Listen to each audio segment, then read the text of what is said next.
The SEMA show is where the entire automotive world comes together. Whether you're an industry pro, a custom builder, a hardcore enthusiast, or a business owner chasing the next big thing, this is the center of the universe for all things automotive.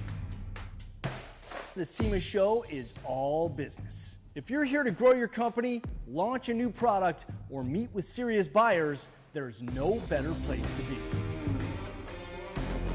This is where businesses have risked it all to go from garage to global.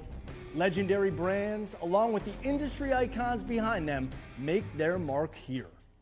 More than 70,000 qualified buyers from over 140 countries come here looking for what's next. Whether you're a manufacturer seeking reach or a buyer looking for groundbreaking products, the connections you make here drive growth all year long.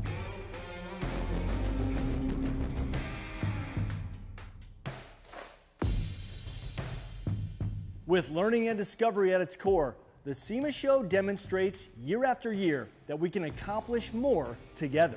On Friday, we open the doors to the public. It's one day where fans and future builders walk the same aisles as industry pros, up close with the parts, the builds, and the culture they love. Then we cap it off with SEMA Fest, live music, motorsports, and a full throttle celebration of car culture. It's the perfect close to a week that's all about passion, performance, and automotive lifestyle. With the world's attention on automotive, the buzz around the show creates billions of impressions around the globe, converting more enthusiasts, fueling market demand, and building a stronger industry. This is more than a trade show. It's where innovation launches, partnerships begin, and the heartbeat of the industry comes to life. The outcomes of the show help power SEMA's mission to foster the success of the automotive aftermarket, celebrating and empowering the automotive lifestyle today, tomorrow, and for generations to come. If you're in the industry, this is where your year begins. If you live and breathe cars, this is where you belong.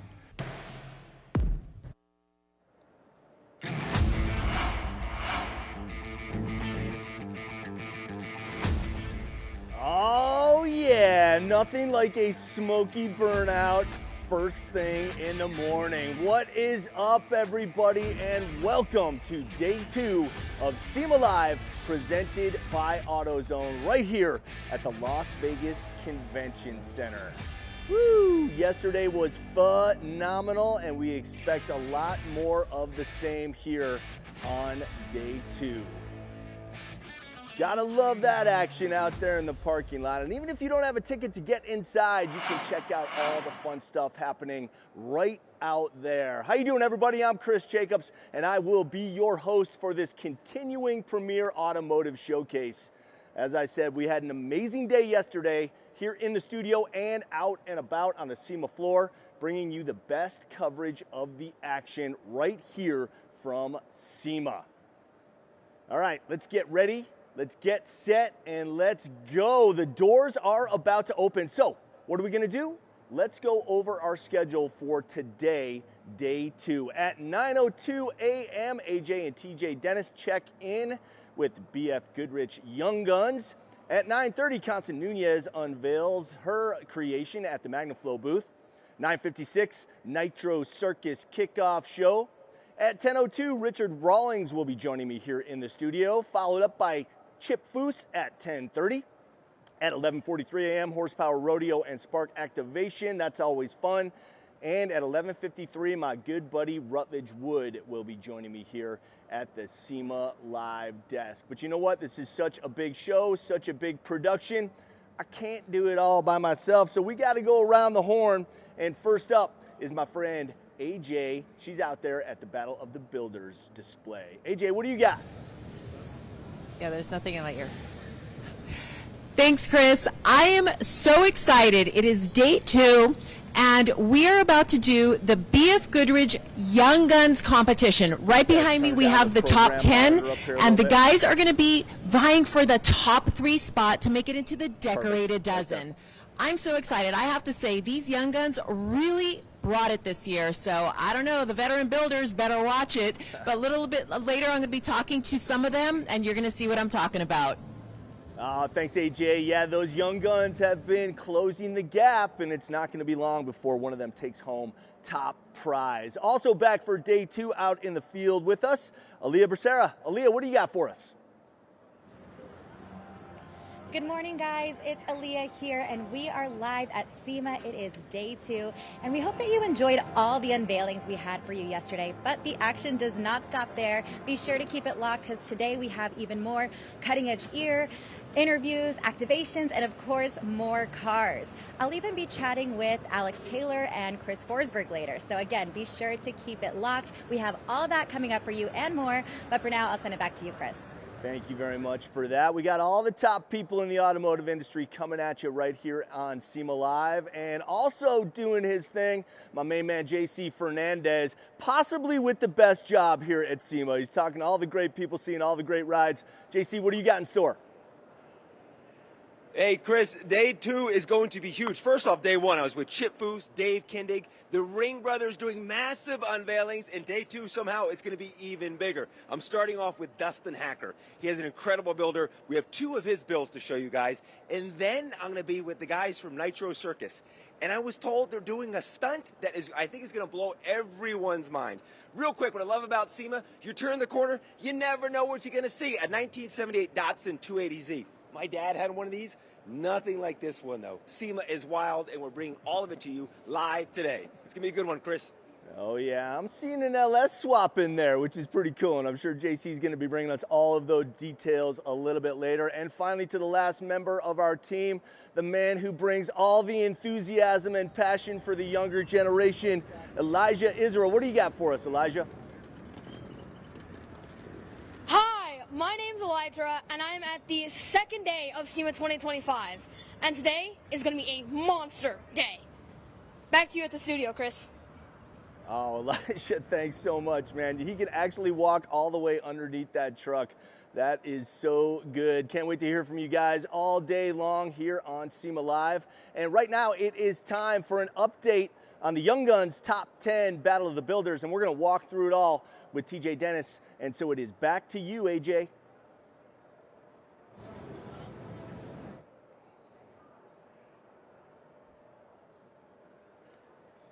And you're going to see what I'm talking about, because, like I said, these builders, these young guns this year really, really brought the heat.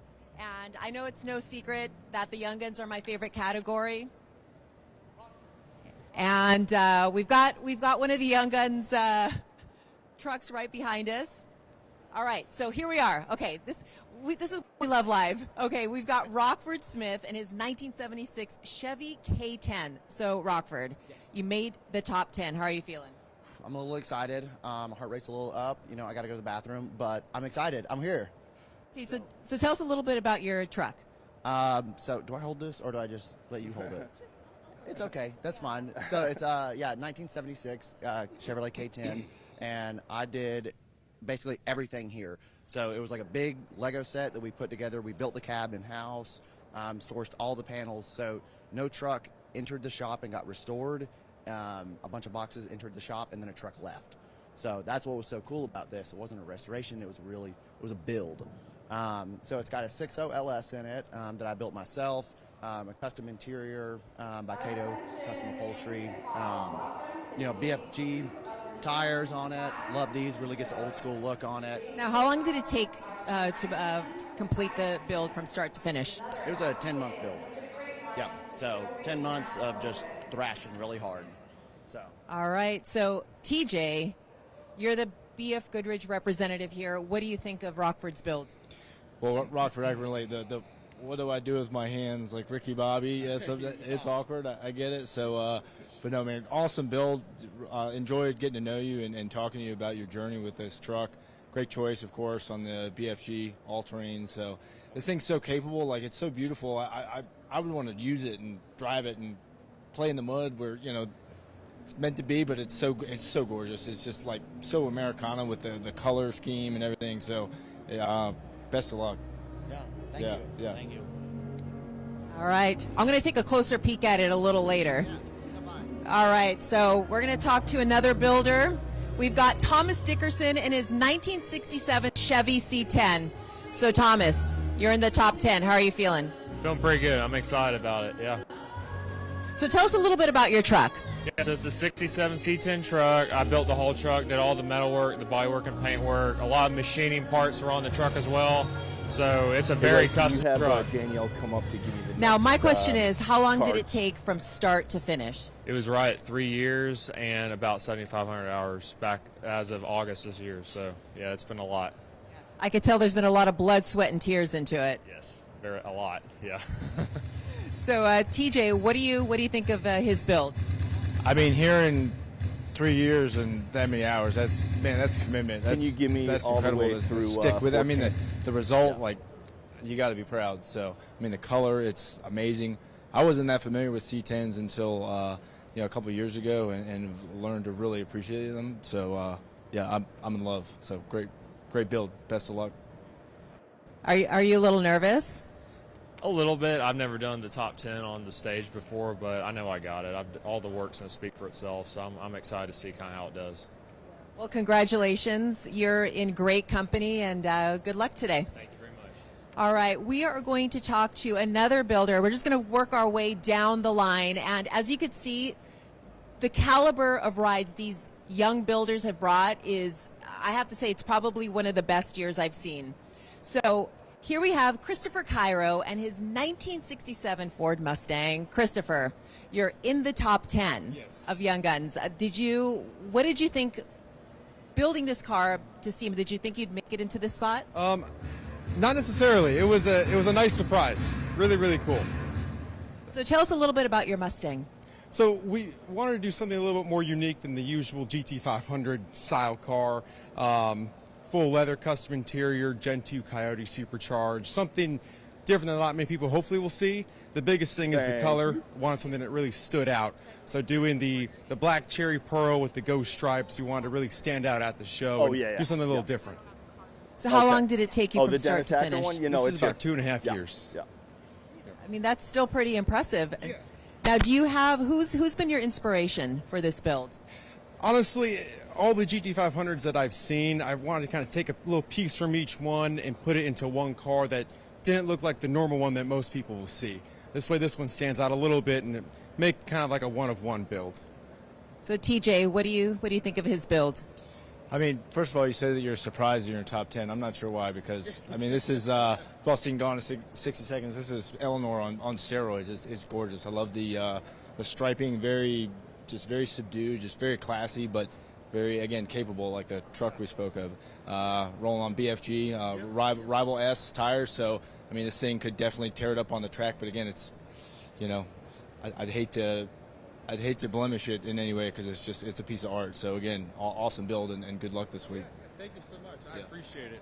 So how's it been, just getting to know the other top 10 Young Guns builders?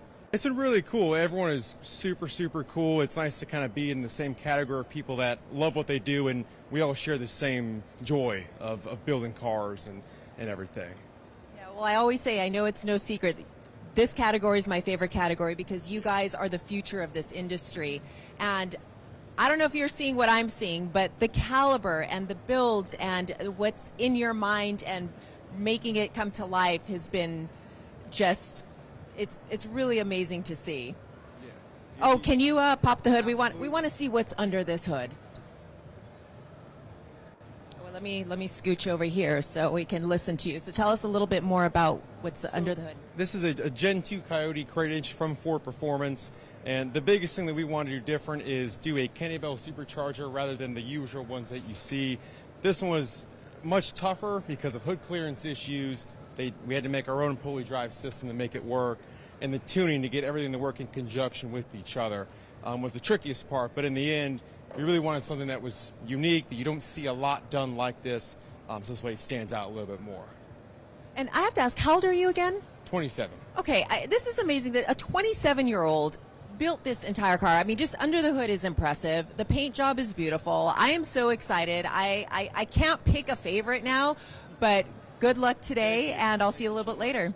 So, all right, we're going to work our way down the line. Up next, we have Justin Fields in his 1972 Chevy C10. Justin, congratulations making the top 10. Thank you. How are you feeling? Good.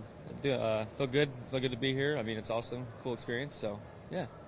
So tell us a little bit more about your truck. I have to say, first of all, the color and paint job is stunning. I know TV sometimes doesn't do it justice, but it is beautiful. So tell us a little bit more about what you built. So it's a 1972 C10. Just started, pulled the cab, went through, did all the framework, went through and just did everything I possibly could in the short time I had. It took about 8 months to build. The color is a Porsche color. It's a Juro Thetis metallic. Had my uncle, since that's something I'm kind of learning, he helped me spray it. Did a lot of body work.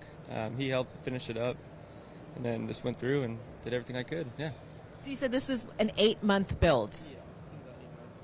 After work, because I have a day job, so about 5 hours each day after work, I just come home and work on it in my garage, and then on the weekends, many hours I can, just work on it, and yeah. I have to say, these young guns, I mean, we've got an 8-month build. A couple others have been less than a year. This is the good thing about being in the young guns category. You guys could probably operate on a couple hours of sleep and then wake up the next day like you've had 20 hours. Yeah, I mean, I'm kind of getting the age where it's kind of taking a toll on me now, but yeah, no, yeah. Copy. And what age is that? 29. So. 29. Okay, still a young gun. Okay, TJ, what do you think of his build? Well, the build's impeccable. I mean, the color really stood out to me. Inside, the interior is just, it's modern, and that kind of juxtaposition of modern and throwback.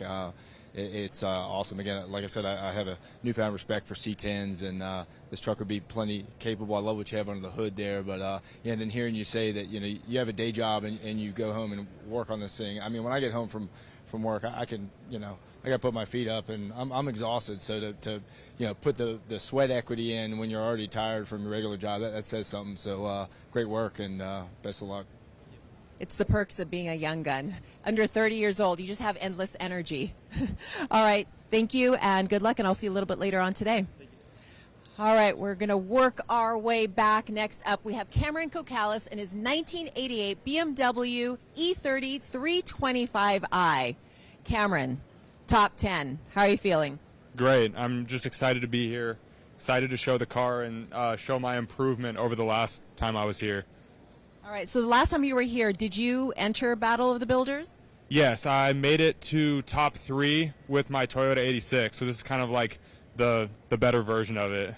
Okay, so this is a follow-up. I love that you're back, and you're back with a new build. So tell us a little bit about what you built this year. Yeah, so this started as a completely stock BMW E30 convertible.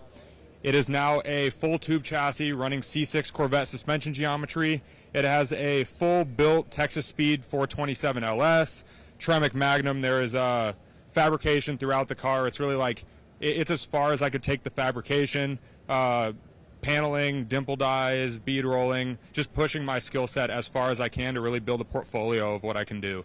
Now, all this, everything that you described sounds so intricate. How long was this process from start to finish? So the car has about 2.5 years into it right now, but over that 2 years, enormous amount of hours. We're probably at 11 to 12,000 hours total time into the car. I mean, it's impressive. I mean, still, even, these builds that these young guns are bringing are still, I say, in pretty fast time. I mean, even at 2 years, it's still a pretty good time. So, TJ, what do you think? So I'm pretty familiar with E30s. I see a lot of them on track, commonly used as a track car. I know this is set up more for drifting, but they tend to be kind of beaters because, you beat up on a car on the track. This is no beater.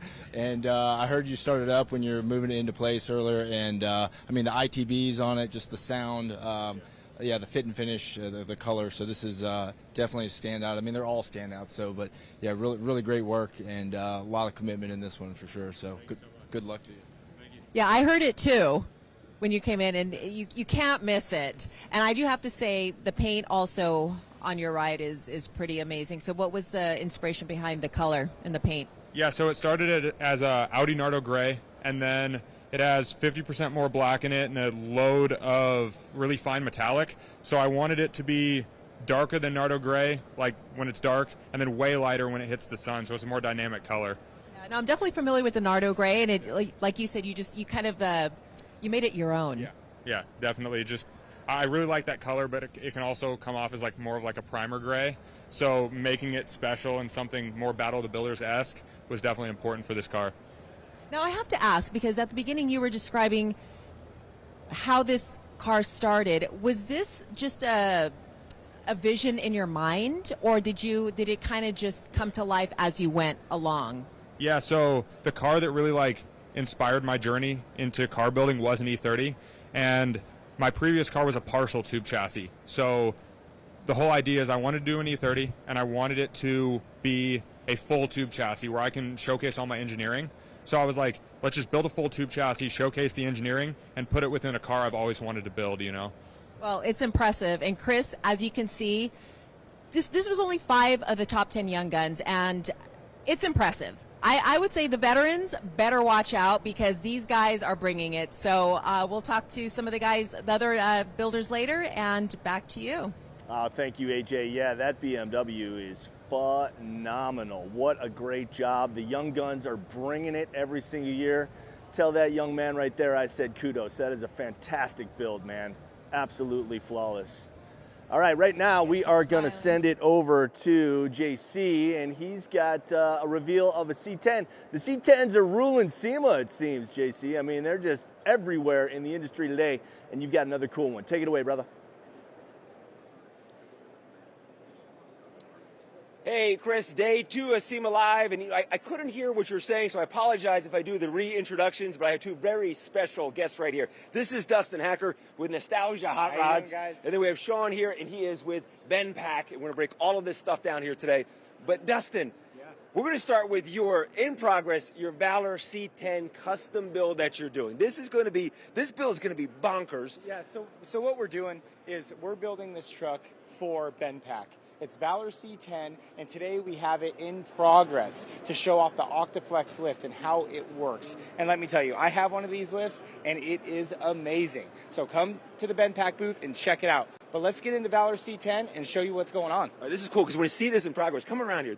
When you see this, I'm a huge fan of your work, and many people say, there's articles about you that say you're not just a car builder, you create rolling art with your builds. You really do. So tell us about Valor and what you're doing to this C10. Valor C10, it's sitting on a Speed Tech chassis, full independent suspension, rear independent pushrod cantilever. I mean, this truck is set up not just to be a show truck, but to perform on tracks, right? We're sitting on a set of Forge line wheels and tires, right? 315s in the front, 335s in the rear. We have a supercharged 6.2 liter with a 3-liter Whipple. This motor produces 1,500 horsepower. It's got a 6L80E, and right now the cab is what we call in final prime. This thing is ready to block out, and we're ready to paint this thing in the next 30 days. Now, the Octaflex, right? This is showing that you can lift a chassis off the ground, work on the chassis, but also lift the cab off the truck with keeping the chassis on the lift, which is insane. So like all these Ford guys that have to pull motors out to change injectors, this is the lift you guys need. It is amazing. So please come up to the Ben Pack booth, check the lift out, check out Valor C10, and next year this truck will be sitting in this booth 100% complete. I can't wait to see it 100% complete. I'm seeing the exposed suspension there in the back. Is that going to be popping out of the bed when it's all said and done? So we built a full sheet metal bed, and yes, the suspension is hanging out of the bed where you can see the inner workings of the chassis, the inner workings of the suspension. Man, and I'll tell you what, this truck is going to turn heads. Yeah, all your builds turn heads. They all do. Sean with Ben Pack, let's kind of break down, talk about the lift some more, and how this is, like Dustin said, this is a game changer for people that are working on cars. Yeah, 100%. We're super stoked to have it out here. And then, obviously, we couldn't have anyone better than Dustin from Nostalgia to help us kind of spotlight this. He was cool enough to bring this thing out. It's still in primer, getting built, but we just really wanted to show, you know, what is an 8-arm, 2-post lift for? And now it's obvious, right? It's for cab off. It's going to make it so much easier for people to do cab off, or for taking anything out from underneath the vehicle, sub-assemblies, subframes, rear ends, you know, basically anything that has to come off the underside of the vehicle, those auxiliary arms can come under and help drop it down. Same thing, anything that has to come up off of the vehicle. So not only a cab, but a bed. So we're really excited to have this out here. It's going to be available in Q1 next year. We already have a huge list of people that are, chomping at the bit to get their hands on it. It's a game changer is what we're looking at right now. It really is. It's going to save people so much time. It's safer, and it's just a lot more efficient for the techs out there doing these cab offs. And we got a full suite of wheel service products available here. Changers, balancers, everything, again, with the changers and the balancers, looking at ways to create efficiencies for the techs, make sure that we're not scratching those expensive AMG 24-inch wheels, right, when you're swapping a tire out. So there's a lot of assist arms, automatic debeaters, again, just making it as easy, simple, safe, and fast as possible. The other thing we're really stoked to show here is our new line of Apex ramps. So we're going to have a full suite of Apex ramps available starting next month. And so we have them set up, they're perfectly set up for our 4-post lifts. If you have a lowered vehicle, we have them for trailers. They're really lightweight, really durable. So we're really excited to show this for the first time here at SEMA. And then now we got another piece of rolling art here from Dustin. I'll let him speak to it. We're stoked to have this in our booth as well. By the way, you have some beautiful builds in your booth right now. Yeah, Dustin, thanks to this guy. Right? Dustin, come down here. Don't go too far away, Sean. But Dustin, tell me more about your 1969 Dodge Charger. So we started on this car about 18 months ago, and it is a 1969 Dodge Charger, and we kept it period correct. Underneath the hood of this car is a 440-inch Chrysler, right? A lot of guys doing the new Hemis. Guy wanted to keep it 440 because it was an original 440 car. It's sitting on a Roadster Shop chassis, right? Brembo brakes, which you don't see a whole lot on Roadster Shop, but we decided to go Brembo on this thing. It was a soft top car, right? Not a convertible. It had a soft top. So we got rid of the soft top. We did two-tone it, blue and black, to keep that original look. We put the original stripe on the back of the car. I mean, this thing, full vintage air, power windows, power door locks, heated and air-conditioned seats, right? It is the perfect blend of old school and new school. Went with big forged line wheels. The car is static suspension over air. So it's coilovered with air cups. So he can lift and lower it 2 to 3 inches to get over bumps, whatever, change ride quality. But man, I'll tell you, even the old schoolness with the modernness, the chrome bumpers, driver's door. Driver's door to open it up. Yeah. Okay. But yeah, we added a little spoiler to the rear of the car. We flushed in the rear bumper, the front bumper, smoothed the drip rails, and again, sitting on a Benpack 4-post lift, which I think I own 18 of these lifts, and man, I'll tell you what, amazing. I mean, they're a good work-on rack, good storage rack. The guys at home that want to change oil and do brakes, they have a You have a storage facility here in town called Rev City, where high-end vehicles are stored, and you're using Benpack lifts inside there. Yes. Sean, before I want you to talk about these lifts here before we wrap it up, because these lifts, I mean, there's drip guards underneath to protect the car that's underneath it? Yeah, 100%. So 4-post, I build hot rods, nothing obviously like Dustin, but I build hot rods as well, and I have a 4-post in my garage. It's perfect, right? So my cars, they sweat. I like to call it sweating a little bit. So you got the drip trays, plastic drip trays you can put under, protect the car underneath, but then you pull that out, the whole bottom side, you have full access to everything. Swap a trans,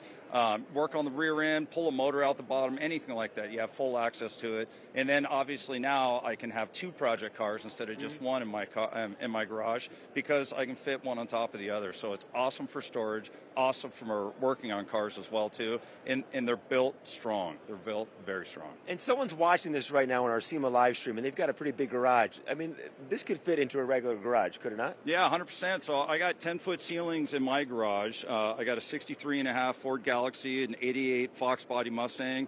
They both fit perfect, right? So now in one space, I can fit 2 hot rods. I pull one out of the garage when I need to work on the other one. It's awesome, man, for just saving room. And those of you that have been working with, jack stands and floor jacks, being able to stand up and work on your car underneath it, oh my God, man, it's such a game changer. Saves your back there a little bit. Dustin, I do have to ask you though, because all your builds, you had a couple of reveals yesterday. Every single one of your builds has a name. I remember Roid Runner. I remember Whippled last year was a star of SEMA. This is Nightwing? Nightwing. Where do you come up with the names for your builds? I think every build should have a name. You have to brand the car so people know the car, right? So this year we brought out a car named Dracon, 70 Firebird. Brought out a 68 Charger called Violent. We brought out the 69 Charger called Nightwing. I mean, again, we brand them, and you know, I just kind of sit down and I talk with the customer like, what should we call this thing, man? And we shoot back and forth and go, man, that's it. And that, again, Valor C10. There has to be a name to brand these cars so when people come look at them, they're like, oh man, this is Dracon, or this is Nightwing, or this is Valor C10. So man, it is so cool to name the cars, and it gives them a personality, you know? So that's what we try to do, and you know, keeping them clean. And we call this one Nightwing just because of the dark colors, the midnight blue and the black, and I thought it came out great, man. Yeah, you're kidding me. It is rolling art. Your bills are rolling art, and I do love the fact that you give all your cars names. I remember when I first met Royd Runner a couple years ago. Never forget that build. Never forget that car. But it's so neat to see them on these lifts here, and I can't wait to see Valor, the unveiling next year, a beautiful military tribute. And one thing, just last I want to tell you, so working with Dustin has been incredible, right? This is a big, big project, building any kind of car. He's got so many ideas. He still lets your vision come out, but he's put in the 50,000 hours, right? And so you start coming up with ideas. He goes, yeah, you could do this, you could do that. It just made the process so much easier. So if you're thinking about having a car built, I can't say enough about Dustin Nostalgia. Yeah, he's an amazing guy. Well, not a bad way to kick off day number 2 of SEMA Live. Beautiful 1969 Dodge Charger. Chris, I know you love this. I'm going to send it back up to you in the SEMA Live broadcast booth. Thanks, JC. Yeah, you know I love that 69. What a cool name, too, Nightwing. And before I let you go, JC, please tell Sean from BenPack I say hello. I love those guys. And that 8-post lift is a game changer. Absolutely amazing. Very, very cool. All right, JC, thanks for that great stuff, my man. And back here in the studio, I am joined by my first guest of the day. And he is the SVP of Commercial for AutoZone, Mr. Ken Jaycox. Ken, good to see you. Good morning. How are you? I'm doing great, thanks. Welcome to the SEMA Live studio. I am so excited to be here. So you told me you got a chance to walk around the show a little bit yesterday, a couple of hours. What jumped out at you? The energy. You know, I mean, it's just so cool to see everyone together, looking for ideas, looking for opportunities to grow business and partner. It's a really cool experience. So you've been with AutoZone for a couple of years now. I think you joined up in 2023. So would this then be your third SEMA with AutoZone? This is my second, yeah. So how have you seen the growth from last year to this year as far as you're getting in touch with the boots on the ground here in the convention center? You know, so it's been a few years since we've had the chance to bring Duralast back to the show. And my first experience last year was just really, felt like we were missing an opportunity to showcase our brand, to connect with our customers, to connect with the folks here at the show. So we made a decision to come back. So excited about that opportunity, but not just for this year, but we're thinking long term, where do we want to go next? And how do we bring Duralast to this great opportunity? We're excited about it. Yeah, in fact, your booth is right over here. We got a nice bird's eye view of it from the SEMA Live set. And I was speaking with your CEO yesterday, Mr. Danielle, and I was telling him how, you know, AutoZone and car parts industry has a unique kind of niche in the overall retail space because people still need to walk into the brick and mortar store for auto parts, and that's what makes AutoZone so great. I mean, I go to my local AutoZone in Burbank. Thank you. I'm in the system. The guys know who I am, and they're very friendly, very helpful, and so that's unique, right? That this section of the retail industry, still the brick and mortar is still very much alive and well. There's no doubt about it. I mean, at the end of the day, we want to do business the way our customers want to do business. So the chance, whether it's for us to make a delivery to their shop, or if it's a chance for them to walk in and really get that trustworthy advice that they're looking for, let's do business the way the customer wants to. And that's our motto at AutoZone. Talk a little bit about this new product that you guys are offering called AllData. It's a shop management tool, right? Yeah, so AllData has been around a long period of time. And we're really talking about the leading software and technology to help a shop owner run their business or help a technician understand OEM level information around the vehicle that they're working on. So our AllData team has been here for a long period of time. They do a wonderful job and really providing the state-of-the-art technology solutions for our customers. So it's basically, it's not a new product, because you say it's been around a long time, but what you're doing is you're constantly evolving it with the new software updates. We are, and that really speaks to why we're here this particular week. We've upgraded our Shop Manager system to a new system we call Shop Manager Pro that's been launched here at the show, and the team's out actively talking to people about it this week. Nice, very cool. Yeah. So obviously if they come by the Duralast booth here at SEMA, they can find out all about the new tools. Absolutely. So Duralast, we're here to take through our Duralast portfolio and products. All data is right down into the South Hall, and we're down there as well. Awesome, man. And you guys are also offering a pretty cool giveaway too, right? Yeah, so we have 2 giveaways, one here live at the show and one online that folks who aren't here can register for. It's a great Duralast tool set. It's got almost 500 tools in it, and really an opportunity that's unique for the customer to take something home that's kind of a cool value. Yeah, and you're seeing the Chiron up on the screen right there, so just go to that URL and you can register. And if you are here at the SEMA show, just head on over to the Duralast booth and you can register there as well. So 2 sets being given away. All right, so what do you find about, what do you think that commercial customers, a guy like me who walks into an AutoZone store, what do they care about the most? Yeah, I mean, it's really simple. That customer deserves, expects, and demands quality parts in the box. And our Duralast parts are OEM plus type specification, where we can service the needs of anybody in the marketplace. The other thing they want is trustworthy advice. They want to work with people who are there to help them grow their business. They're going to make those deliveries on time. They're going to do it the right way. So we've got over 500 salespeople out at AutoZone. The AutoZoners. The AutoZoners, and their jobs are to take care of our customers. Yeah, and that's what they expect. And that's really, I mean, again, from personal experience, when I walk into one of your stores and you have that confidence because the guys behind the counter are there backing you up, letting you know you are getting the right part. They give you the confidence that you're going to be able to do this by yourself. And hey, if you can't, come on back and we'll see what the problem is and we'll help you out there. That's exactly what it's about. It's trustworthy advice, and I think Phil talked about that yesterday.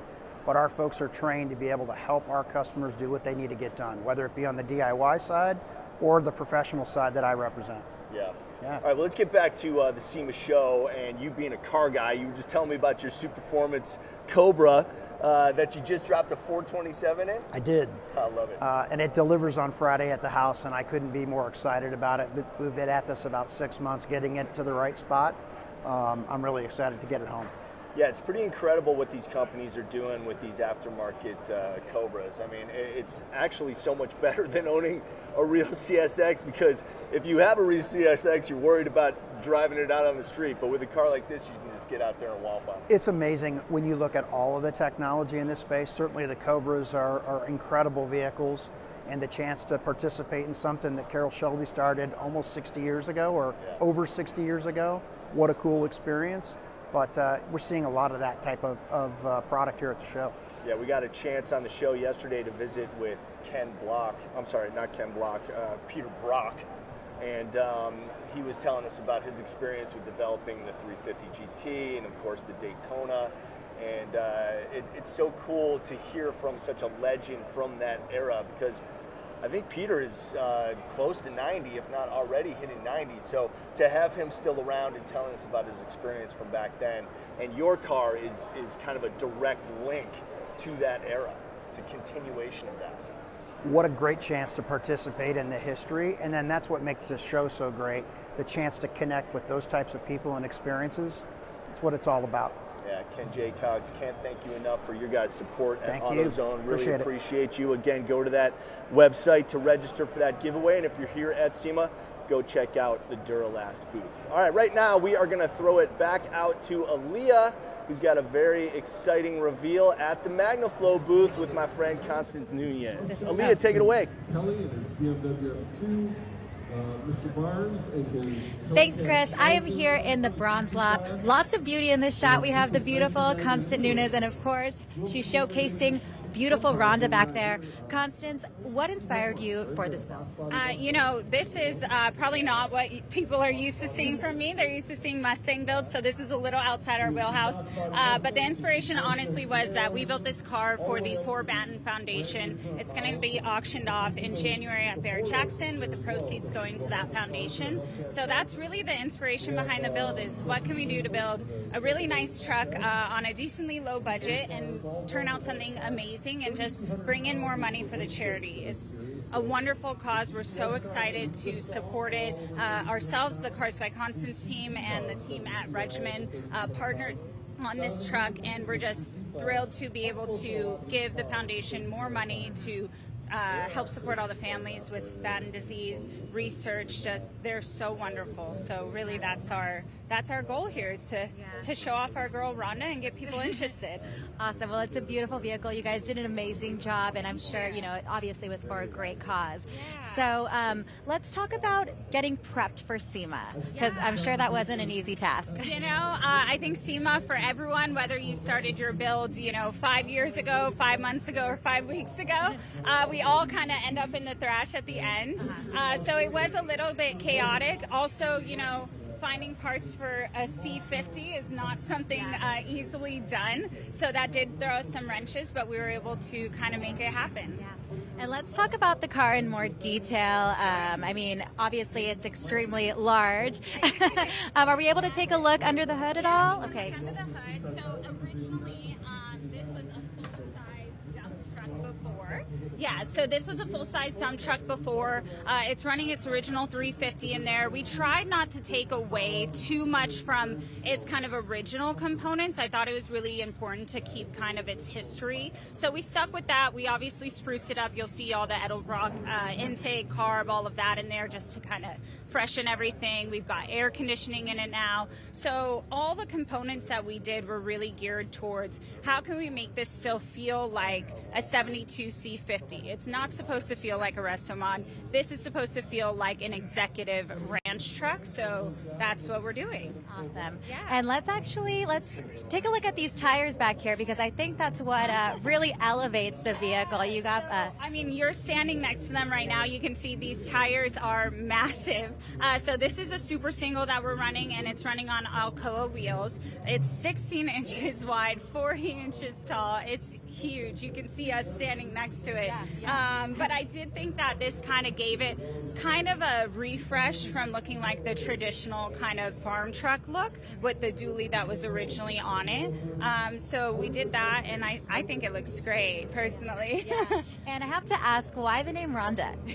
So we always name all the cars. It's something that I feel like once we give the cars a personality, it really brings their story to life.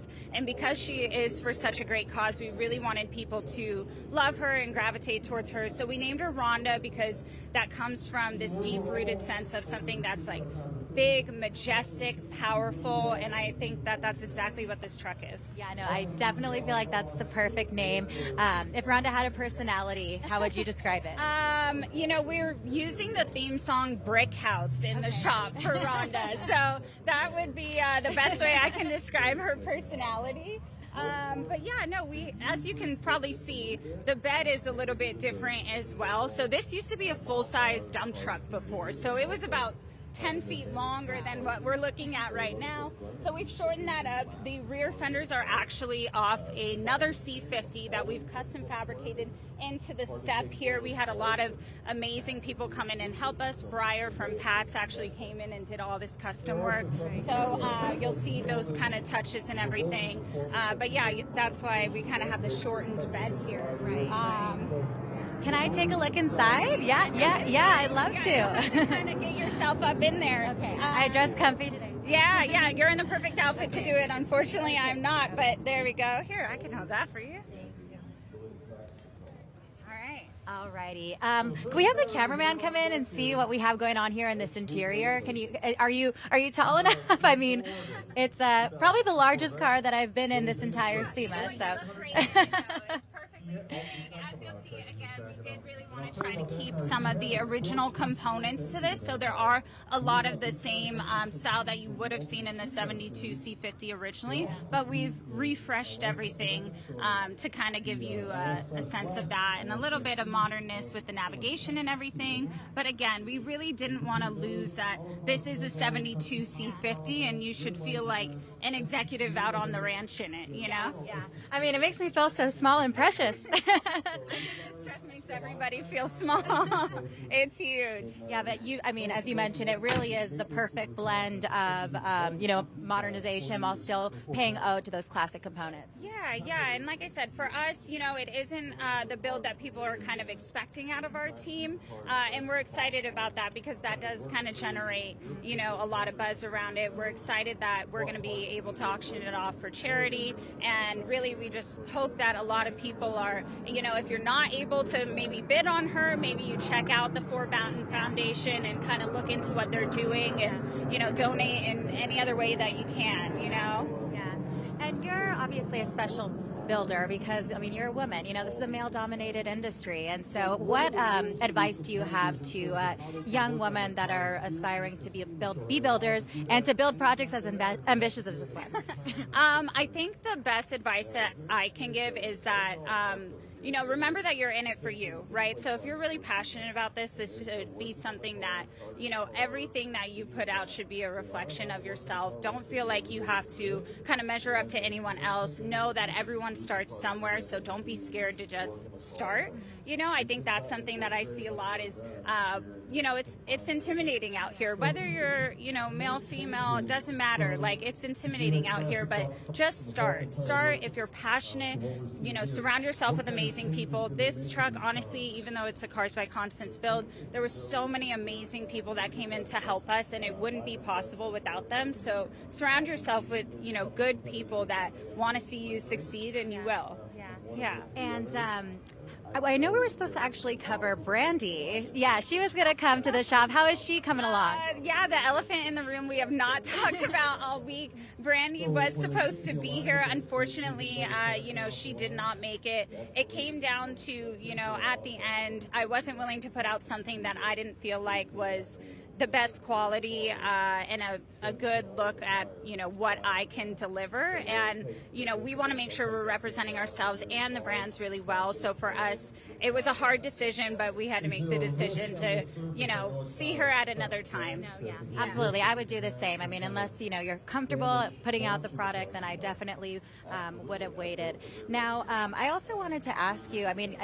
Did you just arrive at SEMA, or have you been here since yesterday? No, we were here yesterday. We were kind of prepping Rana, getting everything set, attempting to shoot some content where we can. It's been very chaotic and hectic, but we've really been waiting for this moment, honestly. So awesome. And have you gotten the opportunity to walk around at all? See anything here at SEMA? I have not. I usually try to save one day of the week to do that. It is not today, but we'll see. We'll see what we can look at.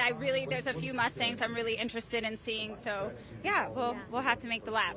Awesome. And what is your favorite part about this build? Because a lot went into it. Yeah, honestly, probably the color. Okay. You see these trucks in very traditional colors, a lot of greens. This was green before. Anyone that knows our builds knows I custom mix all of the colors for the builds. So when I was thinking about what's something that's going to stand out and be different, that also is something a majority of people will also love, and I was thinking about this root beer tone, and I said, what if we did a root beer that's got a little splash of red, originally to match with Brandy, so that they could kind of be sister cars. So that's kind of the inspiration behind the color, and the color to me is what makes the whole truck, really. Yeah. And I know that you also showcase some of your projects on YouTube and online. How does that add to the pressure of completing a car? Does it add any pressure, or does it motivate you? Like, what is it like to share those moments with your fans? I think even though I'm big on social media, anyone that watches my social media knows I'm actually really terrible at it. We just recently added YouTube to that collection of social media content, and it's been a lot of fun. It's very different. I'm used to kind of head down, just doing the job, working, building the cars, and I have to remind myself, like, oh, we need to film this, you know, so people can actually see in depth what we do. So it's been a challenge, but it's been really exciting, and hopefully, you know, the fan base is really enjoying it, and we're looking to kind of progress and just get better and better with it. Awesome. And we're here at the MagnaFlow booth, once again in the bronze lot at SEMA. Can you describe how that partnership came about? So MagnaFlow has been one of my earliest supporters. They are absolutely amazing. They support all of the projects that we do. And really, they're just good people. Like, MagnaFlow is good car people. They've always just believed in builders and believed in enthusiasts, and that's really our goal too. So it was a perfect matchup. And when we told them what we were doing with Rhonda, they were more than happy to have us. So. Awesome. And obviously you're going to have a lot of people, lots of eyes on this vehicle. What is one thing that, or the first thing that you hope comes to mind when they see this car? Dang, that's a really cool truck. That's what I hope. And then that's followed with, how can I bid on it and have it and take it home? So, yeah. And can you describe the process on how they can actually, I mean, a lot of people are familiar with Barrett-Jackson, but can you give a little bit more details on how they could actually bid on it should they want to? Sure. So we're going to be at Barrett-Jackson in January, and she will be up on the auction block for that. It's super simple. You can go to their website and you'll be able to search it. I guarantee will be the only 72 C50 that you'll find on their website. So you just go search there. You can bid online or in person if you want to come out to the event and you know, put your hand up and do the whole experience. But yeah, it's super simple if you're interested. Have you done anything like this before? Yeah, we've done Barrett-Jackson a few times with a few other cars. Actually, the Boss 429 that we had here last year just went at the last Scottsdale auction. So we're kind of used to it, but it's always nerve-wracking once your build's up there on the stage in the bright lights. You just never know what's going to happen. So again, we're just hoping for the best. And what has the feedback overall been on this vehicle? I think the feedback's been really positive. I mean, we came out, and as soon as we fired it up to move her out here, people were gathering, so that's always a good sign. Yeah, of course. Do I need to fill like 2 more minutes?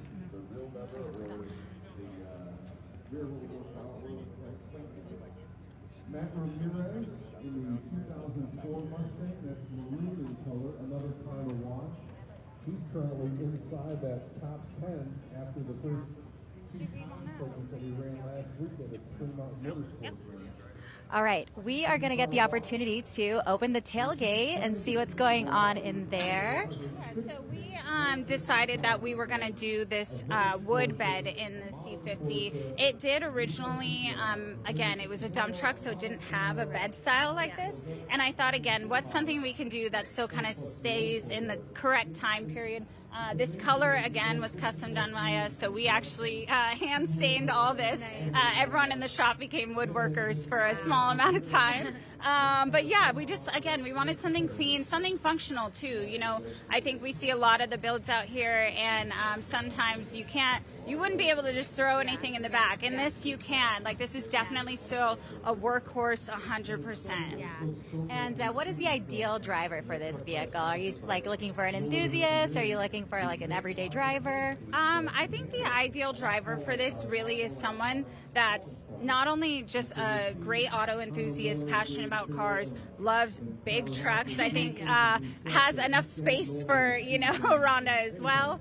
I think that's, and just someone to love it. We love our cars to go to people that just truly love them and will take care of them and want to hold on to them for a long time. Alrighty, guys. Once again, thank you so much for sharing us about Rhonda. I mean, it's a beautiful, giant truck.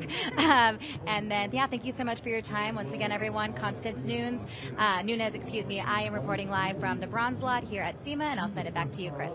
Thanks a lot, Aaliyah. Tell Constance I said hello. Always appreciate seeing her work, and best of luck with that truck at the auction. Great stuff out there in the field, Aaliyah. And right now, it is time to kick it over to my man, JC, who is standing by at the Nitro Circus. This is always great stuff. JC, take it away, man.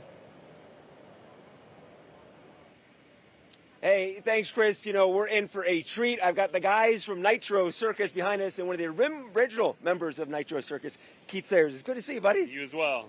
How would you describe to someone that's watching SEMA Live right now that's not familiar with Nitro Circus? I mean, Nitro Circus has been around for a long time and just bringing high energy, you know, action-packed shows all over the world. So what we have here today is we got Luke Dolan, Willie Elam, and Brody Wilson kind of from all over the United States. And, you know, we're jumping off of an 8-foot takeoff ramp, 75 feet, roughly right around 35 feet in the air, hanging off of the bike, doing tricks like cliffhangers and kiss of deaths and backflips. You say that with such ease. Cliffhangers, kiss of death. What's it like for you? Do you remember when you did your first backflip? What was that moment like for you when you did your first backflip? Oh, it was huge for me, 2004, so it feels like a long time ago. But, you know, it's such an amazing accomplishment. Like being able to do a backflip on a motorcycle and still ride away from it. Yeah, still be standing here today. What do you want the guys to get going and do some stuff? Yeah, let's show what we're going to be doing here. Okay.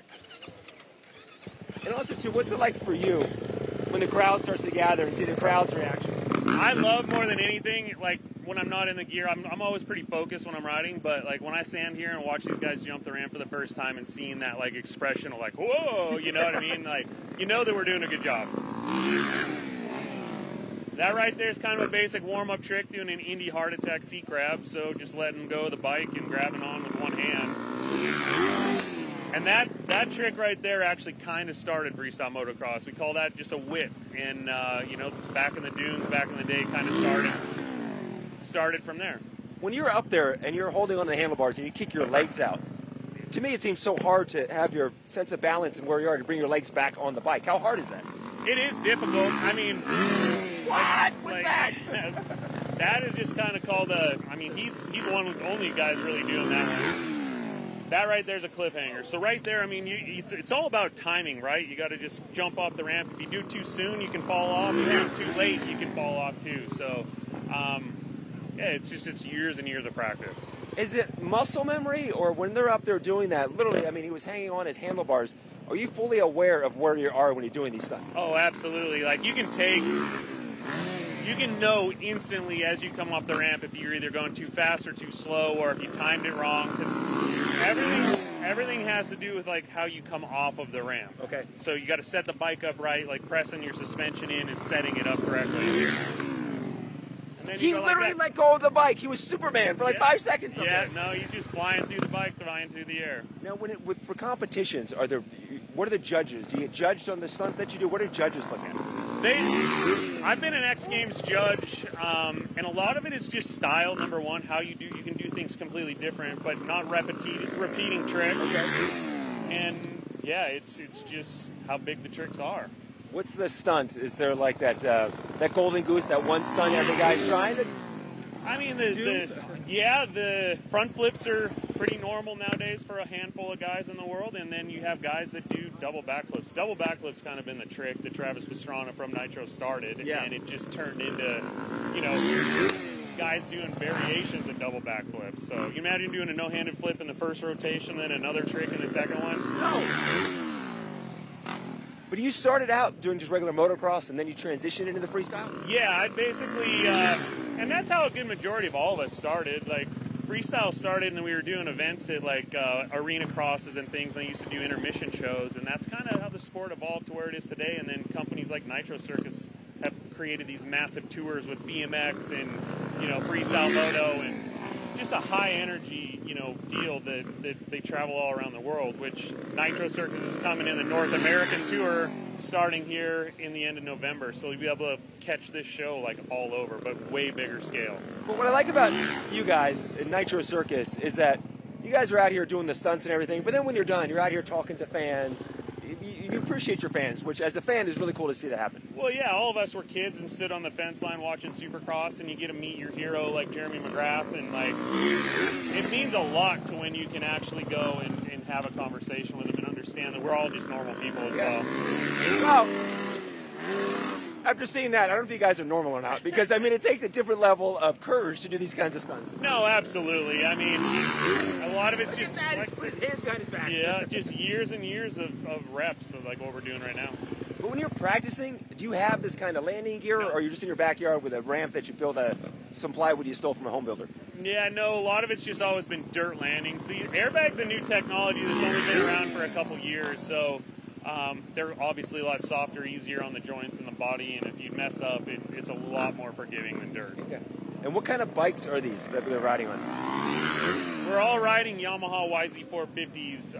You know, the Yamaha has kind of been the bike of choice for the last 2 years.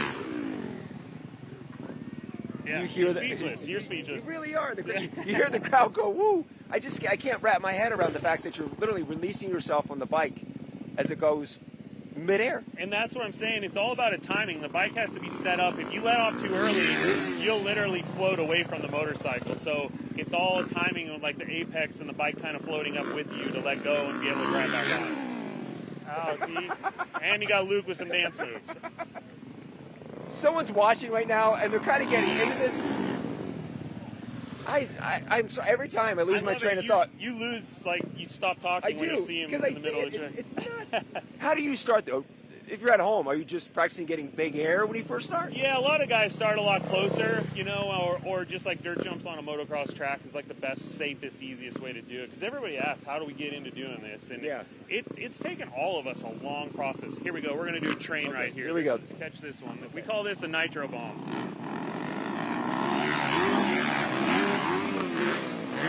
So when you're doing that, the level goes up ridiculously high, because if the first dude messes up, which I've seen it happen and I've been a part of it, and then you got 8 dudes behind you possibly crashing as well too.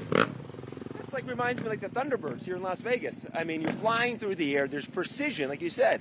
First guy has something dialed in. Second guy's got a certain pace. Yeah, absolutely. Everybody's got a timing. You got to trust. Like here, we're going to do backflips. I'll guarantee right here. So this is the nitro bomb. So the amount of trust that you put in one another right there is a lot. Whoa! That's sorry, I lost my mind. That's wild. That is unbelievable to see. Absolutely, it's pretty cool. Yeah, and have this here on SEMA Live, which is great. Now, you guys are going to be here all week long doing stunts? Yeah, we're here every day, 10, 12, 2, and 4, except Friday. Our last show's at 3 o'clock, so we're here all week. And that's the day, Friday. If you're watching, you can buy tickets to come to SEMA Live and check out the guys from Nitro Circus. Website to find out where you're going to be in North America? NitroCircus.com. Go check it out. We'll be probably coming to a city near you, if not this fall, this spring for sure. Oh, what a day. What a way to start SEMA Live, day number 2. Chris, these guys are crazy. I'm going to send it back up to you in the broadcast booth.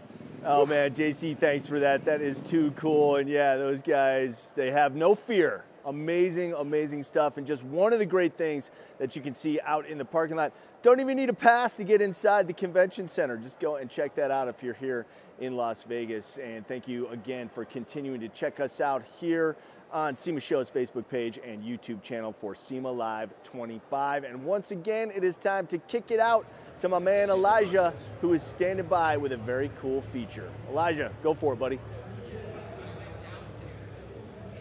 Thank you so much. I am at the Future Tech booth with Daniel Nee and the DeLorean. This is absolutely crazy. And how does SparkQ and the DeLorean, what do they have in common? Absolutely. So we are an automotive AI startup. And the reason why we're common is because we're essentially bringing future technology into existing vehicles, and that's why we decided to bring the DeLorean over and have a commercial to really emphasize on bringing future techs on existing cars instead of needing to buy cars in the future with future advanced equipments. Wow. So what does this exact device do? Absolutely. So we have a device that's called Spark Diagnostics and Spark AI. Essentially what it does is it's an OBD2 reader that you plug it into your car, and it will literally turn your car into an AI. It allows your car to tell you what's wrong with it, run real-time diagnostics, prevent your car from breaking down, and tell you exactly how much things are going to cost for that exact repair that you need, so you don't ever need to hear that from as a first source of information from the mechanic. You can literally let your car tell you what's wrong with it. You know, the way that I like to describe it is almost imagine that you're a parent and you have a kid, and your kid, before your kid gets sick, your kid will tell you, hey, I'm not feeling well. So we're bringing that into the car and letting your car say, hey, I'm not feeling well. I'm about to need a repair. Wow, that is super useful. Yeah. That is amazing. Absolutely. Why don't you come on and join in? Gladly. Whoa. And tell us what you think about and bring that device over to us. Dude, this is crazy. Yeah. Wow, there is absolutely everything. So where, you said it's a device, right? Do you plug it in or something? Exactly. So the device, usually where it plugs in is it plugs into the car's OBD2 port, and they're usually located at the lower left side of the steering wheel, around this corner over here. And that's how it works. All you have to do, plug the device in, download the Spark app, and it will connect to your car instantaneously and turn your car into a DeLorean or into something like a Jarvis from Iron Man.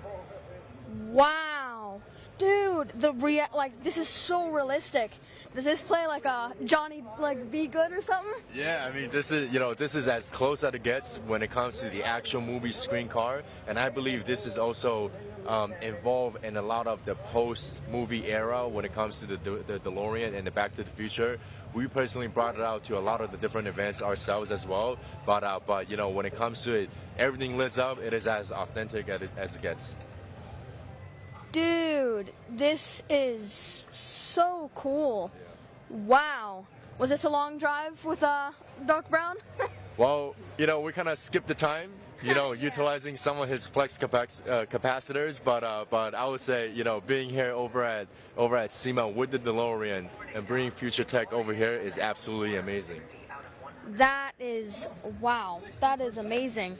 Dude, all of the wires and everything is like everything from the movie. It is so realistic. This is so cool. Yeah, and if you love movie cars or any of the iconic Hollywood cars, feel free, and don't think this is the craziest, because we have an even crazier collection over at North Hall booth 10969.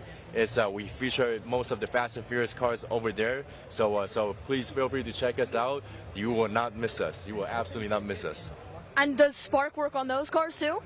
We work on a number of those cars, but right now the devices are only compatible with cars 08 and newer, 2008 and newer, but we're working support all the way down to 1996, and maybe get Doc to bring the future technology back to 1996 one more time. Wow, that is amazing. So it just seems like a very versatile, easy to use, all-around tool. Exactly. Definitely better for me and people who may have a harder time diagnosing what problems there are. Exactly. The reality is that we develop Spark for the everyday driver, because we know that, you don't need to be a car guy to be educated and equipped enough with the right knowledge to know how much you should be spending for your vehicles.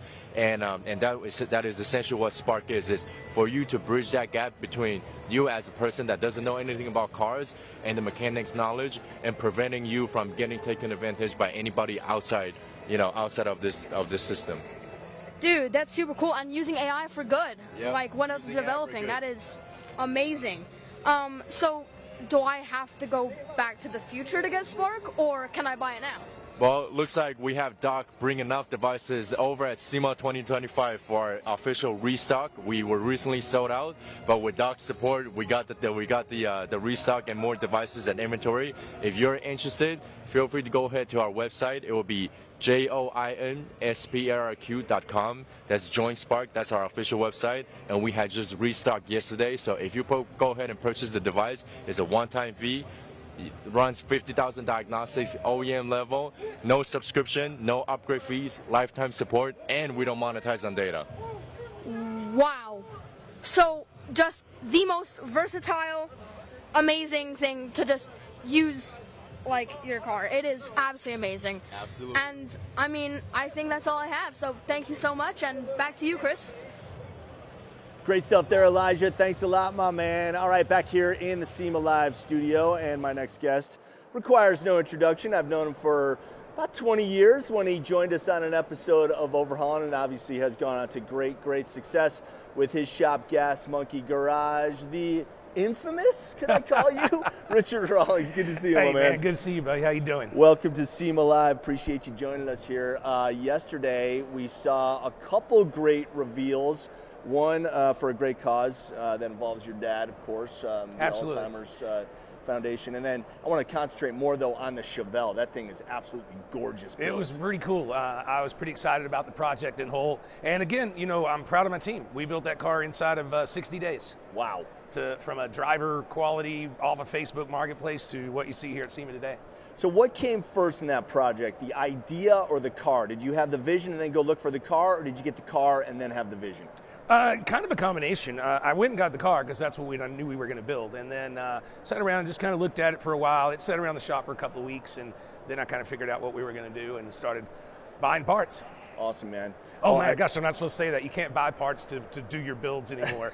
People on the interweb hate that. They're like, oh, you bought those parts. I'm like, well, I don't have a rubber tree. I had to buy some tires, yes. Yeah, exactly. Once in a while, you actually have to acquire your parts through traditional methods. Exactly. I want to tell you, by the way, I was just in Fort Worth for Mecum, had a great time there, and of course, you were born and raised in Fort Worth, right? I was, man. We had a blast growing up there, and Fort Worth's a pretty cool little town now.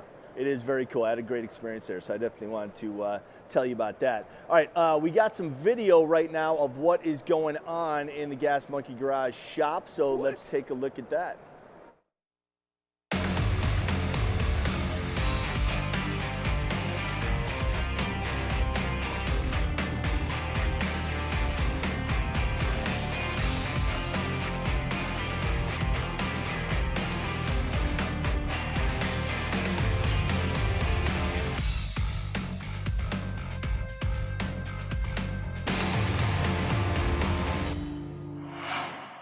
So I guess that is what was going on in the shop, because that, of course, is the Chevelle that was revealed yesterday. Absolutely. Yeah, and I mean, to be able to accomplish that from a raw stock Chevelle to what you guys created in just 2 months, that's insane. That's pretty much how we've always done it. You know, we've brought a new car to SEMA now, I guess 5 or 6 years in a row. In 1 year, we bought 3, and we built them all the same way. We build them fast, furious, get it done, get them here. So walking around the show a little bit yesterday, what has stood out for you as far as builds or trends, things you've seen? The trends with all this wrap stuff is getting crazy. I mean, the vinyl wrap people, they have like their whole hall now, and you can get all these different materials, different things. That kind of stuck out to me. And then, of course, the amount of supercars. I mean, we're talking, multi-million-dollar cars. There's a lot of really expensive cars here. Yeah, I think what stood out to me mostly, especially what the Ring brothers are doing, a lot of 3D printing, a lot of CAD. Absolutely. Are you guys getting into that? Oh yeah, we've got routers and 3D printers, and we've got this really cool little thing called a Wazer, a little water jet thing. It'll cut up to like 1.5 inches. It's freaking wicked. And then I've got a really good guy that we just hired that I think I'm going to go ahead and get him a big CNC machine. Nice. Now you mentioned that water jet. That makes me think of the original water jets that everybody used to use back in like the early 2000s that were literally like monstrous. It took up a whole section of the shop. Have the water jets come down in size? It's the size of a microwave. Yeah. And you don't even hear it, and it'll cut through 1.5 inches of material. That's awesome. Wicked. What do you got going in the shop right now? When we get back on Monday, first things up is our 6-wheel Ferrari Testarossa. LS powered, both rears are tied together. Most of the time a 6-wheel is dragging a leg. And so we're doing a 4-wheel burnout in the back, and we'll finish that up and take it to Barrett Jackson. So what did that take engineering-wise to fit those 4 wheels in the rear? We partnered with a guy out of France and his buddy in Milwaukee, and it was kind of like, started as a collab, and it was like them and us getting together, we're going to build this car. And they didn't see the way things that we saw the way things, and at the end of the day, it was our money and our car. So I had to pull it away from them, and now we're going to pick up the pieces, tear it all apart, and make it like it's supposed to be. Because right now, it just doesn't have that look that I was going for. Right. So what do? Do you extend? Do you move the powertrain forward or no? Powertrains, everything's in the back. So everything's in the back. How are you fitting those 4 wheels with everything? You're just going to have to wait and see, because I couldn't explain it to you if I had to, but it is a wicked, wicked looking car. Awesome. And what was the source car? Was it something that was damaged? 89 Testarossa. Okay. Yeah, I bought 5 Testarossas that were left over from a Mark Wahlberg movie. There was everything from the hero car down to the most damaged one. So I bought all 5 of them out of Ireland. And so far we've made one of them electric, which we debuted here at SEMA last year, I think. And then we're doing this one. And I sold the hero car. Now we just got a bunch of parts laying around. So you sold one, you electrified one, and then you're kind of cobbling together the 3 to make this one car? I wouldn't call it cobble. This is going to be a badass car. Yeah. All right, cool. And then, of course, are you going to go black? No, Ferrari red. Going red, okay. Going red. Well, I only ask you that because you guys did something so cool with the F40. Of course, there were no factory black F40s. They all left the factory red, so it was very cool. Somebody bought that car, put it overseas, brought it back, and now it's back to factory stock. No kidding. So yeah. they repainted it red? Got rid of the bigger turbos, got rid of the seats, got rid of the wheels and tires. I mean, everything that we did to make it, the dark horse is what we called it. Right. They put it back stock. And I'm like, kidding. I get it. You want to make money. You're selling an original F40.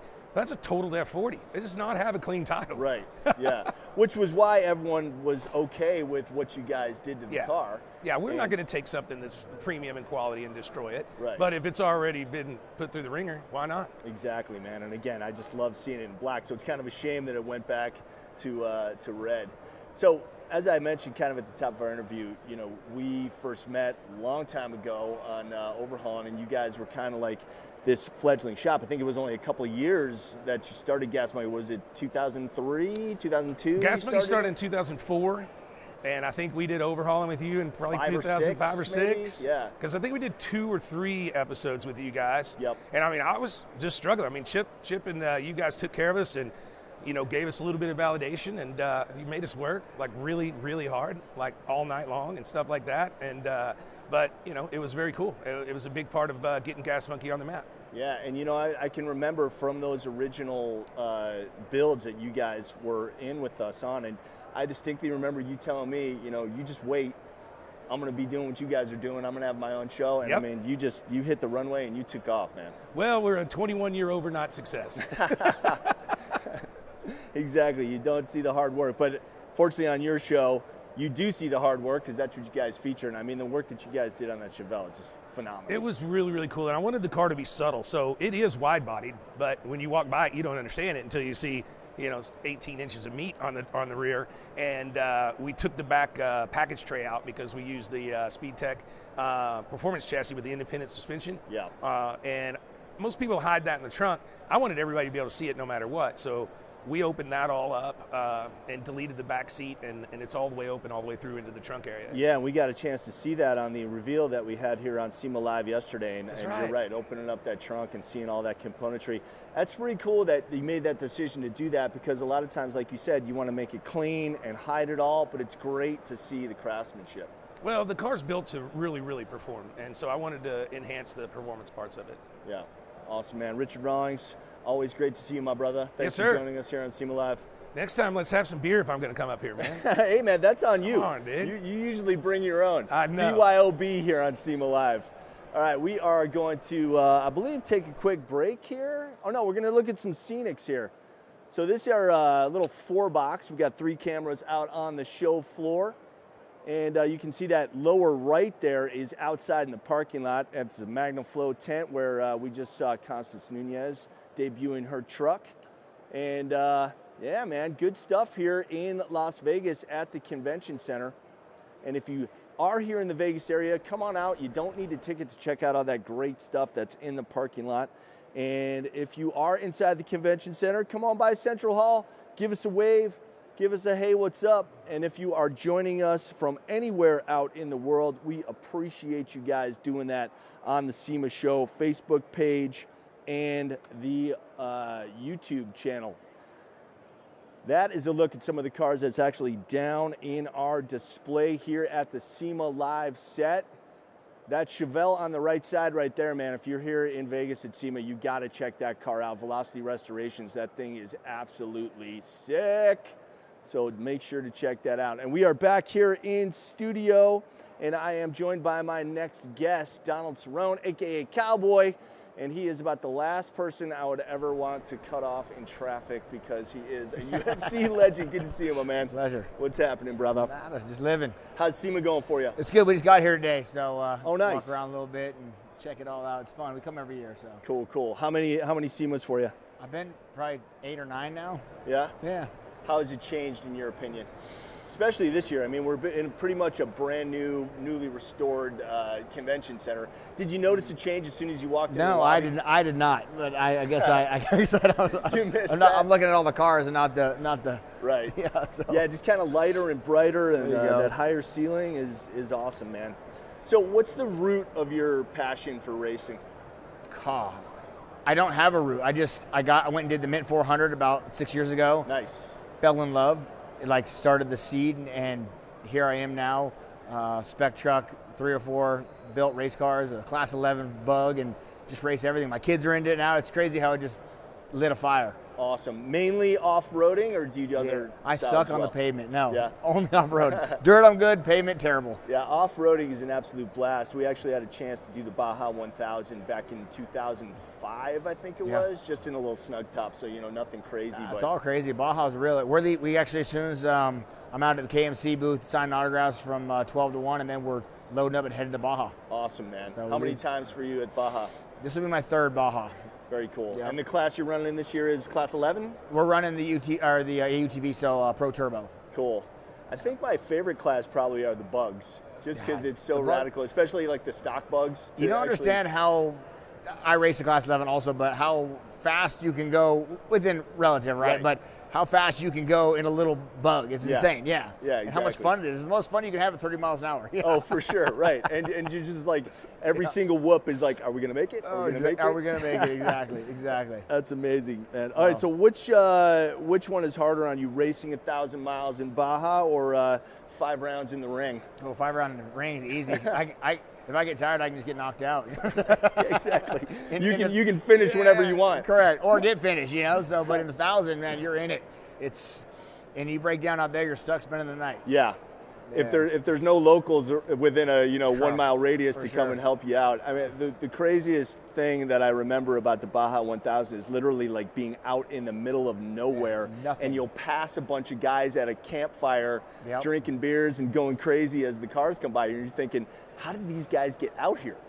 I say it to my co-driver all the time. It's like, what are they doing out here? Like, who lives out here? It's crazy. Then you're going to a town, and then you're in the middle of nowhere, and yeah, it's wild. It's a whole other world down there. And have you done both circuits, top to bottom, and also the circle? Yes, I've done both directions, top to bottom. So which do you prefer? Which course do you prefer? I wish we'd start in Cabo and go the other way. And go back up come up because just when you're done, everything's up in Ensenada. You cross the border and you're home. When it's the other direction, you have to now come all the way back. 40 hours of driving up the crazy roads. Yeah, totally. So, yeah. What's your craziest experience in a Baja? Catching fire. We got blown up on a booby trap. Oh, no. Blew the whole back end of the thing off, set fire. So getting the fire out, getting the car put back together and finished. We ended up finishing 5th that year, but still getting blown up was wild.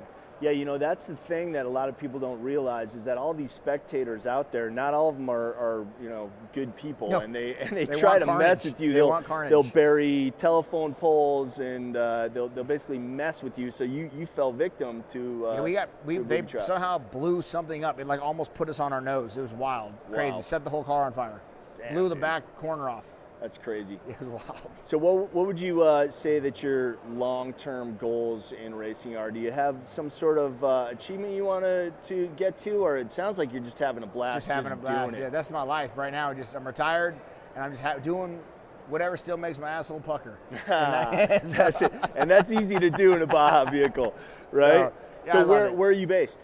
New Mexico. Albuquerque, nice. New Mexico. So, man, you got tons of desert out there to run in. Tons of desert to play and practice, and we run the U.S.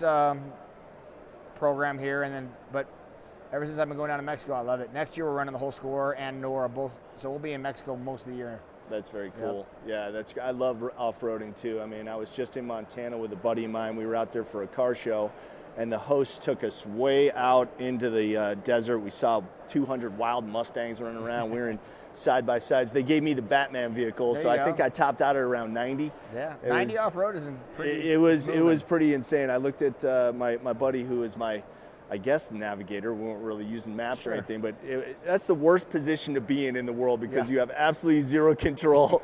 It's all on the driver. You're just along for the road. Exactly. Sure. Do you guys switch seats? Do you nav? In the 1000, we are switching positions. Felix will drive the second half of the race. So just to give each other a break, you know? But, yeah, we trade. I'm terrible on that side. Yeah, me too. Yeah, terrible. I don't like it at all. Left, right, I don't know. Just whatever you can see drive, I'm just here to hand you water. So yeah, because not only are you not in control, you have this crazy responsibility. If the driver messes up, somehow it's on the nav. Yeah, your fault. Yeah, for sure. Exactly.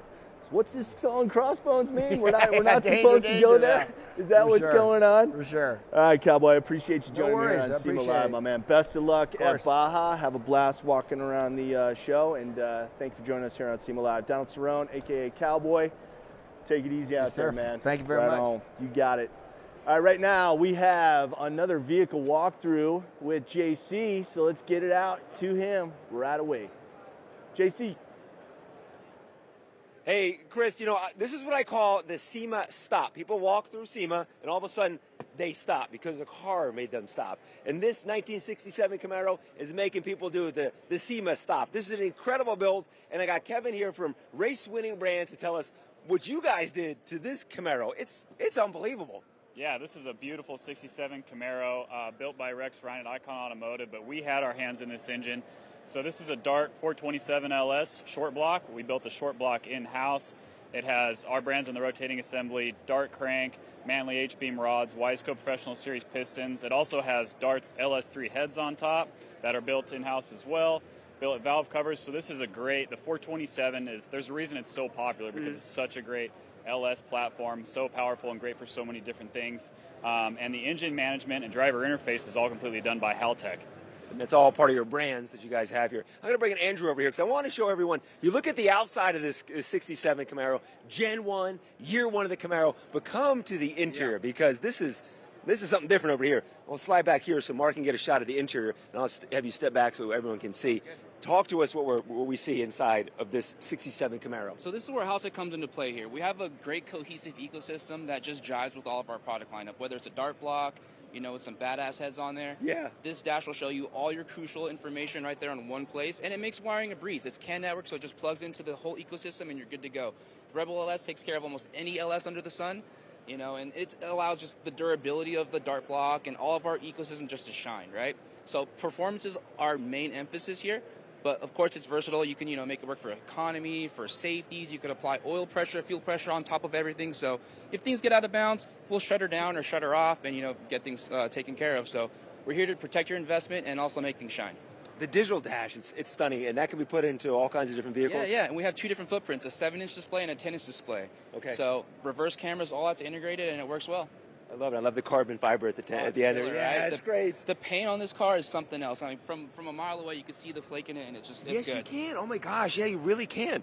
Like I said, it's a SEMA stopper. I see people walk by and they just stop in the tracks and they go, look at that 67 Camaro. It's gorgeous. I got to go down here to this Corvette. So another car we want to show down here. Yep, let's go down here. We have the 2017 Corvette, but it is definitely not your standard Corvette. It's really a symbol of the innovation and what our engineering and R&D can do, and it's really a proof of concept. So I'll hand it off to these guys to talk about it. All right, I'm doing awesome. What's your name? Nick DeBlasi. This is Nick and Scott Hyland. And Scott Hyland, and they're going to tell us some of the magic you guys put in under the hood here. Oh, absolutely. So let's start with the combustion engine side of it, and then Okay. we'll go right into new technology that we have. Perfect. Yeah, what we've got is a 2017 Corvette Grand Sport. Gone in, pulled the motor, and put a lot of our internals in it. We've got Wiseco pistons, 11.5-to-1 shell parts in it. This is an LT-based motor. We've got boost line rods, 6/125 long rods. Got push rods from Trend. We got pack springs, proprietary camshaft, all kinds of trick bits in here to really handle the pressure of the boost on this thing.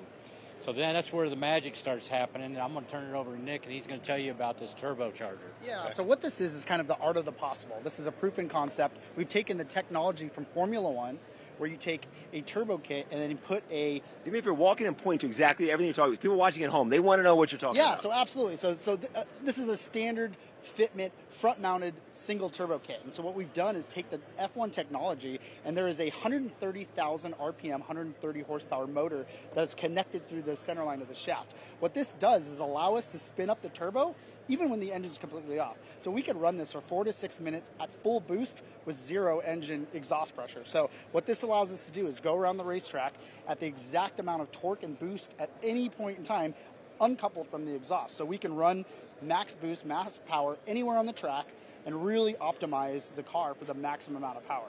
So additionally, it runs an 800-volt system. You could regenerate the battery just with exhaust pressure. So this is the latest and greatest. This is what you find in Formula One, Porsche 911 Turbo, the latest and greatest. So we're trying to adopt this to our aftermarket. And we see this here in the Corvette. What kind of cars can we put this in? So technically, if you uncouple the exhaust side, you can run this as an e-supercharger. And the idea is, we can put it on anything. So, it's endless possibilities. what has been the reaction so far? I think most people look at it and get kind of confused. Because they go, well, is it a hybrid? And, you know, they're just not used to seeing a really high power motor on the front of it. So they're kind of, you know, they ask us questions. What is it? How does it work? And we kind of blown away when they see this. And, you know, we're adopting the latest and greatest technology. So this is, you know, this is kind of way above and beyond what we've done before. If the Corvette power and handling, let's say it's just say it's at a 10, aftermarket, everything added, where are we at now? Right now, on power-wise, yeah, we're going towards 1,000 horsepower right now. So, yeah, it's about two to 1 to where it was in stock form. Yeah. So it's pretty crazy. Yeah. This thing is a road race machine. Now, how have you driven this Corvette here, and how's it handled? We have 1,000 horsepower out on the road. On the track yet, but you know we're still dialing in the dyno tuning for this. You know, we want to make it optimal, so we're still trying to make it as best as it can be. The problem is it has so much power, it's hard to keep traction. So we're really traction limited when we talk about what we can do with this. Sure, 1,000 horsepower, that's gold. Yeah, it's crazy. It's like, if you come over here, we'd like to show you a few other little things on the car. Okay. Yep. Yeah. Before we toss it back up to the studio, Chris, a couple more quick things we want to show you guys. Yeah, so this is the 800 volt system, uses a Raptor ECU, and then we basically have a digital readout that kind of shows you the regeneration, how much boost you run, how much battery power is left. So all within the control, kind of automatic. You don't even have to think. The future is here, and you guys have brought it to us here at SEMA 2025. Thank you so much. This is just SEMA show stoppers is what we have down here, Chris. For now, I'm going to send it. Isn't this bonkers? I'm going to send it back up to you in the broadcast center. JC, you're seeing all the coolest stuff, man. You're probably just recovering from the Nitro Circus, guys. That was insane. Too cool.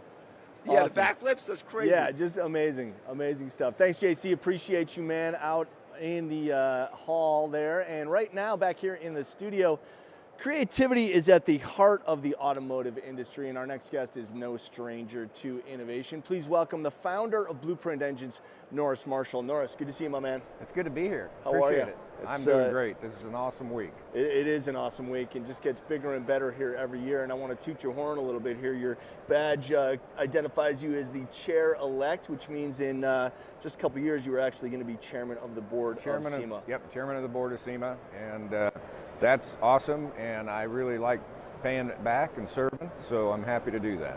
You know, this year is a big change for the facility itself. You know, they're almost done with the facade out front. Walking into the lobby between West and Central Hall, or North and Central Hall, is just such a change. So much brighter, newer. SEMA just gets bigger and better every year. That is the goal. And it's because we have an awesome industry and awesome people in it. This is an industry of doing what you love, right? And only in America do we personalize these cars the way we do. And it's just like a family reunion to come here once a year and see all your buddies and see all your friends and see what's new and look at the innovations. And there's innovations in the booth where maybe new products. And I like to look at the cars and see what's changed. And I was talking to Chip Foose, he's like, yeah, we always like to look around and see what's changed and get more ideas about how the marketplace is moving. So it's just, you can't see it all, and if you did, your eyes would bleed. But it's awesome. Yeah, you know, you said it's a family reunion, and everybody uses that phrase because it's absolutely true. Even if we just see each other once a year, we just pick up right where we left off, and hey, how's it going, and what's the latest and greatest. Yep. And you mentioned Chip Foose. Something very cool happened in your booth yesterday with the unveiling of Chip's Continental, and we have a little video footage of exactly that. Let's check it out.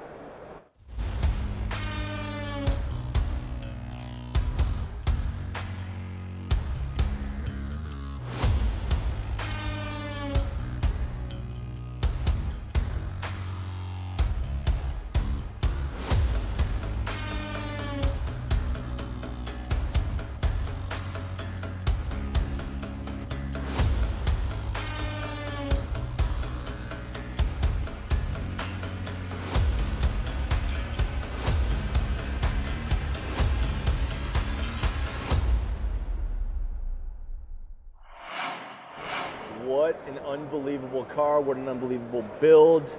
And you've been associated with Chip for a long, long time. Obviously, you helped us out with a lot of power plants for overhauling. Yep. How proud are you to be part of this particular build? It's a huge honor.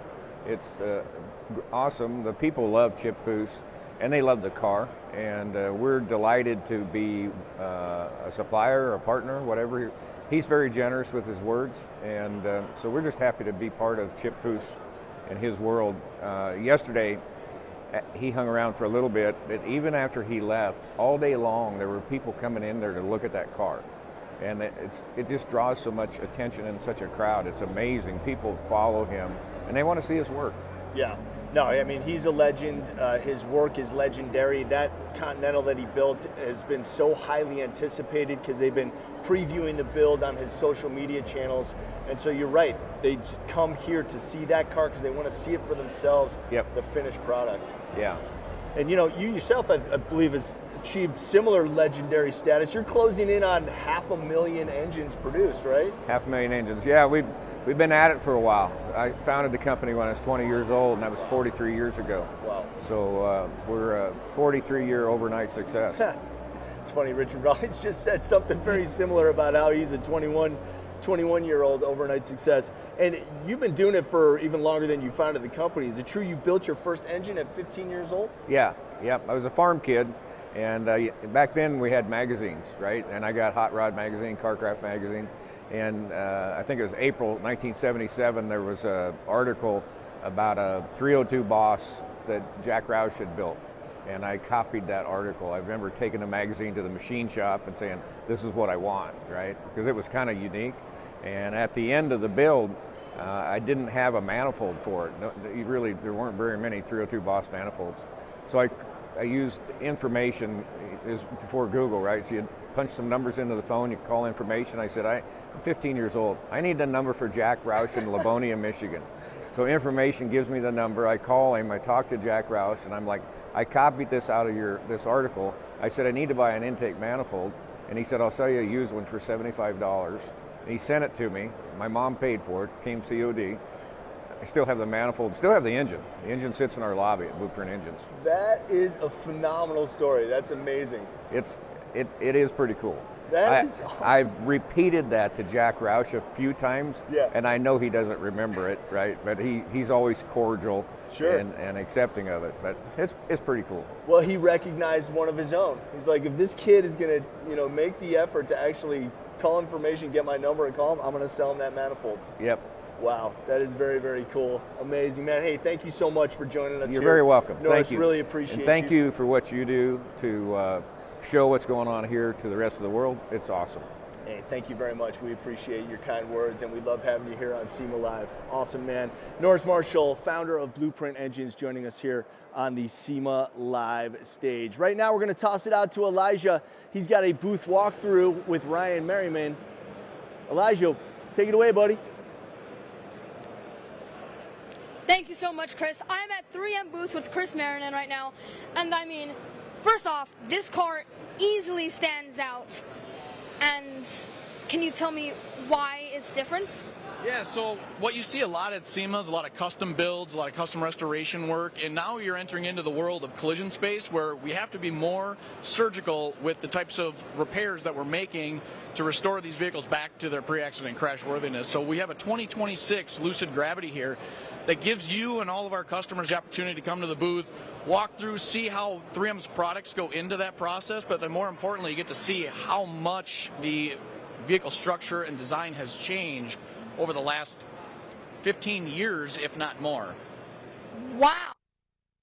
What happens when it's not properly built back up to at least the standards? So the first and foremost, passenger safety is the most important thing, making sure that the occupants in the vehicle are going to be protected. And so the vehicle is originally designed to absorb and transfer that crash energy when it's involved in an accident around the passenger compartments. And one of the things in the repair world is when you don't repair those properly, they're not going to protect the passengers very well, right? So when you look at the safety systems, the airbags, the information, infotainments, and all of the things that people have become accustomed to liking, enjoying, using, and not realizing, like these radar, these LiDAR, these blind spot monitors are also keeping us safe when the repairs aren't done properly, when you don't use the right adhesives for all of these different substrates that make up this vehicle, when you don't put those back together properly, you're going to be changing how that's going to react in an accident. And it's going to make it very difficult and sometimes deadly if it's not done right. Wow, so this can be the difference between life and death. Yeah. I mean, how long has this 3M been in business? So 3M started in the automotive space in the early 1900s. We actually invented abrasives and masking. So this year we're celebrating 100 years of masking. So 100 years ago, we invented masking tape to actually create two-tone paint jobs on cars. So Henry Ford, back in the day, used to say, you can have whatever color you want as long as it's black. The invention of masking tape allowed us to introduce colors, two-tone paint jobs, and everything else. And now today, as you can see around the show, the evolution of tape has changed the custom world completely. Wow, congrats. And what's all back here? I see a lot of aluminum castings and 5650 aluminum. And what is all back here? Yeah, so what you're seeing here is just a display of all of the different aluminum substrates that make up this vehicle that will help manage that crash energy when it's involved in an accident, keeping the occupants safe. But also, because it's all aluminum, the body structure is very, very light. This being an EV vehicle, those battery packs are very heavy, right? So now we're trying to figure out, how do we make the vehicles lighter? How do we make them safer? How do we make them more efficient? When we're putting in things like electronics, when we're putting in things like battery packs and everything else to make them go faster, cleaner for the environment, and safer on the road. Wow, so it's overall just better information to have and will help everything all around. Yeah, so it really highlights and showcases, the vehicle structures have changed drastically. Many times at the Skills Development Center where we train customers on how to fix these cars, they'll come in and they'll say, this industry hasn't changed in 30 years. And this vehicle really does highlight the fact that this industry has made a complete, revolution in vehicle structure design and safety for the occupants. Wow, and you said, how do you put on the sprays? Because I remember you saying about the sprays. Yeah, so every vehicle, has a unique color, as you've seen around the show. There's metallics, there's textures, there's everything else. So one of the things that we have created and developed and have become very good at is spray technology. Wow. So here's an example of that. So go ahead and just spray this panel.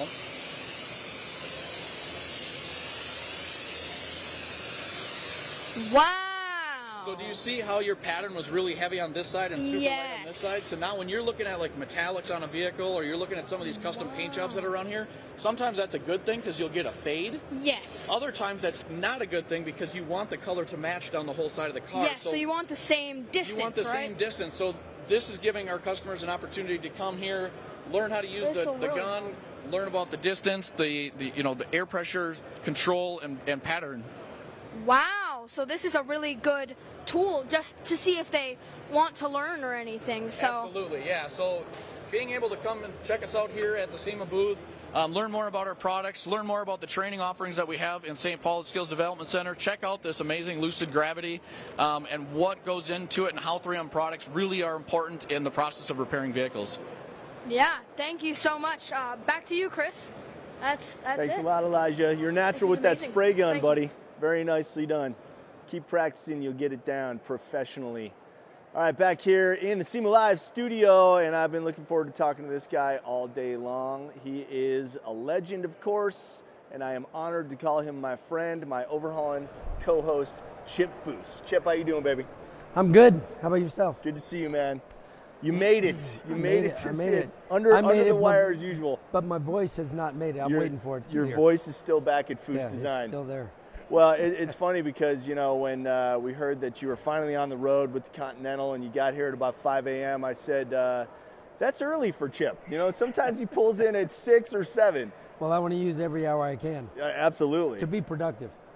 It doesn't matter how soon you start in the build process, those last weeks and days leading up to actually having to load up your SEMA project and getting out here to Vegas, it's always crunch time. Well, once we decided that we would work with Blueprint and bring that car here, I knew it was going to be a crunch, and it's just the way it works.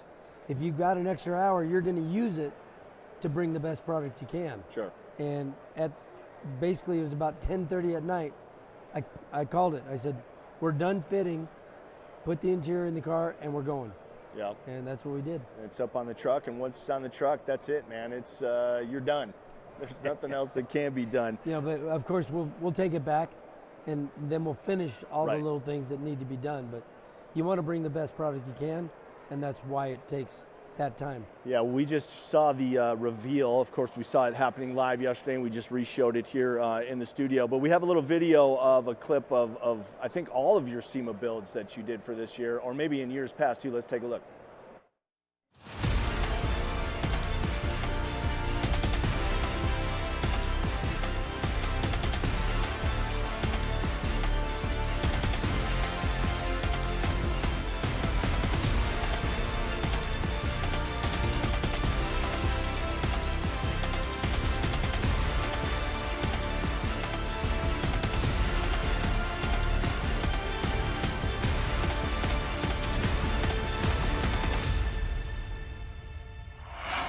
So, of course, those were the builds just for this year here at SEMA. The DeSoto and the Bel Air are at the Foose display, and, of course, the Continental is at the Blueprint Engines display.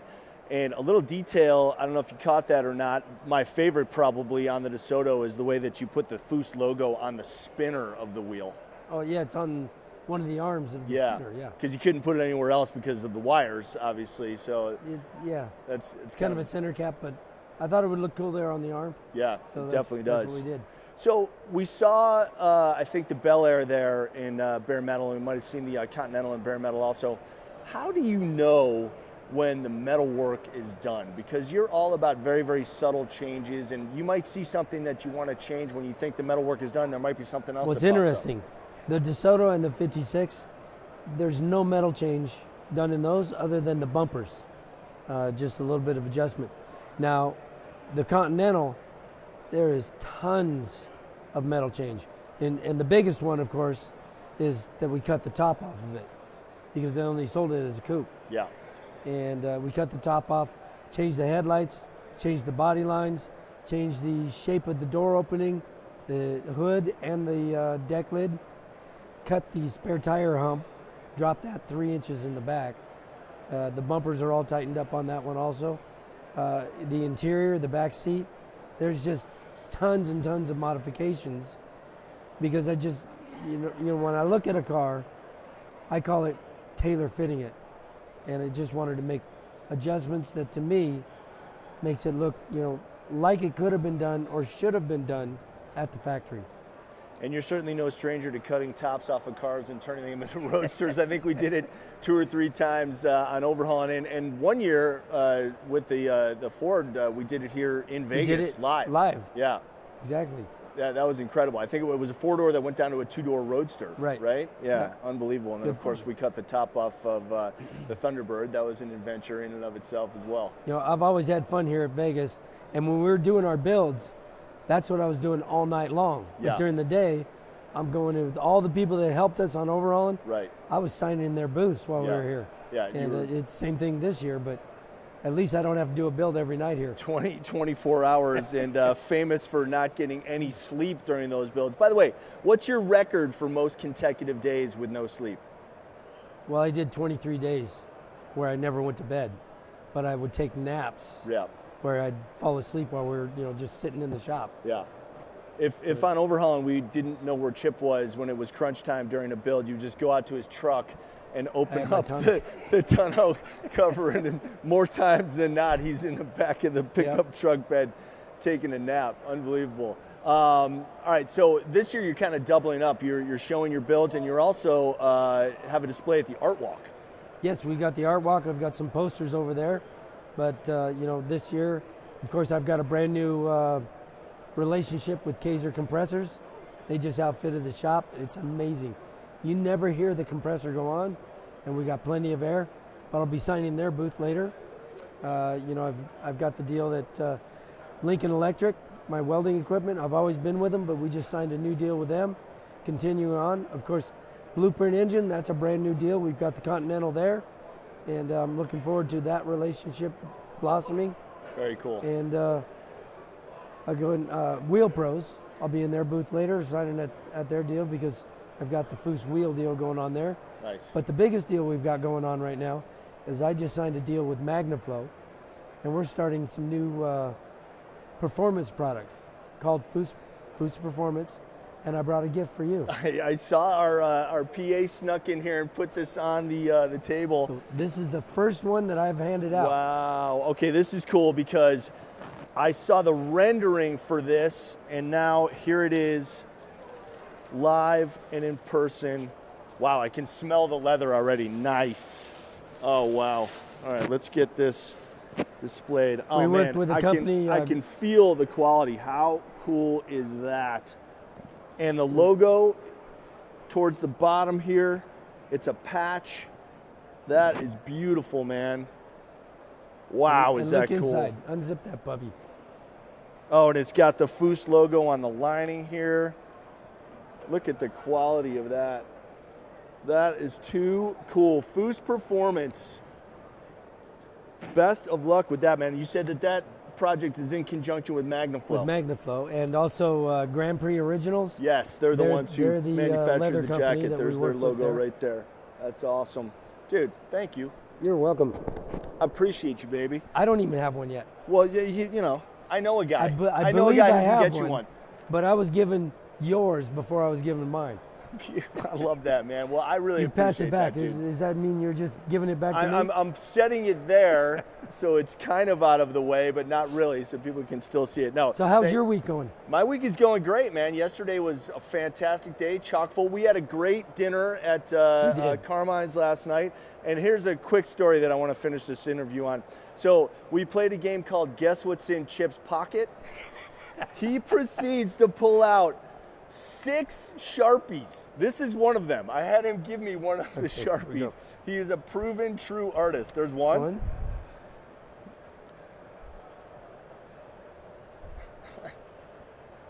There's 2, 3 Sharpies and a pen, 4 Sharpies, 5 Sharpies.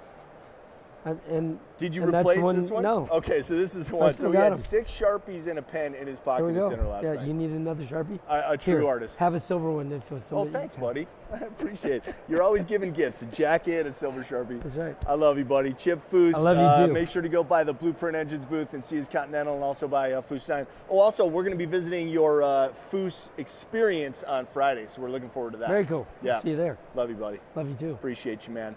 All right, right now we're going to send it out to Aaliyah, who's standing by with Dave Kindig. Aaliyah, take it away.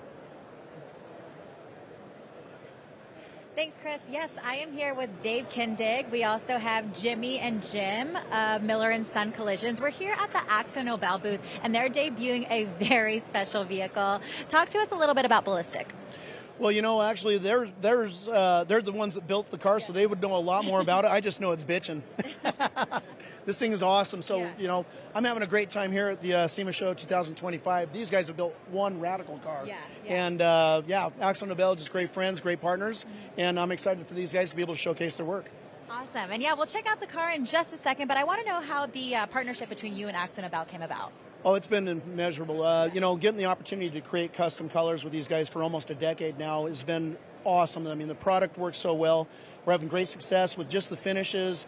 The support from the company is awesome. And, of course, having the opportunity to build on Sicken's base, our modern classic paint line has been awesome.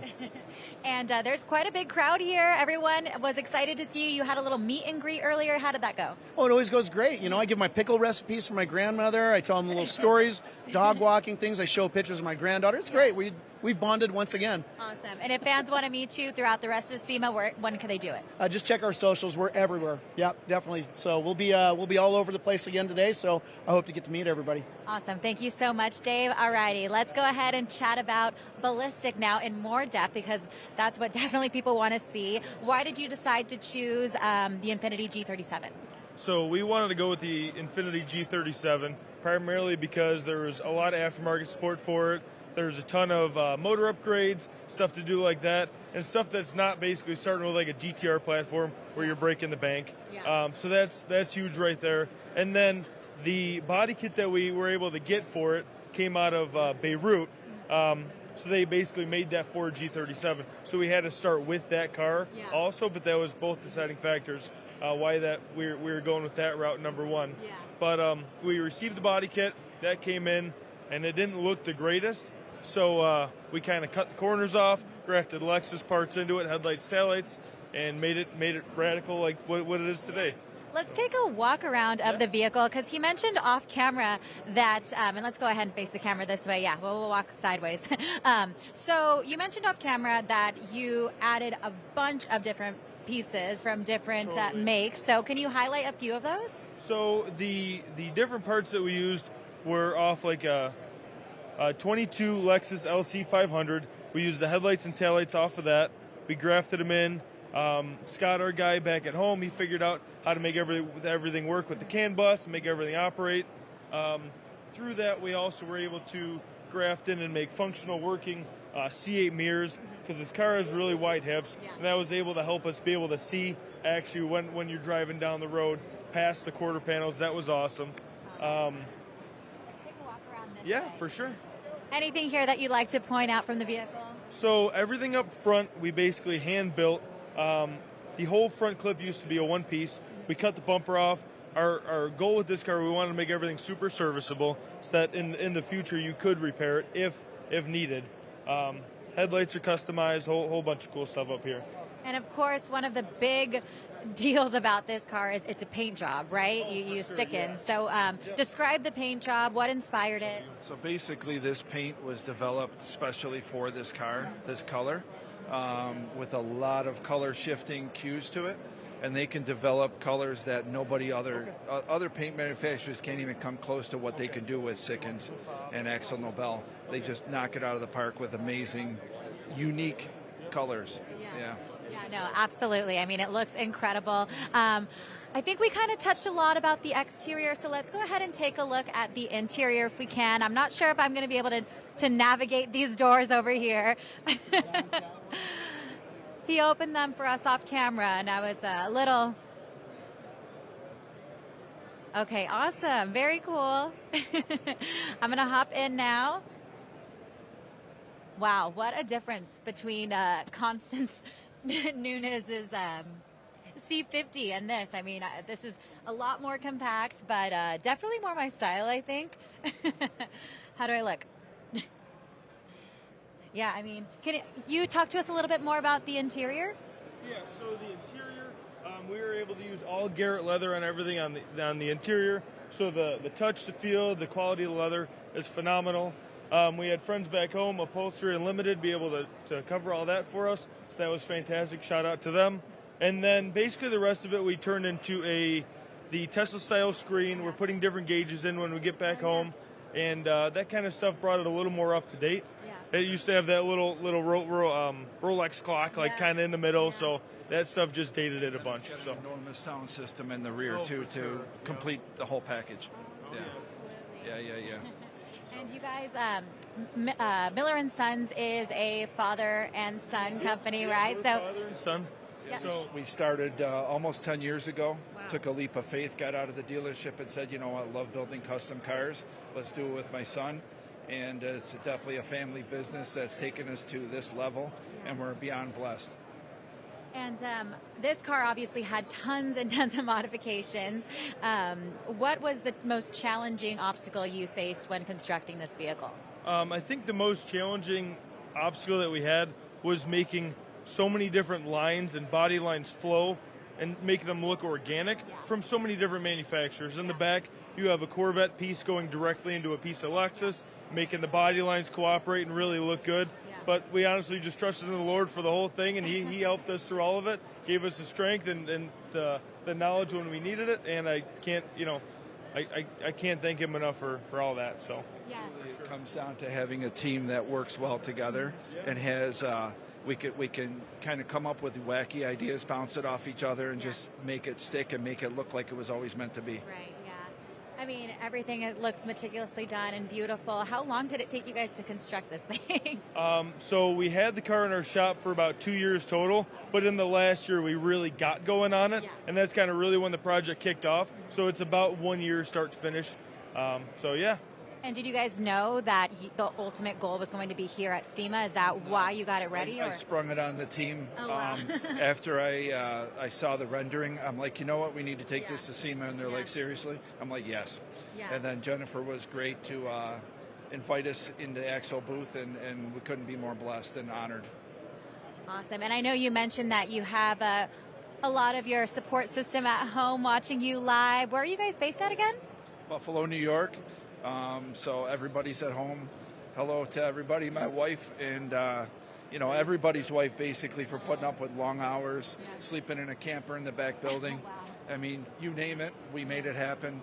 And kudos to everybody at home for standing beside us. So. Yeah, definitely a team effort. Do you have anything you want to say to people back home? I just want to thank all the people back at church, back at home. Everyone's been praying for us just for the strength, the wisdom, and all that, just to be able to conquer this car. And I feel like we have, but it definitely wasn't our own strength. Yeah, well, you have the support at home. You definitely have the support here. Yes. Lots of people excited to see Ballistic. Once again, everyone, Miller and Son Collisions, and I am here in front of Ballistic. I'll send it back to you, Chris. Thanks a lot, Aaliyah. Great stuff from out there on the SEMA floor. Appreciate it. And we are back here in the studio at SEMA Live with my next guest, and I've had her on the show before, and it's great to see her again. NHRA Top Fuel driver and the winner of the 2023 FIA Top Fuel Championship, Ida Zetterstrom. Great to have you back in studio with us. Thank you so much for having me. How is SEMA going for you? I know you arrived here at the stage right before you came up. Where were you coming from? Oh, I just got here from the VP Racing booth. I do have a signing there later today at 1, and I came in to check base, and then obviously I ran by Ed Brock and Comcams, and it's been long time supporters of each other basically. Yep. I had to stop and say hi, and then ran into some of our other race friends, and it gets busy at this show. Yeah, it sure does. I mean, this is a particularly busy time of year for you because not only do you have SEMA, but you just competed over the weekend in Las Vegas. Actually, this past weekend I didn't race. I'm sorry, you didn't race. No, okay. I only have a half a season this year, so Gotcha. I did 12 races, but I worked there. Yeah. So when I'm not racing, I'm announcing. So I was on the broadcast team. Okay. So Sunday race day was a really busy day. Me, David Freiberger, and Jason in the booth, and we had It's great racing. It's just I'd rather be in a car, Yeah, of course. I mean, that's got to be the hardest thing for a driver, to be up in the announce booth when you should be down there on the track. Will you be racing in Pomona? Unfortunately not.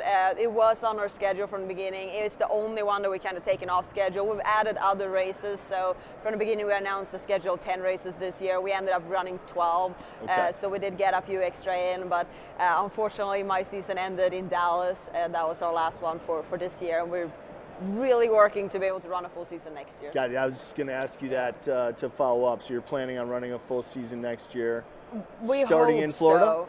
Yeah, so first race of the year is in Gainesville, Florida. Yeah. Right now, I do not have enough partners to race next year. We are still working on that. I'm hoping to be able to finalize some things and be able to have an announcement coming PRI that we will race next year. But as it looks right now, it's really tough. I'm working on that, and I hope I can be out there. Yeah, well, I mean, that's why SEMA is a great opportunity, because you probably get to have some good face time with a lot of potential sponsors. They can get to know you. You can interact with them personally, and hopefully they'll say, hey, we want to support you for the next season. Yeah, SEMA is always a great show for that. And obviously a lot of the companies we do work with, as it is right now, when you get here, you finally get to see everybody, because everybody's usually spread out throughout the country, and I travel all the year and they travel all year. But when you make it to SEMA, you finally get to see everybody. And SEMA is such a big show for all the European car lovers as well. So it was really fun. Last night we had an event with C-Tech, a Swedish company obviously, and it was a great mix of Swedes and Germans, and obviously a lot of people from over here as well. And it's just really cool to see all your kind of friends that love the same thing come out here. Yeah, and you recently, in the last couple of years, relocated to the U.S. permanently, right? Yeah, I'm actually live right outside of Indianapolis right now. We have our shop in Brownsburg.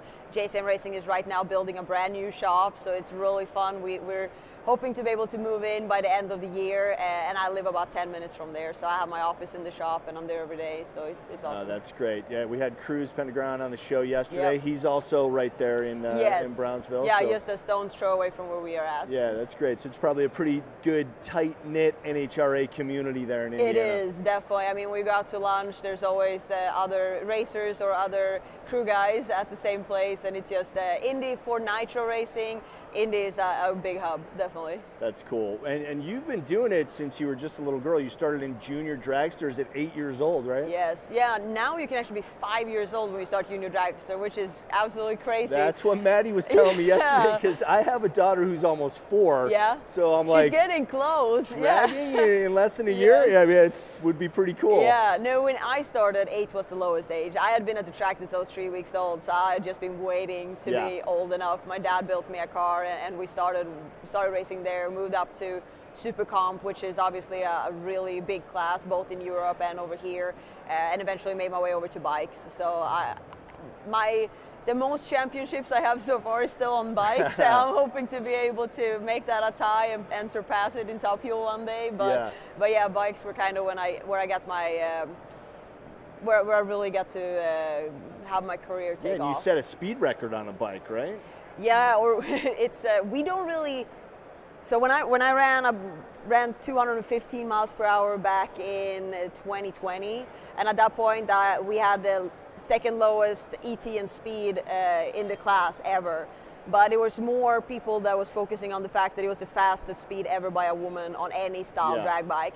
We obviously don't set records as men or women, but it was kind of like a milestone. And funny thing is, it hasn't been beaten yet, but they're getting really, really close though. We had another girl that was super close last year, but I think it was kind of fun. I raced a no wheelie bar drag bike running on a street tire, and I think it's kind of cool that record still stands when there's so many other bikes out there in other disciplines that haven't been able to kind of get over that yet. Very cool. Well, before I let you go, I want to run a quick video. We've got some highlights of you in your Top Fuel dragster. Let's take a look at that.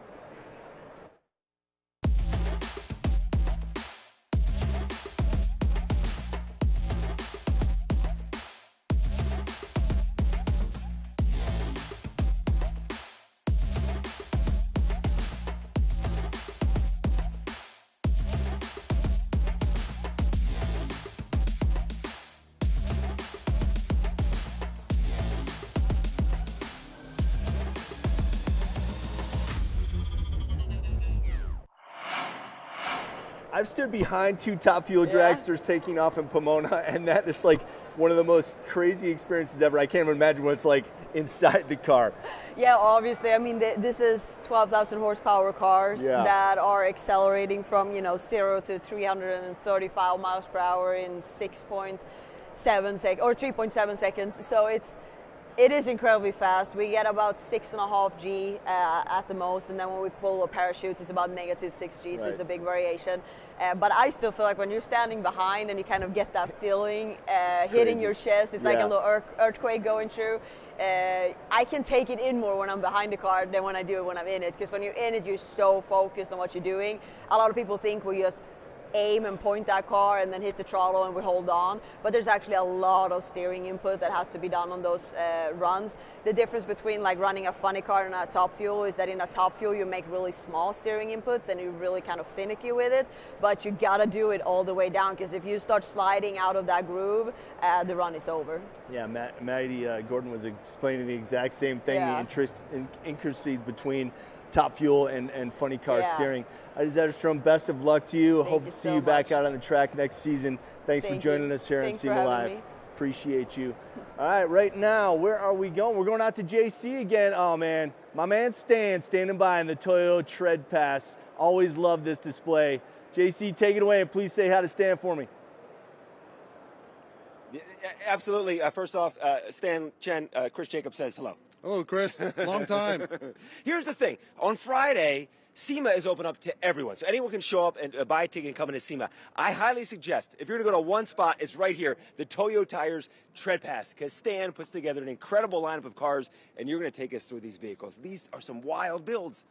Definitely. Every year, we kind of, we want to try to bring as much excitement to the Tread Pass.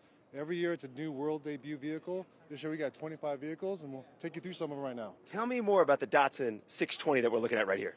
So this Datsun was built by a father and son team up in Canada, and it's based on, again, it's on a Datsun 620, but the front end is a Skyline clamshell. Oh, wow. They got full cantilever suspension, full cage. It's a pretty wild car. It actually sits and drives this at this height.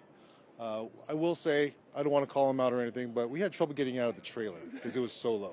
Oh, so it doesn't adjust. You can see, I mean, there is barely any room here between the tire and the fender. Yeah, you can look. There's no bags. Oh, yeah, there's nothing inside there.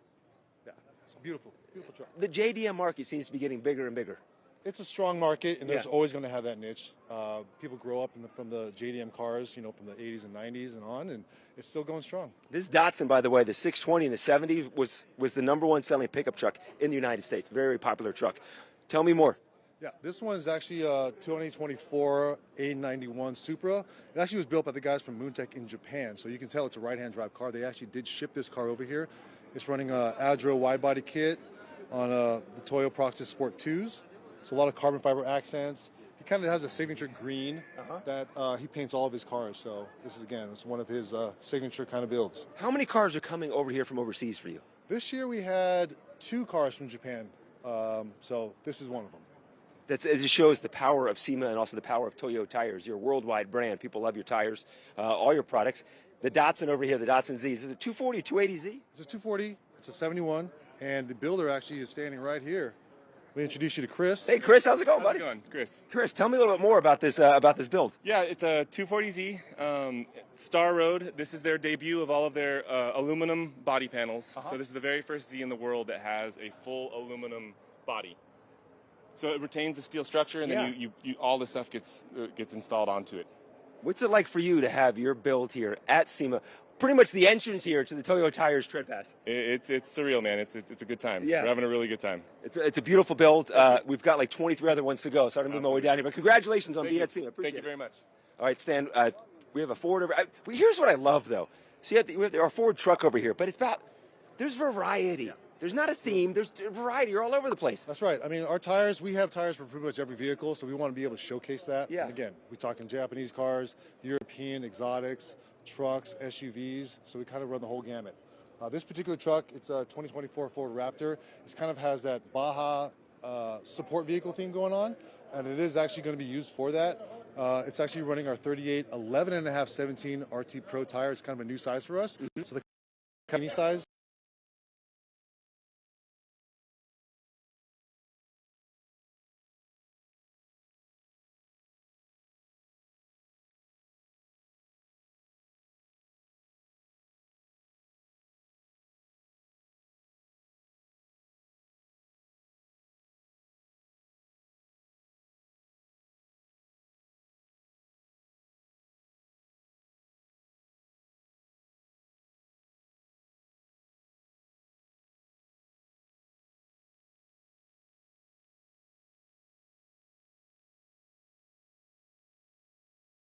With SEMA Market Research. In the aftermarket, success comes down to timing and insight, knowing what's trending, who's buying, and where the market is headed. That's where SEMA Market Research comes in. SEMA provides businesses with exclusive access to real data, industry reports, trend forecasts, and buyer insights that help you make informed business decisions and stay ahead of the curve. Whether you're developing a product, entering a new segment, or planning for the year ahead, SEMA Market Research gives you the clarity and knowledge to act with confidence. SEMA's market research reports are available for everyone to purchase and free if you're a SEMA business member. Just another great benefit of membership.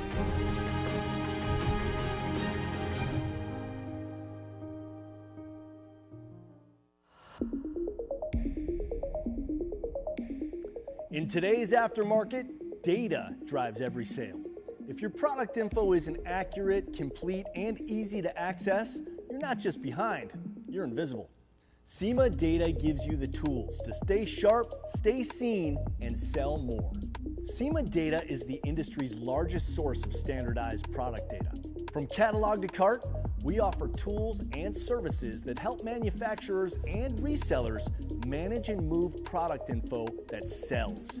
For manufacturers, your data isn't just your brand, it's your sales rep. With SEMA data, you can create, manage, and distribute your product content to your resellers and retailers, all from one powerful platform. So your data works as hard as you do. Resellers benefit immensely with instant access to thousands of parts with up-to-date, standardized product data, allowing for seamless integration into e-commerce platforms. Simply put, this means better listings, happier customers, and increased sales. Want custom exports, real-time notifications, a US-based support team? You got it. SEMA Data has the tools and the team to help you take control and get the most out of your product data every step of the way. Whether you're making the parts or selling them, SEMA Data helps you stay connected and stay competitive in today's aftermarket. SEMA Data, powering the industry, one product listing at a time.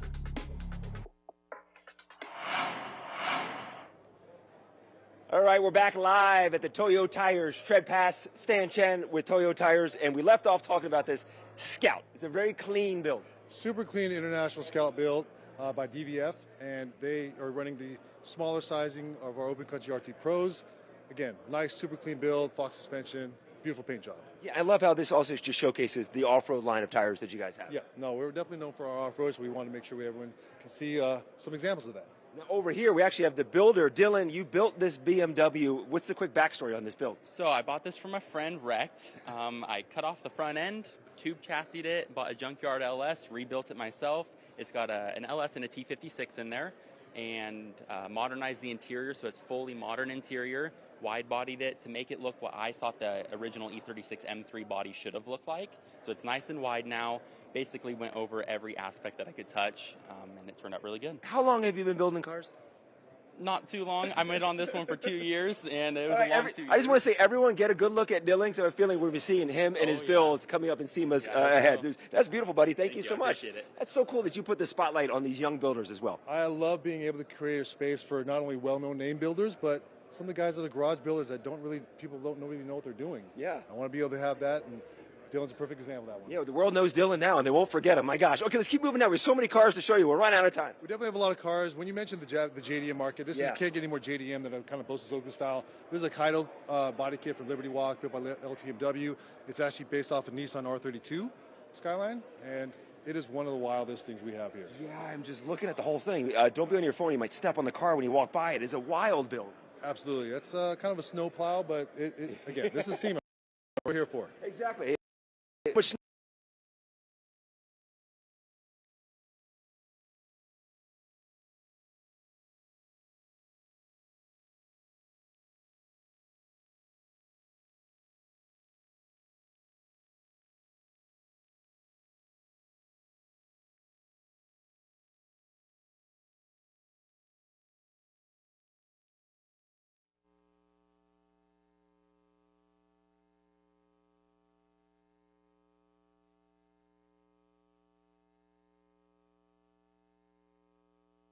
In the automotive aftermarket industry, speed matters. So does precision. That's why we created the SEMA Garage, purpose-built facilities where aftermarket innovation becomes real.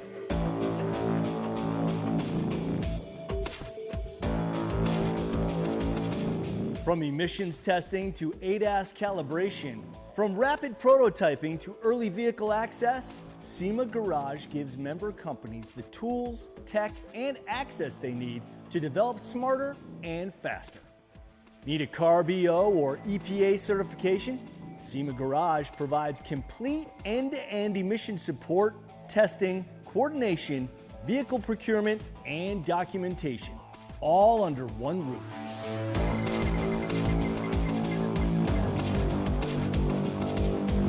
With nearly 1,000 CARB-Os and SEMA certifications and a $30 million investment in lab infrastructure, the SEMA Garage is setting the standard for emissions compliance in the aftermarket. As vehicles get smarter, product development gets more complex. That's why SEMA Garage built the nation's only aftermarket-focused ADAS research and calibration facility. From diagnostics and recalibration to real-world testing, our experts help ensure your products are safe, legal, and compatible with today's most advanced systems. SEMA Garage equips members with the tech to quickly move from concept to production with 3D scanning, OEM CAD, resource files, and industrial-grade prototyping tools on site. It's a full-service product development environment purpose-built for the aftermarket. Browse over 60,000 OEM CAD and scan files through the Tech Transfer program, ensuring every product starts with precision fitment and design. SEMA Garage connects members with OEM measurement programs, offering early access to new vehicles long before they hit the showroom floor, and facilitating collaboration between automakers and aftermarket innovators. 500 plus manufacturers, 90% satisfaction, and thousands trained. The SEMA Garage isn't just a facility, it's a resource built by the industry for the industry. When your product is ready to move from idea to market, SEMA Garage is your fast track to success. Start development smarter and innovate faster. Get support that moves your products forward. Learn how SEMA can help your business at SEMAgarage.com.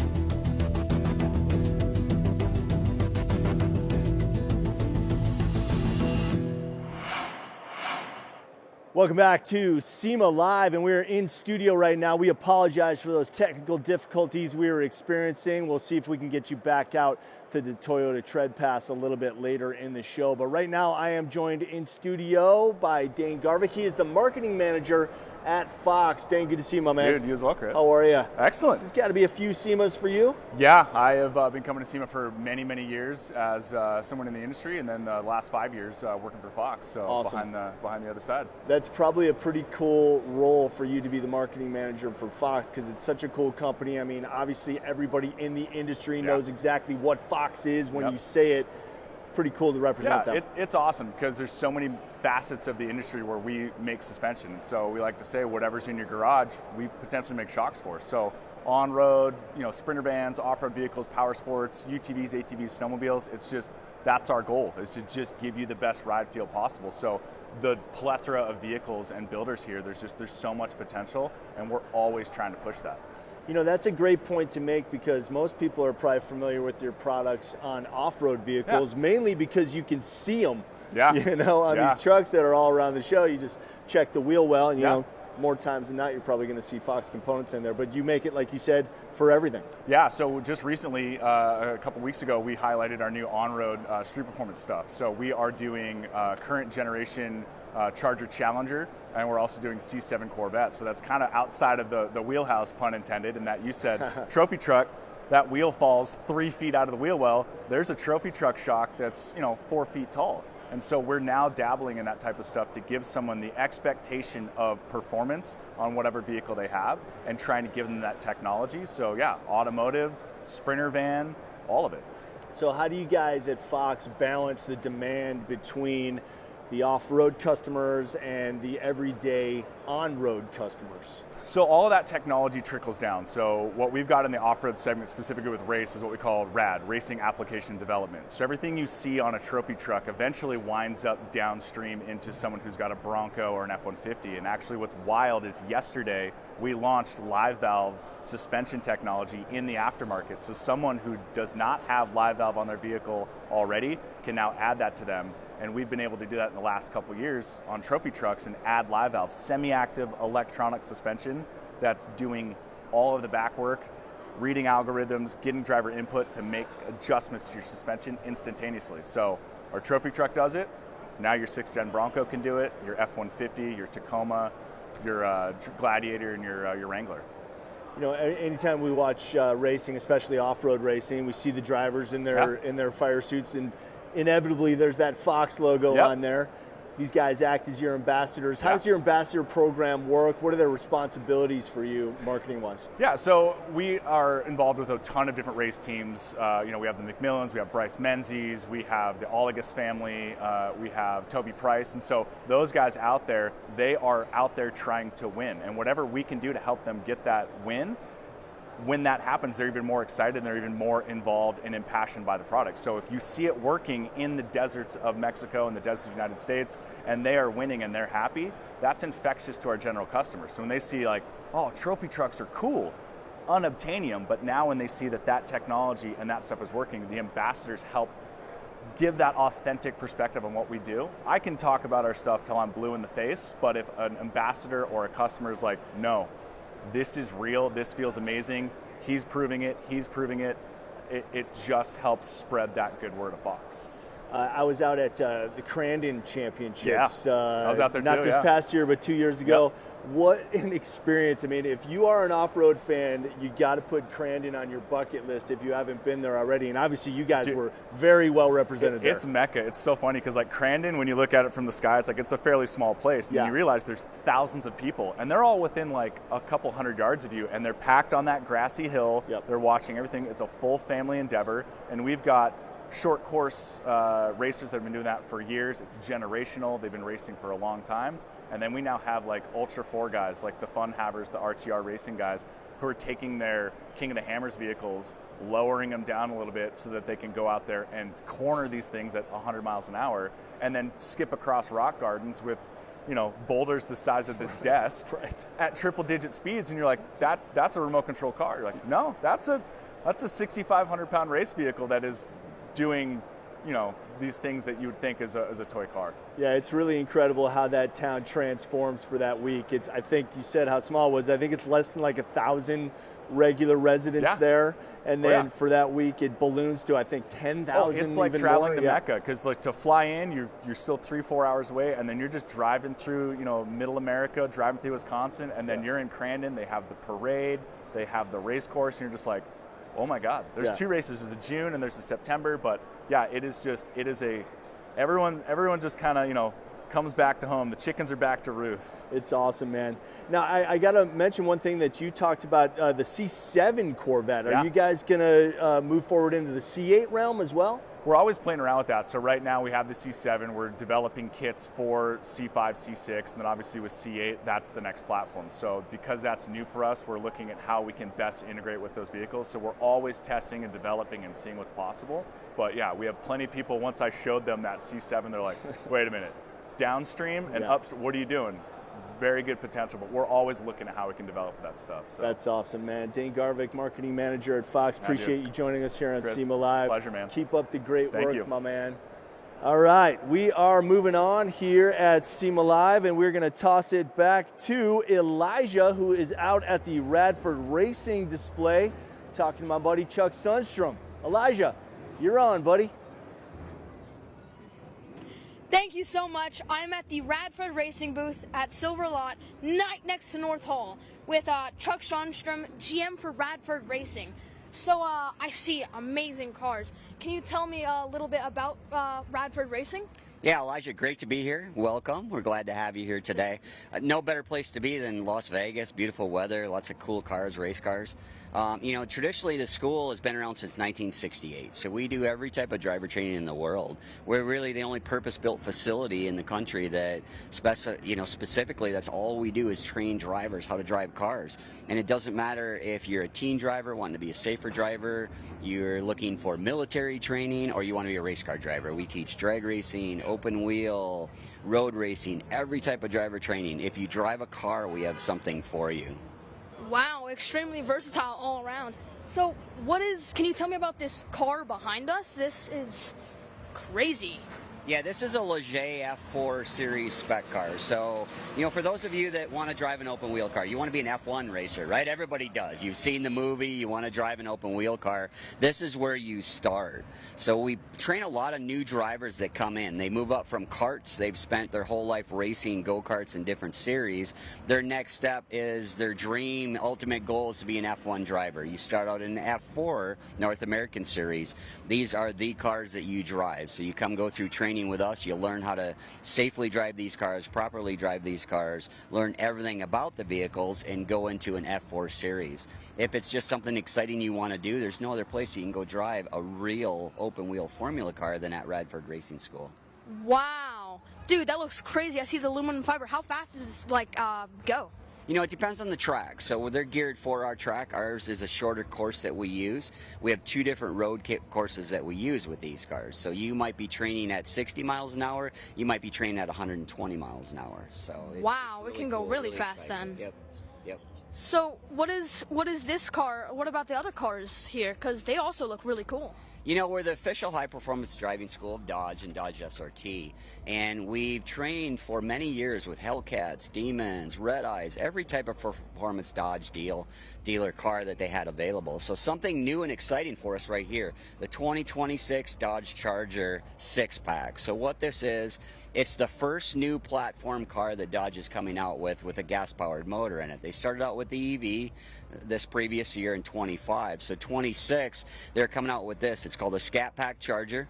It has an inline twin turbocharged 6-cylinder that makes 550 horsepower, all-wheel drive. It's just an incredible car. So it's a new body style, a whole new start for Dodge, and starting out with something very unique in the fact that they're coming into a market they've never done before with an inline 6 twin turbocharged car. It's an amazing car. It really is. Incredible car. I mean, I love all Dodge cars. That name is crazy. That looks so cool. And I mean, wow, 550 horsepower. That is a lot. Yeah, and they're coming out with 3 versions of this car. So you'll be able to buy an RT, which will be a 400 horsepower, lower version of the car. The Scat Pack with the 550 horses, what you see here today. That's going to be the first model that's coming out. You can pre-order these currently. They'll start delivering them very soon to customers that buy them. Sometime next year, they'll be coming out with a 670 horse track version of this car. That'll be a real high performance model designed for road racing, drag racing, every type of racing you want to do with the new Charger platform. They have 4-door versions, 2-door. It's going to be a real exciting time for Dodge coming out with this new model and this new car. Wow, this is such a clean car, and I mean, this is just for other parts of racing. If you want to get into other parts of racing other than Formula One, correct? Yeah, exactly. So all-wheel drive, and kind of a new market for us, a new training capability, us training people how to drive cars that are all-wheel drive. It's something that's new and exciting, whether it's in racing or everyday driving. So now we're going to have an opportunity to do some different types of training, from safety training and performance driving on a road course with an all-wheel drive car versus a rear-wheel drive car. Very exciting time for the school and for Dodge moving forward in the next few years. Seems super versatile. This is super fun. I mean, that color is absolutely beautiful. And do teenage students get to race this car? We do. We have the top-rated teen driving program in the world. So we have a 1- and 2-day, 3-day drag racing course, teen driving course, road racing courses.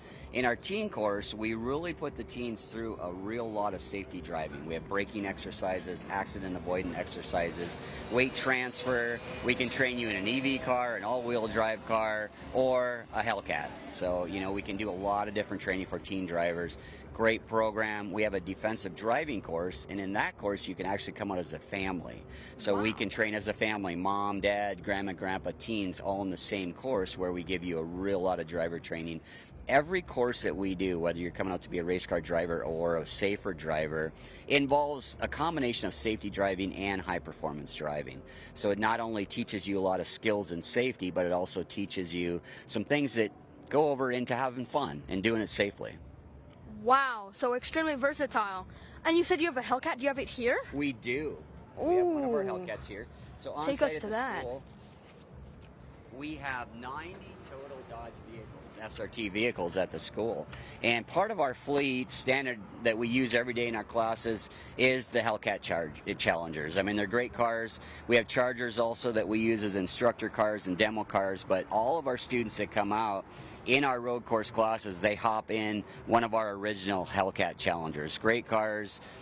We can run these cars in different options, whether we're running at 500 horse or we're running them at 700 horse, based on the type of class and what we're doing. So this is just an example of one of the 50 cars that we use on an everyday basis for our students to hop into. You know, it's really cool. I mean, where else can you go out, learn to be a safer driver, go have some fun, learn to be a performance driver, and drive a 700 horsepower Hellcat? Yeah, I mean, wow, what a beauty. You can see, you know, the SRT and everything. How do students react, or like, how do they react when they see this car, and how do they choose one? Is it just like personal preference, or? When you sign up for our courses, you have the option of choosing either an automatic or a manual trans vehicle. So once you come out, we have a variety of colors. We kind of assign the cars to the students. If we have a student that comes out and we have a line of cars there and they say, I really want to drive a purple car because I've always wanted to, or I want to drive a sublime green car because I've always wanted one, we put them in a sublime green or a purple car. We make sure we do that for the students. Wow, so whatever their needs or wants are, that is met. That is super cool. And what makes Radford Racing School different than other racing schools? You know, there's numerous things that make us different. There's a lot of racing schools out there around the country that cater specifically to certain items. You know, the difference between us and them is the variety of things that we can do and that we do. We train every type of driving in the world. Like I said earlier, you know, we train safety driving, defensive driving, we train performance driving, race cars, NASCAR drivers, open wheel cars, F1, IndyCar drivers, drag racing. We do everything. And with our purpose-built facility, we have the opportunity to utilize 3 different road courses, a drag strip, an off-road course. We have purpose-built areas that we do our exercises with our accident avoidance and our braking exercises and everything we do. We're not going to a track somewhere, a parking lot, and setting up a course with cones. Everything's set up individually for what we do every day in and out. The other part of that is from a service side. We have a full service department, parts department. We have it on site. Wow. So we service our cars on site every day, morning, lunch, afternoon. So you're not only learning to be a better driver, you're safe in every car that you're driving. We go through those cars completely top to bottom, consistently throughout the day, whether it's new tires, new brakes. There's some classes that go through 3 sets of tires and 3 sets of brakes in one day. But we do that right on site, everything in-house. And what is your most like popular car between different age groups and like different like types of things?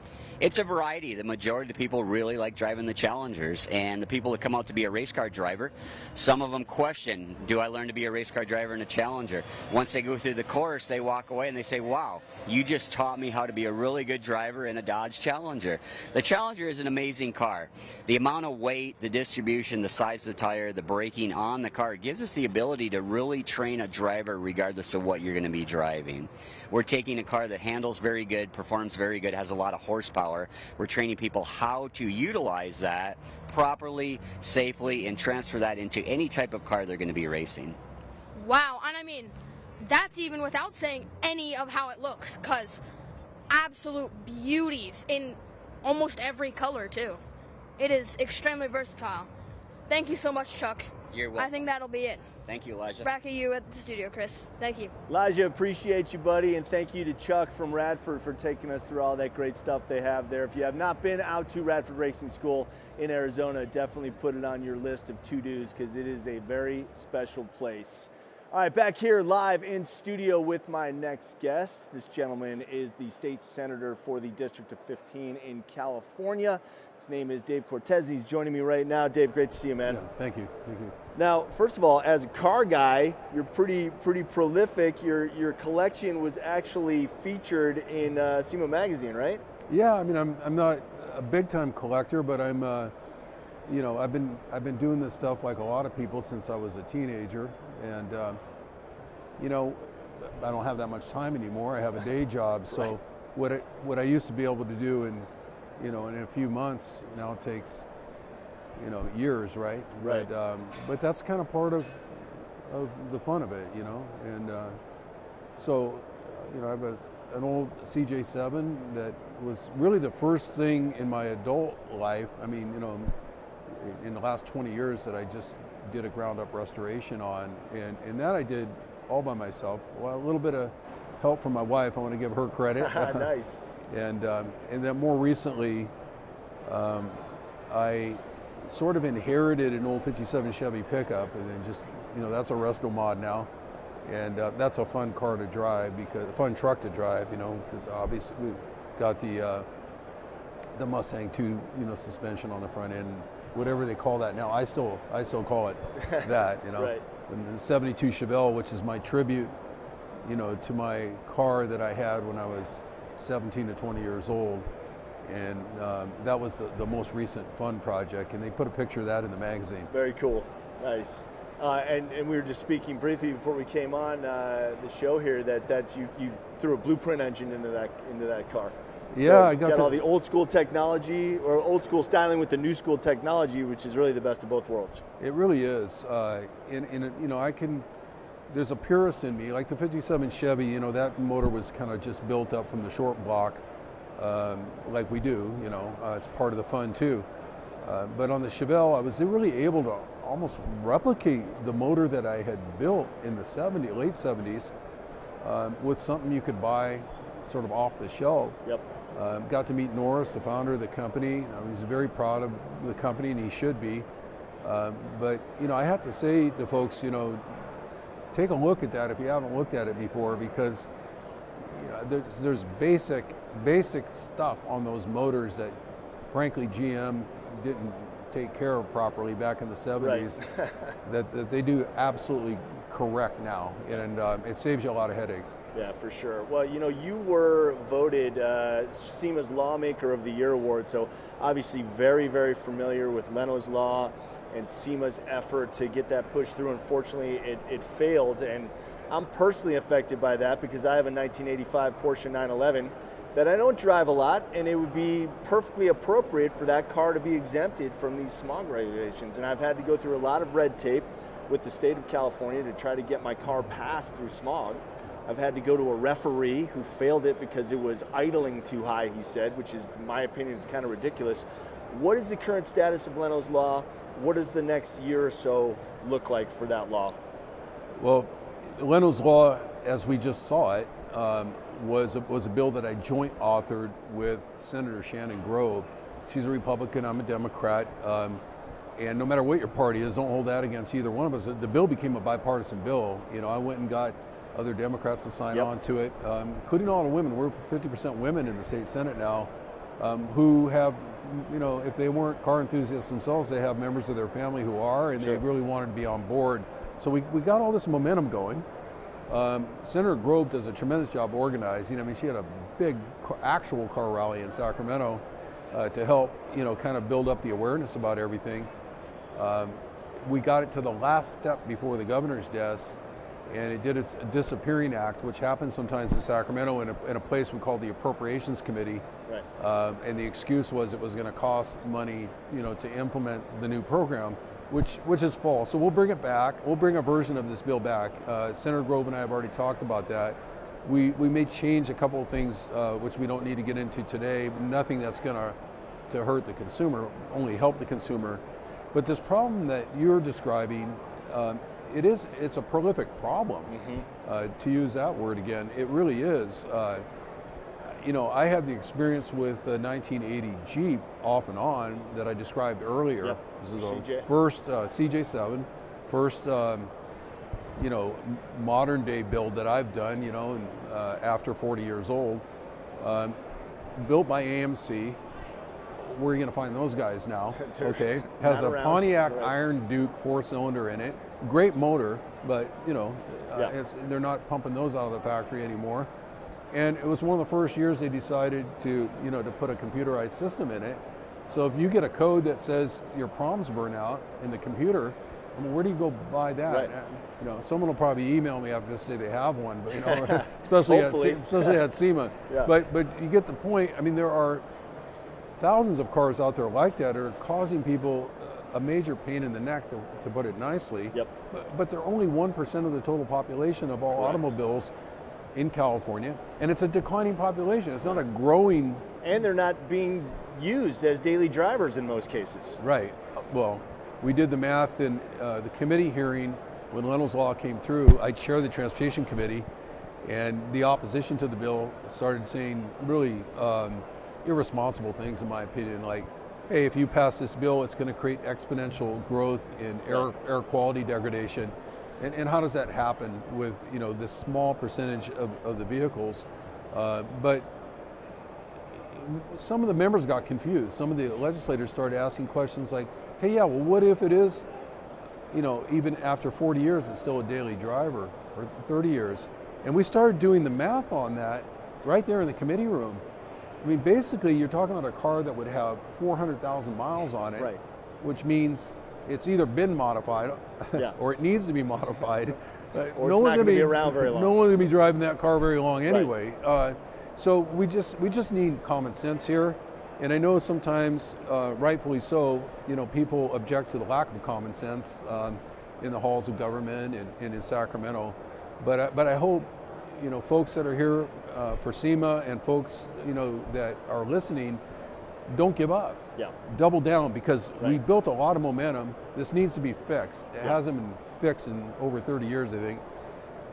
And we made some noise, and sometimes these bills just take a couple years to get through, but we'll get it through. Good. That's my commitment. Good, excellent. That's great news to hear, and obviously, the partnership between the California legislation and SEMA is going to be a huge influence on finally getting this law passed through, because common sense-wise, it needs to happen. It does need to happen. Yeah. Senator Cortez, thank you very much for joining me here on SEMA Live, man. Anything I can do to help you guys out, make that happen with my influence, I am ready, willing, and able, because as I said, it's affecting me personally. We'll take you up on that. And SEMA's been a great partner, of course, and that'll continue to be the case. Thank you. Appreciate you, man. Thanks for joining us here. And right now we're going to kick it out to Aaliyah, who's got a Magnuson walkthrough right now of two builds that feature F-150s from Mike White at BAT Design. Aaliyah, take it away. Yes, thanks, Chris. I am Senator, here at the appreciate you, Magnuson display, and I'm also here with Todd Payne. He is the marketing director here at Magnuson. Can you tell us a little bit about what you have going on at this booth today? Yeah, we're showing some of our newest offerings, our newest products here in the Magnuson booth. We've got one of our big Moab blowers directly behind us on the engine stand, and we've got a couple trucks in the booth this year. We're an all-truck booth. Awesome. All right, let's take a look at this first truck right over here. Okay, so this is our F-150 that is talking about. Right, this is a 2025 F-150. It's showcasing our brand new supercharger system. It's designed specifically for 2024 through 2026 F-150s, equipped with the Coyote V8. And this is our 2650 Magnum Series supercharger. It bumps the horsepower to 711 horsepower and 639 foot-pounds of torque. Yeah, she scoots. Yeah, no, absolutely. I mean, could you handle that? Yeah, this is an all-wheel drive version. Our system includes a powertrain warranty, so that's to help the consumer, know that we engineered it correctly to handle that power and to live its normal life while giving you some more smiles. Alrighty, and now we're going to take it over here to Mike. Mike, how are you doing today? Very good, thank you. Good, awesome. Well, incredible vehicle that we see here. Todd kind of gave us a little bit of the lowdown on it, but do you have any other special features that you'd like to share? Yeah, the goal, we started with this build with Magnuson Superchargers as the base, and then we kind of go from there. We build these vehicles directly for dealerships, so you can purchase these vehicles directly from your local Ford dealer. Every single one, we're only going to build 25 of these. They're all PTS. They're 1,000 horsepower, and you get to pick your paint color, your seatbelt color, your interior color, your wheel color, caliper color. And then when you pick your color, that color is then off the table for the next guy. Wow. So each one will be custom built and tailored to that owner. So we have, Forge line wheels with center lock wheels. We have carbon ceramic brakes, Anderson composites with all of the carbon fiber goodies you see all over. And then we've got cat skin leather on the interior. We use QA1 for the suspension, so they're double adjustable shocks. This is the real deal build. So we use all the best of the best in their specific categories and bring it all together into what we call a production truck. Yeah, absolutely. I mean, the vehicle looks absolutely insane. And you mentioned 20 or 25 that are available? Only 25 of these will be built. Yep. Okay, and what's that going to run the consumer? Because that's pretty exclusive. Yeah, it's $150, $149, $995. Oh, wow. Okay, so not crazy. Yep. All right, let's take a look at the interior if we can. Okay, can you elaborate more on the interior? Yeah, so we have a custom interior done by Catskin. We take, and these trucks start as an XL, which is a work truck. But obviously, at this price level, people want a little bit more luxury. So we take out the jump seat out of the center. We put a center console in with the fold-down shifter, carbon fiber steering wheel, carbon fiber, covers on everything. And of course, you look at the interior, and it really speaks to that, higher-end feel.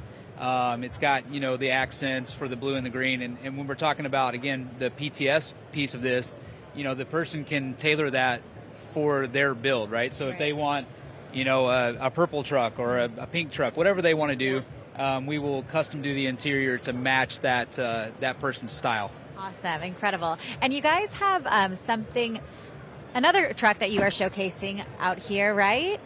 Not us, but with Magnuson, yeah. He's got another truck. Yeah. Okay, thank you so much for your time. We're going to take a look at it over here.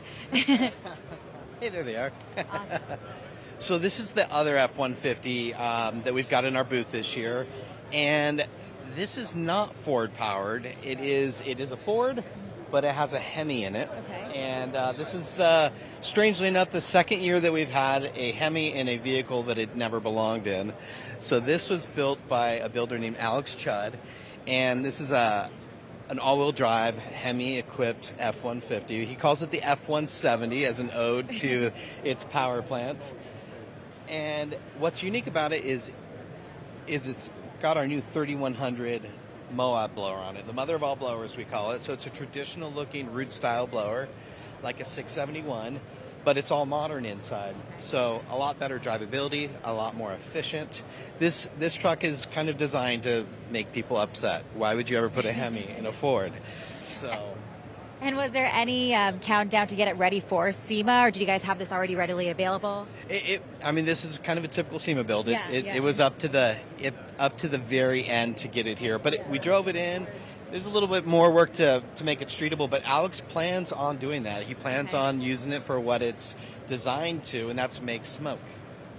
And any challenges that you faced? I'm sure there was plenty, but maybe what was like the hardest challenge when creating this vehicle? So one of the things that was decidedly difficult here, because this is a Magboro style livery, is where do you put your cigarettes while you're driving and making smoke? Yeah. So this has a custom set of cigarette holders and lighters in it. And while we don't encourage children to start smoking cigarettes, we encourage smoking tires. The other thing you might notice is the cooling system on this particular truck is in the bed, and that's because it's going to be doing lots of smoky burnouts in its near future. And we thought it was smart to put a warning in the back windows so people did not lose their minds when they saw the truck. So the radiators are in the back for safety and airflow, and the Surgeon General's warning is there so people know what's about to happen next. What has been the reaction from attendees here at SEMA on this car? They've seen some of this video coming out before, and we trailered it out here on an open trailer, so it was seen out on the road. Oh, cool. They're pretty surprised by it. Yeah. They love the livery. They love that it's a bit of a meme truck, and they love the presence of the big blower and the bug catcher, no hood. It's big, it's in your face, and you can't ignore it. Yeah. Did you get a lot of honks on the way to SEMA? We did. Yeah. We had some people pacing us and taking video.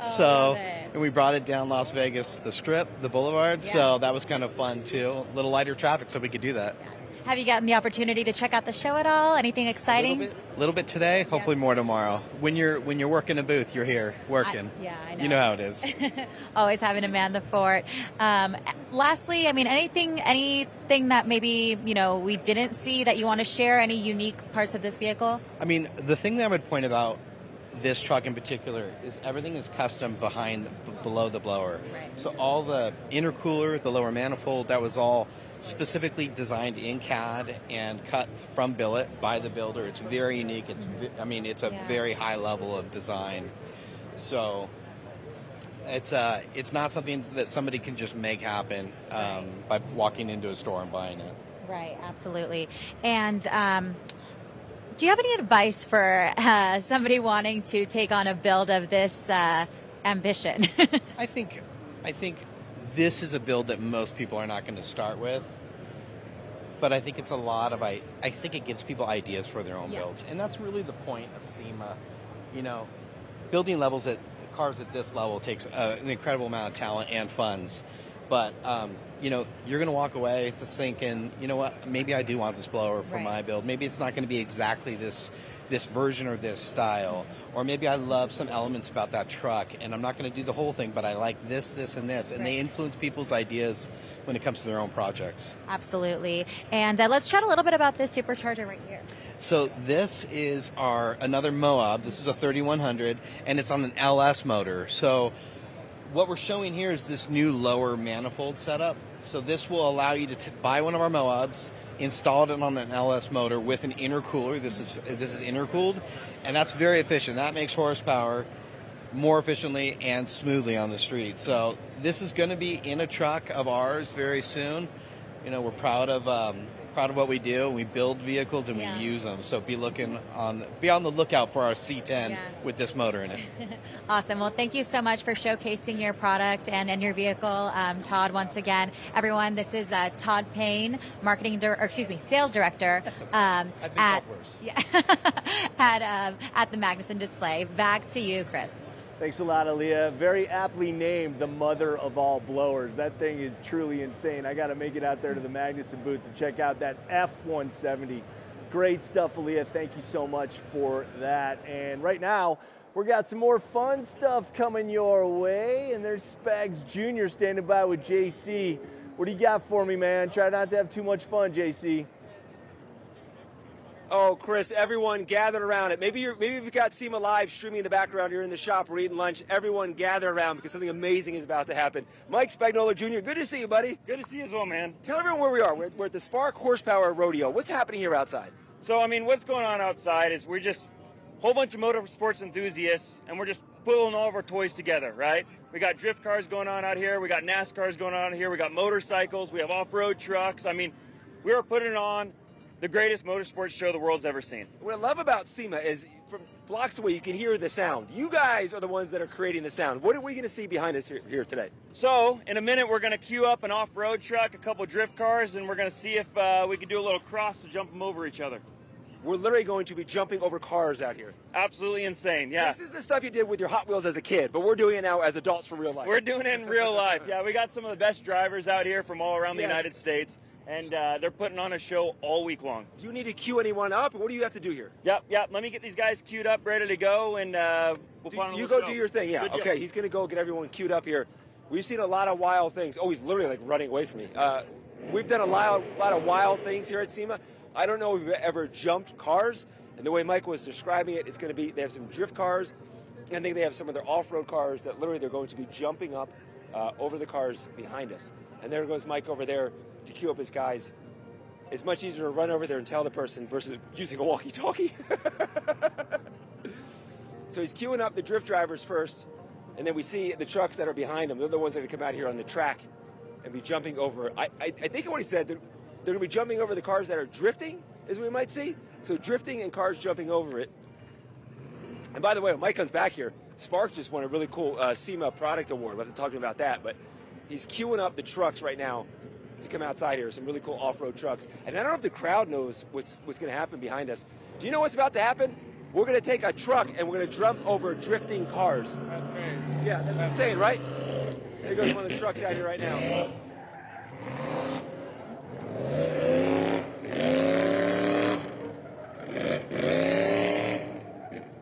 Another one of the off-road trucks.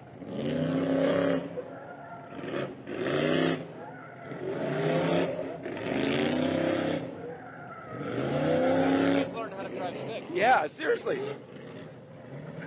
I wonder what's the job too. Whoa! How awesome was that? A little test jump right there. Here we got the Ford back here as well. I guess he'll be jumping something too at some point. All right, Mike is now coming back here. He's queuing up his drift cars. I'm guessing they practiced this before. All right, here come the drift cars.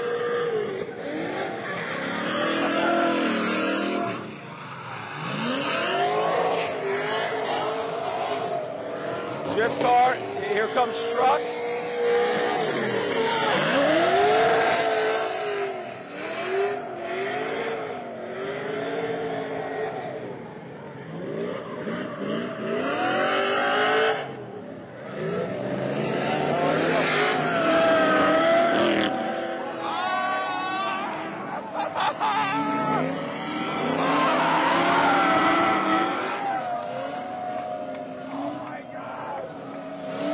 That was wild. We're going all day long. What was that? Like I said, we got some of the best guys out here. Not everybody can do stuff like that. He did it twice. This, like I said, this is one of the greatest examples of motorsports out here. We got everything going on. You guys wait till the car passes.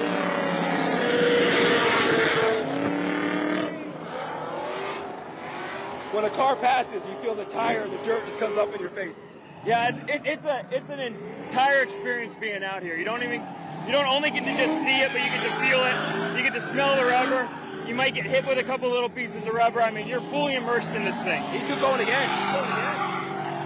And like I said, I don't know if I said this earlier actually, but we're doing ride-alongs all day long. So if you want to experience this yourself, come on out. We'll get you in a car, and you'll be able to experience firsthand. Have you ever seen anything like that before?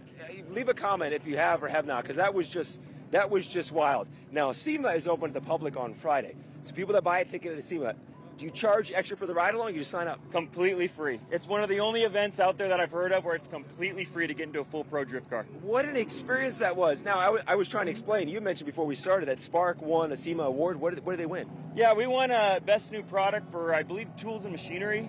And what our product is it uses AI to put a full SAE mechanic in your back pocket, Really? in your hand. Yeah. Okay. So basically what it does is it says, based on your year, make, and model, and the majority of people that have had this issue with your make and model, this is what most of them have used to fix it. So it gives you the part. It gives you the part, and it tells you the steps on how to replace it. Full-on mechanic in your back pocket. By the way, can you show that mark over there? I love how that one is made up like a taxi cab over there. The best part is it's got 4 seats.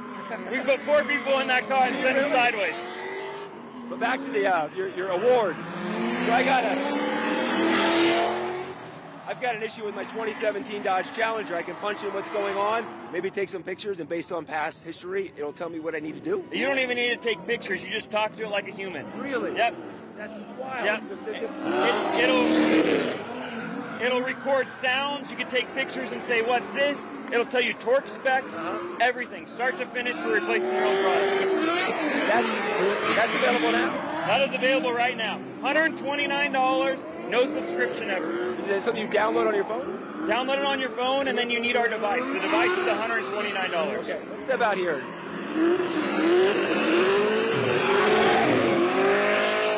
As a driver, what's going through their minds right now as they're whipping around the track? As a driver, I mean, like I said, these guys are pro. These guys do it every single weekend. What's going through the passenger's mind is, how are we not crashing right now? But these guys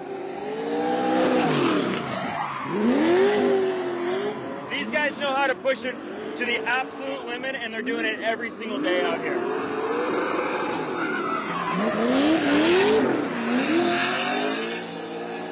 The amount, you can see too, like, let me show the camera, Mark, the amount of debris.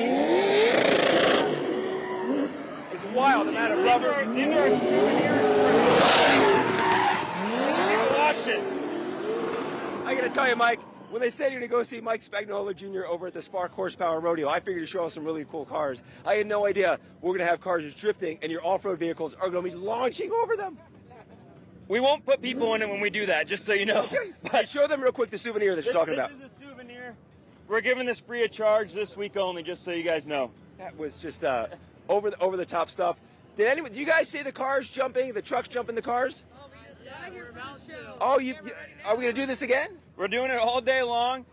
Head over there, sign yourself up. We'll put you in one of the cars. Oh, you can go. Would you want to go in one of those cars? Let's do it right now. Okay, they're gonna go. See, that's what SEMA is. They're gonna go do some ride-alongs over there. It's awesome, Mike. Thank you so much, man. Thank you for coming out. What a treat it was seeing this cars jumping in the background. Chris, I don't know how much of that you heard, but I'm sure you saw the madness that's down here. Oh yeah, I saw it and I heard it and I loved it, most importantly. Those guys are artists, man. Tell Mike I said hey and thank you very much, and thank you, JC, for bringing us that fun stuff out there in the parking lot just outside the Convention Center, West Hall. And back here in Central Hall at the SEMA Live studio, I'm joined by my next guest.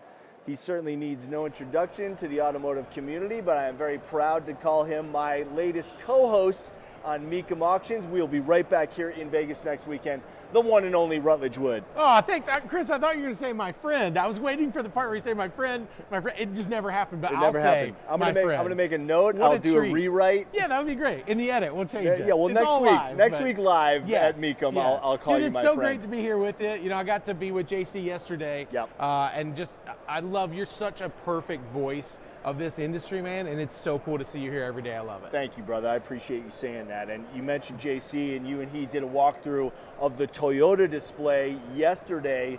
What's your personal favorite aspect of what's on display at Toyota this year? I mean, you know, it's always about innovation and creativity. They always bring so many cool things. We had the Turbo Trail Cruiser, which is an FJ60. Like, you know, I love those. I got one at home, but with a crate motor. You know, it's the chance of a crate engine. We'll see. It's a 3.4 liter twin turbo V6 out of like a modern Tundra or Sequoia. That one was really cool. We had this BZ Time Attack like hill climb car that Marty built that it's all electric. It's insane. It looks so good. There's also a hydrogen powered Tacoma that has a hydrogen setup from a Mirai. So it actually makes a ton of power. It's got a whole electric setup, so it charges those batteries. You can charge 2 electric trucks on the trail. Let's just pick 2 out of thin air. Maybe that one that looks like a dumpster and that Rivian. Let's say those 2 break down on the trail. They've run out of juice. You can charge both of those, or you can run a whole house off this thing. It was crazy. They also had a Camry GTS. There's just so many cool things, man. You know, you mentioned hydrogen, and it's interesting because that really seems to be the trend towards where fuel is going. We had the president of FIA on yesterday, and he was mentioning that they're doing hydrogen races now, which is so cool, and I can't wait to check that out. It'd be crazy. If we can make it more readily available, that market will just completely boom. The coolest thing that we had in the booth for sure is it's a concept, but it's called the Scion, the SC1. It is a Toyota-built side-by-side, Chris, that uses the 2.4 liter hybrid turbo from the Tacoma, and it uses all sorts of, like, it's got GR Corolla brakes. It would change the side-by-side industry because the cage was SCORE certified, it's FIA certified. Like, I hope we get it. I hope everybody talks about it because I want one. I'll sell my Polaris tomorrow and go get one of those. Well, you've definitely been bit by the racing bug. We have a little video package here of you behind the wheel. Let's take a look.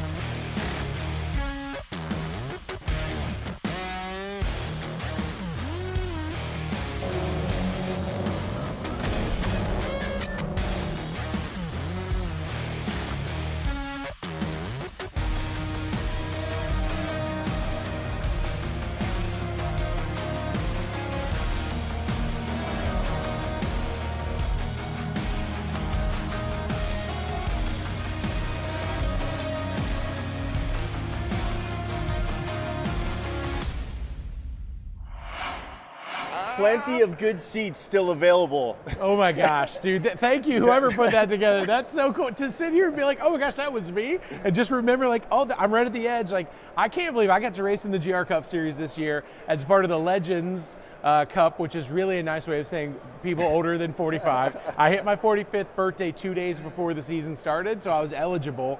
And man, I've never worked at anything harder. It was the most intense thing I've ever done. You know, I won the Toyota Pro Celebrity Race they did in Long Beach in 2013, and I thought, I was like, this is real racing. This is tough. I was incorrect.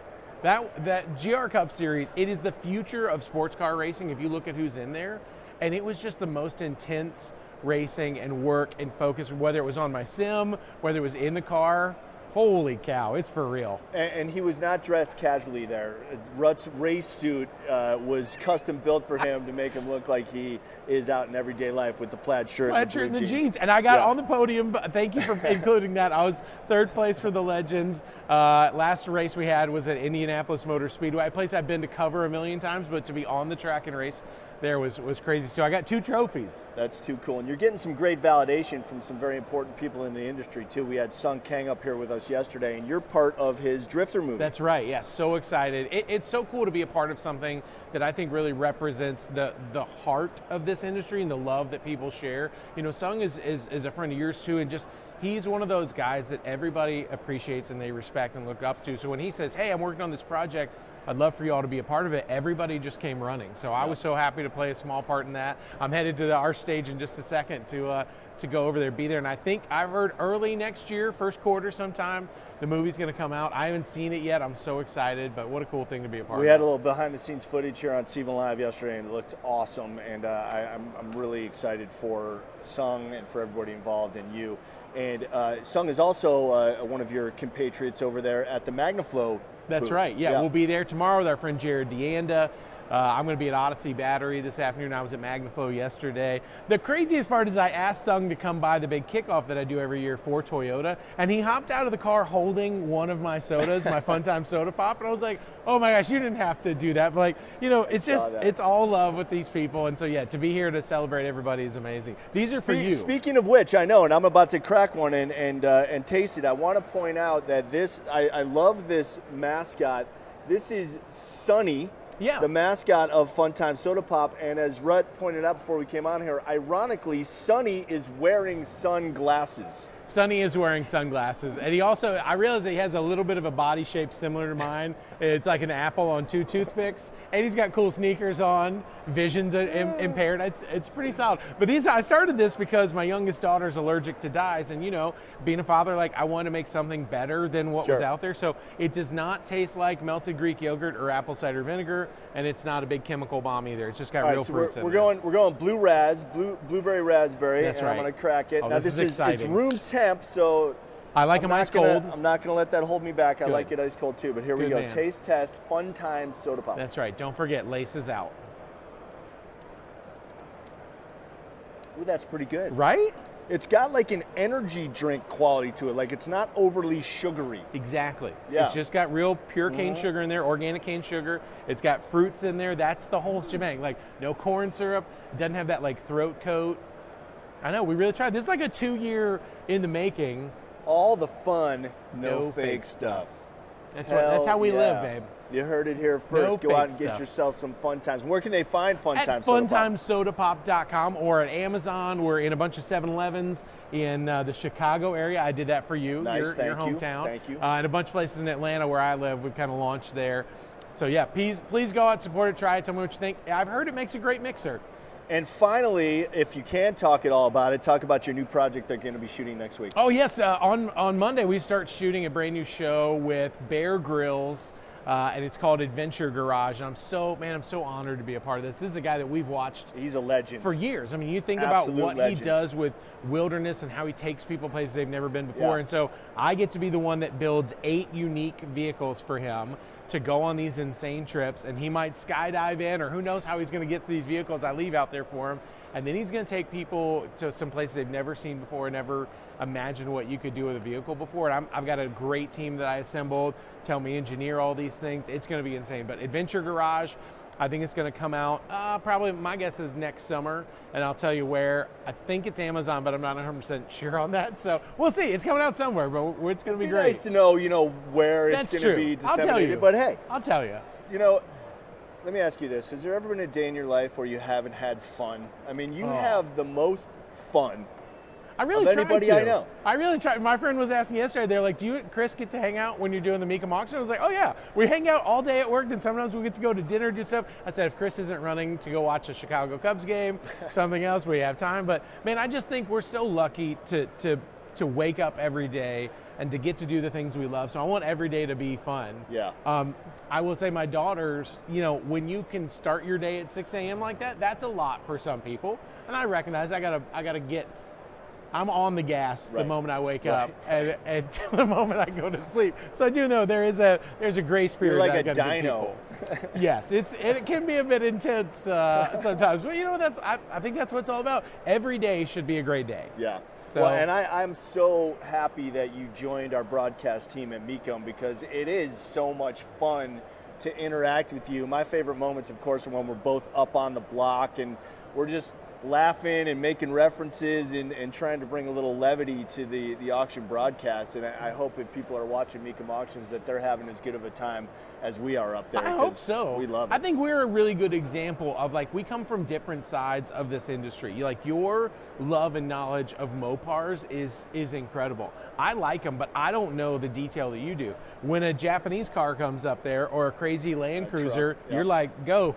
I can't wait to hear what you're going to say. So Right. I think that's what's really fun. And when you look around this room and you see the variety of companies and quality people and quality parts that are here that make cars in this industry so special, I think that's what we try to bring to it, is something different, you know? I have to share this with the audience because you might have noticed if you watched the Mecum broadcasts last week in Fort Worth.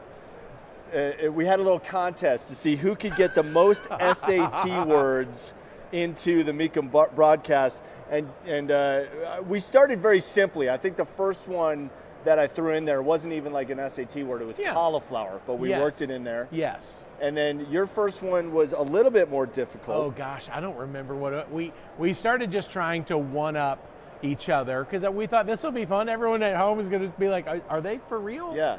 And then we managed to get in. You got in 7, I got in 6, but like hyperbole was in there, blood curdling was in there, panache was in there. Cacophony, yes, which is a mixture of sounds. I got that one in there. We had somebody gave us a list. Our friend Ben that we work with gave us a list that were like Halloween themed because it was the day before Halloween. Yeah. I think we crushed it. I'm trying to remember. My really, really difficult one was like foodrant. It was which incredible. I didn't even know was a word. It means like bright and shiny and Oh, I used condescent. Yes, not that was incandescent, but condescent. Something that was glowing. We got a boar in there. We got so many. We good have ones. a great time. At work, the basic clearly. point of this is that we have a blast behind the scenes at Mecum. And then, what do you got going on in the shop right now? Because you always have a project going. Yeah. Well, I've been working on my Toyota drift truck. And it's each time I take it out and shake it down, I seem to break another thing because we've turned the power way up. But I think it's almost done. I'm so glad you like it. I'm working on, I think my FJ60 is going to be sold pretty soon, and then I tried to buy it. Y'all, working at a car auction when you like cars as much as we do is a very dangerous thing. Well, you made a great purchase. I did. Your AMG wagon is awesome. I got a steal of a deal on a E63 AMG wagon. I met some guys yesterday that were like, bro, you got to downpipe and tune it, 700 horsepower. And I was like, it's already fast. I did think that it would be a great car for my daughter, my 17-year-old. I was wrong. Well, you did the coolest move. You drove it home from the auction. Absolutely, as you should. Which was great. No, but that's what, about a 10-hour drive? Well, I had a charity event I needed to do in DC. We were in Indianapolis. Oh, that's right. So you drove 8 hours DC, there. Yeah. I flew my friend and my driving coach Ryan Eversley up to DC, and he and I just cannonballed the thing back. I really think, I've pitched him, I was like, I think you and I ought to buy a car at Mecum, then use some of our SEMA connections, build it, run it back through. I love that idea. I think it'd be so fun. I love that idea. I've actually pitched a similar idea to that. It's almost like that trading up. I know that Freiberger has done something like that before. My buddy Mike from Wheeler Dealers, that's obviously what the whole kind of show was built on. But we should explore that. A little because challenge. I mean, it's a no-brainer. We're there at Mecum. We've got all these connections in the industry. Maybe you build like a Challenger. I'll build a Supra. We'll have a budget. We'll just see how it goes. And you'll put up the seed budget, right? To buy the. I'm sorry, Chris. Hold on. I'm getting another call. What was that? You mean Fun Times Soda Pop? I'm sorry. I didn't. But I'll call you back. I'm on your show right now. Okay. We got to work on that because that would be a lot of fun. I think it's a great idea. All right, man. So where are you going today, tomorrow, and Friday? Where can people find you if they're here at SEMA? I'll be this afternoon. I'm going to be at the Odyssey battery booth. As soon as I'm done here, I'm heading to the Drifter display. We got a big Q&A there. I think Dai Yoshihara is over there. Sung is there. There's someone else is there. I can't remember. I'm so sorry. Tomorrow, I'll be back over at Magnaflow in the afternoon before Sung's signing. We're going to be hyping up the movie over there too. And then Friday, I have to go home. This is dad time, and I gotta get home to these babies. That's right. I get to go home and be with my babies. Very cool. So excited. Just, man, it's been such a wild few months between, like, last week when we were in Mecum, I flew out Wednesday, worked Thursday, Friday I flew home to walk my daughter across the field for senior night, Elsie, Very which cool was so move. fun. Great move. And then came back Saturday morning and I slept on the plane and everything was great. So we had a fun day. I did try to lowball and buy a 92, 93 Troop Carrier Land Cruiser. And I got close because when it goes, the bid goes on, you can kind of throw out an offer. Yeah. It didn't work out. Well, you know what? You're going to have another chance because we're right back out here in Vegas for Mecum starting next Thursday, and we broadcast Friday, Saturday. So, Rutledge Wood, love you, baby. Chris, I love you. Don't change a thing. You're the man. You're just what a bright spot in this industry. Thank you for the good times, fun times, That's soda right. pop, and I'm going to be guzzling that. Thank for, you the rest of the to week. Bud and everybody that makes this industry so special. Appreciate y'all being here. Thanks for having me. Thanks, Rut. All right, right now we're going to toss it out to Aaliyah, who is standing by at the TMI booth with Ross Berlanga. Aaliyah. Next up, 62. Thanks, Chris. Yes, I am here at the TMI display here inside SEMA, and there's a ton of people out here. We're kind of just awaiting who's going to be the winner of the TMI Trim Awards. So I talked a little bit with one of the representatives yesterday, and basically he said that this competition is all about interior design, right? And that goes with creativity. It goes with how meticulously the trims are stitched and things of that nature. So right now they're kind of just going through and seeing who were the winners. I believe this is the top 40 or the top 20. Top 20, yes. So all of the finalists are being displayed. As you can see, also they have a lot of interior being showcased here at the TMI display. We're actually going to be talking with Ross Berlanga. We chatted with him yesterday morning, and he kind of gave us the lowdown also on this competition. So in a bit, we'll be able to chat with the judges. Chevy C10 step side built by Jonathan Goolsby. Congratulations, Jonathan. Moving into our next position, a 1967 Chevrolet Corvette, Jimmy Renegade. Jimmy Renegade wins it. All of our top 20 winners can come up and receive your top 20 award badge at this point, nice sticker. Next up, the 1969 Ford Mustang, Jason Engel. Okay, so like I mentioned, we might get the opportunity to talk to some of the judges. I know that we chatted with one yesterday at the end of the day, and then we chatted with Ross Berlanga, and he kind of gave us the lowdown on what exactly this competition entails. Again, there's a ton of people here at this booth anticipating who's going to be the winners. So many people put so much heart into these interiors, so it's really incredible to see obviously all of their hard work pay off. Next up, and on that list, I mean, there's a bunch of different kinds of vehicles. Ford F-250, Chevrolet Camaro, like different cars from all scopes. Christopher Cairo. And I'm wondering how excited people might be to be the winners of this, or at least the finalists of this. I mean, this is incredible. We saw a few of the top contenders last night, and I mean, it was really good stuff. So, Chris, I'll go ahead and send it back to you. We're going to check in later to see if we get the opportunity to chat with a few of the finalists. But yeah, once again, Chris, I'll send it back to you. Copy that, Aaliyah. We'll be standing by for that if we get a chance to get back to Ross out there at the TMI booth. Thank you, Aaliyah. And right now we have reached the point in the day where we're going to step away and take a little break, get our clocks reset, get some lunch, and we've got a feature for you to enjoy called Only Cars. So this will be a swing around everything that's cool at SEMA here on day 2. Come on back in a little bit. Join us for the afternoon session.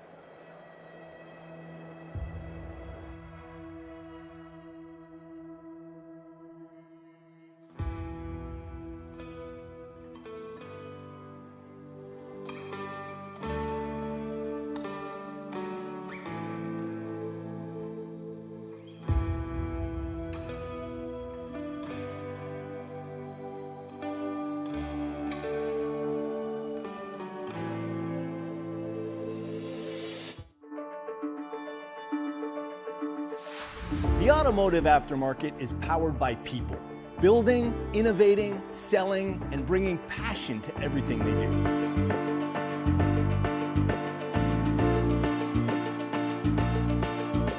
Whether you're a business owner driving growth a staff member contributing to the success of an aftermarket company, or someone who simply loves car culture, one thing connects us all: SEMA.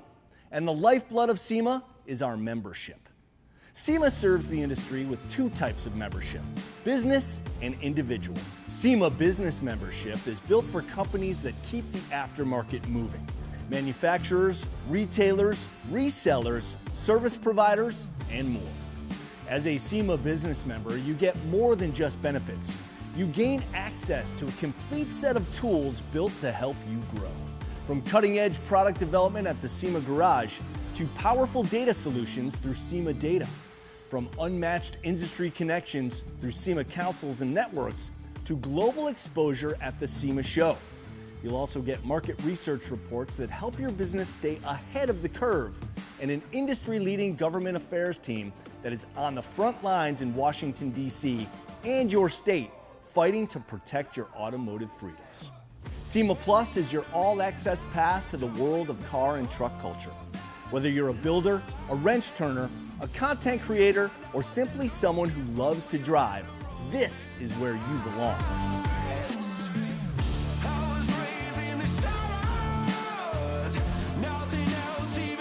With your members-only portal, you get exclusive perks like discounted tickets to events like the SEMA Show, special offers on trusted brands, and a direct connection to a community that lives for the drive. No business card needed, just passion and curiosity.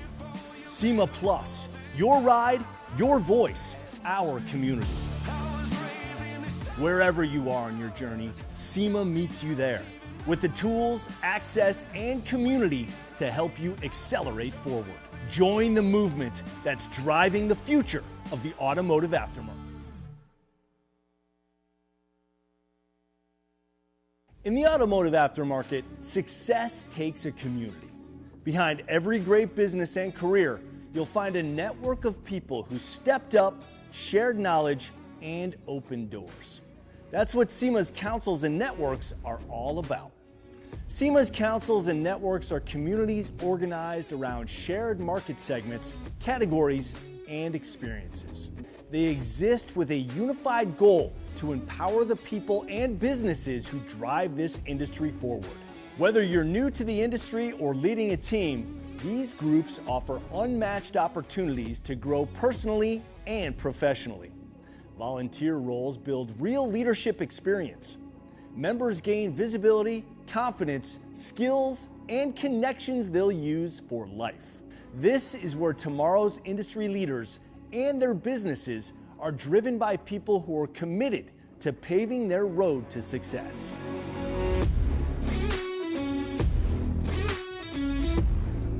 Councils and networks help you build meaningful relationships across specialties.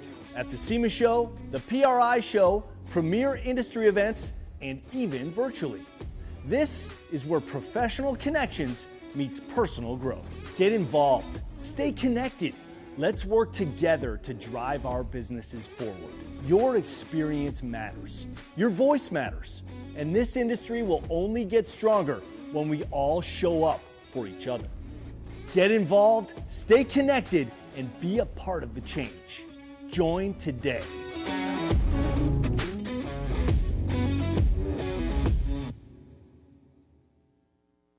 Don't guess where the industry is going, know it with SEMA Market Research. In the aftermarket, success comes down to timing and insight, knowing what's trending, who's buying, and where the market is headed. That's where SEMA Market Research comes in. SEMA provides businesses with exclusive access to real data, industry reports, trend forecasts, and buyer insights that help you make informed business decisions and stay ahead of the curve. Whether you're developing a product, entering a new segment, or planning for the year ahead, SEMA Market Research gives you the clarity and knowledge to act with confidence. SEMA's market research reports are available for everyone to purchase and free if you're a SEMA business member. Just another great benefit of membership.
Welcome back, everybody, to SEMA Live here on day 2 from Central Hall at the Las Vegas Convention Center. I'm Chris Jacobs. We had a wonderful morning here on day 2, and we expect much of the same as we head into the afternoon session.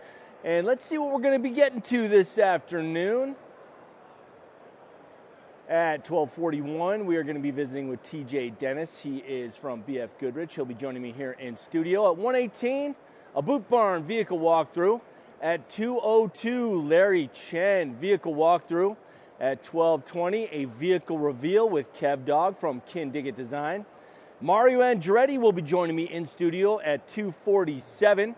At 3:30, we've got Battle of the Builders Top 12 announcement. At 3:40, a ride-along with Chris Forsberg. And at 4:52, a Nissan Racing Simulator. All that coming up, so don't go anywhere right here on the SEMA Show Facebook page and YouTube channel. And right now, as I mentioned, I am joined in studio with the Associate Brand Manager for BF Goodrich, TJ Dennis. Good to see you, my man. Hey, how's it going? How are you? You've been doing a great job out there with AJ at the Battle of the Builders display.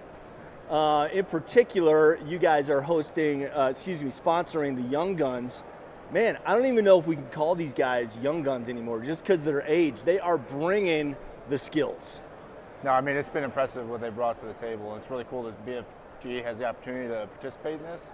So, I mean, just seeing what they're doing and where they're heading, I mean, it's really been amazing to be able to explore their builds and mostly the reasons and the motivations, like behind the builds, what's inspiring them. That's been the best part for me, getting to know them and their stories. Yeah, absolutely. What made you want to step up at BFG to sponsor those guys? Because, I mean, they represent the future of our industry. I think it's a great time for where the brand is right now. So we've really launched several new products. We've actually doubled the size of our portfolio. So the G-Force family of products for BF Goodrich, all of our high-performance street tires.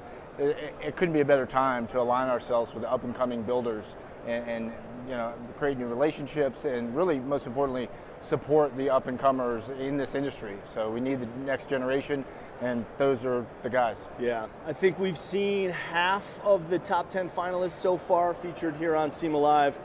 Anything jump out to you? I mean, I know for me it was that BMW build, the last one that we saw, number 5. Just the level of skill in that fabrication was unbelievable. Yeah, that was very cool when we were going through it. I mean, the ITBs popping out the hood, they fired it up to get it in place before that, and it sounded the part. So it was very cool. I see a lot of E30s on track when I'm doing my thing, but they tend to be more kind of beaters. You don't take a car like that on track to pound on it necessarily, right. But yeah, my personal interest being on the high performance side, street type things, were the vehicles like that Mustang, but then we had some other cool builds too. I mean, we had the truck on KO2s, and yeah, I mean, it's hard to pick a favorite. I mean, you really can't. You really can, and it's the competition, especially among the young guns, is so tight because all these guys are just bringing it. The level of skill gets higher and higher every year. We have a little video footage of your recent adventures. Let's take a look at that right now.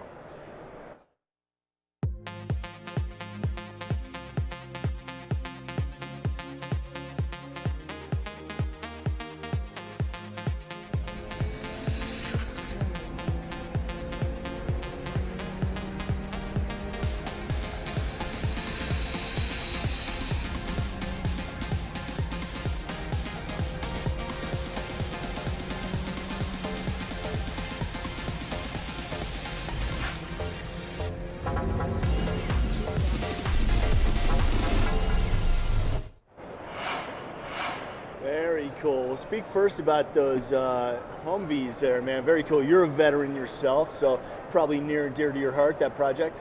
Yeah, it was a great opportunity. So our partners at Warfighter Made been aligned with BF Goodrich for quite a while. So yeah, I haven't been in the Army. They threw me in there to finish up the stint at Mint 400 this past year in the vintage military class. So it was definitely kind of a throwback for me. I mean, some of the terrain out there is actually very similar to Iraq, so it was like, yeah, it was very nostalgic to do that, but it was great. It was my first actual it wasn't a wheel-to-wheel type race, but right.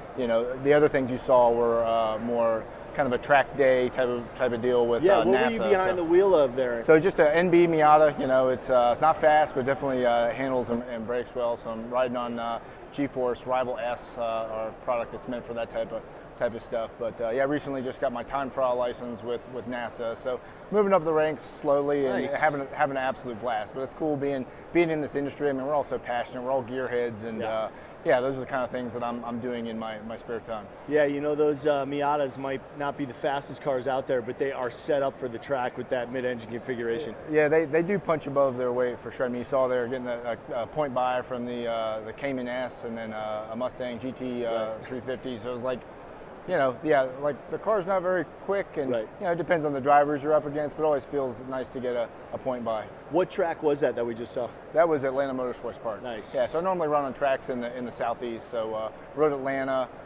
Carolina Motorsports Park, Roebling Road, places like that. I've had some really great opportunities through this job. I mean, we all get some pretty cool perks from time to time. So we're the official tire at Skip Barber Racing School, so the world's largest, most iconic racing school. Says a lot about our brand, that they trust in our products. But I've been able to go on some of the experiences that we take our dealers through and do that, and then they actually put me through a full 3-day course. So some things that I may not be able to do on my own. So that and some sim racing, you know, able to improve my skills a little bit. As a brand manager for BFG, it's probably really important for you to actually get that real time on the track. So when you're speaking to drivers in particular, you're on their level. No, definitely, yeah. I mean, I think that you know, I can walk the walk and talk with everybody. It's great for getting insights, being part of the community, and out there you really hear what people's pain points are, what they're looking for, and it's definitely helpful for my job. You know, SEMA's always interestingly timed because it's at the end of the year, but it's also kind of a launch for the upcoming year. So what can we expect from BFG in 2026? How much time you got? We'll see. You guys are going to give me the hook. I get off the station. We'll let you know. We got a lot of things in store. I mean, I could maybe rattle off a few. I mean, we developed some new partnerships this past year that we plan on continuing into next year. So, you know, a couple things that we've done this year, things with Hoonigan. So you've seen BFG and Hoonigan aligned before, so we did some things there, and maybe doing that again next year. Other partners like Big Time, you know, social media type influencers. So we're doing those. But, you know, back to the track type activity, I mean, BF Goodrich is really a performance first type of brand. So, you know, if it happens to look good in the aesthetic, that's great, but we're really trying to resurrect the high performance side. So doing some things to try to resurrect and participate in a bigger way in the grassroots motorsport community. So I think you'll see some things from us there. So whether it's participation with certain sanctioning bodies, more to follow. But one exciting project, I guess I'm doing a little teaser here, that we're going to launch this next spring is a driving guide. So the BF Goodrich Performance Driving Guide. It's modeled after a 4x4 driving guide that we have, but it's literally, basically a book. It's like 120 pages on how to drive, like high performance driving on track. We don't condone doing these things on the street, although a lot of the basic principles will, you know, apply to everyday street driving. But have a great partner in Ross Bentley. So Ross Bentley was a IndyCar driver. He was a factory driver for Ferrari and BMW, and he's very well known. He basically wrote the book on driving, Speed Secrets. So we partnered with Ross, and Ross drove with us this year at One Lap of America. So if you're familiar with One Lap of America, basically replicates the Cannonball Run, like the original, you know, throwback, like actually what they did, you know, in the 70s, 80s, early 90s. Dangerous times. Yeah, there's basically a legal way of doing that now. Right. So it starts at Tire X headquarters and does this kind of circuit that replicates about 3,000 miles going from event to event to event. And so Ross, being our partner, still a really, really talented driver, and then one of our test drivers teamed up, and we're on the new G-Force Phenom TA, so the new summer tire that we launched this year, and they went out there and they cleaned up. So they won their class. Everybody else was on a more track-oriented 200 treadwear, faster car. So really testament to that tire. But those are the kind of things that we're going to be doing. More motorsports, more just being in the community and just kind of stepping our game up. So we have a lot of momentum. So it's a really, really exciting time to be part of the brand. So when you're walking around SEMA, you're probably doing a lot of kind of internal research. You know, you're checking out, seeing what the trends are, seeing who certain builders are and what they're doing, and you're hoping they're all going to be riding on BFGs. What do you do with that information when SEMA is over? Do you make kind of a mental checklist of things that you need to kind of revisit once SEMA is over? Yeah, no, definitely. It's a great opportunity to learn. I do have to check myself because, like I said, we're all enthusiasts. So I find myself geeking out. And it's like, okay, focus. We all have our own personal interests and passions. So, but no, I'm definitely taking note of sizing. Feeding that to my product management and the folks, the engineers that make all the things happen. So really, the sizes, seeing the trends in terms of what people are looking for, and really talking to people. The Young Guns is, again, a great opportunity to have some insight into what's next. I mean, this industry is never static. We're never staying still, and we're always doing something different moving forward. So we, as a brand, have to really figure out the trajectory and where we're headed. And I can't think of a better place to do it, really, than here at SEMA. Yeah, and in particular, Battle of the Builders, and in particular, the Young Guns, because as we said, they're kind of the future of where the custom world is going. And they can teach you a thing or two, even if they're using the tires. Maybe they're using them in a different way than you're used to, and that shows you something of what they're thinking, and you guys are going to adapt to that. Totally. I mean, I've mentioned a time or two we have our own personal interests and bias. I mean, clearly I'm a grassroots motorsport-focused person, but I'm just one data point. So I'm having to learn about new disciplines and places within the industry that I don't know about. I mean, being humble, of course, that can't know all of it. So, I mean, case in point, I mean, more the builder side of things. I mean, he's more, I would say, almost show-oriented vehicles. I don't know a lot about that, but I know people that know a lot about that. So expanding our network and horizons, so it's a great opportunity again to tap into that. That's very cool, man. TJ Dennis, Associate Brand Manager for BF Goodrich. Really appreciate you joining us here on SEMA Live, man. All right, thank you. Best of luck to you the rest of the way, and have a great SEMA. And we're going to show you some scenics around the SEMA floor right now. You're seeing our display in your upper right-hand corner. A shot of the main central hall was another one of those shots that we were looking at.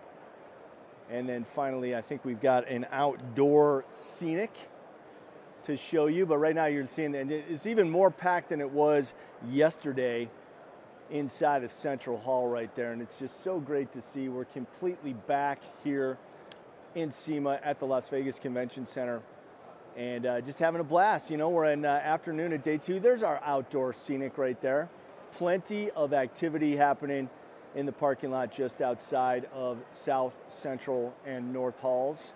And there's also a lot of activity happening over at the parking lot in West Hall. So again, if you don't have a pass for SEMA, but you are here in the Las Vegas area and you love cars, trucks, anything automotive, just head on out here because there is plenty to see, even if you can't get inside. But what is happening inside Central Hall is SEMA Live, and I am back in the studio with our next guest. I first met this gentleman, I think 3 years ago, maybe, when he was competing in one of the competitions that we have here for Best New Products, and did very well in that competition. And I'm speaking, of course, about Hypercraft, and the man himself is CEO Jacob Hawksworth. Good to see you again, Jacob. Yeah, good to be here. Thanks, Chris. Right on, man. I'm glad you could join me here at SEMA Live. What's the latest and greatest, man? I mean, your industry, meaning batteries, moves so quickly, it's almost like you guys are innovating month to month, week to week. It does. It's a really exciting space to be in. There's lots of applications for our technology, not just in electric vehicles, but also hybrid. We got our start here at SEMA, and it's just opened up so many doors for us, both in performance, motorsport, and also a huge part of our business now is defense. So really cool things happening. Wow. We'll talk a little bit about that transition, I guess, or segue over to hybrid technology, because that really seems where the industry is going, because electrification is a huge influence, but your traditional ICE is not going anywhere. I totally agree. And I think, with any emerging technology, right, there's going to be a pendulum swing. And we always swing heavy one way, right? And then it comes back and we find this awesome balance. And hybrid represents that really incredible balance of technologies. We get to leverage everything that we have with internal combustion, which is awesome technology. Combine that with batteries, electric motors. We're here with Turntide and Sierra. Turntide's doing awesome things in axial flux motors. So like putting all those pieces together, you get hybrid. We're starting to see some performance hybrid stuff here at SEMA, which is really exciting. So yeah, that's a huge part of our business. Yeah, and the supercars are certainly, aligning with that hybrid technology. You know, the Ferrari's latest effort is hybrid powered and is unbelievable as far as performance goes. And are you guys, would you say that you're kind of neck and neck with what the major, and not that Ferrari is a major manufacturer, but you know, certainly the big three. Would you say that you are kind of working in conjunction with them, neck and neck? Do you lead them? Do they lead you? Does it change constantly? Yeah, I think it's neck and neck. I mean, you know, we have a large amount of technology being developed by the large OEMs for kind of mass market vehicles, right? But what we realized 4 or 5 years ago is not much of that translates into the performance market. You know, the lower volume, more specialized.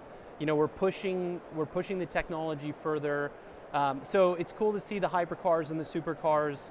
You know, they rely on companies like us. Like we've done, you know, work with a lot of the performance automotive groups. So I think, you know, it's very synergistic, but very much more specialized, right? Like when you look at battery technology for hybrid, you have higher power output, thermal management is much more important. The energy recovery systems are more advanced. So I'd say, you know, that's kind of where we fit into the market. Well, we've got some video footage actually of your amazing Sierra cars. Let's take a look at that real quick, and then we'll speak about it.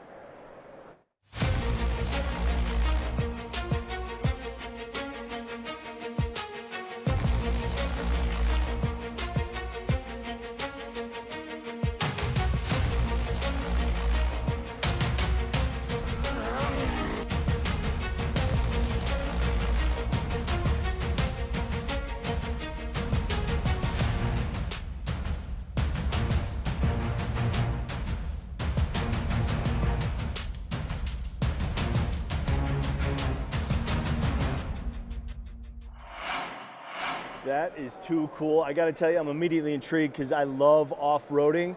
Tell me about those cars. I mean, this is a single seat, you know, gives you that kind of like center cockpit, fighter jet feeling, but it's more rally inspired. It's more mixed surface. We have people doing autocross and drift.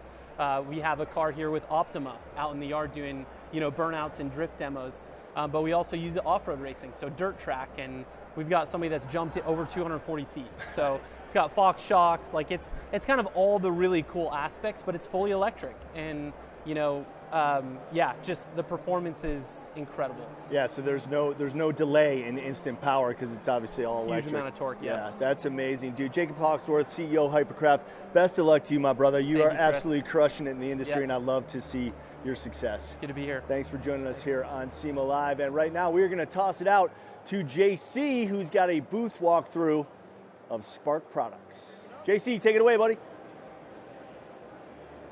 Hey, Chris. Yeah, we are loaded with some fun stuff, amazing cars. Daniel Nia, good to see you, buddy. Good he to is see you. with How Spark. are you? This is how would you describe your booth besides the word spectacular?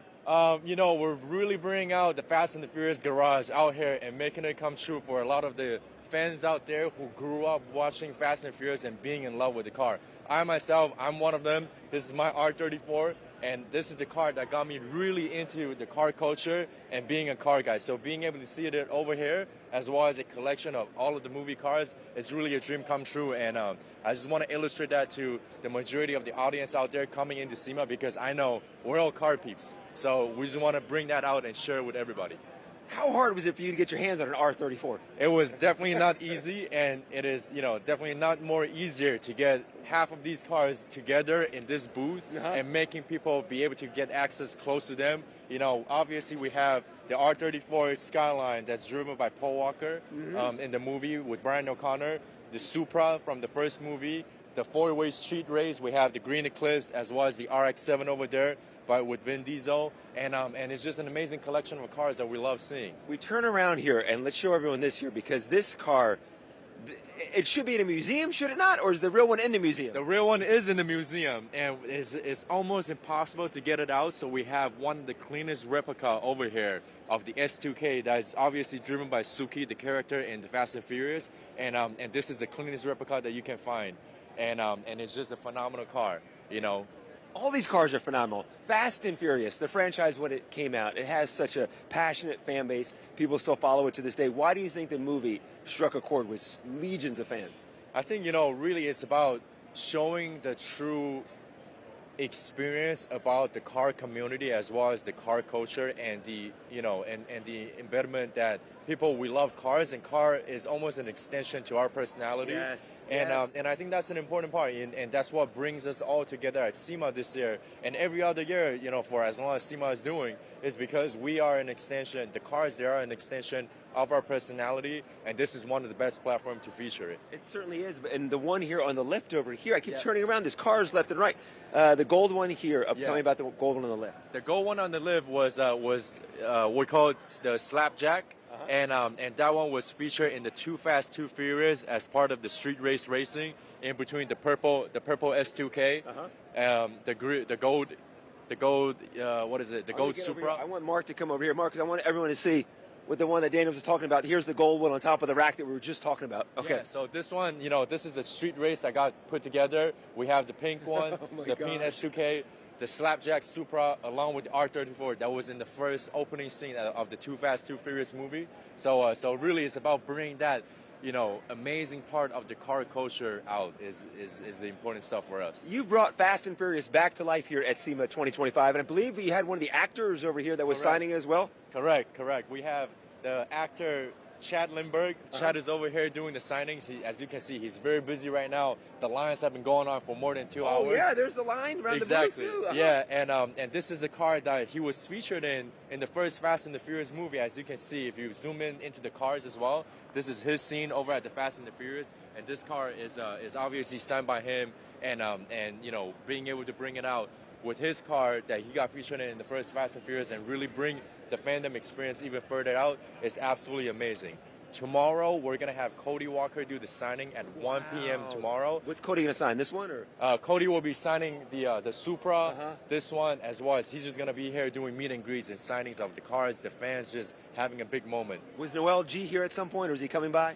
He was here at some point. I believe he should be stopping by sometime soon, and just make this a Fast and Furious hangout. Yeah, it really is. By the way, Cody Walker, Paul Walker's brother, and Cody's an absolute, you meet him, he's an absolute sweetheart. Yeah. Amazing cars, and I want to go back to, because you guys, I touched on this earlier, but you won Best Tools and Equipment, the product, for this year's SEMA. What exactly is that? Let's walk over there. That's absolutely. So we have a product called Spark Diagnostics. This is a product that will turn your car into an AI. It runs real-time diagnostics, lets your car talk to you directly about what's wrong, and it will also act as a personalized AI mechanic in your pocket. So if there's anything wrong with your car, plug it in. It's as compatible. Oh, that's it right there. This is it right here. So you plug this into where? All you have to do is plug this into your car's OBD2 port, and it will turn your car into an AI that communicates with you directly about what it needs. You can literally take a photo of a mechanic quote if you're skeptical of it, and with the AI, you'll be able to fact check a mechanic and say how much that quote should be. What are the things that you need? What are the things that you don't need? My AI says it should be cheaper, Mr. Mechanic. Yep. Is this available now? When can people start buying this? This is available right now. We just did a restock yesterday because before yesterday, our product are completely sold out. We did a restock yesterday during the SEMA opening. So if anybody is interested, they can go to joinspark.com to order the device. And obviously, we've won yesterday, awarded by SEMA for the best product category of 2026. So this is an absolute honor, and we're just really amazed to be able to bring it out to people. Daniel, I'll tell you what an honor is, you being with us here today and showing us these incredible cars. Thank you. From Fast and Furious. It's so neat to see these cars up close and personal. Yep. You can come to SEMA Live, buy a ticket, come here on Friday and come check out these cars and take some pictures with them. Absolutely. Thank you so much, Thank buddy. you. I appreciate it. And on Friday, we're also doing a drift along in these movie cars over at the Diamond Lot. So any of the fans, we have a Cop Chase, we have the Need for Speed, we have Fast and Furious. You get to pick. If you're a Spark user, you'll be able to get along with the drift along program. So we'll see you there. That's amazing. I should give this back to you. Absolutely. And send it back to you, Chris, up in the studio. Very cool. That's a high honor to win that award, and congratulations to Spark. Very, very cool. Great stuff there, JC. Well done, my friend. And we're going to get you out to Aaliyah now, who's standing by with another great feature. Aaliyah. Thank you, Chris. Yes, I am here at the Mickey Thompson display with Jason Moulton. He is the motorsports director here, and he's going to tell us a little bit more about the display and the vehicle that we have behind us before we get talking to Alex Taylor. So what can you tell us about your display and the vehicle you have behind us? So this is actually Alex's car she drove in college. Oh, wow. So yeah, she's had it a long time. It's her Camaro. It's really her daily driver. So we wanted a high-performance vehicle that could really showcase this new Street Comp GHT. So when we were looking around, we were like, Alex has this awesome car. She drove it in high school. Yeah. She wants to do some work to it. Yeah. Let's kind of partner up with Alex and see what we can do to create something really awesome for the SEMA show. So we're really excited to have her here. We're really excited to be a part of this build. And the color, I mean, I got to comment on the color. That's called Billionaire Green. That is amazing. Yeah. So Alex, as most people recently know, just got married. So during planning for a wedding, we said, hey, let's build a car right before the wedding. So a lot of people have been involved with this. You know, Alex has a great family, Dennis and Debbie, you know, her parents, and her new husband now, Nick, was also part of it. So she's done a lot of work, including some engine work to it. But I think Alex is actually here. Okay. She's because people would much rather see Alex than me.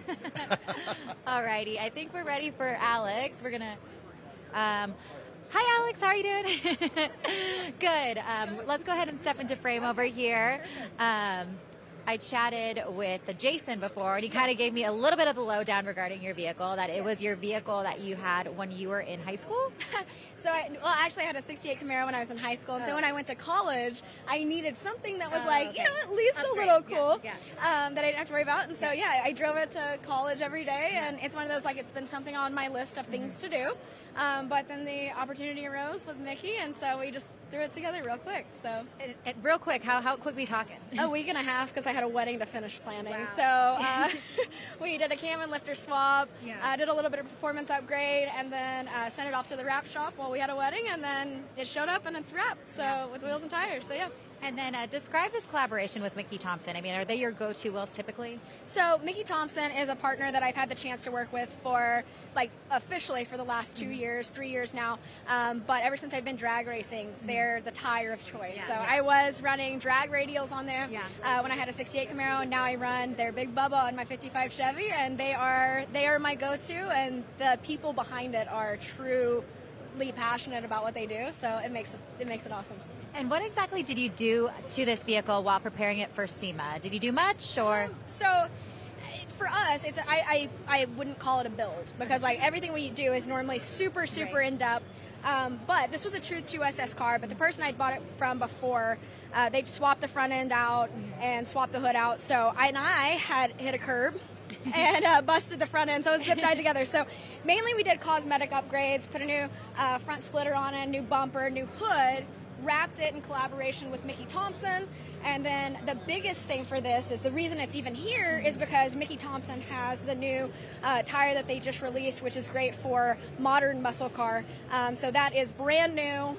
So we put that on a set of Billet Specialty Hydro wheels, and it couldn't come looking how it was. So while the front end was off and getting ready to be wrapped, went ahead and pulled cam and lifter out.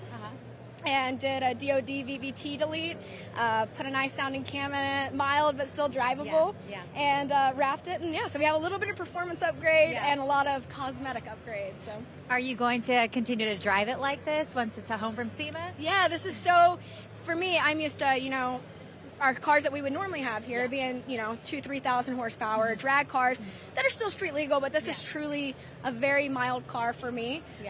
So it's still going to be a daily driver, and I'm super excited about that, but really excited to put these tires to the test, paired with the new Billet Specialty wheel.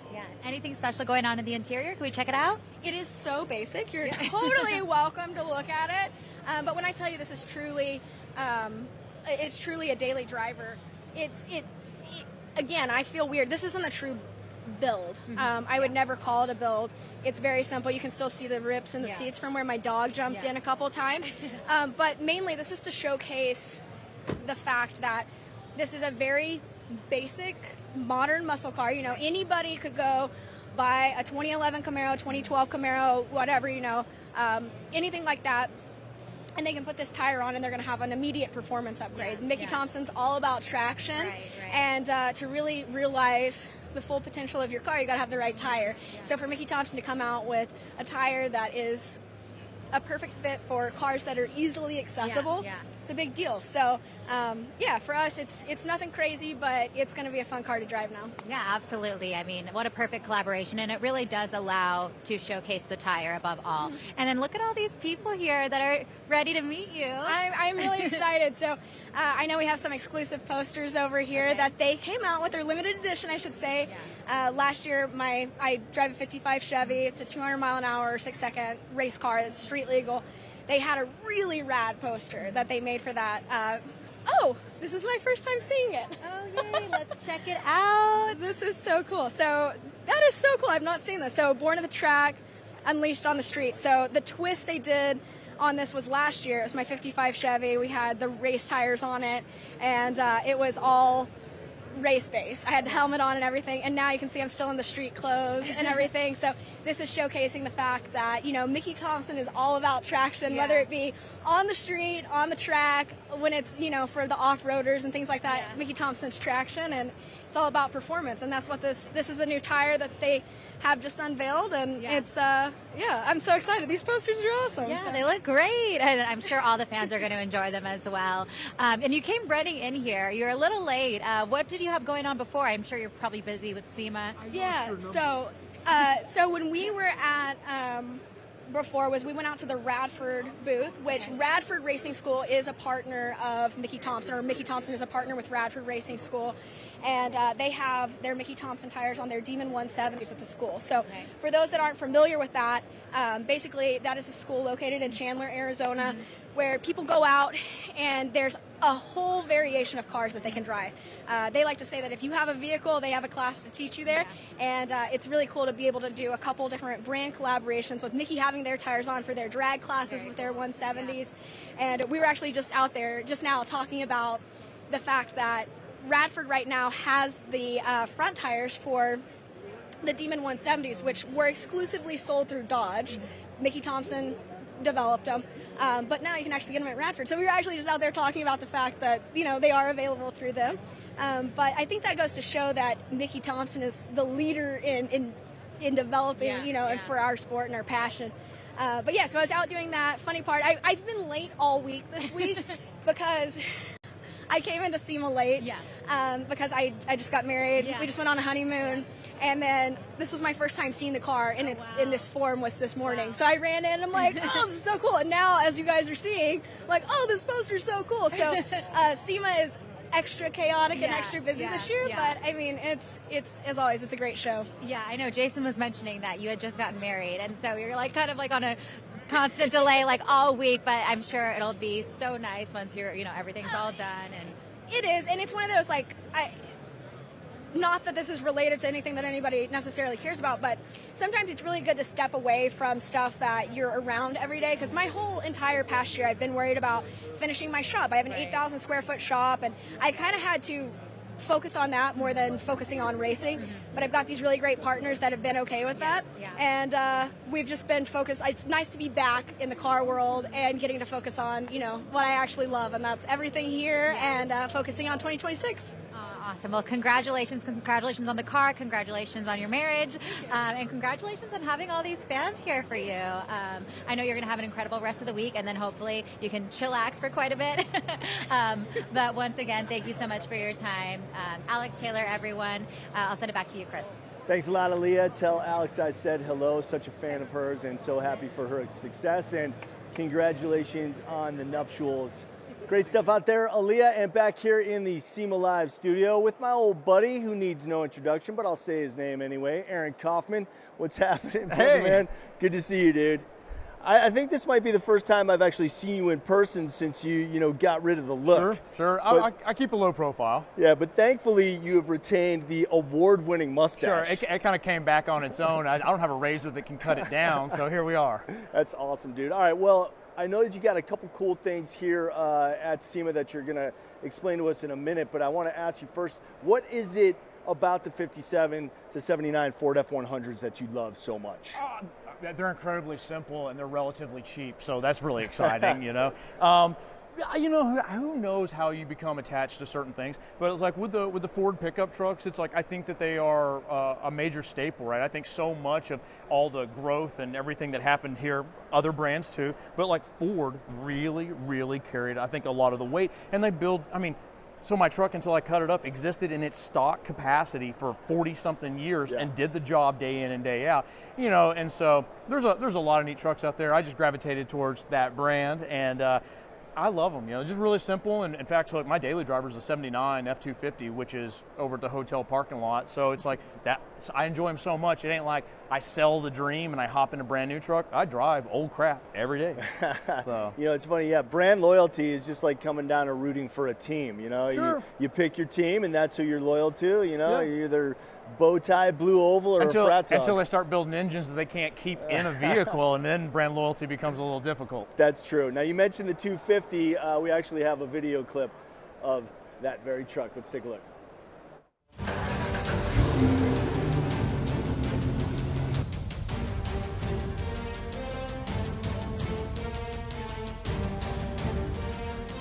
I wanted a short, runty F250 8-lug truck, just a little bulldog.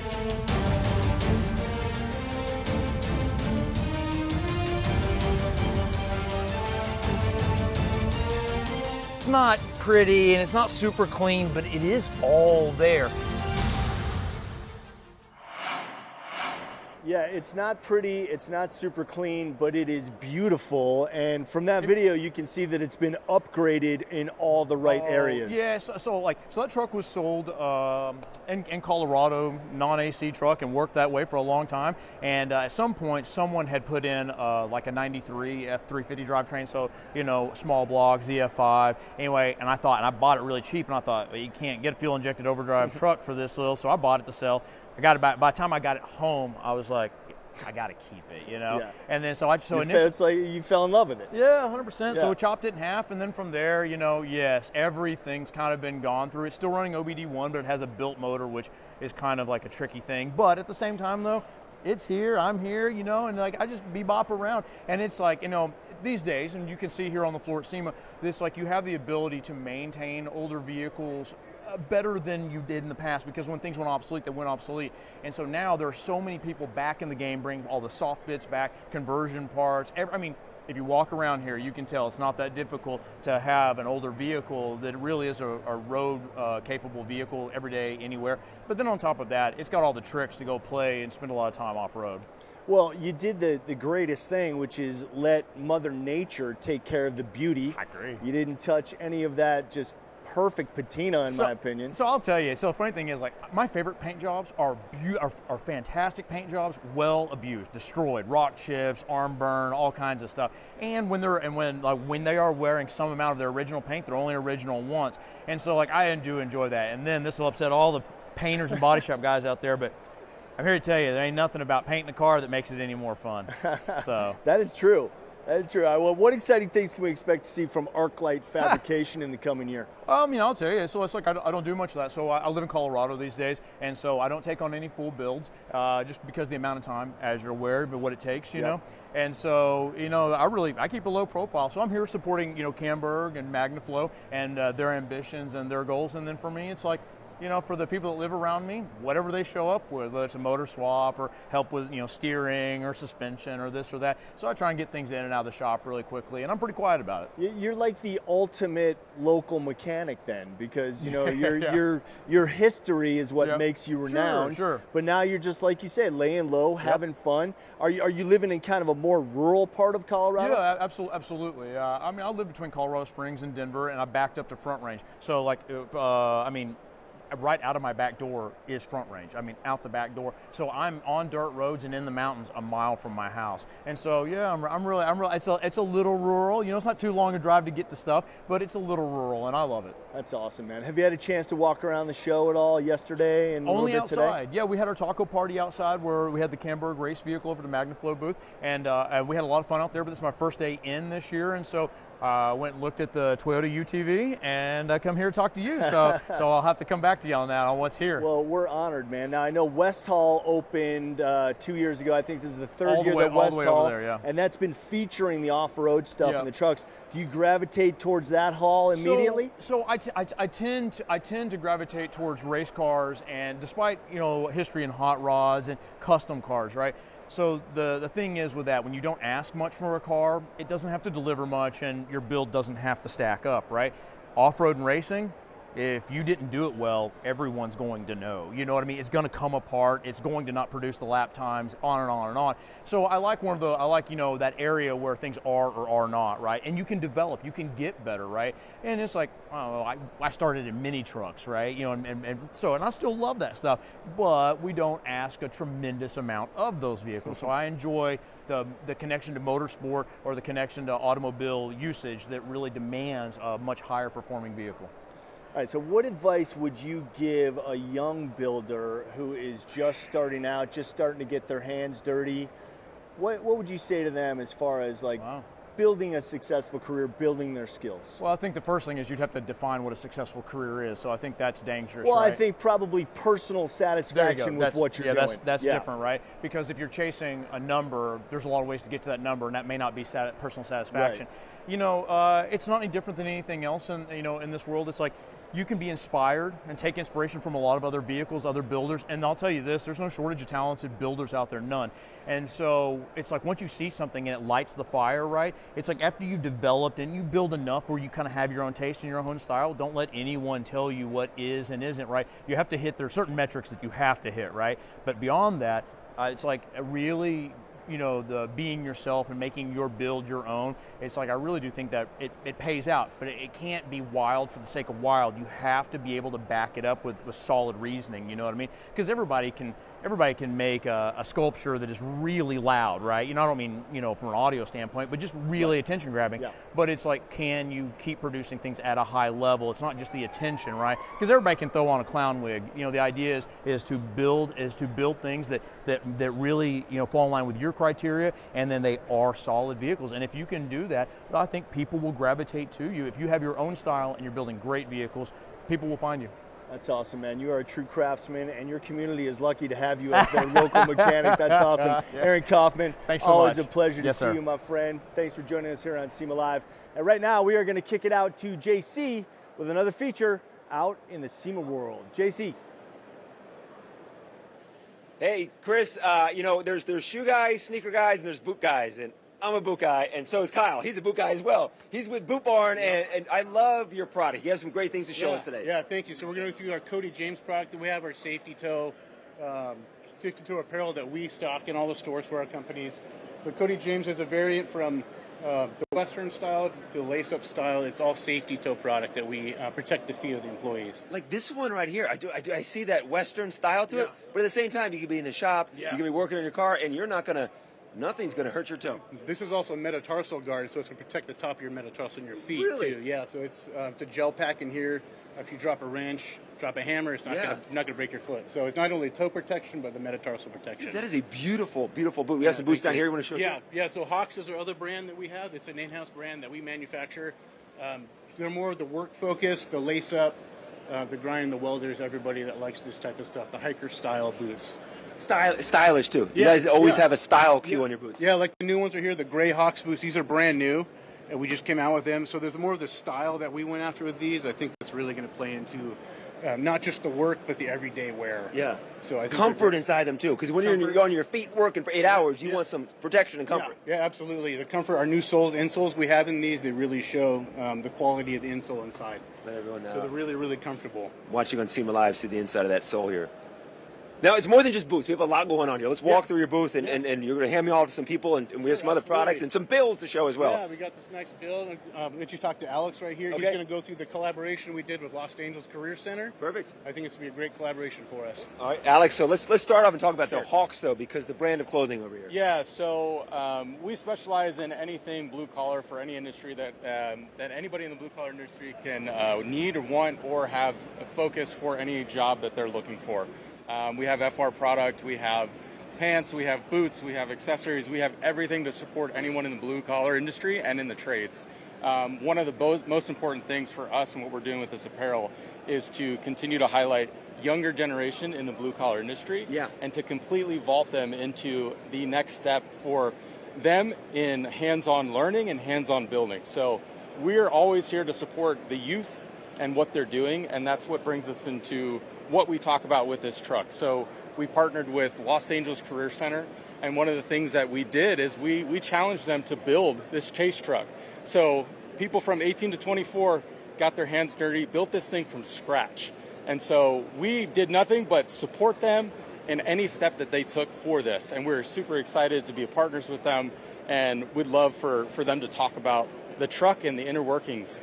This is a beautiful build. So first off, what's the school's name? The school is the Los Angeles Career Center, okay? So what we're trying to do is get 18 to 24-year-olds who may not have ever thought of college or may not have graduated high school even, try to get them into the trade, try to give them a different option to go for, right? First things first, my name is Joe Godey. I'm a welding instructor there at Los Angeles. This is Natalie Valencia. And I'm a welding TA at Los Angeles Career Center. And you went there. You just graduated recently? Yeah, I graduated cohort 12, which was about a year ago, and then I came back, and now I'm helping out with welding. I love this. It's the next generation. With this build, though, a lot of people talking about. Tell me some things that we did to this. So this thing came in as actually a dually. It was a two-wheel drive dually crew cab truck. We took it, stripped it all the way down, got rid of the old chassis, and actually brought a whole nother truck in, a 2005 Chevy, a 2500. Stripped that truck down to nothing, and then what we did is started rebuilding. So we actually put this body on the newer chassis. So this is an 87 on top of a current day chassis. 87 on top of a 2005 chassis. Okay. And how is it with the students working on this truck and putting together? What's that like? It's so fun seeing them like being able to actually put in all the work, and then for us to bring it out here again. There's a reason why it's very dirty too.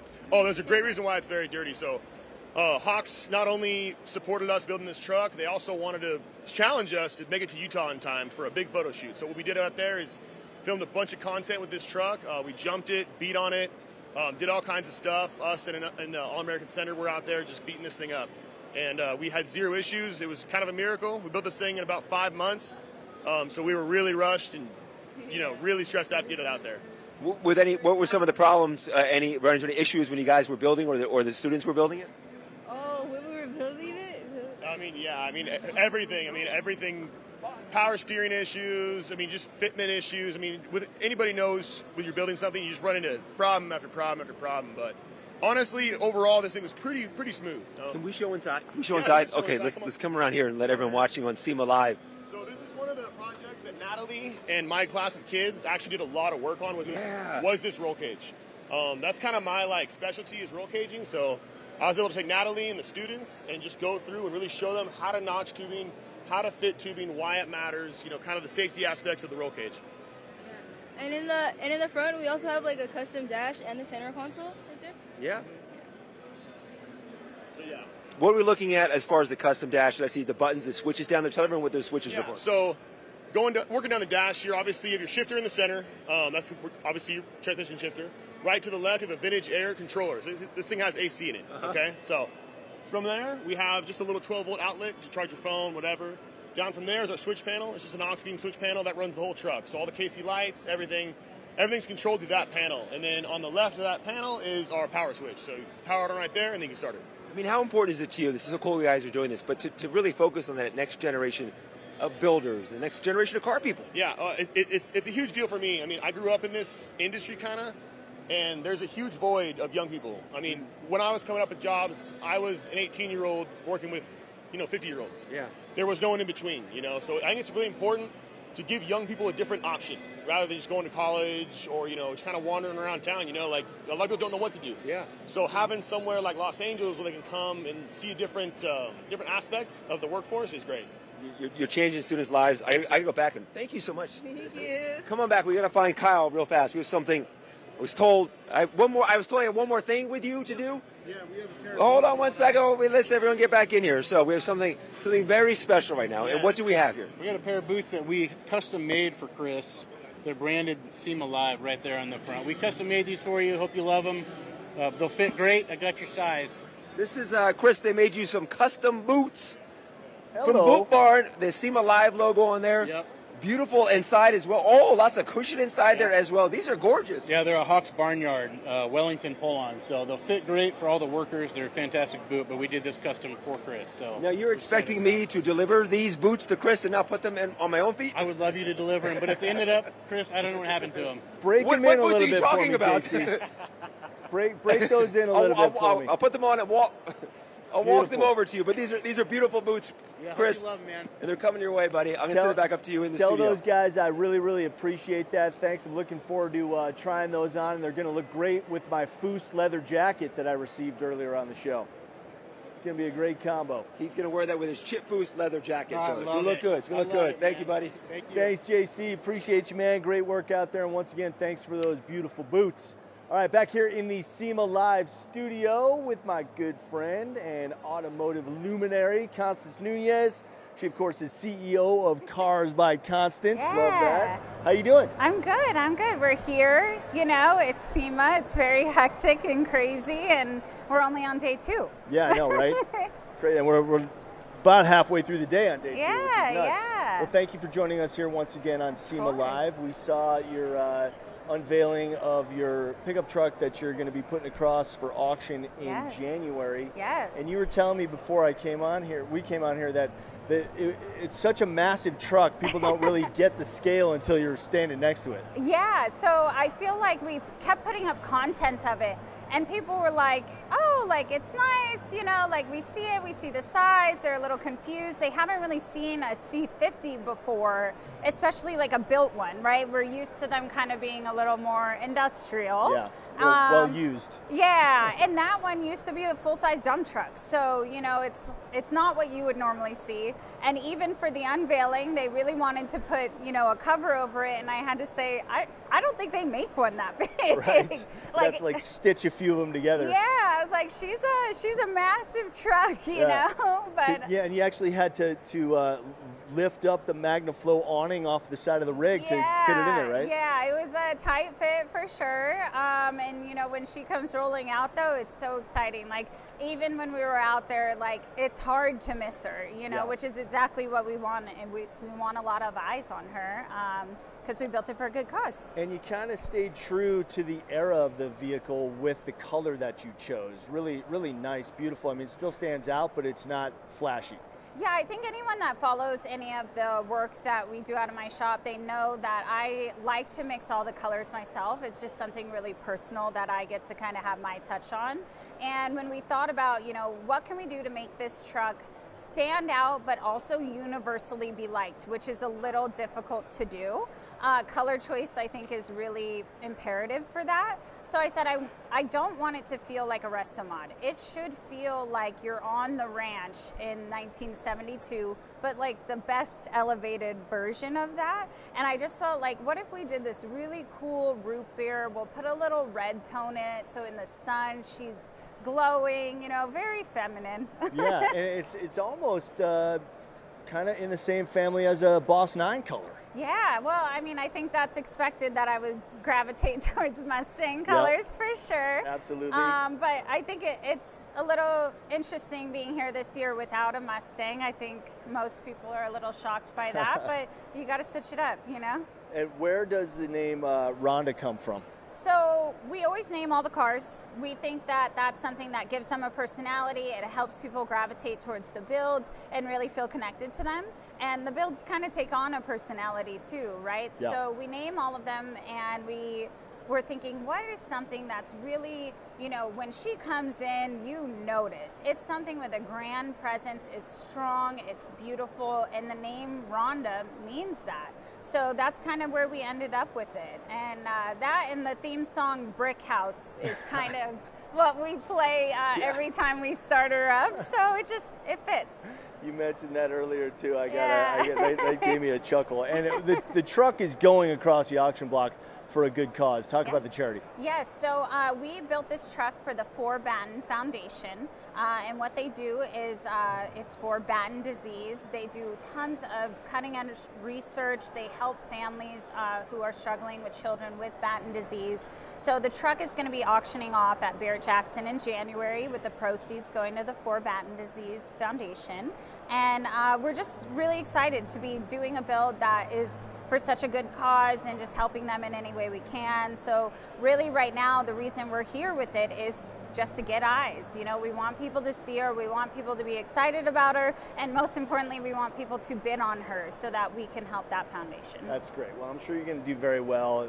Charity vehicles always do very well, especially in January at Scottsdale. Yeah, it should be very exciting. So talk a little bit more about the build. I mean, you mentioned that it is a full-size dump truck, so I imagine there was a whole bunch of mechanicals underneath that operated the bed. Did you remove those? Yeah, so all of that has been removed. One of the things with it was I really didn't want to take away kind of everything that made it feel like a C50, because that's really unique. And you know, shortening the bed obviously already kind of takes away from that. So it was really important that we left a lot of the other things, right? So that's why when we were talking about the front end, for example, aesthetically, we left that alone. We wanted to leave that alone. The interior wise got a refresh, but aesthetically, again, it looks very as it should. As far as the bed goes, shortened about 10 feet from where it was before. And it still has an 8-foot bed on it, which is pretty crazy. So we have that, but then with the bed even, our good friends over at Pat's, they helped us fabricate the rear fenders and the steps for it, and we pulled rear fenders off another C50, which, if you can believe that we found another C50, right. That must have been quite the search. Yeah, so, and I thought that was kind of cool because, again, it kind of went with the time period. It was something kind of heritage-like, and I thought it was cool to use components from another C50 to kind of bring this C50 back to life. And then all the other touches, like I said, we wanted you to feel like this is a very executive ranch truck. It's got a beautiful custom stained wood bed that we've done. The root beer tone, again, was kind of playing into that. Beautiful saddle interior. It's running its original 350 in it, which nice. I'm sure you'd think with such a big truck it would have need something. a little more power, yeah. But, you know, I was like, it should feel like herself. Right. So we tried not to mess with those things too much. We did some engine work just for the aesthetics of kind of bringing everything refreshed to today. It's got a beautiful intake and carb setup on it now. We have air conditioning. That was the one kind of thing that we said, everybody would like to have that. Yep. But yeah, generally speaking, I'd say a restoration plus. And just fabrication-wise, when you're shortening the bed, where do you decide to section the bed? Sure.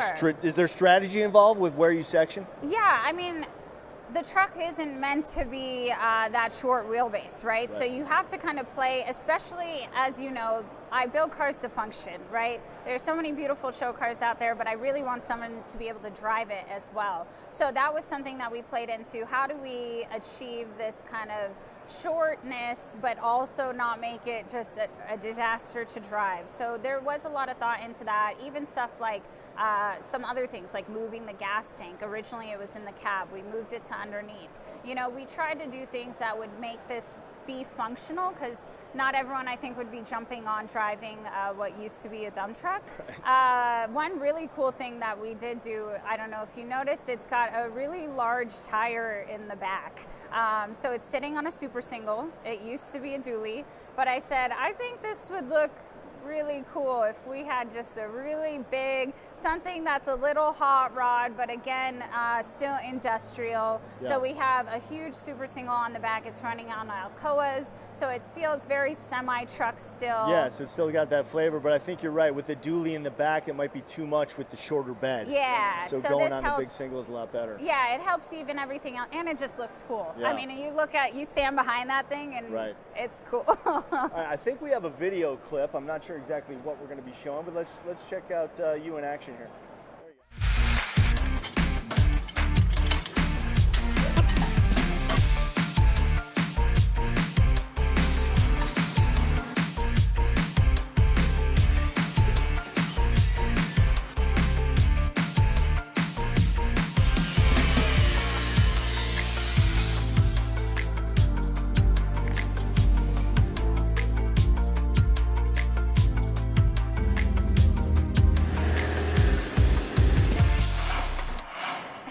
not faking it, people. She's in there. She's hands-on. That's a really cool little montage of work there. Yeah. And we noticed the Mustang that you were working on there. Yeah, that's our girl Brandy, which was supposed to be here as well. It did not make it. It came down to, as you know, the SEMA crunch, right? That's another build that means a lot to our shop. The original owner was in that build with us for a long time. Unfortunately, got cancer. So our shop took that build on and decided to complete it. We wanted it to be here, but unfortunately that did not happen. I think I had to make the tough call of only putting out my best work, and sometimes it's not worth kind of cobbling it together just for show. Right. So we'll get her done and we'll be at the next one. Yep, it'll be debuted coming to a car show near you in the near future. Constance Nunes, as always, a pleasure to talk to you. Thank you so much for joining us here on SEMA Live. Best of luck with the truck in January in Scottsdale. All right, right now we're going to kick it back out to Aaliyah, who's standing by with more great stuff. Aaliyah, take it away. We're here at the HB Tuners display, and I am here with Jesus Lopez of Lopez Performance. He is showcasing this incredible 48 F1 right behind us. We're going to get into the nitty-gritty of this build, but in a nutshell, can you kind of give us a lowdown of what inspired you for this project? Sure. Well, it was a father-son project, and that really hit home for me because I always worked with my dad and my brothers. So when they started this build, they wanted just a real nice street truck, so more performance driven instead of farm truck truck. So what we did is we got Sean Smith involved in the design early on, and he was able to give us a clear direction on where to go. So that's how we got to the point where we're at now. But we have a Gen 3 Coyote with a T56 manual transmission. So this truck will definitely move, and I'll pop the hood here so you can see the. Yeah, let's check out underneath the hood. That's what everybody wants to see, I'm sure. And this truck has been getting lots of traction throughout the show. I mean, it's in a prime real estate spot, but also the car itself just really is drawing in crowds. Yeah, and so what we wanted to do here is obviously show the power plant, but we wanted to kind of just frame it with some nice sheet metal work, and just like. As you can see, it's a really tight fit. So that's what we wanted to do, is just like showcase the engine and make sure that you know that it's really performance driven.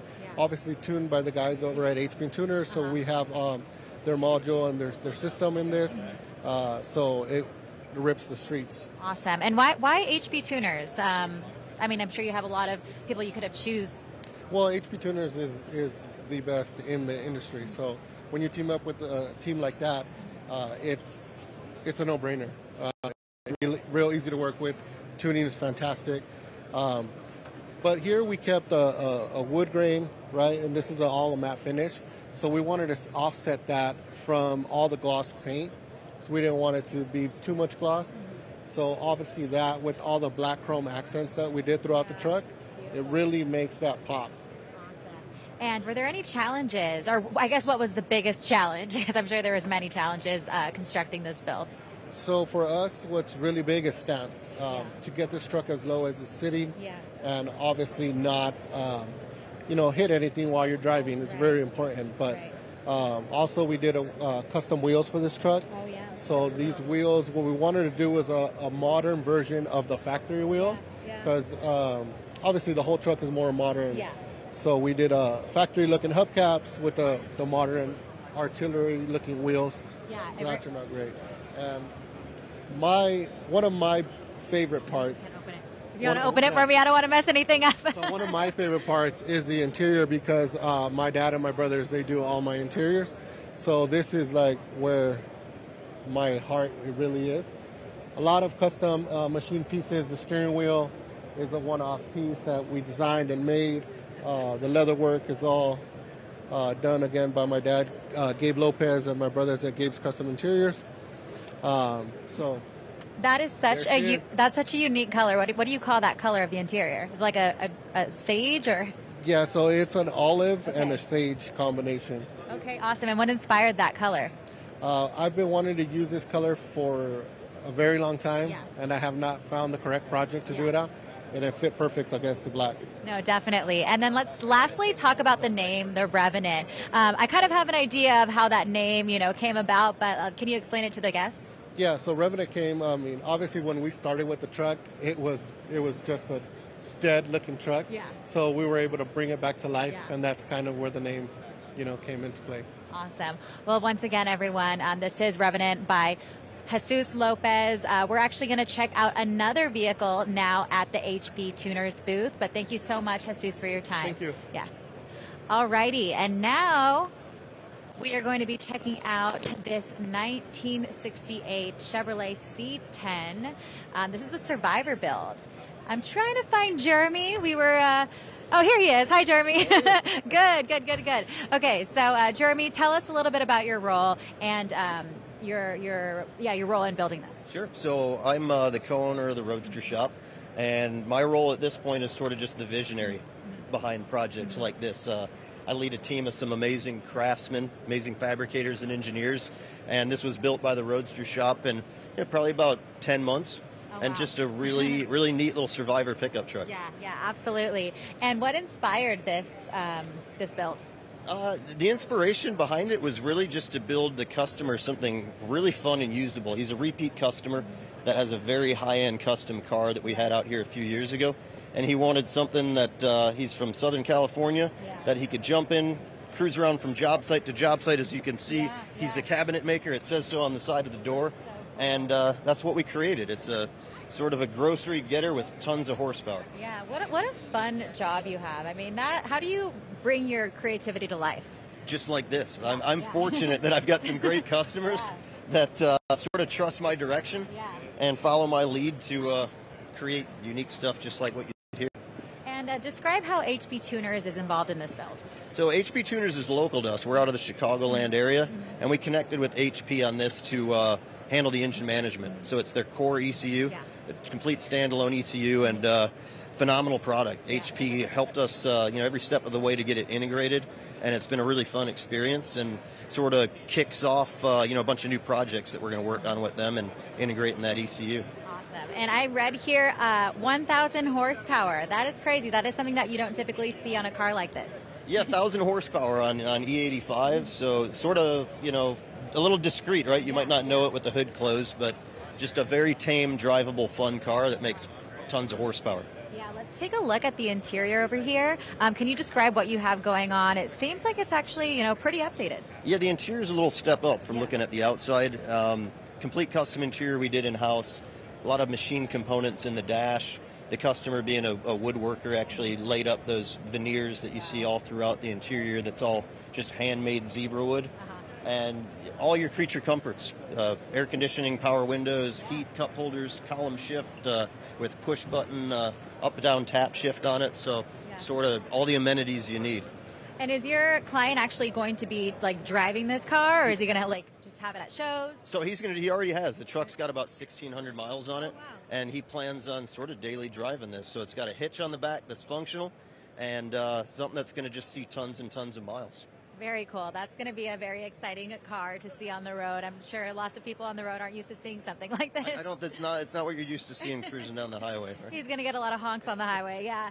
Okay, well, any challenges that you encountered when building this piece? Not a lot of challenges. I mean, we're pretty experienced with this type of build. Yeah, we've done probably a couple hundred builds over the last 20 years. And have a pretty good system. So, I mean, when you work with companies like HP and you got some great engine builders like Wagner Motorsports, you just pick the right pieces, work with the right people, and the Roadster Shop crew kind of puts the rest together. So it's I don't want to say that it was seamless or effortless, but I think we're getting kind of good at it. It just, the process works. Yeah, I will say I've chatted with a lot of people here at SEMA, and everyone to that question is like, oh my gosh, what wasn't a challenge? But you're the first person that said that there was actually no challenges, so that's great. Yeah, I try to be as truthful as I can. There's always little challenges, little hurdles along the way, but for the most part, it was a pretty simple build. Awesome. Well, it seems like you guys absolutely know what you're doing. When people see this vehicle, what is the first thing that you want to invoke in them? I think the stance. I want people to look at it and be attracted to what's cool about the truck. Why do I like it?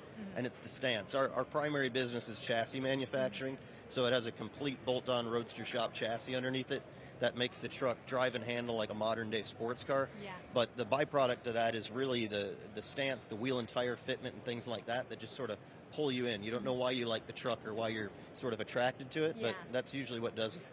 Yeah, and you guys have, I was telling Jesus over there that you guys have like prime real estate. This is a great location to be at here at SEMA, but of course these cars are also bringing in a lot of traffic. You guys have a pretty busy booth. It's a great booth. We've done a lot of projects with HP over the years, and they're always front and center, very professional, put together a beautiful booth. We're kind of honored to be here, and you couldn't ask for better real estate.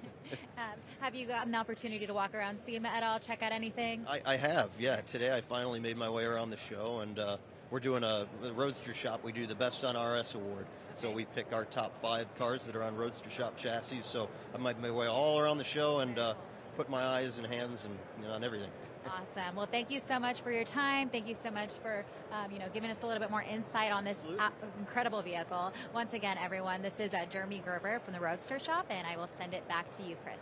Thanks a lot, Aaliyah. Please tell Jeremy I say hello. Roadster Shop is absolutely crushing it once again this year at SEMA. They just put out the most fantastic stuff.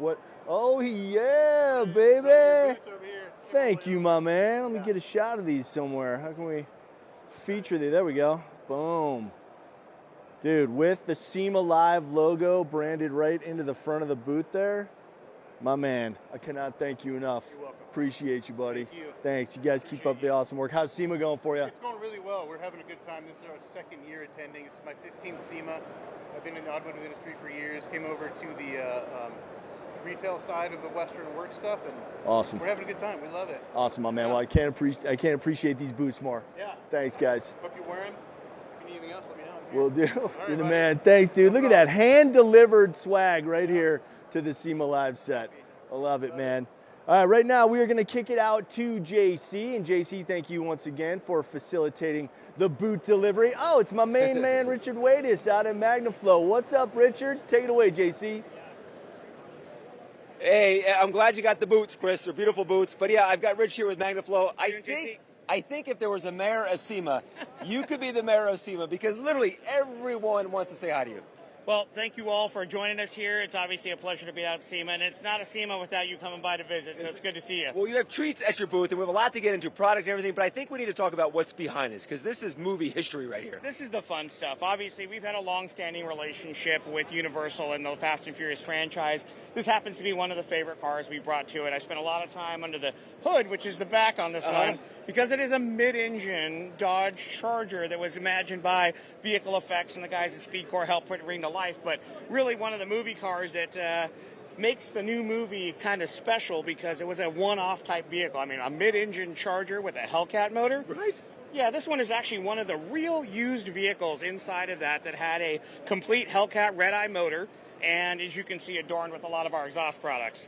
So this was in Fast and Furious. Yes. And this is a functioning motor. This is not just a prop. This is Correct. actually, there's some that are props out there. Oh yeah, movie cars all the time. We've got to make stuff that does the work, and then we got other things that got to look good too. They can't be crashed, so we make multiples. And I believe with this one, we're looking at almost 6 vehicles, of which a couple of them have some front engines and foam motors in the back. But this is one of the actual mid-engine. It's got a Gallardo transaxle in the back, made it to a Hellcat motor. So Dodge parts mixed with some Lamborghini parts to make a really cool car. Yes, and it's so neat to see her walking by, taking photos of it. This thing is just, underneath it is bonkers down there. Yeah, I mean, you're talking about a true tube chassis vehicle, aluminum parts. This thing weighs under 3,000 pounds and makes over 1,000 horsepower. Mm-hmm. So it is a true machine that can really perform and do the tasks that are kind of portrayed in the movies as. Is it popping wheelies? My gosh, so much power. You would think, but that's the great part about mid-engine, right? Yeah, exactly. Stability, You got some weight in there. Yeah. Let's get a little work down the line here, because you're saying everything that's metal on this right here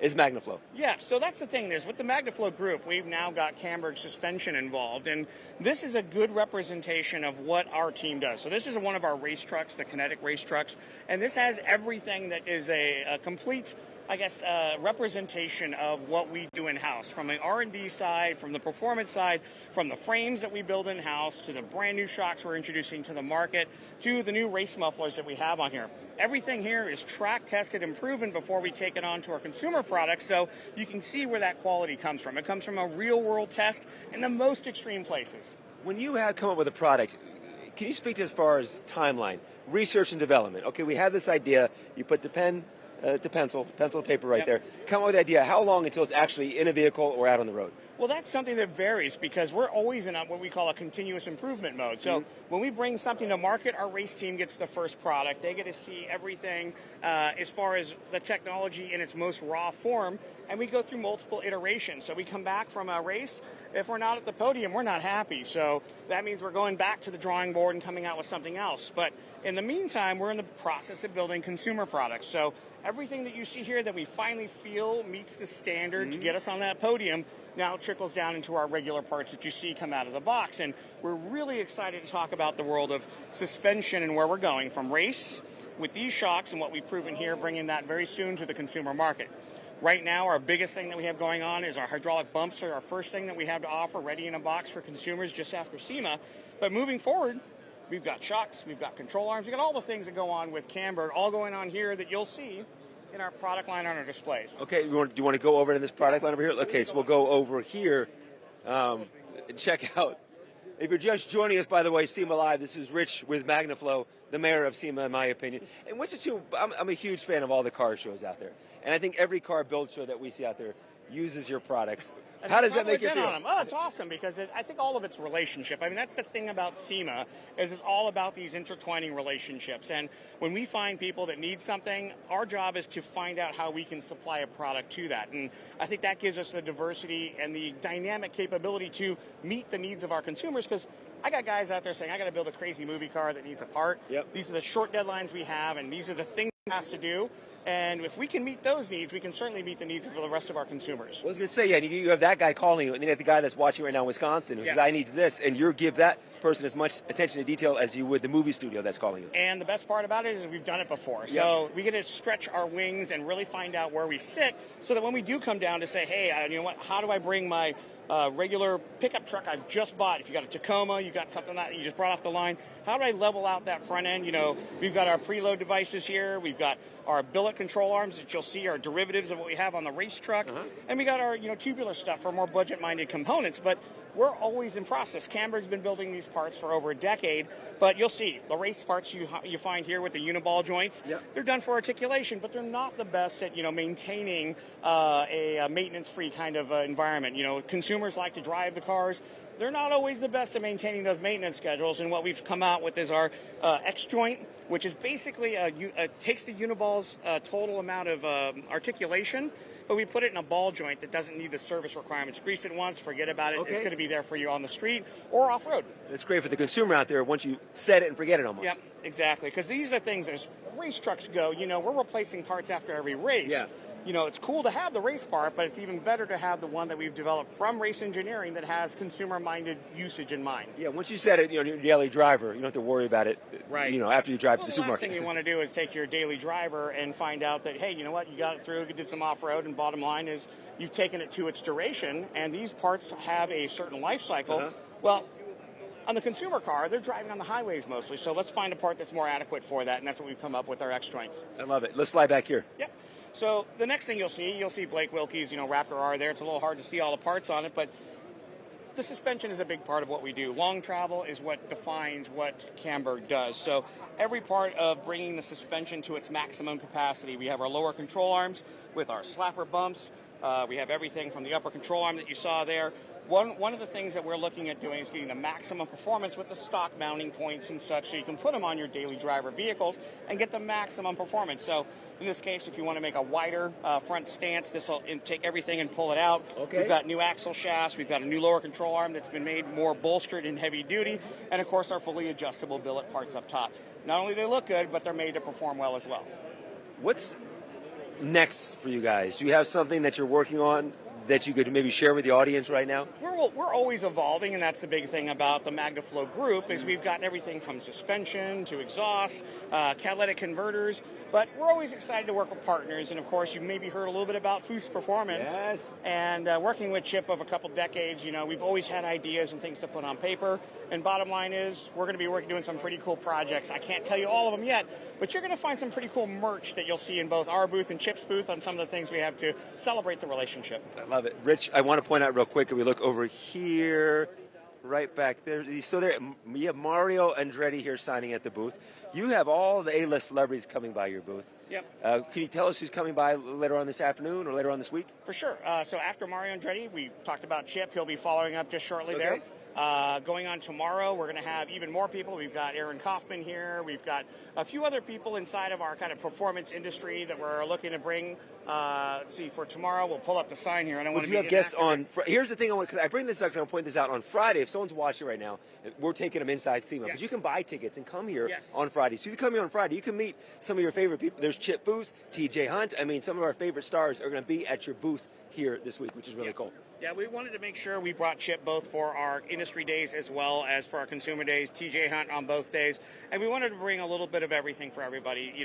SEMA's really pushing for the consumer day. We want to make sure that our staff and everybody's available for them as well. I love it. Rich, thank you so much. I appreciate it. JC. And I believe Mario Andretti is going to come up and see you, Chris, here later on this afternoon. But for now, I'm going to send it back up to you in the broadcast booth. Thanks a lot, JC. Yeah, you mentioned Mario Andretti. I want to let people know that Mario is actually going to be up here with me in the SEMA Live booth a little bit later this afternoon, so people stick around for that. Thanks, JC. Thanks, Richard. And from the MagnaFlow booth up here to the SEMA Live studio with the VP of Strategic Partnerships for the MagnaFlow booth, my buddy Jerry Zayden. Great to see you, my man. Yeah, buddy. How's it going?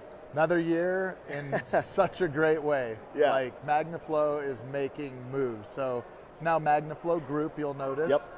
And you'll see all the new brands up there around the booth. We brought a Kinetic trophy truck roller that you can see in the booth. Richard was just showing off.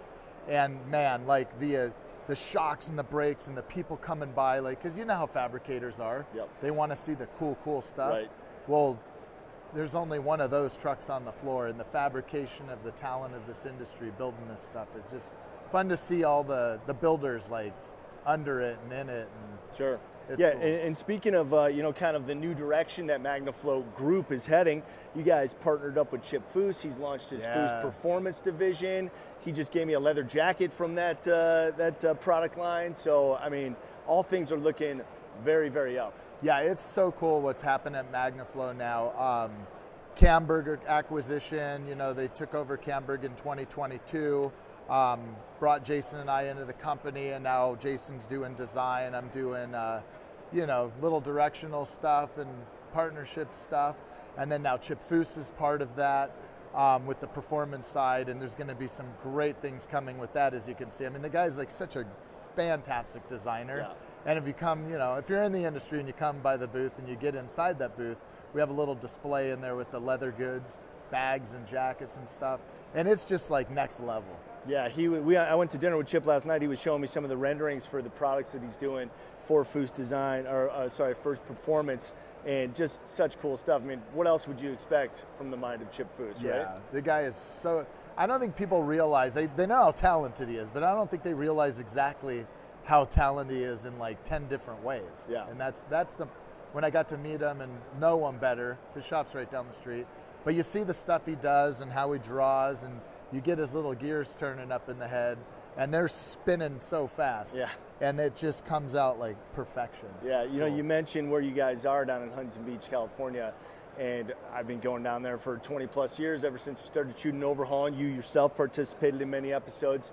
That really is kind of like the hot rodding, fabricating center of the universe. It is cool. You got BBI, Batim at BBI doing Porsche race cars. They built Ken Block's Hunapig, and they've been getting on podiums with Porsches. You got, Gunther Works around the corner from Chip. You have some of the old crusty hot rod dudes in the area. Yeah, Steve Levisi, Yeah. Automotive Expertise Unlimited, doing his Corvette thing. He's got Mitch Lanzini up the street. Yeah. Yeah, it's all right there. All So the that was dudes. so cool that your shop is right there. And in spite of your new responsibilities at MagnaFlow Group, you're still getting in the dirt, you're still developing components, you're still doing your thing. Yeah, it's really fun because, you know, Camberg had a building. We actually had 3 buildings there in Huntington Beach and a machine shop and all this talented, the talent pool, right? Yeah. And when MagnaFlow acquired, now we have 1 million square feet of manufacturing and 550 employees. But more importantly, it's the HR department and the sale, like all the dudes to take everything away that distracts you from ideas and design and focus on CAD and machining and welding and fabrication. So, you know, we have MagnaFlow, we have new racing mufflers, like full-blown race mufflers. We just won the Laughlin race on the race truck. So those are in the booth, on the race truck and on the displays. We have our new racing shocks. So we're building the world's best bypass shocks and completely redefined how they work. And those have been winning races since they've been on the truck. Camberg Racing brakes, which are 6-piston, full-blown billet racing brakes on the truck, winning since last year. And I mean, out of the last 10 races, we have 7 first places. Like, that's kind of unheard of in this sport. Right. But Spec Truck getting 2nd and 3rd overall on these products, which has been absolutely amazing to get to do the things we've wanted to build. And that's what the power of MagnaFlow, being a family-owned business, is allowed to happen. It's not this private equity group holding you back and trying to, no, they're like, go, right? So you're finishing up your 3rd year in association with MagnaFlow, when Camberg and MagnaFlow came together. These 3 years must exceed your wildest expectations. I mean, I remember when you announced the partnership, you announced here at SEMA, didn't you? We actually did, yeah, yes. So when I heard that, I was like, God, that makes a lot of sense, because it's a division that MagnaFlow doesn't have, and you guys are stepping right into that space, and it has just been wildly successful. Yeah, they're an exhaust company, as everyone knows. They also have the catalyst, the apex side of the business, which is, you know, catalytic converters, OEM replacement exhaust. So any auto parts store you go to, you could buy a BRE exhaust or a Rumble muffler or whatever. But then there's MagnaFlow, which you see on like all the world's best builds out here. But now we're suspension, now we're brakes. There's other technologies you'll see coming from MagnaFlow in the future, but we are really pushing the envelope, and you're gonna see things that are like dropping mics all over the industry, basically, on like the highest quality, nicest products coming out of that place. Yeah, and you know, I mean, the proof is in the pudding with the ambassadorships that you have. You mentioned Chip, Mario Andretti, TJ Hunt, yourself, Jared Deanda, Rutledge Wood. You know, these guys are at the top of the game in the industry, and they're proudly representing MagnaFlow because MagnaFlow is at the top of the industry. Absolutely, and we have, you know, there's that new Drifter movie coming out. We got Sung Kang signing in the booth on Thursday. He was at our taco party last night. And dude, he's like, I just met him for the first time, but such a humble, awesome dude. He's amazing. His whole team, him. So that's really cool. We had BJ Baldwin and Ivan Stewart signing, and then Mario. Just, man, the amount of people coming up for Ivan and Mario. Oh yeah. Like bringing this old memorabilia. Like, I'm like, it's so legendary, right? And Chip's the same way, you know, but he's still doing it today. Yeah, real quick, just to finish up, talk about the race season. How has it gone, and how's the race truck performing with Kai behind the wheel? Yeah, so Kyle Jurgensen, he came back to the team. Like I said, so he was racing with us in 2019. He took a little hiatus from racing because Camberg was just so busy. And we brought that team back last year. And in our last 10 races, like I said, 7 first place, 8 first place qualifying, 2 second place qualifying.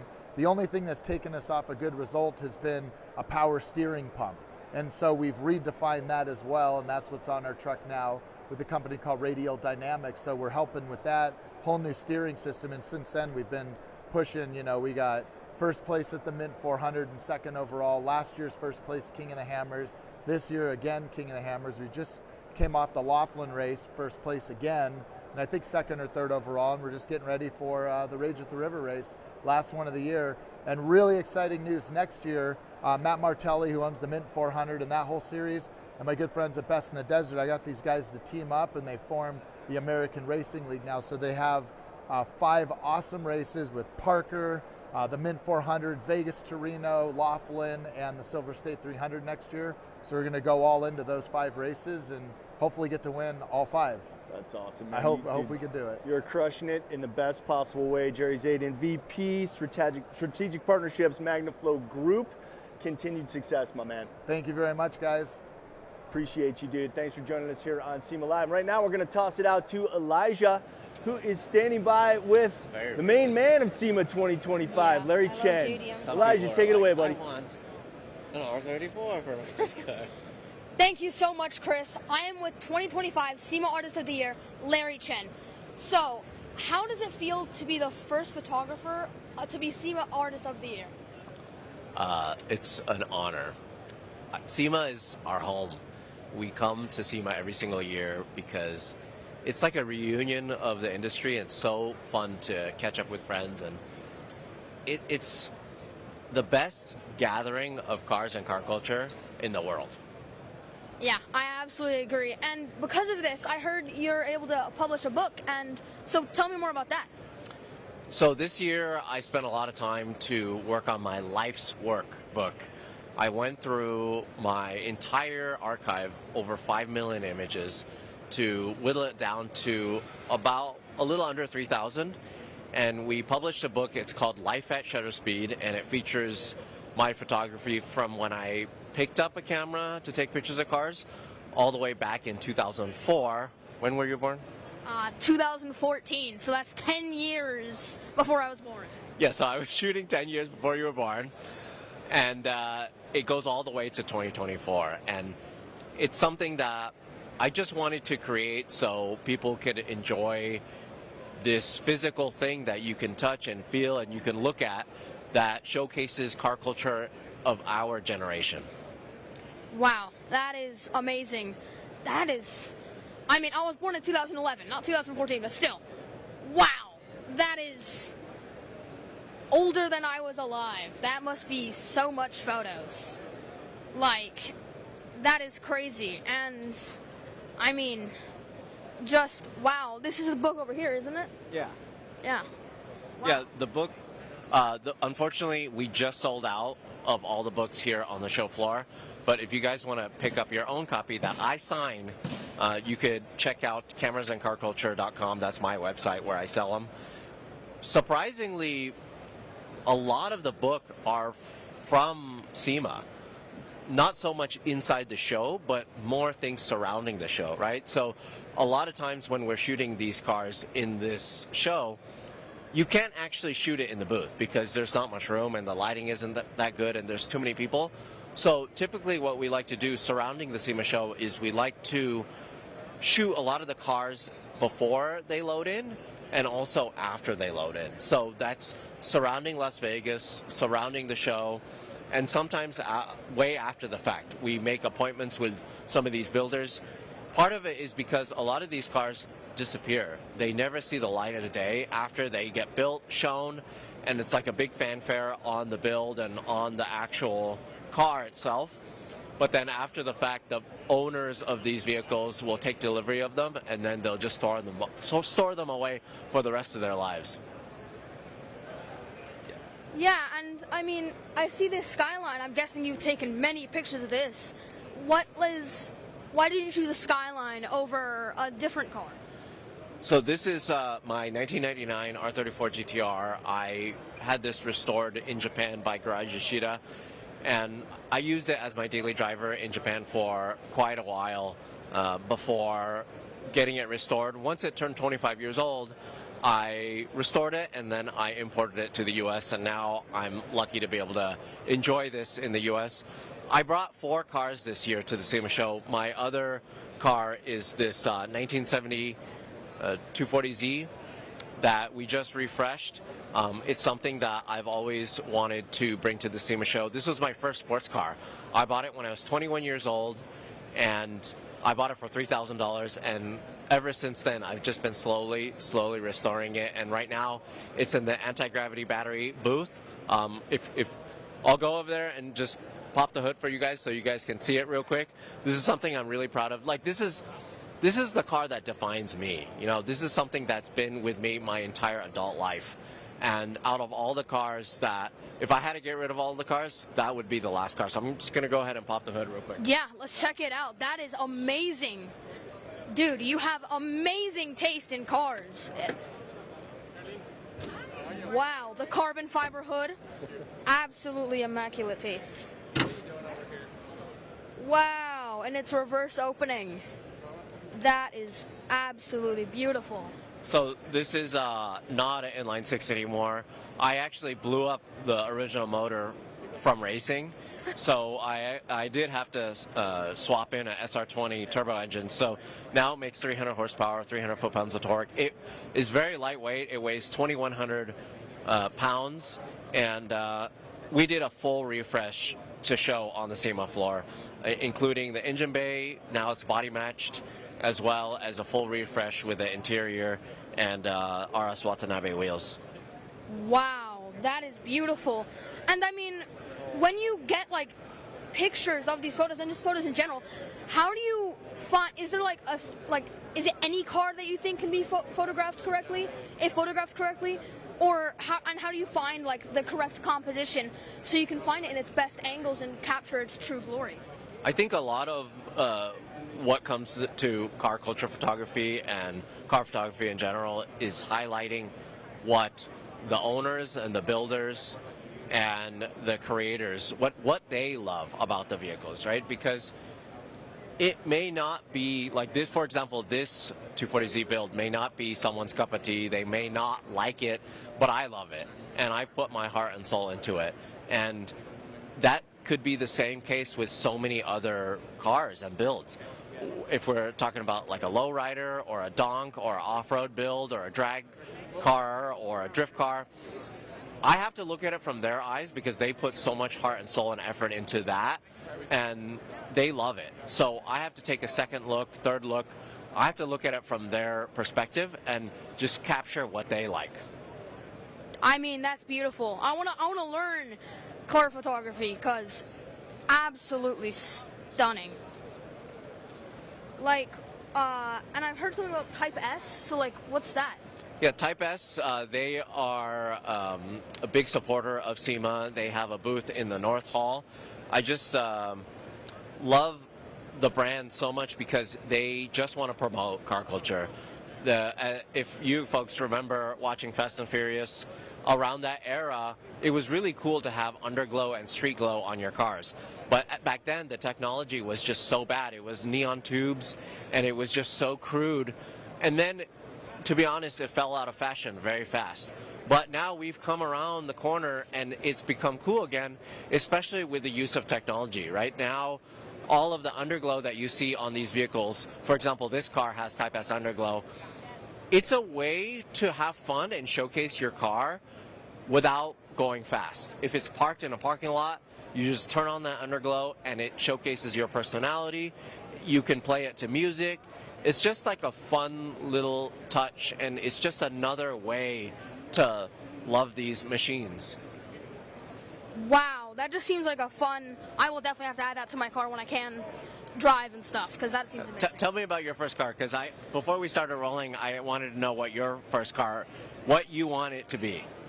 I really want a Nissan 350Z for sure, JDM style. I'm pretty sure I'm going to paint it white with loads of cool stickers and definitely a carbon fiber hood.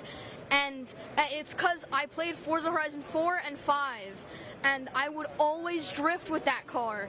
And I fell in love with just JDM cars, and I mean, yeah, I wanna do that for sure. Awesome. That's a very realistic answer, and I like that. Thank you. And that's Larry Chen. So thank you guys, and thank you for your time. And back to you at the studio, Chris. Thanks a lot, Elijah. You know you're in the presence of a legend right there. Larry Chen is one of a kind, man. Kudos, great interview. And tell Larry I said hello and thank you very much. And most importantly, congratulations. All right, right back here in the SEMA Live studio with another buddy of mine who I love seeing anywhere it is, whether it's here at SEMA or in his home state of Tennessee. He is the owner and CEO of the Coker Museum and Honest Charlie Speed Shop, the one and only Corky Coker. How you doing, my brother? I'm fine, brother. It's great to see you. I tell you, it is so fun to be around you and watch you doing this thing that you do. You are the spokesman for SEMA, and I just love watching it. It's great fun. It's, you know, it is my honor and my privilege to be able to come back here every year, and now the last few years working directly for SEMA, hosting SEMA Live. I am such an advocate of this association and what it represents and how it advocates Yeah. for car guys like us. That's right, and it protects the industry. We got rid of the EV mandates this last June or July, and we're raising money in the PACs. So I was the chairman of the board back in 03, 04. It's a long time ago. That's when I first came to SEMA. I know, but I can't believe it's been that long. It's but been a long time. I used to call this industry, I'm the chairman of the board of SEMA, but it's not boring. Right. I am the chairman of the exciting. Yes. Yeah, it's SEMA. BOARD, not BORED. That's right. So, and we still see new things every time we're here, and lots of development. It's amazing. But there's stuff changing about our industry. The Gen X, Y, Zs, millennials, et cetera, they're not as passionate as my generation was about cars, because when I turned 16, I had to get my driver's license because that's how I got chicks. Yeah. But now they've got smartphones and that sort Right. of stuff. But they're coming back. Yeah. They're coming back, and with a vengeance. Well, you mentioned how things have changed in the past. Are there any kind of old-fashioned automotive trends that you would like to see happening again currently? On my 1911 Mercer Raceabout, it has what's called a cutout. And with a cutout, you just kick down a pedal and it bypasses the whole exhaust system. So it goes and you hear a 4-bang T-header that sounds. Yeah. So I like to see that Symphony. come as, it's a symphony. And you can tell every single time the valves go up and down and that sort of thing. It's just what automobile, mechanics and all that sort of stuff, we can hear it. All right, talk a little bit about the Coker Museum and any new additions in the last little bit that stand out for you? Not in the last hour. I have a bad problem, and it's terminal. I literally over the last 2 months have bought probably or traded for, or I don't think I stole anything, but maybe 11 cars. I was out at Stan Lucas auction in Long Beach, and I bought 2. From Silmar in the Ethercut collection, I bought 4, and I traded for a 1910 Pope Hartford town car just the other day. But those are 40 horsepower cars. Not so much, you don't see that stuff around here, but I grew up around it, and I just love it. That's your sweet spot. That's your passion. It is. Is that era of cars. I'm building wheels for all these guys. My friend Bill Evans down in San Diego, he called me and said, hey, I've got a 1911 Great Knox that I need a set of wheels and rims for. So I fixed him up, and it's a pretty good ticket. Sorry, Bill. You'll pay me. But well, you see, if you get a little visual of Corky's badge there, he is a SEMA Hall of Famer, which is probably the highest echelon in the SEMA nomenclature that you can get. How do you stay involved? What do you do? I know you're so passionate about this. You mentioned that you were a CEO of SEMA all those years ago, but year after year, it takes stamina to do what you do. Where do you find the energy? Well, you just got to work half the time. That's 12 hours a day instead of 24. And to be involved in such a wonderful industry that created the great generation of industry in industrial revolution in America. The automotive industry created the industrial revolution, so we are involved in that. And all the OEMs are coming back to this show, by the way.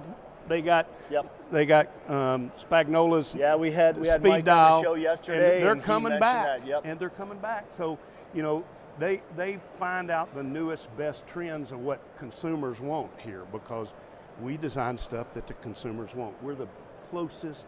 So we're about passion, and I just love that. I'm involved in making sure that we get good people elected in leadership at SEMA, that we're doing the right things for our membership. I've got Mike Spagnola on my speed dial. I love him. He is a brother, and he's one of the best things that happened to SEMA in a long time. Chris Kirsting was wonderful. Chuck was better even before. We got Chris, and love what we're doing here. And so I'm here because I love it. Yeah, and you mentioned the success for repealing the EV mandate, and next step I think is to get the Leno law back up and running. I had Senator Cortez from California on the show a little bit earlier, and he says that is exactly the plan for the next year to 2 years moving forward, and I think that's hugely important for the state of California. And once again, SEMA is the tip of the spear moving these things forward. We are, and we try to make things happen. We're, government for a while was really depressing business, depressing the automotive industry, internal combustion engines. That's what we thrive on, Chris. You know that. Absolutely. And so now we've got positive business things happening, and I feel bullish about America. I feel bullish about our automotive aftermarket. I think younger generations, they might like sport compact cars, they might like their smartphones, but they'll be here, I'm telling you, because to hang around Chris Jacobs and Corky Coker and Chip Foose and Bud Brutzman and all those guys, it's where it's happening, man. Legends, one and all. It's happening. All right, I think we have a video that we want to show featuring something all Coker.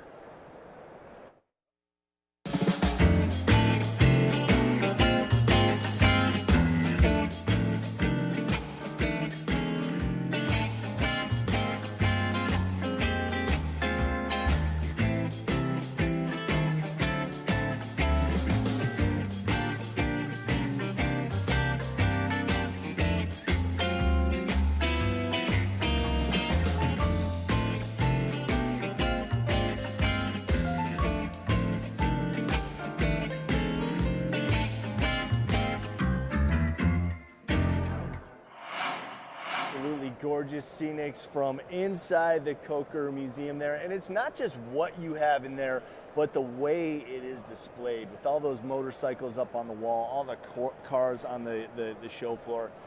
Unbelievable. Congratulations, man, on that museum. Well, thank you, Chris. It's an honor to share my collection with people that come in. We have 100 to 150 people come a day. I just loving on them. You're welcome. Love you, buddy. And I know I still got to get down there. You need to come. I'll put you in a Schaefer 8 Indy car and I'll scare your eyes that big. Please, I look forward to that day. 70 mile an hour, 90-degree turn, drifting a antique Indianapolis race car. I love it. It's fun. I love it, man. Corky Coker, great to see you as always, my friend. Great to see you, brother. Love you. Legend. Thanks for joining us here on SEMA Live once again. Okay, let's toss it out to Aaliyah, who has a walkthrough with my good bud, Kev Dog. Ooh, I saw that Suburban in pieces a couple weeks ago, but it is done, ready, and here at SEMA. Aaliyah, take it away. Thanks so much, Chris. I am here inside the Dynamat display with Wes Garland of Dynamite and Kev Dog. How's everything going today? I'm really excited to see this 2015 Suburban that you guys have for us. Yeah, the Suburban's gotten great traffic. Yeah. Kevin and Dave always put out really good rides, so we're really happy to have them in there. Yeah. And what inspired this build? Why the 2015 Suburban? Oh, it's a long story. Do you want the long version or the short version? We got time. Okay, so I called a buddy in Las Vegas, and I was looking for. I knew he had a front clip to a Suburban, and I was looking at some other rides to buy, and I said, "Hey, do you have that front clip for sale?" And he's like, "Absolutely." I was actually wanting to build a standard cab short bed Chevy truck and put a Suburban front end on it, and he's like, "I'll do you one better. I have a whole GMC body and the front end I'll sell you." And I was like, "Well, I really didn't think about building a Suburban. I'm kind of like a sport truck guy, but I was like, you know what? Threw caution to the wind, bought it all. It was all salvage. There was no wires in it. Wow. It's a mix of everything. Wow. Hence, if you look, I'll show you the badging on the side. It says leftovers. Yeah. There's so many different pieces to this. I mean, there's Escalade in there. Yeah. There's Suburban in there. There's Sierra GMC truck in there. I mean, it's insane. So there wasn't really any inspiration. It's just kind of what fell into my lap. Yeah. So. Awesome. Oh, go ahead. But yeah, so we did a full chassis front to back, so it sits on a brand new chassis. It's got 26-inch billet specialties. It's got Willwood 6-piston brakes, 16-inch front, 4-piston, 16-inch in the rear. We painted it a beautiful nostalgic blue. It's one of our paint lines. And as you can see, all the Dynamat inside. They did the Dynaliner up in the headliner. So all of the sound protection and heat protection is there. The 5 mil butyl is on the floorboards all through the whole thing. So when I actually do get the interior done, it'll be like a brand new Lexus. It'll be insane. And why Dynamat? Because I'm sure you had plenty of companies that you could potentially work with. I mean, because we only work with the best there is, and Dynamat is absolutely hands down the best in all of these products that they sell. I mean, they're just hands down the best. And did you encounter any challenges with this build? So a lot of challenges. So I thought it was a good idea. I'm a very mechanical person. I run Kindig at Design. I thought it was a great idea to buy a salvage. Okay. And so it was all ripped apart. There was not one wire in it, not one single wire.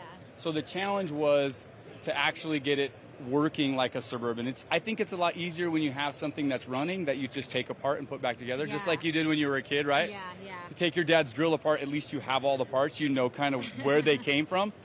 I had no kind of roadmap, and luckily I was able to figure it all out. But like I said, there's a lot of mixture of a lot of different parts here. Yeah. So like the body is GMC Yukon, the doors are off of Escalade, the front end is a Suburban.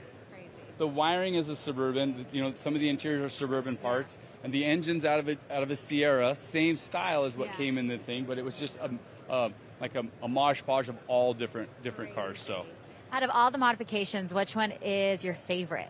You know, it's just the stance. So the whole chassis that we built for it to get it this low, it's just insane. And usually you don't see like SUVs that are this big, this low. So it's really special to me. So yeah, like I said, I've been walking around SEMA, checking out tons of vehicles for the last 2 days, and I really haven't seen anything like this. So it's quite spectacular. Well, that's good. I don't want to blend in. I don't want to blend in. So what has been the reaction from the audience? You know, they absolutely love the color. They love the color, so I will take it. And super clean. I get super clean a lot, so I will take all of that. No bad ones so far, so I will take it. And what do you plan on using this vehicle for after it's out of SEMA? Well, and once you finish the interior, of course. I'm gonna use it. I'm gonna enjoy it. I'm gonna drive it. I'm gonna take it to the lake. Okay. I have a little jet boat that I'm gonna haul with it, so it'll be fun. It'll be super fun. So. If this car had a personality, how would you describe that? Ooh, like I would picture like a jazz singer, like a low voice, kind of chill, just hanging back in the back. So I could definitely see that vibe for sure. Nice. Okay, and then if you have any advice for aspiring builders that want to take on a project as ambitious as this one, what would you say to them? I would say come to the SEMA show, talk to the vendors, get a good plan in place, know what products you're going to use, and then go from there. The sky is the limit, especially with all of the products that are offered in today's aftermarket. Yeah, and I know you've been bouncing around all over the place. Yeah. We had you running in a little late, and I know that you have to do an autograph signing right after this. So you're all over SEMA. Has anything caught your eye? Anything spectacular stand out to you? Oh, you know, the Roadster Shop display that they did with all of those rides in one spot has been absolutely amazing. Yeah. It's been crazy. Yeah. So. All right, let's talk a little bit more about the car. Are we able to open the hood at all? Yeah, let me open perfect. That'd be great. Yeah, thanks. I was going to ask earlier, but wasn't sure. It's so pretty. Okay, cool. What we did, and the crazy thing about it is, so you'll see how high the tires come up actually into the engine bay, and everything's kind of been painted and just kind of cleaned up and moved around. So.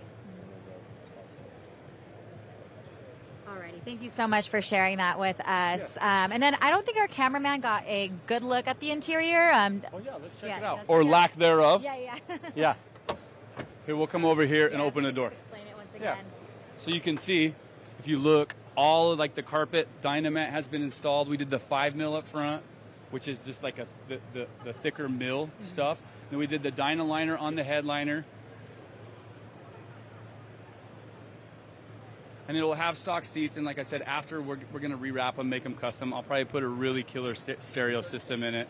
Yeah. You know, you need the entertainment value of it, so. Yeah, absolutely. And how long did it take you to construct this build? Oh, so that's another whole thing. You know, they say shoemakers' kids never have any shoes, so that's totally true. This sat in the shop for like 5 years while I was figuring out. We build so many cars at Kindig Design that it's always really hard to work on your own. So. Wow, 5 years. That is probably. 5 years. even from like a professional like me, there's five years it took. So you can see the back doesn't have any seats in it, but it has all Dynamat's great products in it. So we're really excited to be out here showcasing their products for them. Yeah, I mean, good things take time, right? Yeah, exactly. So other thing, like the big question that I get sometimes is how do you drive it? Right. So obviously it's on a full custom chassis. It has air ride by airlift, and it lifts up probably about 14 inches, almost clears the tires, so you can drive over speed bumps. You can actually drive it, because that is a question I get all the time. Well, how do you drive it? It lifts up. It all lifts up. It has onboard air compressors, and it takes it from there. Yeah, I was going to say, you plan on driving this to the lake. That's very ambitious. Yeah, right. Especially with a boat behind it. It is a small boat, but yeah. Okay, wow. Yeah, I mean, when you see something like this, you don't think that it would be capable of something like that. Yeah, and I'll show you in the back too. So I've kind of set it up so you can kind of see. We kept this close so nobody bumps their head, but I've already put the batteries in there for like a bigger stereo system. You can see the airlift stuff over on the side with all the air lines. Yeah, no, that's incredible. I have to say, this might be the first vehicle here at SEMA that I'm actually taller than. I'll take that as a compliment. Yeah. I'll take that as a compliment. All righty. Well, thank you so much for showing us your vehicle. This is an incredible build. Thank you. Thank you. It seems like a lot of people here are thinking the same. You have a lot of fans here that are excited to meet you. Thank you. I mean, check out this line. Yeah, right? Do you ever get nervous meeting fans, or do you enjoy it? Oh, I super enjoy it. You know, the fans that we have are just the greatest. You know, they support all of our builds. They support our process. And, you know, sometimes I just feel like like a dirty mini trucker, just a guy that works on cars, and I get to talk to all these great people and come to find out I'm an inspiration, and it just means so much to me. Yeah, I'd assume that's incredibly fulfilling. It so really is. I'll go ahead and let you go so you can go ahead and meet your fans. But thank you so much for taking the time to chat with us today and letting us explore your car. Absolutely, absolutely. All righty. Once again, everyone, that is Kev Dog. I am here at the Dynamat display, but I'll send it back to you, Chris. Thanks a lot, Aaliyah. Always great to see Kevin and my buddies at the Dynamat booth. Kindig Designs putting out the best stuff here at SEMA. Well done, Aaliyah. Thank you very much. And back here live in studio, Candy Cane. He is known for his fearless approach and incredible skill behind the wheel. Welcome to the studio, please, off-road champ Casey Curry. Good to see you again, man. Nice to see you. I'm glad How to are be you? here. I think the last time we were sitting next to each other was on the SEMA Live studio stage last year. Absolutely. It's been a crazy busy year, so it's good. What's the latest and greatest? You said you just got done doing a race. Yep, we just finished our NORA 500 down in Mexico literally 2 weeks ago, and then, yeah, we've just been busy, man. SEMA, to me, has been, I don't know, a lot of excitement around it, so we've been really busy at the shop getting ready for the event.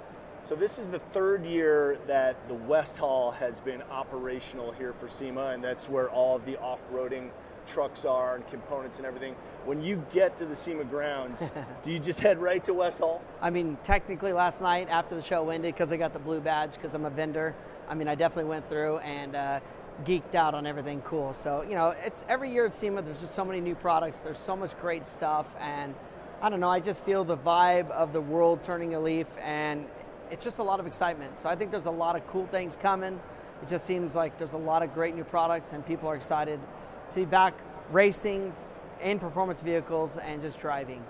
Yeah, you know, I agree that the world is turning a leaf, as you say, getting back to like full participation and just, you know, full bore. Are you noticing any trends in the off-road industry in particular that you're seeing technology-wise? I think what we're seeing is, I mean, there's more people that want vehicles that are capable, even though they don't do it every day, right? A lot of people used to build it so they could drive it aggressively hard in the rocks and in the dirt, but now there's people that want to drive it every single day, but the 2 or 3 times of the year that they get to go out and drive it, that everything is capable and ready to go. So that's where I think the technology is getting into, you know, a lot of the parts and components got to be able to drive a couple 100,000 miles as well as be able to drive the nasty rocks. All right, I think we have a video of you in action here. Let's take a look at some of your off-road racing highlights. Oh, no video, they're telling me in my ear.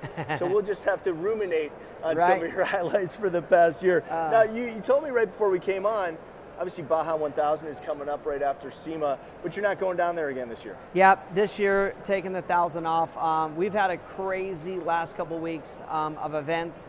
And a big event for us is the King of the Hammers. It's in early February, and the turnaround between the 1,000 and the Hammers is very difficult. We should stop to mention that you are defending champion. No. King of the Hammers. I did. Technically, you're right. I did win the King of the Hammers in a UTV, but I did not win the 45. Not overall. In your class. That's what I want to win. But you're going for the win overall this year. That's it. Yep.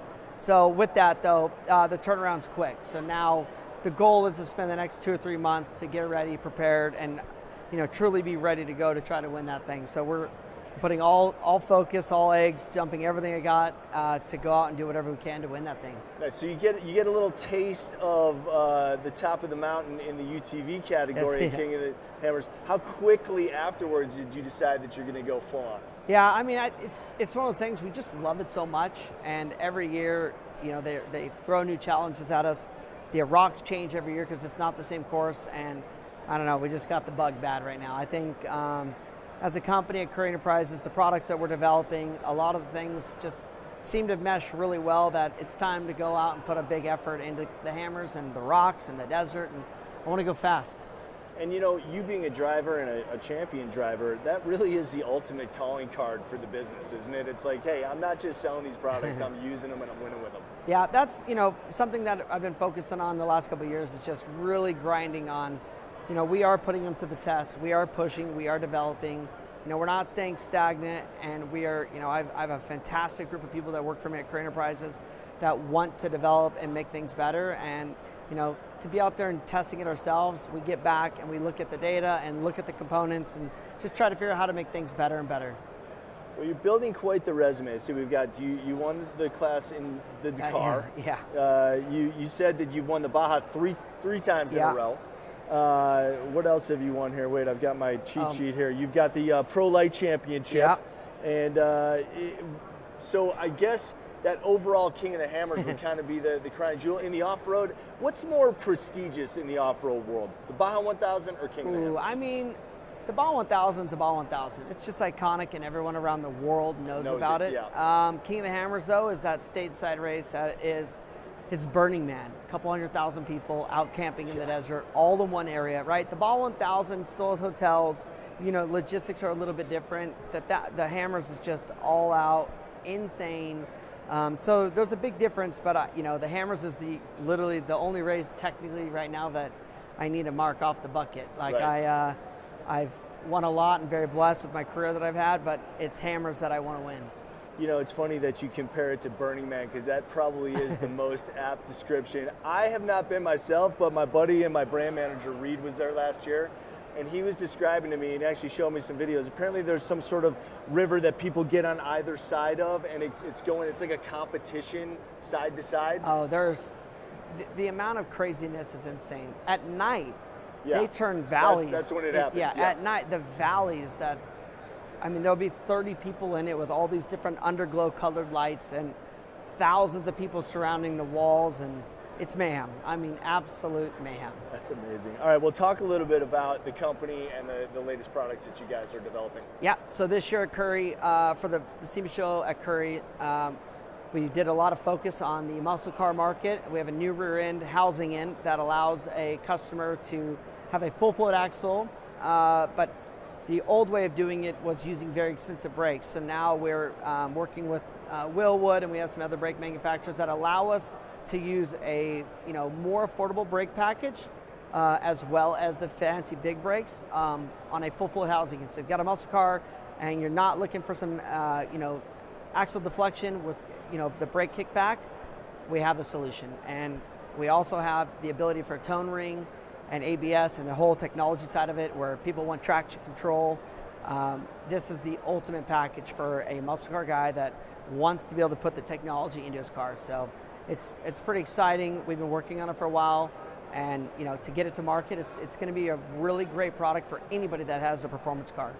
As an announcer for Mecum Auctions, it's great because anytime the car is equipped with a Curry rear end, it's always on the consignment sheet. Like, that is a featured component on the car. Yeah. So that's got to make you feel really good that you guys are at the top of the industry. No, we appreciate that, and we appreciate the customers, and I think that we try to do a good job of making sure that we're supplying a great quality product. And it's something that being the third generation is that I got a long ways to go, and I'm very focused on making the best drivetrain components we can.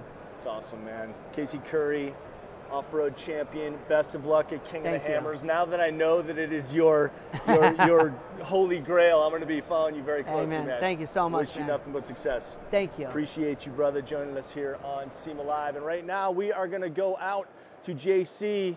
Oh man, oh look at my man Steve Strope. How great is this guy? If you don't know who Steve Strope is, definitely do a search on him, because this guy is a legend in the industry and one of the best bass players around too. So he builds cars even better than he plays bass. JC, I'm going to send it out to you, standing by with Pure Vision, Steve Strope. All right, thank you, Chris. Look who I got. Steve Strope, how are you, buddy? It's so good to see you. Thank you for the opportunity. Thank you for being here, because you have behind us here. Well, I kind of have to be. This is your build. Haraka. Haraka. Okay, everyone ready to see Haraka? Why don't we step aside this way? That way? This way! So everyone can see Haraka. Sure. This is incredible. 1970 Plymouth Roadrunner is what we started with. That is what we started with. And what do we have now? 70 Plymouth Roadrunner. With some nuances that you've done. There's a couple of neat things we've done, yes. Well, for one, for those asking, what is Haraka? Yeah, what does that mean? That is loosely, it is a African hunter slang term for speed. And that's what we have. We have some speed here. We have some speed. It'll go, down the hill pretty fast with a wind behind it, with a tailwind. Did this start plum crazy? What was the color of this car? The original car was plum crazy. It was. But that was not why it became purple. Why did it become purple? Because I wanted to do a real special purple. I noticed the little nuances, like on the trim down here. Am I saying, like, what am I, Haraka? What am I saying down here? You're not seeing Haraka. No, what am I seeing? Okay, this is what we're going to do. Yeah. Because I have this down to a science. I'm going to quickly bullet point, because I know we have a few minutes. Yeah. Around the car, so I'm going to go outside, inside, engine bay, underneath. Okay, outside, inside. I'll follow your lead. Right, so outside, mixed paint from Pomona, California. Mm-hmm. Mixed up the color, worked with PPG, color we called Inkwell Violet. On the outside, this actually is on fire. There's red pearl, blue pearl, gold pearl, and white pearl in it, but you need direct light to see all that, like sunlight. Okay. Or if you take a flashlight on the side of this, you'll see it. Trim, grill is a GTX grill. Tail panel and these little horseshoes on the side are Sport Satellite. Mm-hmm. These cars never had trim on the side. We made that from brass.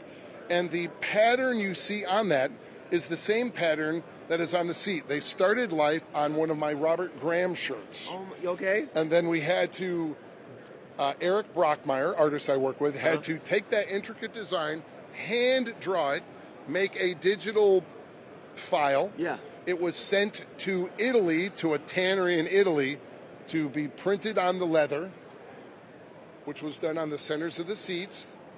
And then we took that same digital file, made the trim from brass, chrome plated it, and then that is laser etched into the chrome. It's like Mopar madness with this touch of elegance, right? Beauty to it. A little bit of stuff to it, a little bit of fashion. Outside, again, we'll get into the inside in a second, but the outside, almost stone stock 70 Roadrunner. Mm-hmm. We moved on the rear bumper. We took the backup light, the kind of like a molded bezel. Yeah. That was where the backup lights were. We cut them, moved them, and now they're the exits for the exhaust. Oh, wait, I heard something about this. We are going to talk about the exhaust last underneath. Oh, okay. I'm sorry. I know about this exhaust. Okay, we can't rush. I'm sorry. Okay. We got 3 minutes. We have 3 minutes, Steve. 3 minutes. Okay. So the inside is with Gabe's. Yes. I did a 66 Fury dash. Yeah. 72 Duster center console. Can you open it? Yes. Okay. Please. I think the key word is would I open? Would, yes. Yes, I can. Wow, the cameraman just gave me side eye. All right, go on. Overhead console is from a 73 Grand Coupe Cuda. Uh-huh. Center console, 72 Duster. Seats, about 6-7 inches taken out. 2013 Porsche Panamera, 18-way power heated and cooled seats.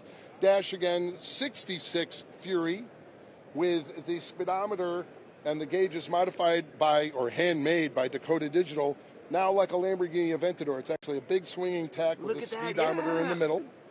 Also, the texture on the face of the dash is a copy off the texture of one of my CW Award watches. So we emulated the texture off the watch and then had these pieces 3D scanned, altered to have that texture and all the other little things I need. Then they were 3D printed and then chrome plated by Advanced Plating and then detailed and painted by us. Flaming River tilt column, vintage air AC, Dynamat sound deadening all over the place. The door panels are loosely based off of 70 Dodge Charger. Door pulls and window cranks are off of a Belvedere. So they're all Dodge parts, all Dodge design language, but just kind of put in my own way for flavor, right? So it's a Mopar Frankenstein is what you did inside there. Kind of, sort of. Yeah, it's awesome. In a tux. Yes, just Frankenstein in a tux. Okay, where are we going? Follow Steve. We're skipping up front. Yes, come up front. So I don't want the plain Jane everything like a Gen 3 Hemi. Yep. Great motor, but everyone's using it, so don't want to be the same as everyone. So we have a super reliable wedge that my guy Troy Bray built. Actually, Troy was the head of this whole build. Troy, this is just under 500 cubes, but carbon fiber cross ram from the big early 60s Chrysler 300Cs. We're not done with it yet, but these are the individual fuel injectors right into the cylinder head. These are throttle bodies now, so it's EFI. Going into a Tremec TKX 5-speed, then of course, US radiator. Inside, I don't want to forget vintage air. Yes. Underneath, of course, our host heights here. Brand new IFS and IRS in the rear. And that's eye candy for you guys to take a peek at. And the one thing remaining, top secret, as far as we know, the very first in the world, as far as we know, from the headers back, the complete exhaust system is carbon fiber. Oh, let's go around the show. We got to show the tips. Come on, I know I got to wrap it up. I can't hear the studio, but I believe I got to send it back to Chris in a second. But I do want to show this. Yep. Here we go. Down here. See that, but if you go up underneath, you'll see the whole system. It's carbon fiber. It's carbon fiber. And I want to make this really clear. It is not metal wrapped with carbon. You can take your finger and go boink, boink, boink. It's carbon fiber all the way down. Carbon fiber, kids. That is, Steve. This is wild, man. Steve for the win. You did it. Victory, buddy. Oh, my gosh. This is... Chris, I know when you have some downtime, you got to come down and check this out. Again, I can't hear everybody. But I got to tell you, this is wild, man. I sent it back up to you in the studio. You crushed it, man. Yep. Thanks, JC. Thanks, Steve. And I already checked out that car. I always make sure to check out Steve's work when I come here to SEMA. It's one of my first stops. Thanks a lot, JC. Appreciate that. And back here in the SEMA Live studio, this man's name is synonymous with motorsports. He is someone who has won in almost every type of racing. Absolutely legendary, one and only Mario Andretti. Mario, it's a pleasure to have you join me on the SEMA Live stage. Thank you, Chris. Appreciate you, man. Thanks for having me. You've been coming to SEMA for a long, long time, and we were saying just before we started here, it's incredible how large and just amazing this show has become. Oh, absolutely. I mean, this is a heaven for enthusiasts, aftermarket. I mean, all the creations that you see everywhere. I mean, it's eye candy at its very best. And I wish I could spend more time here. They don't let me. You know, as I said at the top, you know, your history is legendary. And when you walk around, you're so recognizable. Do you get a chance to see some stuff? You must get mobbed everywhere you go.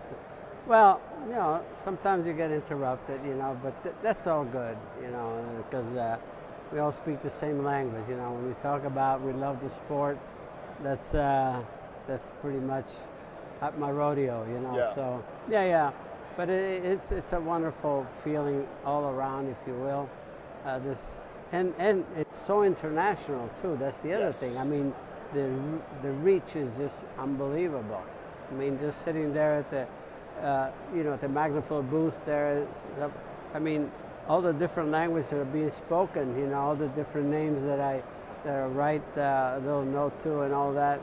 But that's it. That's what it, you know, that's what it's all about. Yeah, it is. It's all, far reach. It doesn't matter where you're from, you know, what your beliefs may be, anything. We're all here because we love the automobile.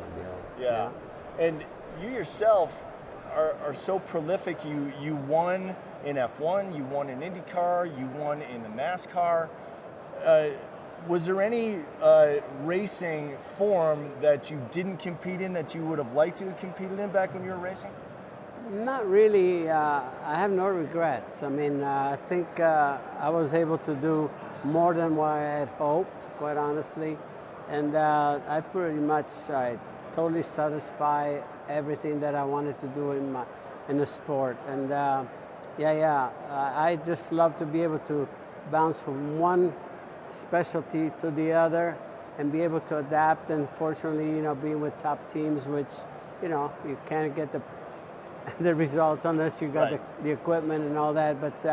But again, you know, looking back at my career, yeah, maybe I could have done something else, but no regrets. Good. I think I got more than I deserve.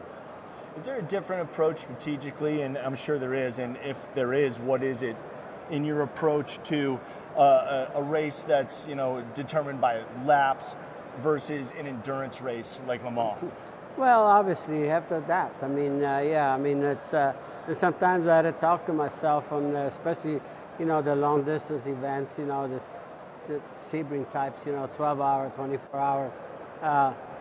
Be a little more patient. You know, you don't have to. Right. You got a lot of time. Yeah. And I could look back a couple of times where, you know, I said, you know, why did you do that? Right. You know, but that was you were my rushing style, and you made a mistake and you knocked yourself out of the race. Yeah, my style. There's you know, each category, each discipline has a specific requirement, and you know, so, but that's what it takes. I mean, that's the challenge. But overall, like I said, not just to race in something that's not necessarily your specialty, but to be able to win, I found that to be the ultimate satisfaction. Who are some of the guys that you loved going up against? I mean, you're in an era where there were so many legendary drivers, and across all forms of racing too. Yeah. Who are some of the guys that you loved competing against on the track? Well, you know, everywhere you go, whatever the category is, there's always somebody definitely better than you, or somebody that sets the standard. And you know, when I come into the ranks of Indy cars, for instance, AJ Foyt is 5 years my senior, and he was already a champion. Who do you look up to? I mean, you look up to more than just one, but you measure yourself up to whoever is champion at the time. And you know, so he's one of them, but then many others. You know, like my first Formula One race debut at Watkins Glen in '68. You know, I was fortunate. I put the car on pole. Who was next to me? AJ. Jackie Stewart. Oh, Jackie Stewart was current world champion. You know, and things like that. So, what that does, it makes you feel like, you know, maybe I do belong here, because you never really know until you get the job done, to some degree, and it gives you that confidence that you need. Say, you know what, this is really working for me, and you know, so, and I've had those situations going on in all the different disciplines. You know, you're in NASCAR, you know, at the time, like even when I won Daytona, I was up against, you know, the heroes of NASCAR at the time. And, you know, to win and be fighting for position with people that, you know, they're really, you know, unbelievable, you know, with unbelievable success is, again, the ultimate satisfaction. And then in endurance racing, who were some of your favorite teammates that you raced with? Well, one that comes to mind for sure is Jackie Ickx. You know, I won the most races with him as a teammate. We just really got on well. You know, he knew what I wanted to do. I like to qualify, stuff like that, and we had no issues. And also to be able to fit in the cockpit. You know, right. I'm not the tallest guy in the world, and you know, and so. And you know, so our stature was, you know, very comparable. It was, you didn't have to make any seat adjustments. You know, all of that, you know. But again, you know, even having the opportunity to race with my own son, Michael, like Le Mans, you know, we were on the podium in '82, '83, I should say, and and in '88 for the Porsche factory in Le Mans with Michael and my nephew John, 3 Andrettis, you know, and there, you know, again, the satisfactions that I derive from the sport are amazing. You know, just go back to even the family itself. You know, 91, 92, there was 4 Andrettis in the Indy 500, which never happened before or since, 4 members of the same family. And then throughout the IndyCar career, Michael and I have been on podium 15 times. Wow.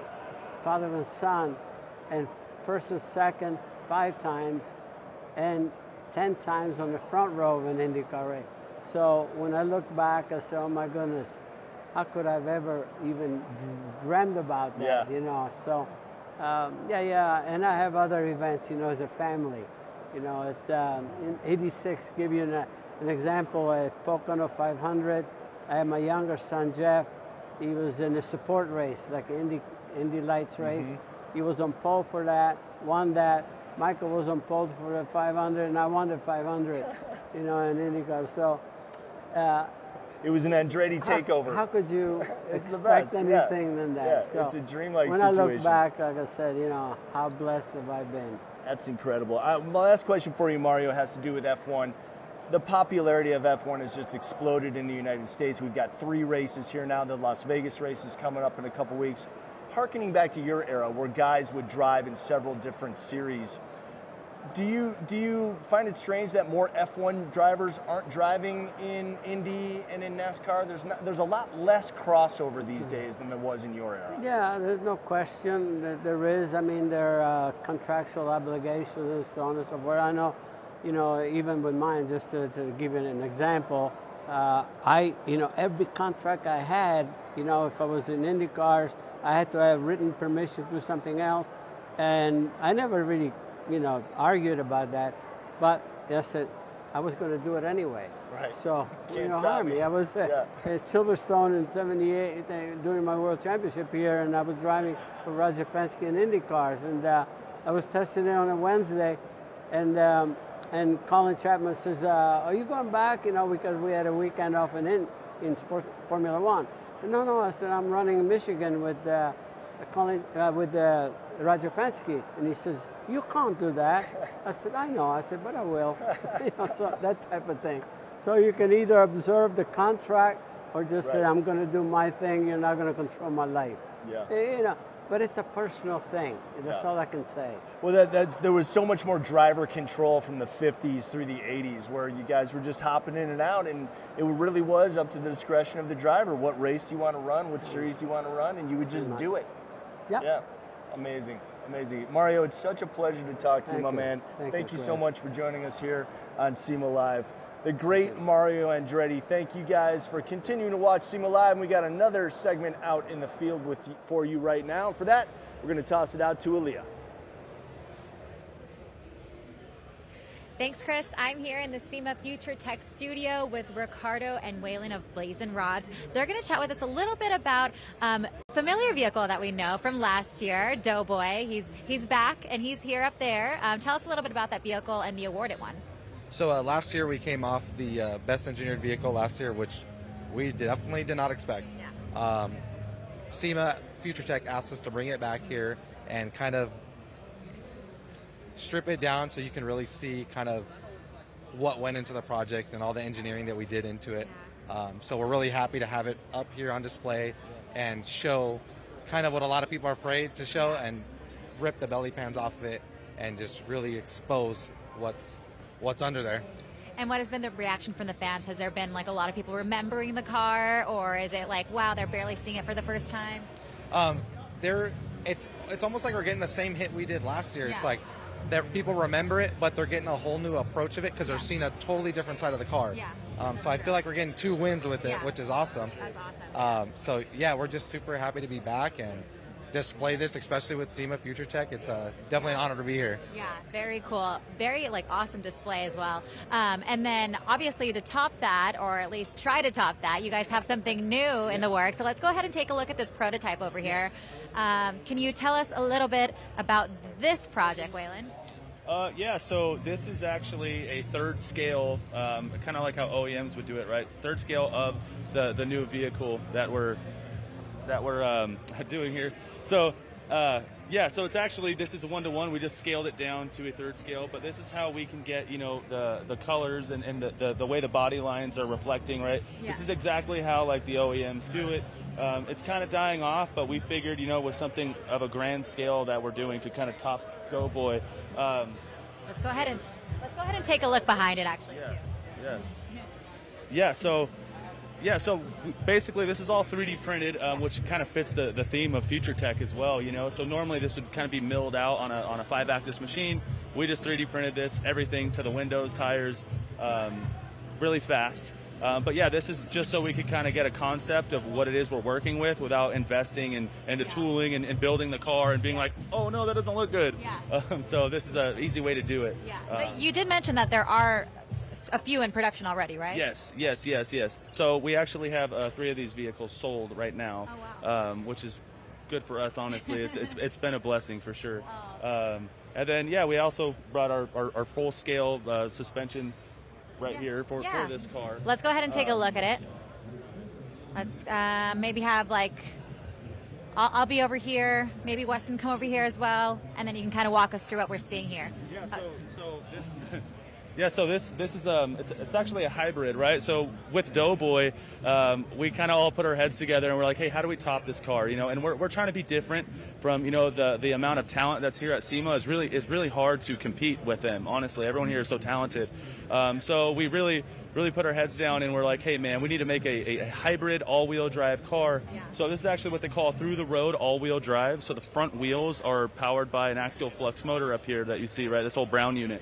Now the suspension, it's torsion bars with bell cranks, hydraulic push rods to do basically a sway bar, as well as I could talk about this for the next like hour, so I'm trying to sum it all up. So we have a variable spring rate suspension with an adjustable push rod, because when we change the spring rate, the ride height lowers on the vehicle, but we can't allow that to happen, say, when you're in comfort mode. So basically, adjustable push rod will maintain vehicle ride height without affecting basically the ride height, right? Like it's trying to summarize it. So it's actually an R07, so this is a NASCAR engine out of the current NASCARs, 9,000 RPM redline. Twin turbo with Garrett twin turbochargers, 1,300 horsepower, 300 horsepower on the electric drive. After gear reduction, it sounds funny, right? But like, we're making 1,300 foot-pounds to the front tires. So yeah, so that's kind of where we're at with this. It's a transaxled car, so this is not the rear of the car. A lot of people think this is the rear. Yeah. I could totally see how it kind of looks like an open wheel car. Yeah. But no, this is the front. And then yeah, it's transaxled, so we're basically creating our own torque tube off the back of this. There is no transmission mounted to the back of this. It's in the rear of the vehicle. So yeah, we're like, hey, maybe this will top Doughboy, hopefully. Yeah, I mean, you really did give us all the details. I mean, so much meticulous planning that went into this. Did you face any challenges along the way? Oh yeah. So this thing has been a packaging fiasco. So obviously we didn't show it with all the coolers and all the power steering pumps, etc. There's a lot of things that actually go into this, so it might look all easy and pretty right now, but it gets very well packaged. And that's been the hardest thing, honestly, is packaging something like this and still making it look like, I mean, I don't want to say it like I'm like not humble or something, but like a piece of art, right? So at the end of the day, it still has to look really good too, you know. And that's a challenge for sure. Yeah. And then what has been like one of the greatest rewards of being in the display this year? Getting the reactions, for sure. A lot of people looking at this thing and kind of like rethinking. We had some very notable people in this industry already come by that, honestly, very humbling that they would say the words that they said to us about this. Feel very honored. I think we really hit it off. I think we nailed it. Our goal is, I think, it's happening, you know, topping Doughboy. It's very hard to top that car, and that's kind of our goal. We set a goal was to top that, and think it's working. And the people that have told us that, hey man, like people want to purchase this thing already. So yeah, absolutely. It seems like hard work really pays off. Congratulations on, obviously, once again on Doughboy, but to the new product that you have coming, you know, to play. It's going to be an incredible thing to see. Once again, I just want to thank you for your time, and yeah, I'll send it back to you, Chris. Leah, appreciate that. The guys at Blazing Rods continuing to put out amazing stuff. Say hi to those guys for me. Appreciate it, Leah. All right, right now in studio with me is Secretary General Mobility and Sustainability at FIA, Willem Groenewald. Willem, pleasure to meet you. Pleasure to have you join us here on SEMA Live. Chris, great pleasure. Great to be here. Thank you. We were talking before we started here just what an amazing show SEMA is. So much to see, so much to do. I know you've got a lot of responsibilities while you're here. Have you had a chance to walk around the show at all? Not as much as I would like to. Certainly after this session, I plan to have a walk around. But you know, it's such a celebration of car culture and the US celebration of the automobile, and especially in the aftermarket arena. You know, it's quite evident and visible what a big economy it is for the American market, and how many jobs it creates, and how many lives are affected through this wonderful community that we're part of now. Talk about what a great partnership it is between FIA and SEMA. Right, so we represent consumer interests across the globe.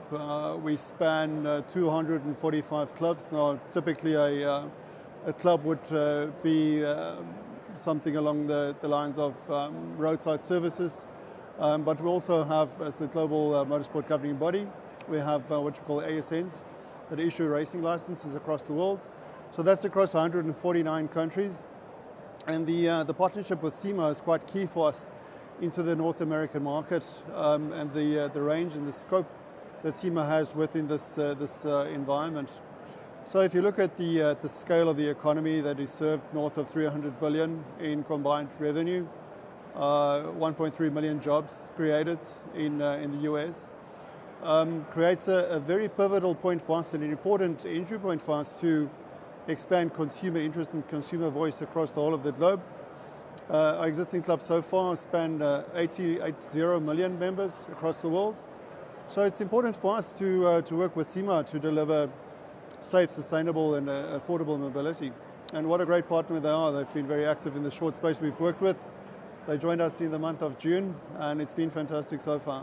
And in that same vein of sustainability, the FIA has previously called for 100% sustainable fuels across all championships. So what are some of the obstacles in that full change? I mean, that's a big endeavor to take on. No, definitely. I think we need to understand that within our racing community, we're very privileged. We have highly technically skilled staff and colleagues that spend a lot of time utilizing our championships as a laboratory for research and learnings. It's very different. Powertrains within F1 differs to full-on electric within Formula E, Extreme H, now powered by complete hydrogen. So what we're finding is that there's no one single solution for all, but what we'll do is through the learnings out of our championships, the insights and the evidence that we're gleaning from our championships, and as we advance at the apex of technology and research, that would translate back into our partners within the manufacturing sector, and those learnings would then in the end benefit consumers, to inform consumers to make educated decisions and to make the correct choice, also affordable choices, but mostly also to be safe through those choices. Yeah, and Mohammed, president of FIA, joined us yesterday, and he mentioned those hydrogen-fueled races that you guys are having, and having to host them in more remote locations because of the safety concerns. What's the plan moving forward to address those safety concerns so that a fully hydrogen-powered race might be able to take place in a traditional setting? Well, you know, it's I liken it to economic cycles and product life cycles. So as we have the introduction into new technologies and new fuels, as we learn and as we gain more traction, we'll glean from those learnings and build from there. So it very much is uncharted territory. So we take from the learnings that we see now to improve. That's the world we live in, and it's a continuous improvement environment. Yeah, and I think you're right. It's kind of the next link in the historical chain of safety, right? It's like you have a new technology. Everyone's like, ooh, you know, it might be dangerous. You test it, you realize, you know, we can make this safe, and then it becomes the norm. So that's really what we're looking at hopefully in the near future, is those sustainable energies becoming the norm in all forms of racing. Well, absolutely. And if you look at the expertise we have within our technical department, you know, safety is at the front end of everything. That's super important to us. And at the level of competition that we operate at, it's tested to the extreme. So by the time you get the results, you can be fairly sure that we've crossed all T's and dotted all the I's. Yeah, I mean, look at the advancements in safety that Formula One has made just in the past, let's say, 30 years. You know, it was basically the wild, wild west back then when those guys were racing. And now, you know, to have a driver seriously injured or God forbid, killed is you know, almost an impossibility now because of the safety measures that have been put in place. Well, of course, you know, part of the benefit that we have in the FI, we have the FI Foundation. And through the foundation, we allocate grants to both sport and to our mobility sectors. And the capital that's released is dedicated to improving safety standards, research, and to continuously improve on every aspect that our sport touches.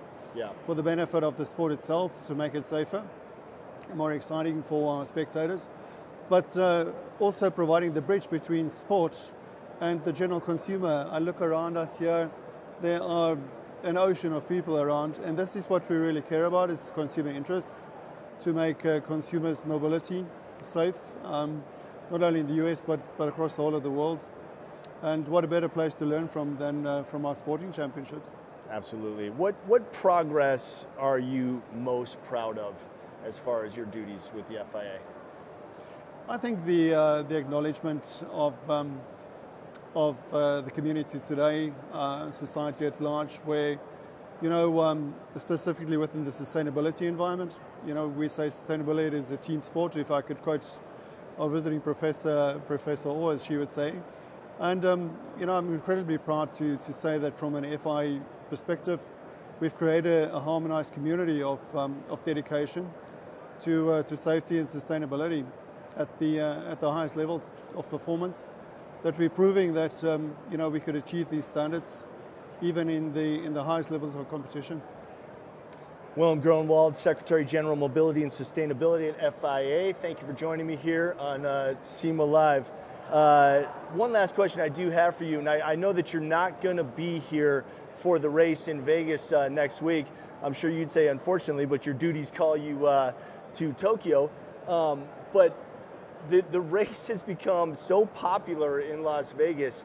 Are you guys, how far into the future are you thinking the race in Vegas? I know Mohammed told me yesterday there's no plans to expand anywhere else in the US right now, so the 3 races that exist are kind of the focus for you guys.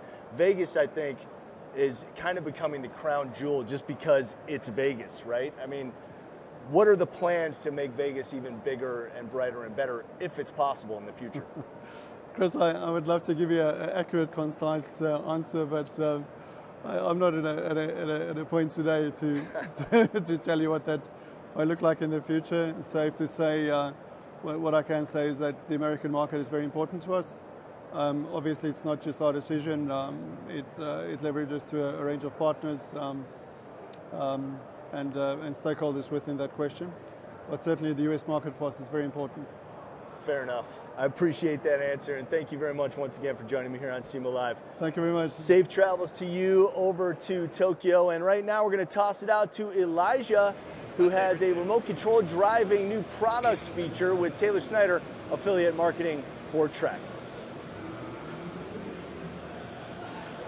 Thank you so much, Chris. I am at the Traxxas booth with Taylor Snyder.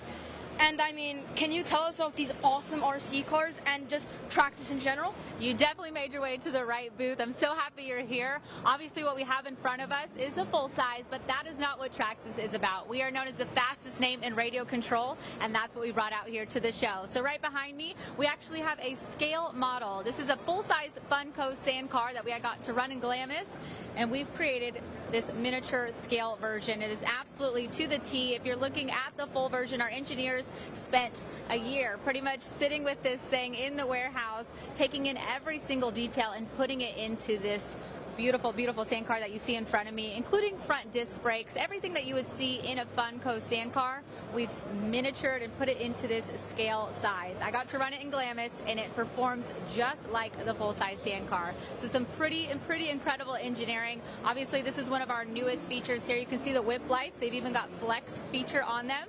So if you do happen to have a little rollover, it's not full-size, right? No worries. Those whips are going to pop right back up. Light kit, everything. All the detail on this car is absolutely phenomenal. But that's not all we offer. Do you want to see some more? Yes, that is so impressive. I am so ready. Come with me. Do you have any RC cars of your own? No, not much. I love them though. I think you're about to have some. Do you like big or small?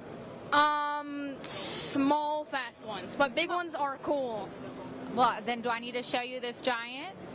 I think we do, with that face. This is our X Monster. If you've heard of the X Max, this is kind of just to the extreme of what we've done with the X Max. So we've added these bigger tires, bigger motor, everything on this is just maxed out. So if you're ready for power, speed, everything at the top level, this is gonna be the truck for you. What do you think?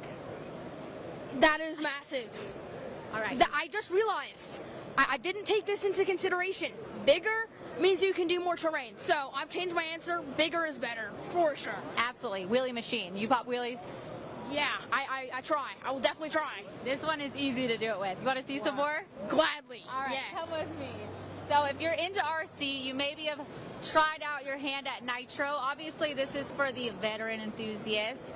If you're into tuning, this is where you want to be. So we still have Nitro. We definitely offer this for people if they're still interested in smelling and tasting and hearing that beautiful gas sound. But now the wave electric, now the wave RC is going electric. So let's move along this way. If you're looking at getting started, this is kind of what you want to do over here. So if you're looking at getting started, we've got cars in the 200, 300 range. So this would be a great option if you're somebody that's looking for a kid or somebody that wants to kind of get their feet wet in RC car. Obviously, you can upgrade everything. We've got licensed bodies, including this Fox Raptor here. But if you're looking for something a little more, I have more. What do you think? Yeah, let's go. Wow. Okay, come over here. You said minis. Yes. I've got minis. Wow, dude, these are versatile. The big ones and the little. Wow. There's still so much to see, so let's keep walking. I'll take you over to this one over here. We've got more big. Come this way around me.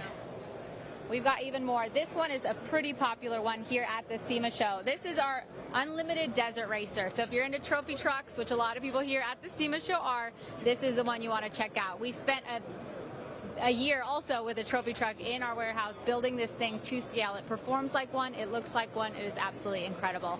This is a fun one. Dude, I love the lime green, but a year on these, that's how you know they're good. Like, that's how you know they're tested. And that's how you know. That's crazy that they're like fully replicated, like bit by bit. That is impressive. Yeah. I have two more things to show you. You ready to go? Yes, I'm so ready. What do you think about a dyno? An X01 dyno? I absolutely love that. Cameron here is going to see if we can run this thing. We're putting an X01. It is the fastest RC car here. 0 to 100 in 4.95 seconds. And I'll see if these guys can run it for me now, and you can watch it right here. Oh my goodness. Oh, maybe we got it. She's running. Here it goes. What? We tested this car in a wind tunnel. It is an absolutely incredible supercar, and we've got some telemetry on it, so you can actually watch it on your phone, hit that top speed. It is absolutely phenomenal. It sounds absolutely crazy too. You'd think an RC car would sound completely different, but this sounds like a real car, and it goes so fast. It's pretty incredible. So yeah, 100-mile-an-hour car, our X01. This is definitely one. If you're into speed, if you're into supercars, this is the one you want. But I've got a little treat for you. We've got one more thing to do. I am so ready. This is sick. With me. I'm gonna get handed this. Oh. You said you were into minis, so I got you something. Oh my goodness. This is our TRX4M. It is a mini Bronco. So we've got Ford replica. Lots of work with Ford. We've got Chevy. So this is our mini. You can run this indoor, outdoor. They run at about $180. So really nice gift if you're into it, and a nice way to get started. So you want to try it out? I am so ready. Okay, come on. Let's do this. You want me to run and you can see how it goes a little bit? Yeah. Do you have any skill yet? No, not completely. Have you tried your hand at RC cars? A bit, but not much. Okay. Well, I'm going to give you the reins in a second here. This is so cool. So definitely something for everyone here at the for everyone at the family, including boats, drag cars, drift cars. Whoa! Definitely Drift cars. drift Whoa! cars, yes. Is there a Nissan 350Z? There could be. We never know. We just that is my favorite car. Is that your favorite car? Yeah. Well, I'll get to working on it. You came to the right person. I'll get to engineering. Yeah. What do you think? You want to give it a try? Yeah. All right, gladly. I'll switch you. I'll take the mic. All right. So, okay, that's how you turn. That's how you turn. Yep. So switch hands for me. Take yeah, your left yeah. hand there. This is going to be your gas and throttle. Oh. Use your finger here, and then this hand is going to go. Take this hand here. Let go. Oh. There you go. That one's your steering wheel, and that one's going to be your throttle. There you go. Oh, there you go. And then, whoa! I almost fell. Not yet. Oh, let's see. I don't have good. It's like you've done it. I mean, oh my goodness. That's okay. Here we go. Watch. Ooh. Not even a single scratch either. Wow. Durable to the max. Let's see. You gotta find that line, just like in real crawling. Oh, again. Let's see. Sometimes you run out of talent. Let's see if the guys can pick it up for you, and we'll keep it going. All right, it's all there you go. Pull forward. Let's see. Oh, just stuck. Oh. There it is. There you go. Thank you. Let's see. Is that? I put it in reverse a little. Yeah. Oh, wrong way. Okay. Well, we're not into the airplane game yet, but you seem to have that one down a little bit. I think so. Maybe. Well, good thing these cars are incredibly durable, and you look like you're having a bit of fun. Still, not a single scratch. It is extremely versatile, and it goes over every bump. Like, how does it go over every bump and still not like do any? Like, it is perfectly smooth. Oh, okay, almost. Let's see. Can I? Oh, okay. I made it somewhat.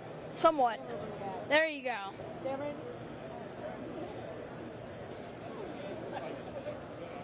Oh, wow. Perfect. Oh, there you go. It's back. How can it? Wow. That is amazing. Extremely versatile. And I mean, it looks, like you said, exactly like the replica. That is amazing. And honestly, very easy to drive. I'm not a pro, but still really good. So thank you so much. Is there any last little bits? If you're in the area of the Central Hall, that's where we are. We'll be here all weekend long. We are running a show special, so make sure you stop by and check it out. We'll give you a code, and you can maybe get a little discount. I'll make sure I give you one before I go. But we just want you all to come out and have some fun for all the whole family. Thank you so much. I will keep playing with this, but back to you, Chris. Thank you so much. Thanks a lot, Elijah. Thank you, Taylor. I think Elijah might be there for a while, play with those cool Traxxas cars. Enjoy, Elijah. And right now we're going to send it out to JC, who's got a very cool preview. I'm going to call him my dude, JC. Yes, take it away, buddy. I can't wait to see this one. Hey, Chris, everyone, first off, Mark Trossel with Mopar. Thank you for being here, buddy. And yes, behind me is the dude. The dude is back. The dude is back. Dude is back. This is a wild concept. And we say that the dude is back because when was the dude first introduced to the world? Yeah, so in 1971, we actually, Dodge Ram had a truck, a sport truck, that we called the Dude. And we thought, man, what a great place for us to bring back a modern version of it. I love this. I saw the pictures over this over the weekend. By the way, Don Knotts was like the spokesperson for the Dude back in the 70s, which is really cool. Only like 2,000 of those were made back then. You got it. You got it. 1,700.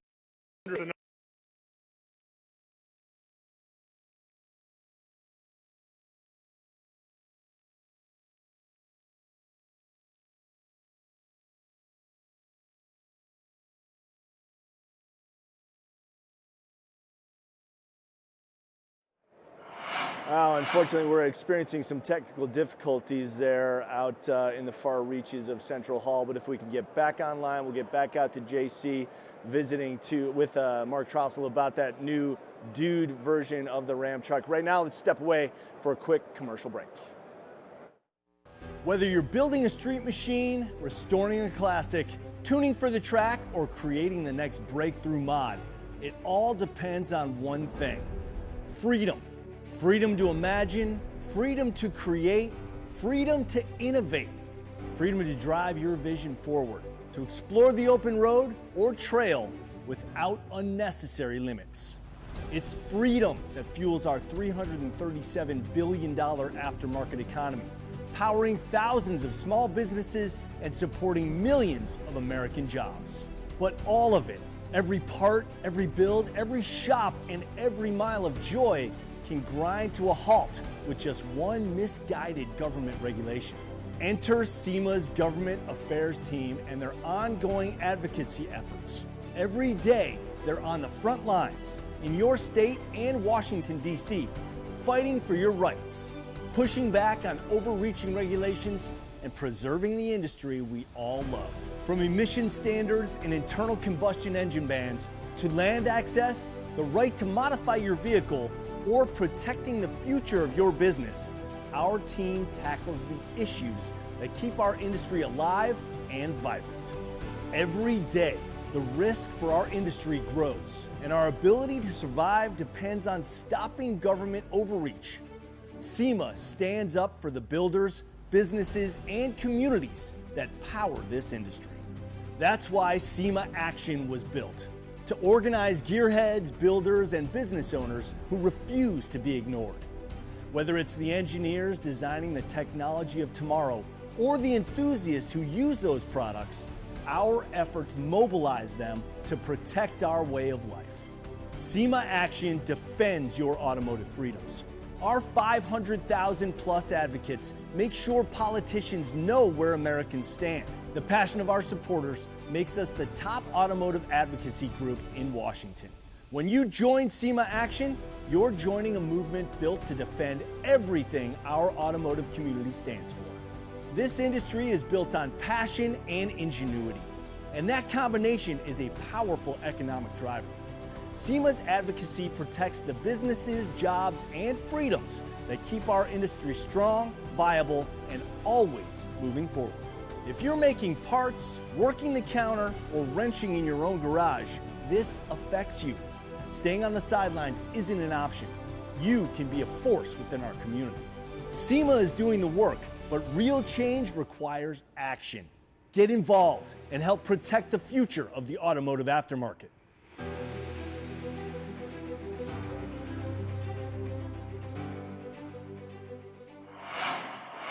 All right, looks like we have our technical difficulties worked out. Back to JC in the Mopar booth, and please say hi to Mark for me. JC, take it away.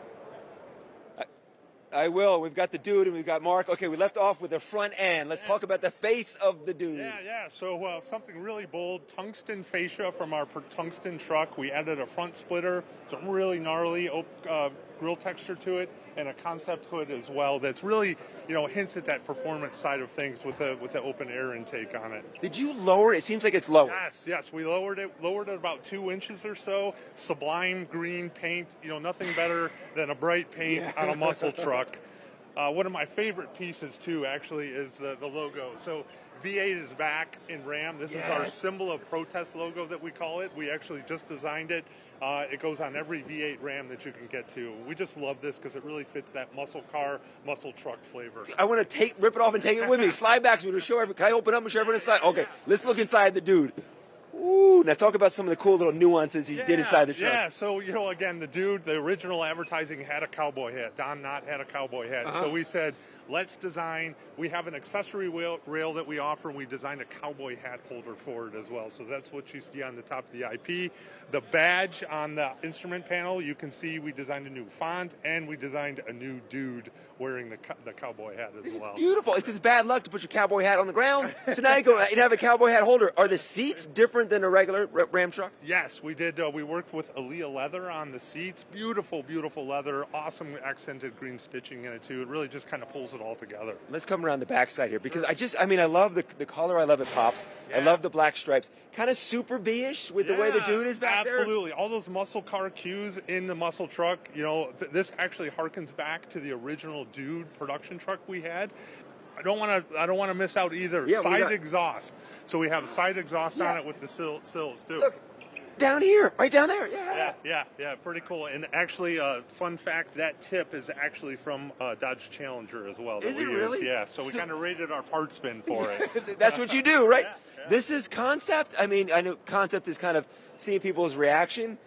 SEMA seems to be going nuts over this. Instagram's going nuts over this. Will we see this on the streets? All those people going nuts over it helps make us have it on the streets. Okay. So we hope so. There's more we want to show. Let's walk back here because I'm in the Mopar booth and I want to show a couple other things as we walk through here. By the way, on the left here, Roadkill Nights this past August, the winning truck, right? Yep, winning truck. That was awesome. Such an awesome experience. Just one of my favorite times of the year being at that event. Yeah, if you can make it up to Pontiac, Michigan, you got to check it out. 1987 Dodge Ram right there. Okay, what do we have here? Oh man, so excited by this thing. So we are back in NASCAR. So come February, Daytona, we are going to be back with our Ram race truck. I actually worked very closely with our teams with NASCAR on developing the face of this to try and capture as much of our Ram RHO as we can in it, and we're super stoked to be going back racing. I can see this in the winner's circle. I hope so. I hope so. Let's walk around the backside here too. Nuances to it, and just the Ram logo on it. Really, on this one, that badge I pointed out, that symbol protest logo, that's what you see on the side. We couldn't do a whole lot because of the rules. Yeah. Mainly on the front end, a little bit on the rear end as well. But the graphics, we're going to have a lot of fun when we go racing. Okay. Oh yes, you are. And I know we can't get to it. We're not supposed to be kind of scheduled here, but over there on the back wall, you have some really cool concept Jeeps going on as well. Yeah, those are our Easter Jeep Safari builds. We had a lot of fun with those. The Jeep Rewind. I want to show. Okay, we got another minute, so can we show the Jeep Rewind? I mean, I got you in your booth. I'm going to take advantage of this moment, right, cool. Okay? Because I love Jeeps, and this one over here, this Rewind here, this was screaming at me. Tell me more about this one over here. So every year we go to Moab for Easter Jeep Safari, and we like to bring concepts. And just like here, we love to have fun and play with things, show customers ideas, things, and get the feedback. Because we do buzz models, these graphics would be an easy thing for us to put on. Come back here and check out the inside of it. Oh. How cool is this? Just, really, as I said, kind of a trapper-keeper explosion on a Jeep. Yeah. Really a little nostalgia and retro quality with some of the stickers and decals and colors. I love it. Mark, thank you so much for showing us a little extra here, too. This is awesome. My pleasure. This Jeep is fantastic. The dude is awesome. Chris, you want a dude? I'll get you a dude. Please. I'm going to send it back up to you in the broadcast Put me down for one dude. I think it's so cool that they're bringing that brand back. But you know what? That's what Dodge and Mopar are best at, bringing back all their nostalgia stuff. So well done, JC. Great to see Mark Troslow as well. Best of luck with that dude truck and also in the Craftsman NASCAR Truck Series. All right, from JC and the dude, we're going to throw it to my dudette and battle the builders update out there. Take it away, AJ.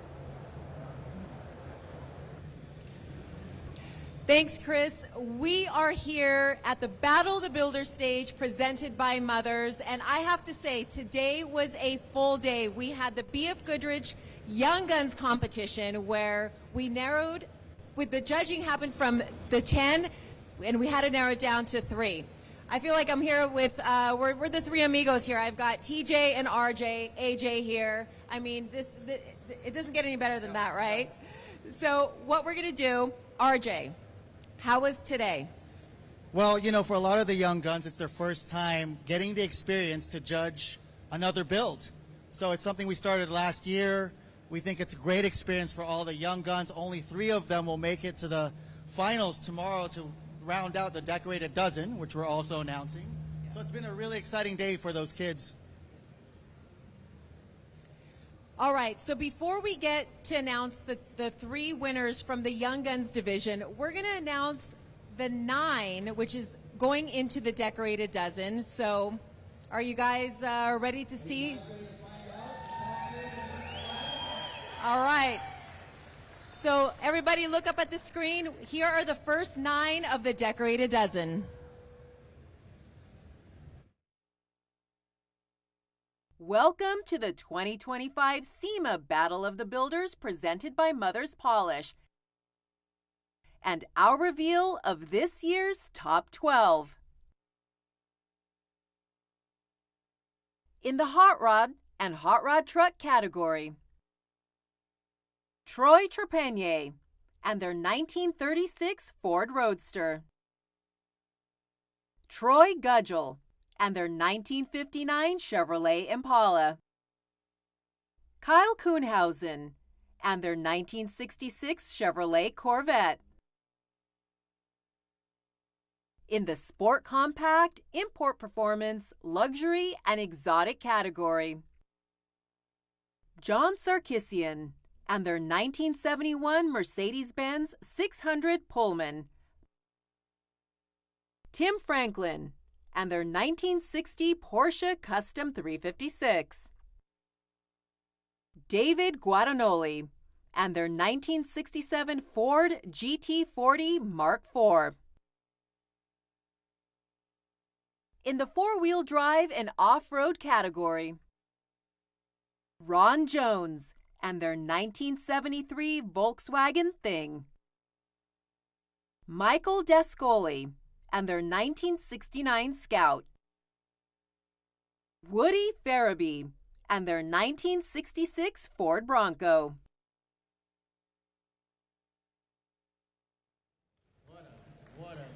That is a group.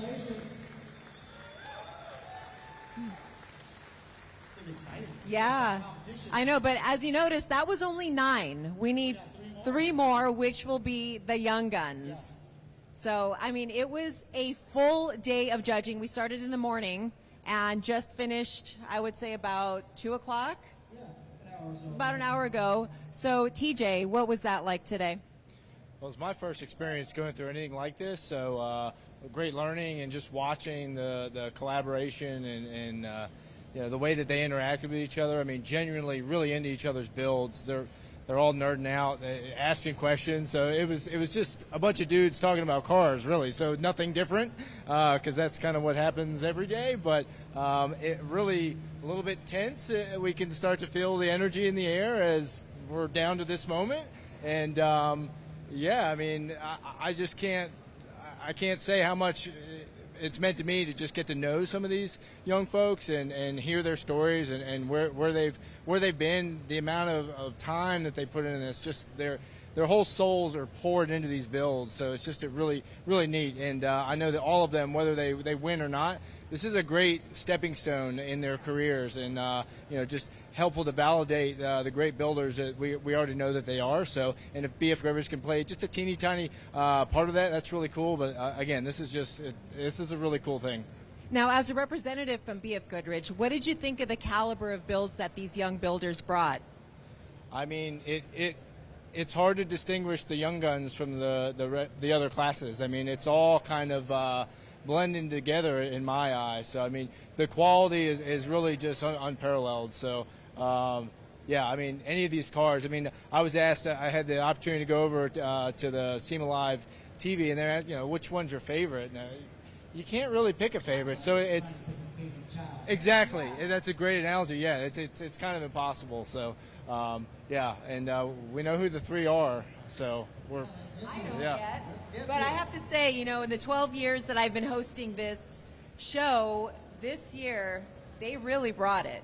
It's the caliber gets better and better every year, and this year, the young guns, I have to say, all the veteran builders out there and older categories, they're going to give you a run for your money this year. All right. So, let's get to. Yes, are you guys ready? You want to hear the top 3, the final 3 that we need to make the decorated dozen? All right. AJ is going to do the honors in no particular order. The All first one that makes it into the decorated dozen. Thomas Dickerson and his 1967 Chevrolet C10. That's number 10. We got 2 more. And next to make it into the decorated dozen is Dustin Dell and his 1969 Chevrolet C10. I know.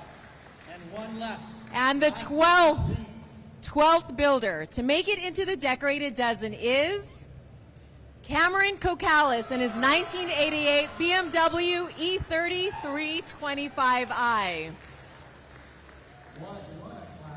Who's excited for tomorrow? That's Come on. yes. All right. So that rounds out the top 12. So this is what we call the decorated dozen. So what are you thinking of the group? For everyone to get their cars on the lift, to look at each other's builds, to really just have a great time learning from each other, judging each other, and figuring out who deserves to be a class champion and the overall winner. It's going to be a great competition. TJ, what are you thinking now? I mean, we get to do the same thing tomorrow, so it's yeah. One more night of having to kind of stew it over and think about it and be anxious. So, and I know that they're anxious more than ever. So I can't imagine. But I mean, to the 7 that weren't on this list and to all the others, I mean, no shame to anybody, because again, the quality of the builds. I know the judges. I was able to kind of be part of the backroom conversations, and they weren't making the step before this. They were really struggling. So, I mean, really difficult decisions to get to this point. So it wasn't easy by any means. And the amount of innovation that all of you are putting into your builds, it's really amazing. This is 12 years in the making. For some of you, it's your second or third time entering. Every time a builder comes back, there's more innovation, more thought, more fabrication. Everyone's just pushing the game forward. It's amazing to see. It's why we have the competition. And I always say I'm so glad I'm not a judge, because I can never pick a favorite. And I think what's great about this competition is once the judges narrow it down to the top 40, the builders become the judges. Yeah. That's one of the special things about this competition is it's chosen by the builder. The judges just narrow it down, and then it's up to the builders to choose who's really deserving to be a class champion and the overall winner. Exactly. So I'm excited for tomorrow, and I think it's going to be a really great competition. Stay tuned. So stay tuned. Tomorrow, day 3 of the Battle of the Builders, brought to you by Mothers Competition, continues, where we judge, well, not we, but the builders judge the decorated dozen. Back to you, Chris. Thanks a lot, AJ. Great stuff there. And woo, is that competition getting tight as Battle of the Builders narrows down to an eventual champion, which will be announced later this week. Okay, right now, let's toss it out to Aaliyah, who is standing by at the Optimal Ride Along with Chris Forsberg, 3-time Formula Drift world champion. Oh.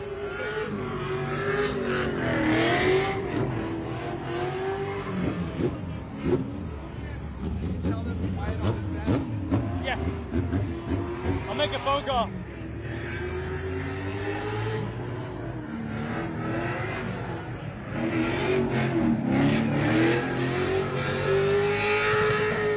Oh my God.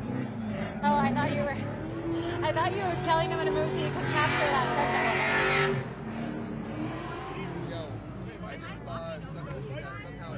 I think so. I guess. No. Thanks, Chris. I'm here with Adam in the bronze lot. We're super excited to be here outside at the Optima display. We have a lot of cool things going on. Adam, can you kind of share with us just what the gist of everything is going out here? Yeah, we're just giving ride-alongs, letting people experience what it's like to be in a race car. Not a lot of people get to, so it's fun. And how are these people getting the opportunity? Are they just randomly selected? Is it a first-come, first-serve thing? You come, you sign up, and it's a first-come, first-serve thing. Oh, wow. Wow. Have you had any special memories out here yet so far? Honestly, every year something a little bit different, and that's why SEMA keeps us coming back. It's memorable every time. And I mean, you see all these people out here for the crowd. Has the energy been this electric all day, or is it something that has slowly progressed as the day went on? It's been like this all day, and I know Optima's been doing this for several years now, and it just seems like it keeps getting bigger and bigger every year. Yeah. So I don't know how it's going to get bigger next year, but they're going to figure it out.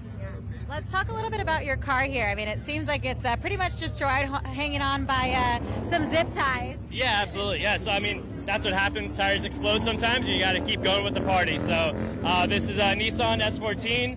It's the Donut Media Formula D car. and Optima is one of our brand partners as well. We're stoked on it. Puts out about 900 horsepower, and she gets up and goes. And do you have a favorite memory today of anybody that you've taken for a ride along, or at this point is everything starting to blur together? It all starts to blur together, you know, but the most important one is the last one, so I can't wait to get somebody in the car for this one. Cool. Have you had anybody so far that has been like genuinely petrified? No, they usually come out pretty happy, and I think they walk away and then vomit. Well, yeah, I mean, you can't look scared in front of That's you. right, yeah, you can't show that. Alrighty, and what's one memory that you've had while drifting, whether it's been at a race or maybe just growing up? Sorry, I cannot hear you over the... Sorry, it's really loud. What's one of your favorite drifting memories? A couple years back, we got 4th place at Irwindale before it all shut down, and I think I'll always remember that. Alrighty, yeah, Irwindale, that wraps up the Formula Drift Series, right? Yeah. Okay, could we take a look at the inside of the vehicle? Is that okay? Alrighty. Alrighty, I'll take a. Yeah, I'd love to. Oh, geez. Okay. It's like a jungle gym. Good Yeah. thing you're tiny. Good thing I'm wearing my workout pants today. Yeah. Okay, so tell us what we have going on here. So we've got a carbon fiber dash from Big Duck Club. We've got a Link ECU dash display. This tells me everything I need to know about what's going on. And then the shifter and the e-brake. So that big lever in the center, if you want to yank on it, that's what stops the rear tires. Oh, okay, awesome. Well, thank you so much for showing me. You want some help? Yeah, please giving me the inside scoop. Now we're going to actually get to the ride-along portion. We have a group of fans out here ready for the opportunity to ride with you, so we'll go ahead and get started with that. Yeah, you ready to hop in? Let's do it. I'm so Looks like you've done this before. You're so excited. Maybe. All right. Let's see how it goes. All righty, let's go. Hop on in. I told you hurry up, and then you jumped in the car. I thought you were telling me, like, get in the car.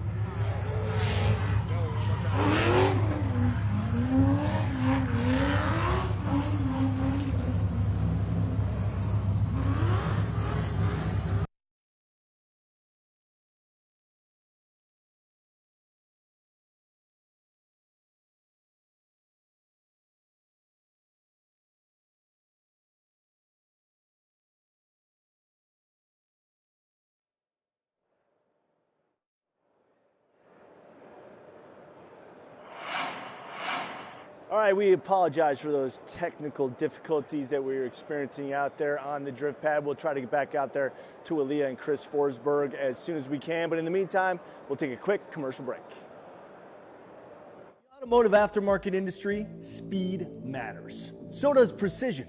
That's why we created the SEMA Garage, purpose-built facilities where aftermarket innovation becomes real.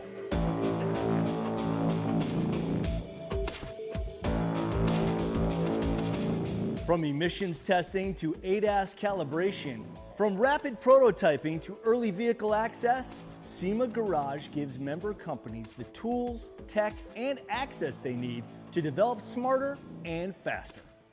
Need a CARB EO or EPA certification?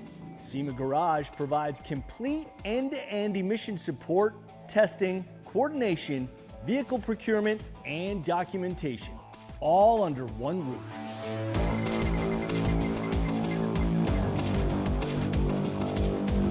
With nearly 1,000 CARB EOs and SEMA certifications and a $30 million investment in lab infrastructure, the SEMA Garage is setting the standard for emissions compliance in the aftermarket. As vehicles get smarter, product development gets more complex. That's why SEMA Garage built the nation's only aftermarket-focused ADAS research and calibration facility. From diagnostics and recalibration to real-world testing, our experts help ensure your products are safe, legal, and compatible with today's most advanced systems.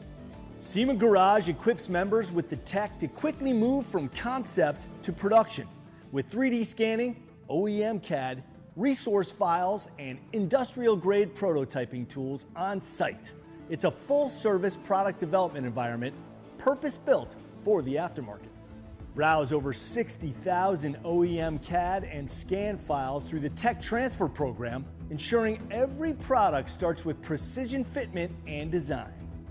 SEMA Garage connects members with OEM measurement programs, offering early access to new vehicles long before they hit the showroom floor. and facilitating collaboration between automakers and aftermarket innovators. 500 plus manufacturers, 90% satisfaction, and thousands trained. The SEMA Garage isn't just a facility, it's a resource built by the industry for the industry. When your product is ready to move from idea to market, SEMA Garage is your fast track to success. Start development smarter and innovate faster. Get support that moves your products forward. Learn how SEMA can help your business at SEMAgarage.com.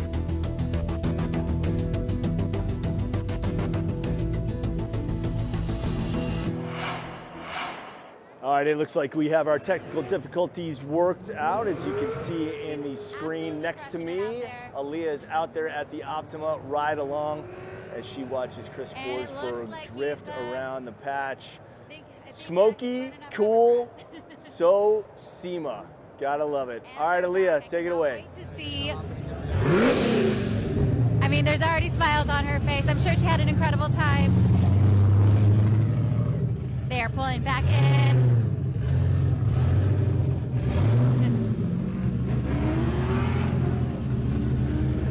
All right, I'm gonna step in and get a reaction from our lady in the passenger seat. How was that experience? That was absolutely insane. There were so many times where I was like, we're about to flip, and we did it.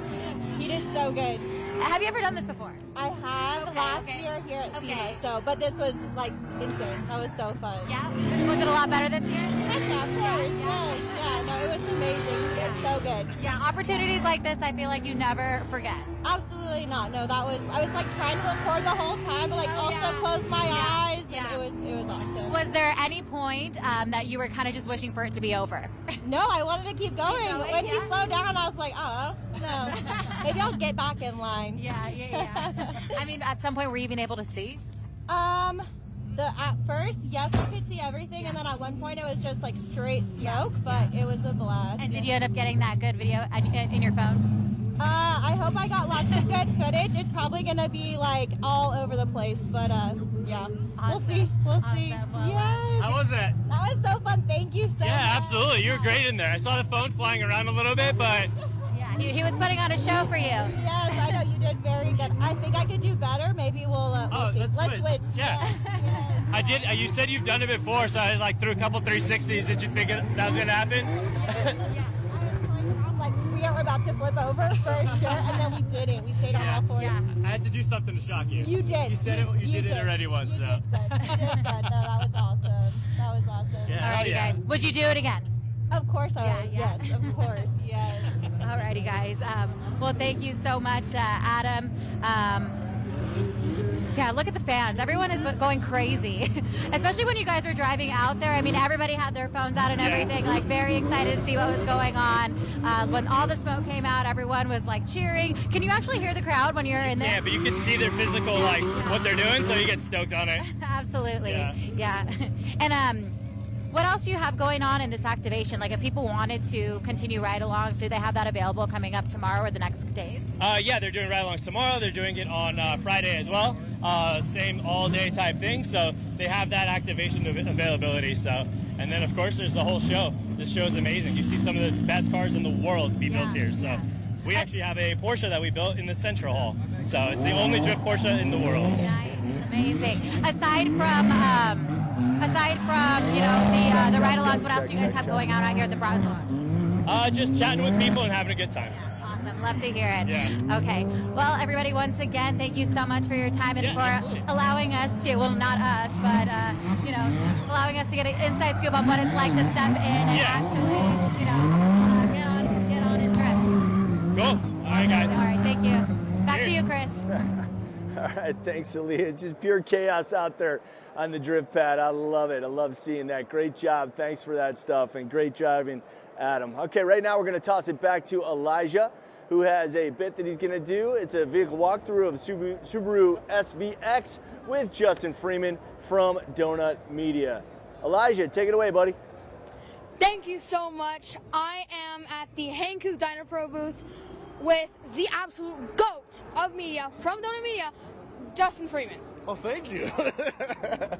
How's it going, everybody? Yeah, so tell me, this car behind us, it obviously means a lot to you. Tell us about the journey that you've had with this car. Yeah. All right, so this is one of the first cars I ever bought. This is the longest owned car I've ever had. I bought this in 2010 when I was 19, and it's kind of crazy to have it here at SEMA. This is kind of a dream for me, so that's awesome. But yeah, this car's been through college, the military, my YouTube career. It's been here with me the whole time. It got totaled out, you know, I brought it back from the dead. It's just been a long journey. And then I took it on a really long journey with Donut, where I traveled 5,000 miles, over 5,000 miles across the country from North Carolina to Oregon, mostly off-road and on back roads. So really cool way to see the United States. Wow. I mean, that would be super cool to do. And I mean, like you said, you brought it from the back from the dead. So what modifications did you do? Because this is definitely not stock. All right, so if you're going to do anything off-road, it's preparedness. That's the main thing, right? So armor was the first thing we thought of. Hit up my buddy Jim, Caleb over at EM Industries, and he's kind of like a YouTube fabricator. He welded up sliders for me, bumpers. He took a roof rack off of a Jeep or something and just welded it to my roof. He made a spare tire rack on the back windshield that actually doesn't hinder my rear view at all, and it doesn't interfere with the trunk. So beautiful work by him. He also did this amazing snorkel out of aluminum that if I didn't have, I would have never finished. So kudos to him on that one. And yeah, so we started off with a totaled Subaru SVX. This is 1996. I previously manual swapped it, so it has a 6-speed manual from an 04 STI. So I put a new clutch in it, and that's mechanically all we really did. We had another brand come in, LFD Off-Road. They brought and they 3D scanned the belly and made a skid plate for me to protect the heart of this whole thing. And then we just, you know, got a cheap winch from Harbor Freight. You know, KC Lights came in, gave us a couple lights. I only was able to put 2 on. We had some suspension problems, so Phil came in at the last second, and I like hybrid some coilovers together. I ended up breaking them a lot. We'll get to that later. But what else did we do? We tried to lift it as much as we could, which is why the coilovers ended up bending, because we did it improperly. We did some mud flaps, but mainly the armor is what we were ready for. And then, you know, recovery tools, that's what the winch is for. The lights so we could see at night, just in case we got stuck at night. Yeah, or fog or something. Right. I don't have AC. I did the whole thing without AC. And then I just needed the roof rack so I can put my camping gear on top, because we're running a tight ship, you know, so we had 3 vehicles, 1 chase, 1 lead, and then me in the middle. So camera gears in the back seat, camping stuff, extra parts, everything is right there. So I had to put everything on top. The trunk is full of all the equipment that we needed throughout the rest of the trip for filming and everything. But the number one thing, man, these tires. I was about to ask, that was my next question. I see the extra tires. Yeah. Those tires must have been heavenly. That must have been Dynapro. Yeah. Hankook's a partner over at Donut. We've been kind of bringing them into the enthusiast space. They do a lot of like dealership manufacturing stuff. So when I had to pick what tire I wanted, well, I'm doing a sports car. You can't put super heavy Kevlar and reinforced something mud tires on a car like this. This is a sports car. I didn't want to blow my bearings or anything, you know. It had been sitting for 5 years before we did this project. So we put on the Dynapro AT2 Extremes. They're a lightweight, all-terrain. They come in a lot of sizes. Really good for SUV, like crossovers or anything any small car you're trying to lift. They have the sizes for it, right? So I did that. Now, you know, an all-terrain isn't top tier, right? It's not the most crazy off-road tire you can get, but it's quiet. The sidewalls are reinforced like you want them to be, and the tread is great. It's 3-peak, you know, winter rated, mud rated, sand, like everything, right? Yeah. And honestly, man, I blew 1 tire. 1. We were able to patch any other problems we had, and the only reason I blew that 1 tire is because I hit a really sharp rock and it took a chunk out of it. So that was my fault.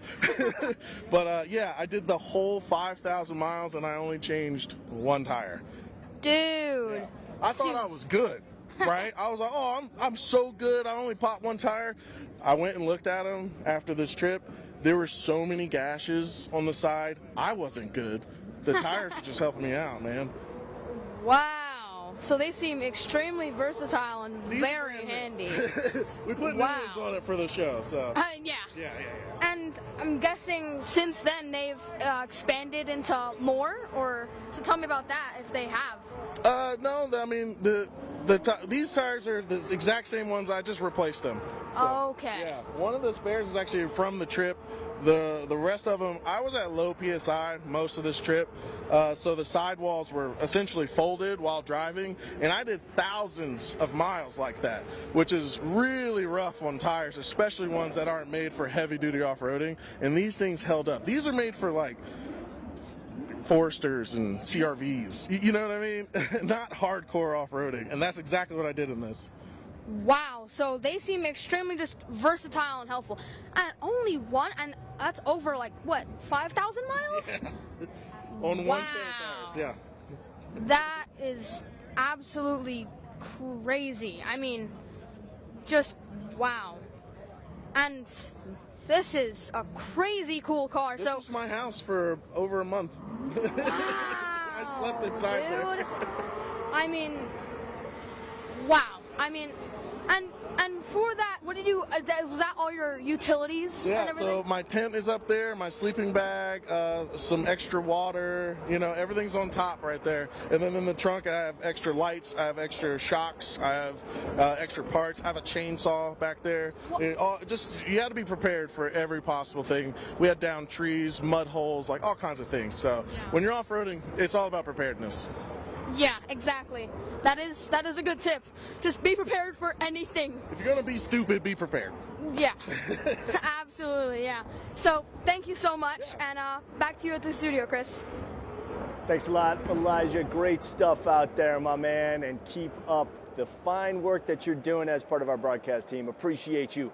And right now, let's kick it back out to JC Fernandez, who is standing by for a walkthrough of booth and stations of product Snap-on, built with Holly Fowler, who is the builder. JC, take it. Hey, Chris. Yeah, we're here at the Snap-on Tools booth. I've got Roger and I've got Holly. And I love Snap-on Tools. I think everyone watching, they have some kind of Snap-on tool in their garage or maybe in their shop. But it's whether you're at home tinkering on your cars or working on big rigs like this. Roger, let's start with you and let's talk about this lift that is behind us. Okay, well, first, let me welcome you on the Snap-on Total Shop Solution booth. So here you will see basically what you might find in every workshop, and the reason for this is because we are showcasing here our total family of products, from wheel alignment to ADAS calibration, tire service, heavy duty, diagnostics, everything. And this here behind me is part of our heavy duty offer. So what you see here is a mobile column lift. This truck is about 14,000 pounds, so it's a heavy piece of machinery, and you can see how easily we can lift it up and down. These mobile lifts have no connection to each other physically. It's all over the air. There's battery power inside the column, so also no connection needed, and it allows you to work very flexibly in your workshop. You bring them back to the truck after use, back into the shop, in the corner, and you have the space available for a very flexible outlet of your shop. So a good way to, on the one side, have power at your fingertips without having a dedicated space for it.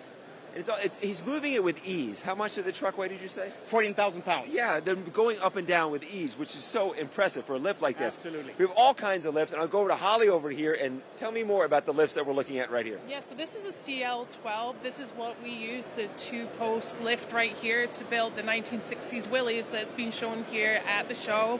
And it's great, you know, you can put trucks on here.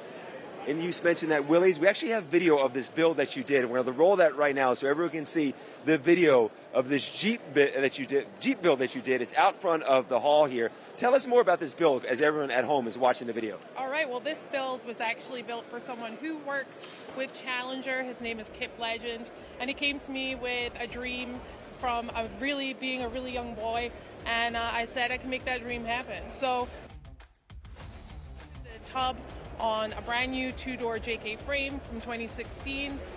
Suspension is incredible from RPM, worked with lots of partners like Holly, so there's a lot of good stuff. It looks like a very simple build and classic from the outside, but when you lift the hood up and you look underneath, it's completely modern. There's layers to the build. I was looking at it earlier, and we're showing the video for everyone to see, but it is a fantastic build. And it was this lift system that you guys use to work on it? Yeah, absolutely. So we actually took the tub off the frame that it originally came on. I rolled that out and then put the new frame underneath. And honestly, having this lift was perfect because we had to lift it up so many times with suspension and alignments and all of that good stuff. So being able to weld upside down with the vehicle up in the air is way better than being on the ground. I love this. Let's walk through the booth here some more, because what are we going to next? You have so many cool products and innovations that you're showing here at SEMA. What's coming up here next? Yeah, so we're going to head over to the tire solution part of the booth right here, and we're going to be showing a tire being mounted on. We actually use this very machine to get all those off-road big tires. We put 37-inch tires on there. It's just way easier. If you do them manually, it's so difficult. It takes a lot of energy. So having this machine in the shop just really is a game changer. One person job seems very simple to do here. Yep, very simple indeed. You know, if I can do it, anyone can do it at home, is what I You're very say. talented when it comes to cars, so you need to calm down. But now, also too, safety-wise as well. It's a very safe piece of machinery. Yeah, very safe. It's not going to do anything that you're not telling it to do. So very easy, applies the wheel onto the tire in no time at all. Just a great piece of equipment and saves a lot of time. It's a speed too. I mean, that was done here in like 10 seconds. Yes, don't do it manually. It will take you a whole day to do 4 tires. And he just did one here in the matter of 15, 20 seconds. Yeah. Let's slide down, because what is over here then? So this is a tire alignment. When you're going down the road, you want to make sure that you've aligned your tires just so that it doesn't wibble wobble, you know, all of that good stuff. You want your ride to be smooth down the road. And this is an incredible piece of equipment right here. There's a laser that shoots in on the inside and it balances it that way. So great technology here. So if someone has that uneven tread on their tire, we pop it in here, we can figure out what is causing that uneven tread? Exactly. And you can also put weights on it as well to really get that balanced out perfectly. Oh my goodness. Yeah. Much more to show. Let's move down here through the booth. Roger, how has SEMA been here this year for you so far? Incredible. What has been the reaction been to these products that you guys are showcasing? Well, so it's incredible, and it's a very special SEMA for us this year because one of our brands, John Bean, the inventor of alignment technology, is 100 years old this year. So it's a good occasion for us to celebrate, on the one hand, with special offers, but also with new products. So one of the things we have here in front of us is our latest generation of aligner. And if you think 100 years ago, this is how it started. This is where we stand today, complete modern camera technology. You see this piece of equipment here that takes care of the car that's in front of you.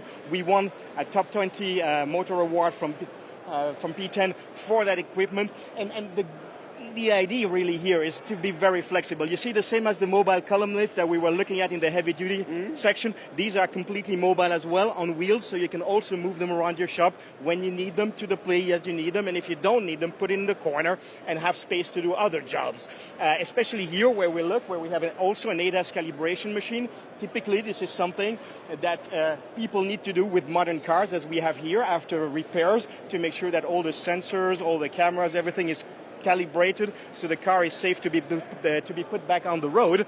And it's kind of the same technology, really. You have cameras looking at targets on the car, on the wheels, and this helps us understand where the vehicle is in the space, make sure the floor compensation takes place, and then calibrate those as we move forward. So really, if we look at 100 years of history, this is where we are today. Some of the most modern equipment that you can have for your shop, but all based on 100 years of legacy, which I think today is something that's pretty incredible indeed. Let's get down closer and kind of tell everyone, this is really cool at home to see how this works. How does all this work then? What is strapped onto the tire? What is that laser looking at when it comes down here? Okay, so it's not a laser actually. This is it's not a laser. It's a target, and the camera is looking at that target. Okay. And then what we do is we do roll compensation, so we move the car slightly back and forth and look at how this is moving, because this will move based on whether the camber, toe, and the inclination of the car, and this helps us understand how this vehicle is set up. Okay. And once we know that, we know exactly where to position those target boards that will help us calibrate. In this case, we will use them to calibrate the lane keep assist, some cameras that are in those rear mirrors, and doing this, it's a big improvement versus the normal procedure that you would have had in the past, which is with a tape measurer and a plumb bar. And now with this, we can do it in one shot. And more importantly, at any time, we control it. So if anything moves, the machine will tell you something has moved. You need to go back one step. Because keep in mind, the big danger is that you don't calibrate appropriately and then the car doesn't drive the way it should drive. So latest technology here for everyday use in more and more shops as these cars become more popular.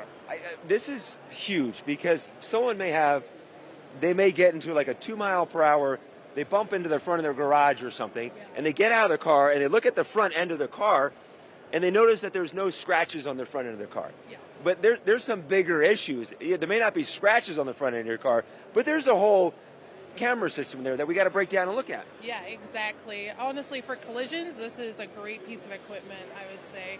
I work with a lot of collision people in my kind of line of work, so they've seen this year, and they're very excited about it. So yeah, and this company, 100 years. Snap-on Tools, how many years is Snap-on Tools? 105 years. How long have you guys been with Snap-on Tools? I've been with Snap-on Tools now for 3 years. Okay. Yeah, it's been incredible. And then you brought 23 years. I started off by saying it's a brand that I think everyone watching knows. Everyone has a Snap-on tool in their garage or somewhere. How does it make you feel to be part of such a legendary brand? It's family, to be honest with you. You know, grandpas, great-grandpas, they all started with those tools in the garage, and it's just one big family. I noticed there's a family vibe in your booth here. We had about 15 minutes to hang out before we started. I noticed just walking around the way you talk to your fellow coworkers and everything, Snap-on Tools, it's a family. Absolutely. No, so again, you see a lot of brands here and you might think they're all separate.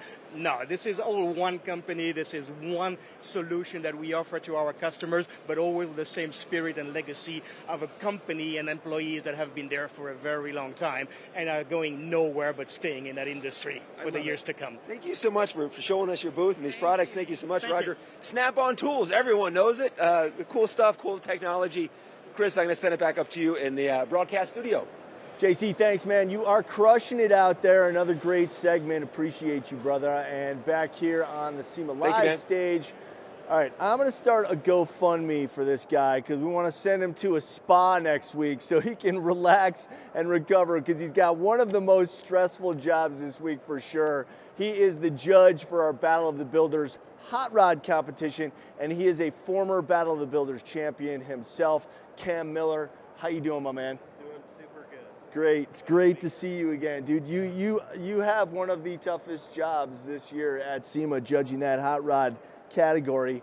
How's it been going out there, man? I mean, the competition is crazy tight.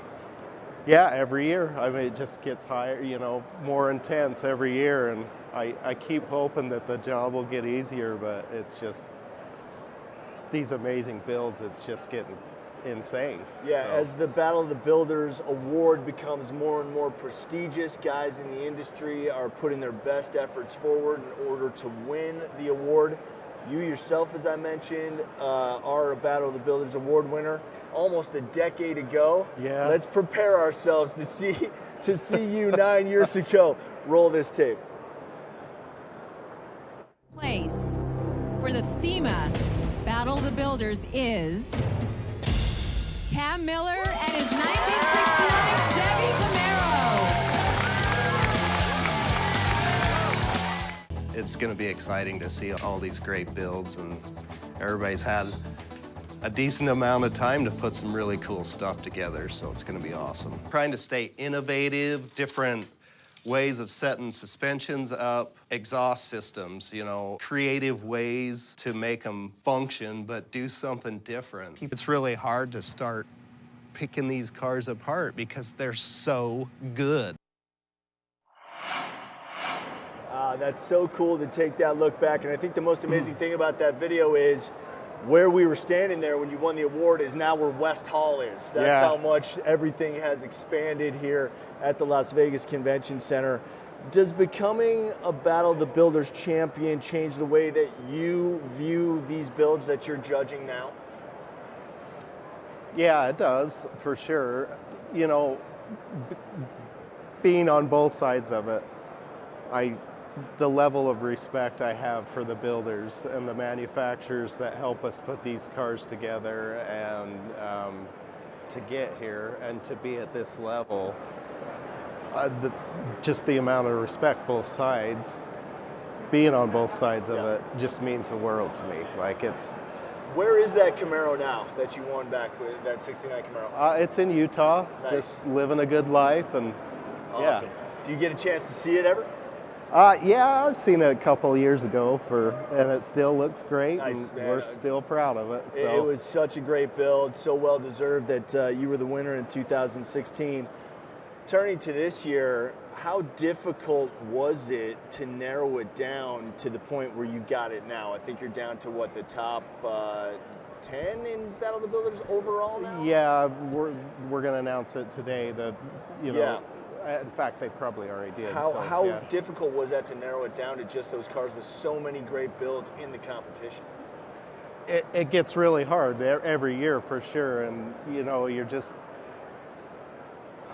The level of craftsmanship is so far up there. You're really, we're digging deep, deep, and they all deserve to be the winner, right? Yeah. It gets really intense. Yeah, getting into the details and following that along.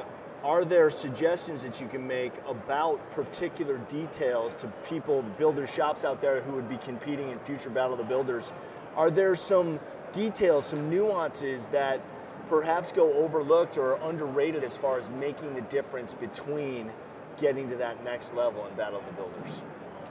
Yeah, totally. I mean, you have to understand us judges doing our job. We are seriously looking at everything. I mean, the way the wiring's laid out, down inside the window gaps, just general fit and finish of every little piece. You have to pay attention to every little detail because that is how good these builds are now. You really got to look at every square inch of that build and make dang sure it's the best you can do. Yeah, things that people might have said, oh, that'll be fine. Yeah. It's not going to be fine. It's not. You have to take it to the absolute next level. 100%. Yeah. I mean, and it's because that's how good these builds are. Right. Yeah. And talk a little bit about the young guns. We were saying before we started here that it's only a matter of time before a young gun wins the whole thing. Yes, and I cannot wait for that day to happen because these kids, the talent. I'm so proud of that class, and these kids just, they are right there. Yeah. It's so cool and so exciting, and to see their passion and they get it. Yeah. It's amazing. Yeah, the passion, the skill level for being so young, the sophistication really. And, some guys, that one guy with the BMW said he had over 2,000 hours, something like that, just crazy amount of time in these builds, and the work shows. Yeah, and we talk to these kids and really, dig into what part of the process during these builds, like just trying to pick on them a little bit to see how super hands-on they are, and it's amazing. These kids are killing it, and they're so talented across the board. Yeah. Right? Well, you're doing amazing work being the judges, but your work is almost over because it reaches the level, and this is the most genius way to decide who actually is Battle of the Builder for 2025. The other finishers, top finishers, they become the judges. Yeah. And so you can vote for any other car except your own, and that's really the most genius way to do it. It truly is. The way the Battle of the Builders has been structured, being judged by your peers, because we all know how hard it was to get there. Yeah. It's a huge honor to be judged by your peers. Yes. For sure. That's the top. They understand, and that's what's so beautiful about the Battle of the Builders program. And it's diverse, and all of these builders get it, right? Yeah. So, to win an award, to receive an award from your peers, that was the coolest part when I won. Yeah. I was so honored. Yeah. And right? you can see it there in that video clip that we just showed. 100%. You were floored.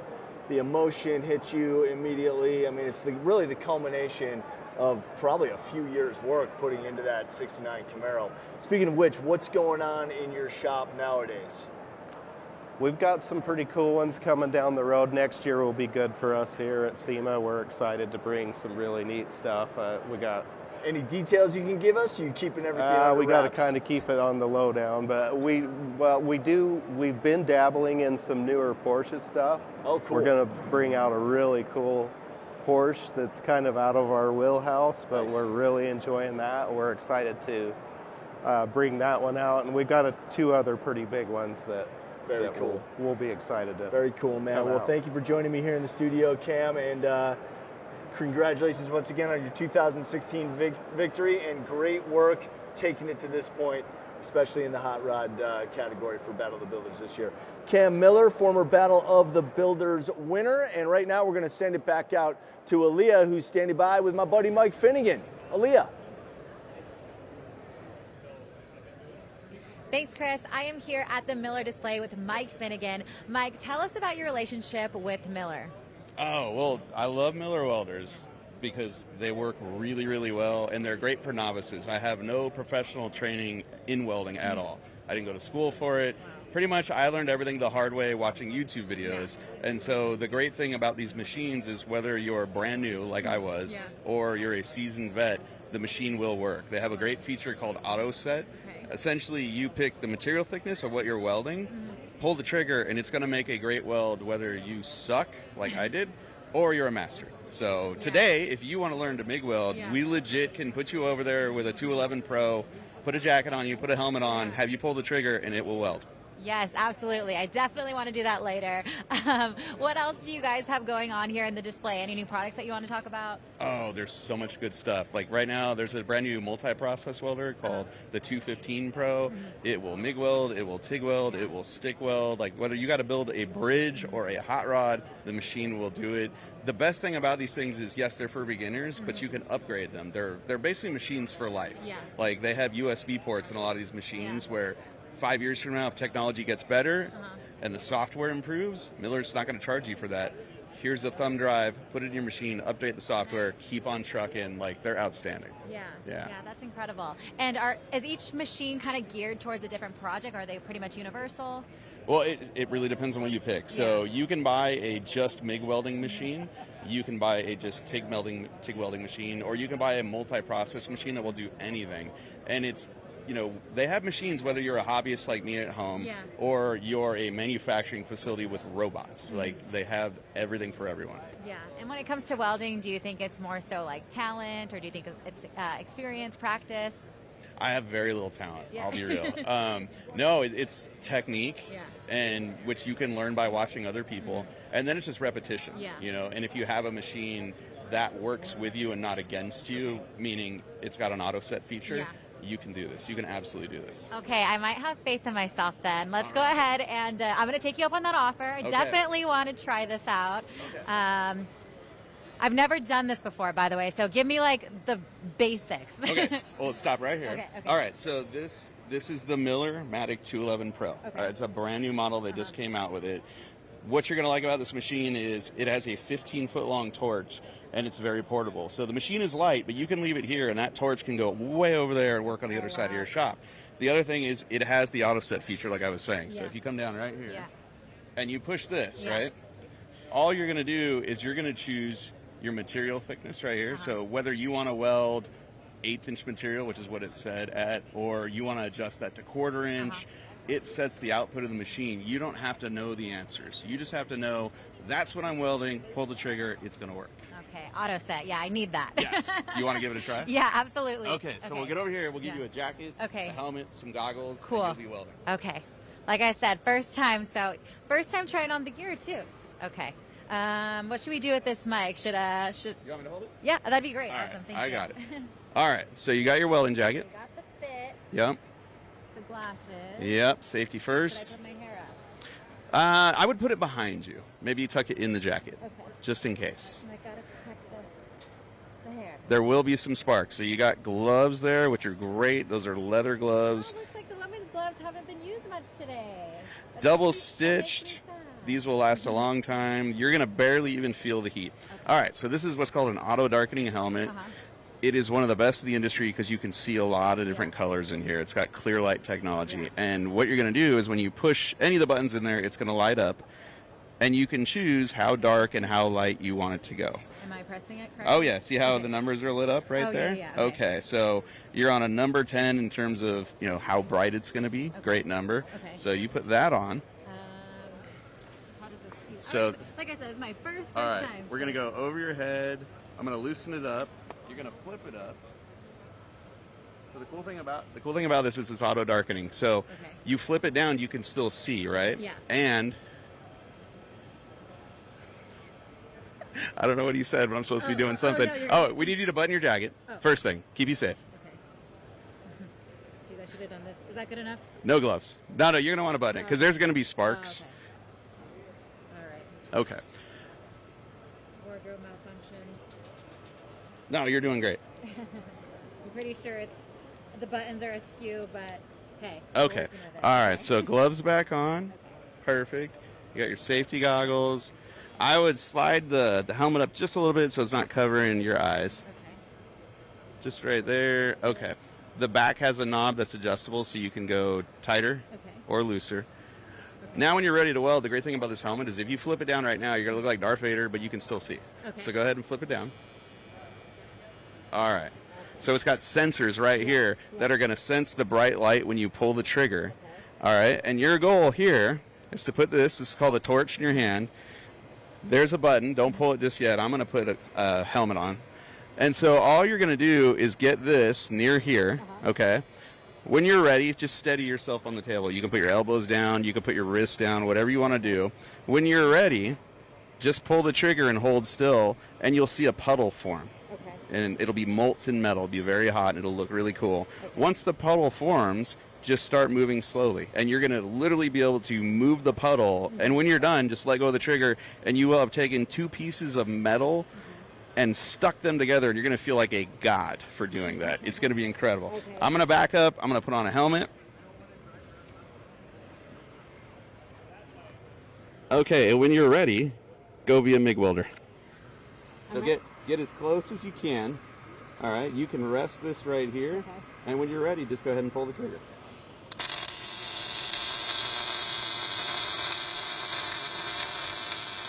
Am I doing it? You are doing great. Okay, you go ahead and stop. Okay, so what you just did was MIG weld. Okay. All right, and that sizzling bacon noise is exactly what you want to hear. Now, let's pull the helmet off, okay? Everything off now. Because you've never done this, and yet, thanks to your talent and the 211 Pro, that is a stellar tack weld, right? Okay. There was no porosity in it. There was no just sparks flying everywhere. It's a very smooth start. Part of that is you. A lot of that is the machine. And so now you can take what you've learned, come back here every year. They'll let you weld anything you want when you're here, and you can just keep practicing. And next thing you know, you're building hot rods at home. Yeah, maybe next year mine can look a little bit more like those ones instead of instead of this puzzle. The great thing is that's the start. Mm-hmm.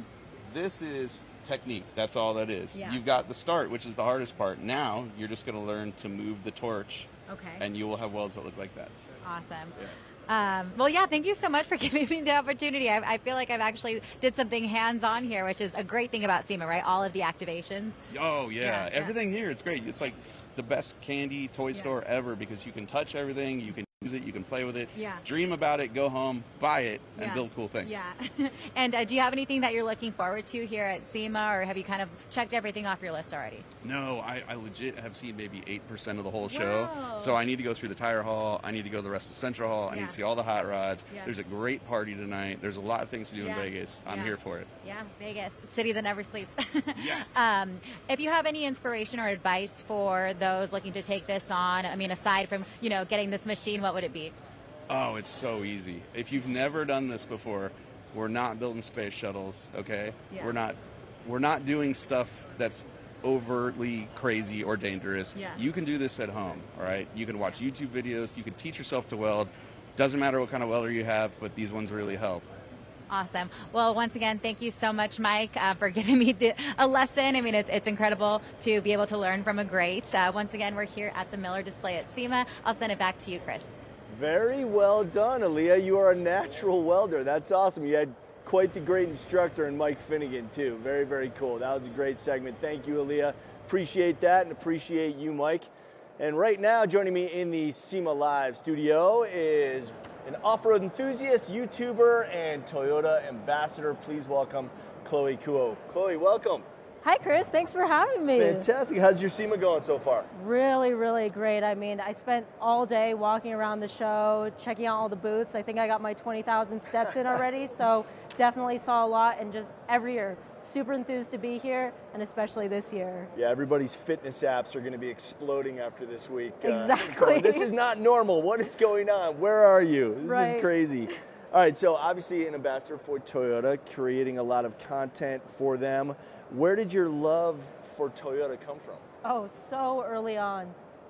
I grew up in Southern California, and everybody, I make a joke, you really can't drive down a street in Southern California not seeing a Tacoma, a 4Runner, or a Toyota off-road vehicle of the sort. So growing up, I always wanted a Tacoma because I wanted to drive across the desert by myself, just, go out on the dunes and go crazy, and my mom would never buy me one. So I saved up enough money in college, worked a lot of odd jobs, finally bought a Tacoma, and from there my love for Toyota, the Tacoma, off-roading just exploded.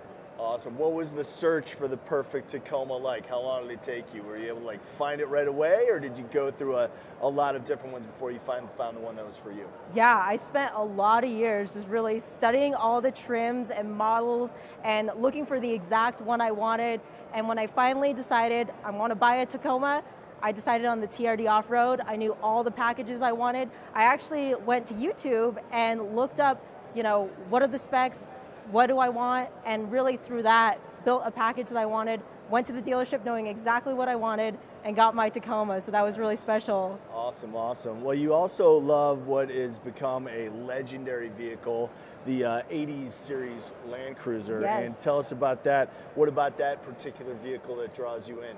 Oh, what I love about it is it's the last series of Land Cruiser that has a solid front axle. So I really was looking for an 80 series Land Cruiser, and they're just so iconic, so reliable, so rugged. And what was funny was I have a 9-to-5 job, and on my lunch break, I was scrolling on Bring a Trailer, I was scrolling online just looking for anything I could find, and I found my Land Cruiser, and the next day, I took a flight up to Northern California, bought it, drove it down to San Diego, and still have it today. Love building it, love off-roading it, and just enjoy driving it. It's awesome. Awesome. So did you make a preemptive offer to the seller on Bring a Trailer? Is that how you were able to get it, or did you go through the traditional method of being the last person to click highest bid? Well, I think I didn't find it on Bring a Trailer. I found it on another auto website, but I was a little bit sketched out because I had never bought a vehicle online, interacted with the seller online. I had to make, a deposit early on, so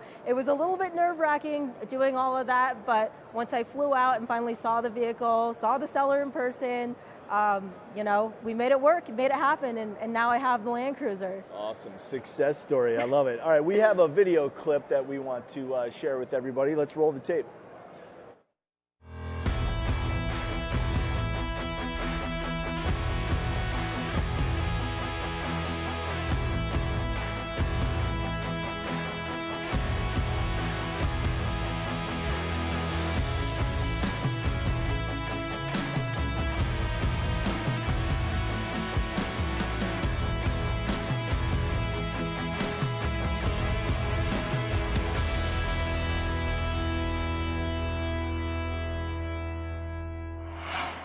Very cool stuff. Look at you, DIY. Oh my gosh, I'm smiling ear to ear. Totally. You got the grin there. Now that looked like either California or Arizona, maybe. Was that Southern Cal? Yeah, most of that was in Southern California. I live in San Diego, and I absolutely love San Diego because it's so close to the desert. A lot of off-road heritage there, a lot of off-road drivers there.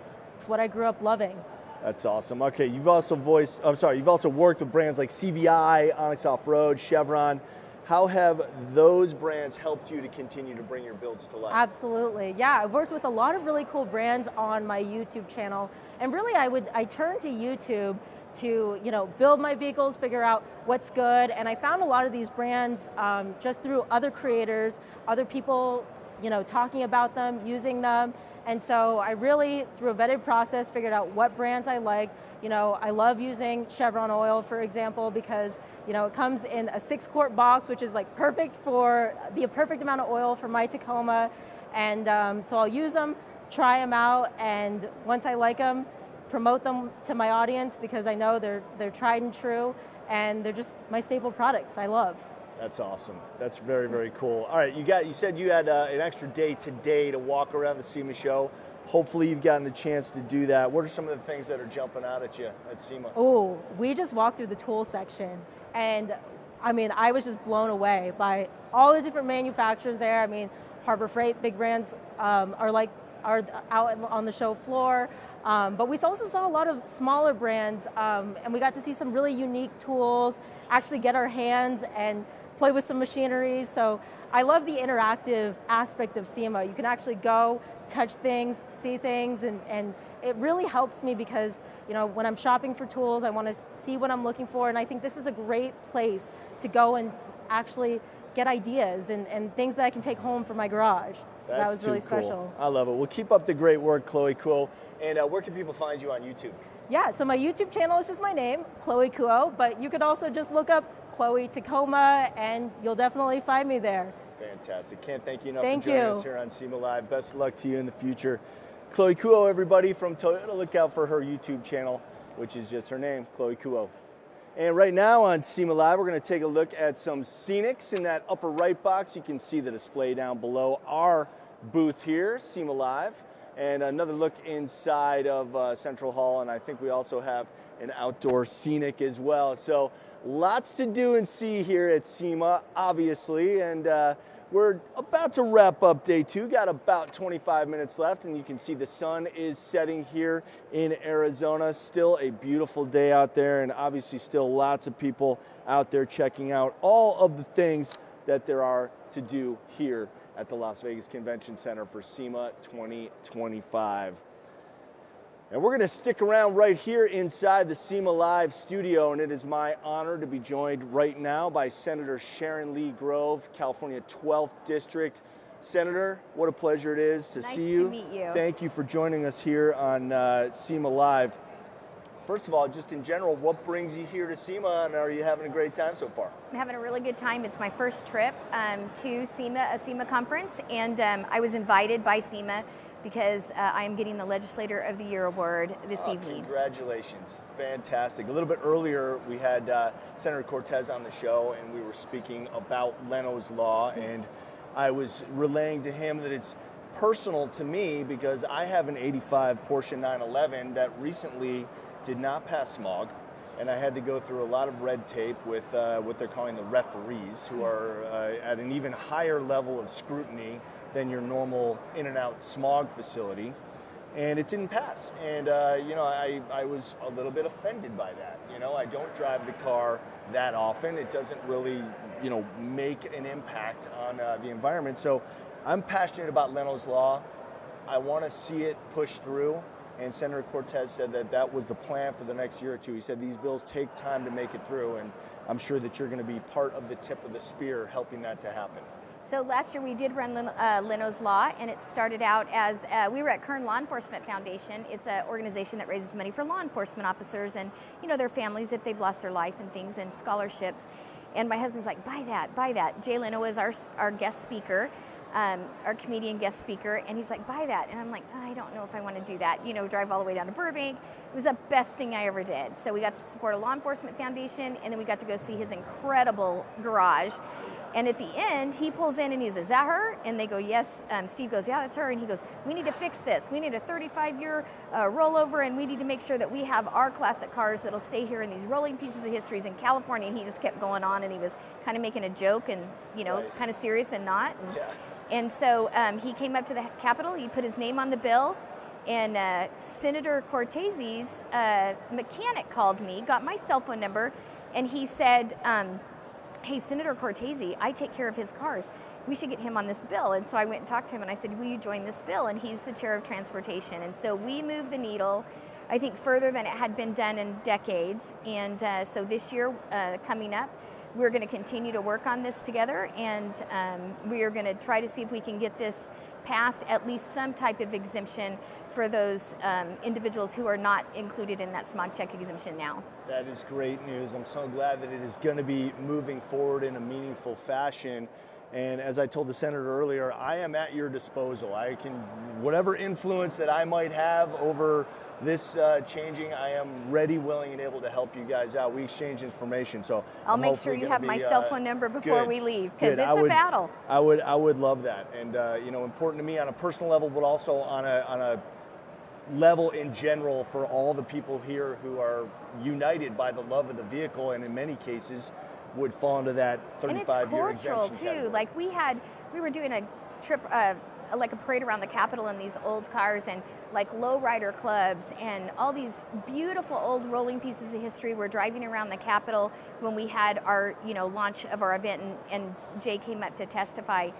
And you know, having a comedian with you is interesting. Senator Cortese and I were doing a press conference, and we were talking about technology and how advancements and why we need to protect, you know, the old way of doing things. And Jay just jumped in and got in the middle of the press conference, and you have this whole like swarm of people, and he put his arm around Senator Cortese, and he goes, "Driverless cars are," you know, he said, "There's so much advancement in technology, I got flipped off by a driverless car." And everybody starts laughing, and then he just walks back to the crowd, and you've got the media in front of you, and they're asking questions. It's pretty fun. That was a great way to kind of loosen things up, and you know, it's typical Jay Leno, the perfect come in, drop the mic, and walk away. Back off, exactly.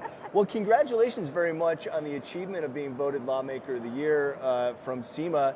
How does that feel for you? You know, I'm very, very honored, but accepting the award on everyone who came up and told their story, everyone who reposted and mobilized an army of people that are really in this love of this culture and this history. And so I accept it on behalf of them, because they were the ones that made this nationally recognized. This piece of legislation, a lot of good things don't come out of California, but this piece of legislation went national and even across the pond and back internationally. Totally agree, and I think, you know, the statistics really back it up, because the percentage of these cars that would be on the road would not be making any sort of meaningful difference in emissions. You know, these cars are generally not going to be daily drivers. I think they have to be registered as historic vehicles, right? They have to have historical vehicle insurance. So well, we started out just doing a 35-year rollover and having a secondary vehicle. Like, this vehicle could not be your primary vehicle, and we thought that would be sufficient. Yeah. And then as we moved further through the building, we realized that we were going to be forced to take amendments to keep it moving. And so what we ended up with was a 10-year exemption, which is better than what we have now. It'd go from 76 to 86, and we would, you know, move the needle, which is more than it had happened in the past. And then it went to die a slow, unwanted death in appropriations, because they said it was going to cost too much money, which is not true. Right. It was actually a money maker for California. So. Oh, that's always kind of the catch-all too, when people don't want to vote for it or take the trouble. They kind of just say, "Oh, too expensive," you know. And off it dies, yes. Mm-hmm. So what's the process of bringing it back? So we're going to get together, Senator Cortese and I. We are going to work with SEMA. Mike Spagnola, just incredible advocate for this industry and the people that love these vehicles. And we're going to bring legislation forward and continue to add co-authors and get it to the governor's desk is our goal next year. That's fantastic. And just for my own knowledge, where is the 12th district? Where are you coming in from? So I represent the heartland of California, the Central Valley, Kern, Tulare, and Fresno counties. We're the top 3 food-producing counties in the world, and we're the top energy-producing county in the United States. That is fantastic. Well, I'm a proud California resident. I live in Burbank, so very close to Jay's garage. Yes. I've been there many times as well, and I agree with you. The most amazing place on earth. It's more like a museum. It's not a garage. Right. You know, it's a museum with the old historical, you know, even the artwork and everything that's there. It's just polished floors. The whole motorcycle collection from Germany, or Europe, Germany. Anyways, but it was just fabulous. Like, kept pictures galore. It was amazing. Yeah, it truly is a special place and the most amazing collection that I've ever seen. Senator Shannon Lee Grove from California, thank you so much for joining me here on SEMA Live. We will exchange information. Yes. I am at your disposal for getting this law passed. Appreciate that. I'll make sure your staff gets my card. Appreciate you joining us. And we're going to send it back out to Aaliyah, who is ready with a walkthrough of new products with David Page, product manager at Edelbrock. Aaliyah. Thank you, Chris. I am here at the Edelbrock display with David Page. He is a project manager here at Edelbrock. You guys have a lot of inventory out on display. Can you kind of run through a little bit about what you have going on here? Yeah, definitely. We have a couple of things that we're really excited about. So our Victor LSXR supercharger is the first in a family of high horsepower superchargers. And what a supercharger does, essentially it compresses the air, forces it through the engine to make more power, because that's ultimately what we want, right? That's what the customer cares about. Right, yeah. Tires, spinning, smoking, high horsepower. So this unit in testing has made over 1,300 horsepower. Wow. But it has an electronic boost control valve that's controlled by an app that lets you turn that all the way down to 650 horsepower. Wow. So there's 750 horsepower at your fingertips just with a change you make on your mobile device or tablet. Wow, that's super impressive, because I'm sure that caters to obviously a lot more of an audience, right? It does. I mean, this is for people with off-road vehicles, high-performance street vehicles, drag race vehicles, autocross, road race, marine applications. Any application with an LS3 engine, this supercharger can dramatically increase the horsepower. And is this something that you debuted at SEMA, or has this been out for a while? This is a brand new debut, so we're just showing this for the first time, so we're super excited. Yeah. There's no place like SEMA to introduce a new product to the public. Yeah, absolutely. Well, I'm sure it's gotten some incredible feedback. Let's go take a look at some other products we have over here. Okay, so Pontiac Victor Jr. So that's our Pontiac Victor Jr. intake manifold for Pontiac engines. What's new about this is it's a low-rise design. The significance of that is it allows customers to use it under their hood without having to modify their hood. Yeah. It gives great performance, the performance of previous versions, but it's even improved now because it's available and it fits vehicles that these manifolds used to not fit. And was that a popular product before?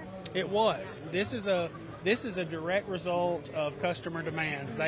Customers will tell us, we like this manifold, but it would fit our vehicles better if it was a little bit shorter, so we answered the demand with a new product. Okay, very cool, very cool. Let's go ahead and move on to a few more. Let's see, how about this Cast LS valve?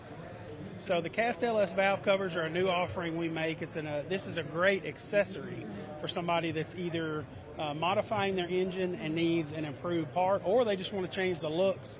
The valve cover is a great part to drop on top of an existing LS application. And what about this Easy Street EFI system? Just like the supercharger, this is a new debut. Yeah. Brand new product, first time the public's seen it. The response has been great. It's easy to install. It runs great. It gives modern EFI performance to traditional carbureted applications while still maintaining the looks of a carburetor. It has a really easy to use app here that you can download onto a mobile device or a tablet. Really easy to navigate. I can show you. So here's an image, one of the views you'd see of some of the gauges. So this device is live, providing feedback and data to the customer, to the driver, to the user while they're driving their vehicle. Super easy to use, multiple views. It's just data for the customer to use to monitor their engine. Yeah, absolutely. This is incredible stuff. How important is it to be able to showcase your products at SEMA? I mean, obviously, it's catering towards the aftermarket, and that's exactly what your company does. All the people we want to know about these are here. Yeah. This is the place. Yeah.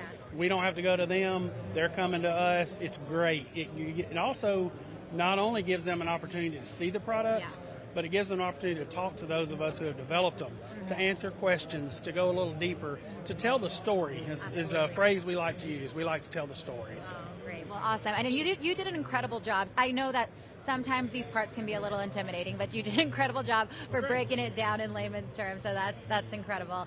Thank you once again, David. Once again, he is the product manager here at Edelbrock. Back to you, Chris. One of the anchors in Central Hall. Thank you very much. And back here in the SEMA Live studio with me, I am now joined by Matt Simpson, Executive Director, Ford VP and Accessories. How you doing, Matt? Doing good. Great to see you, brother. Yeah, happy to be here. Exciting stuff for you guys this year. I think it was yesterday that we had the debut of the Maverick package. Yeah. Man, did that go over well. Extremely excited. When we look at the Maverick customer, that street truck community is really taken to that vehicle, that we've seen what they're doing and they're tuning with it. and we wanted to make a package just out of the box that would be the best autocross street truck. So we took the turbo from a Mustang, put that in to get it to 300 horse, reworked all the suspension so it handles, and the response has been really fantastic. Yeah, the truck, the truck culture has really been changing in the last few years. You know, people are expecting a lot more performance out of the trucks versus, you know, it hasn't become work so much, it's become performance. Yes, it's been work. We've seen the off-road space grow, and obviously Raptor's done really well and Tremor's done well.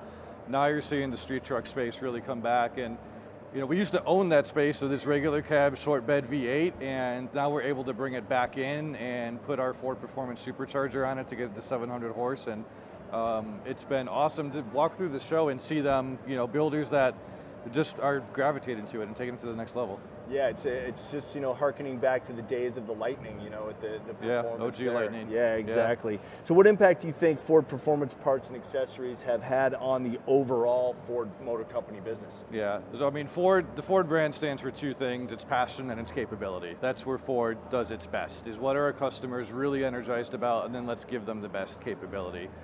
So I see my job and our whole team is we just take that up to 11, right? And our motto is we do cool stuff. That is what will win.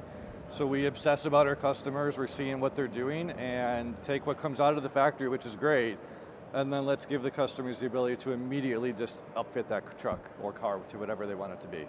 You've got something really cool called Ford Custom Garage. What is that, and what customers need to know about it? So we launched Ford Custom Garage this year, and it was really born out of seeing a lot of customers, they get into a new Bronco, an F-150, they want to upgrade it.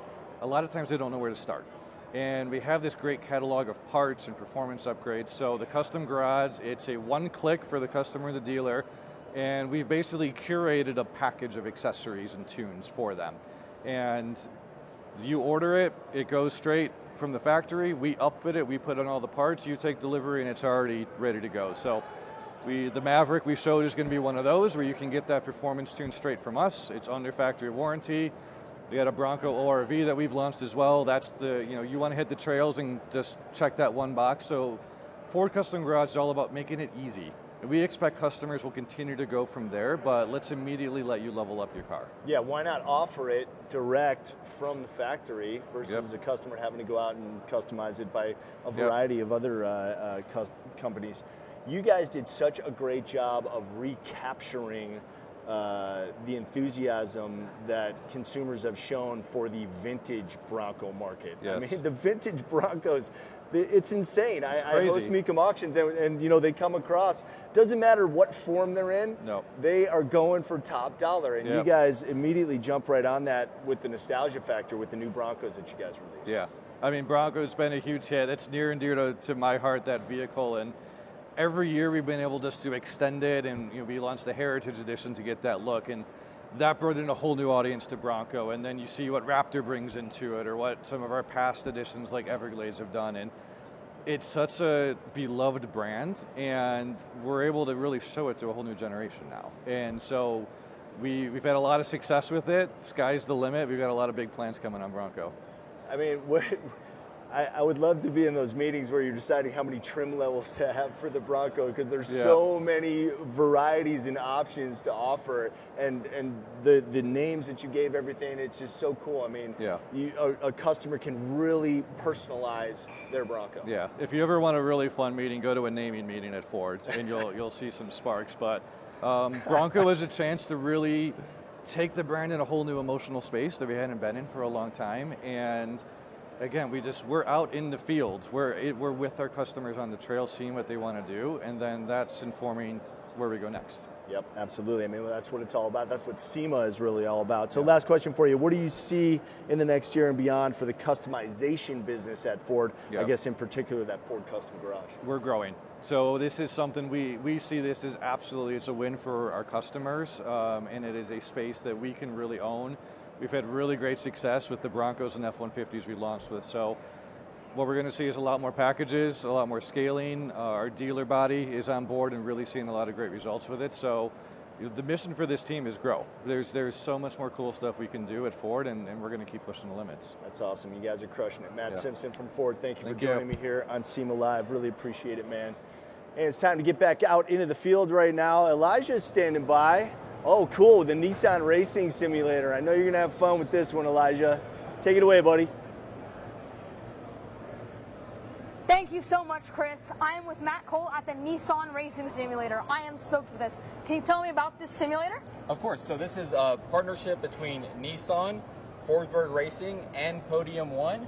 What this is intended to simulate is the experience of racing the GTZ behind you, the Nismo GTZ. So it gives people the experience in a simulation of what that's like to drive that car. So they use almost the real thing in this, right? Yeah, it's designed after that car. The physics are set up after that car. The livery is the same as that car. So it's completely the experience that you would get from driving that vehicle, except for in virtual reality. Wow. I mean, do they have like different cars for like... Yes, yeah, they can do all different kinds of cars. We've actually been driving it in different games and also using the GTB ZXT Turbo earlier on as well. Wow. And do real racers use this for maybe practice before races? All the time, all the time. So Podium One has told me that it's very common for pro racers to reach out to them to put these in their own house. They use them all the time for getting additional practice. You'll hear everyone, all the way up to Formula One, the top tier of racing, uses sims. So simulations are extremely important. It gives drivers, amateur and professional alike, the ability to see the track before the race, learn the braking points, the turn-in points where the apex is and where they need to track out. So it helps racers learn more about how to drive that track before they show up for the weekend. Wow. So this is like the real deal. And you said there's different games. Like, is there Forza Horizon 4 or 5? Yes, you can play with any. So right here we have Assetto Corsa, but there's also iRacing that we're using earlier. Those are the most common games for simulation because they mimic the physics the best. Yes. But in the case of Forza Horizon, those other games, they can also be placed in a sim. Wow. That is exciting. I've heard a lot of good things about Assetto Corsa, so I'm guessing most racers use Assetto Corsa. It's one of them. It's one of them. And even at the top level, they actually set up their own games, their own physics engines with various platforms. Whoa. So it goes up very advanced. But iRacing and Assetto Corsa are very popular in the amateur and professional series. Wow. And because it's the car physics in game, but does it mimic a certain car outside as the actual simulator that you're driving? Yes, so if you were to look on the outside of this vehicle actually has the exact same design as a GTZ. So it has the same graphics on the side, has the same color wheels, the same brakes. Everything you would see has been modeled in this game. Wow, I mean, does it like drive like just like it too? Yes, it drives just like it. Would I like maybe be able to try it? Yeah, definitely. Yeah, let's get you in there and let's give it a try. Yeah. So Kathy will help you she's from Podium One, she will help you get in the sim. All right. And while she's doing that, I'll point out something really quick. So it's fully motion controlled, but it also has seatbelts that will tug on you to simulate what it's like when the seatbelts put pressure on your shoulders when you are braking. And perfect. It's the entire experience. It's gonna be a small reach. You might have to slip my backpack behind you. No worries, I'm fine here, I think. Reach the pedals, all right? Yes. All right, we're gonna put this on here. We have a perfect on for the seatbelt tensioner. This is the 4DOF turnkey system through Podium One Racing. Whoa! So you're gonna experience 4 degrees of freedom. This is one of our flagship systems. Oh, let me loosen this a little bit here. There we go. Sorry about that. Whoa! Whoop. There we go. And then, this will be crazy. Familiar with paddle shifting? Not completely. Well, we're gonna have just a little bit of fun today then. So the flashing lights you see on the screen here, that's your tachometer. Okay. Right here. When this lights up, you'll be encouraged to shift. Okay. You're gonna see the track here and just try to stay on top of the track to the best of your ability. You're gonna have a tight left turn as soon as you get out of the pits, okay? Okay. All right. And then is it right? I forgot the throttle's gonna be right here. That's what I thought. Put your left foot on the brake. Yes. Now Okay. be pretty generous with the brake. Okay. Awesome. Okay. Well, I'll be right here. See it. I'll be right here if you need any help. We'll just back up just a little. There we go.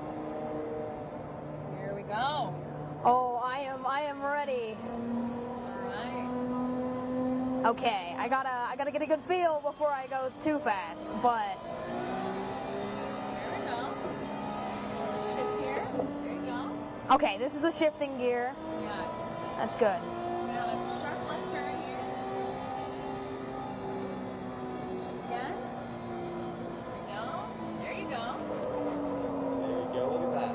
Okay, I may have to turn a bit earlier.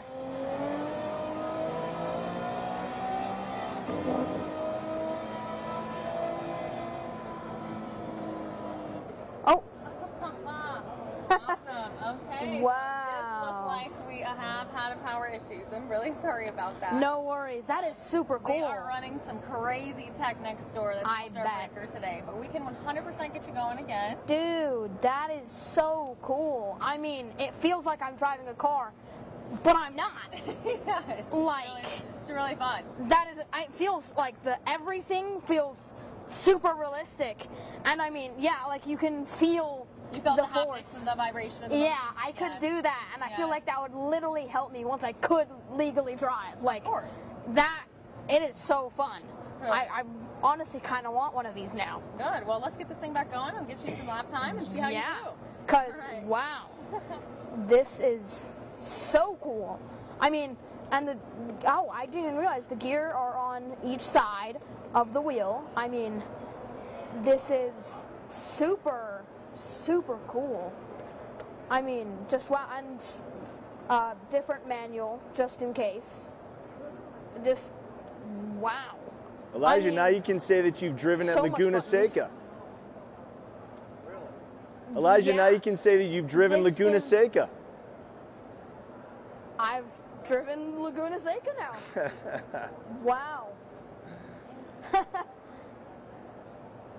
Great job, buddy. That is so cool.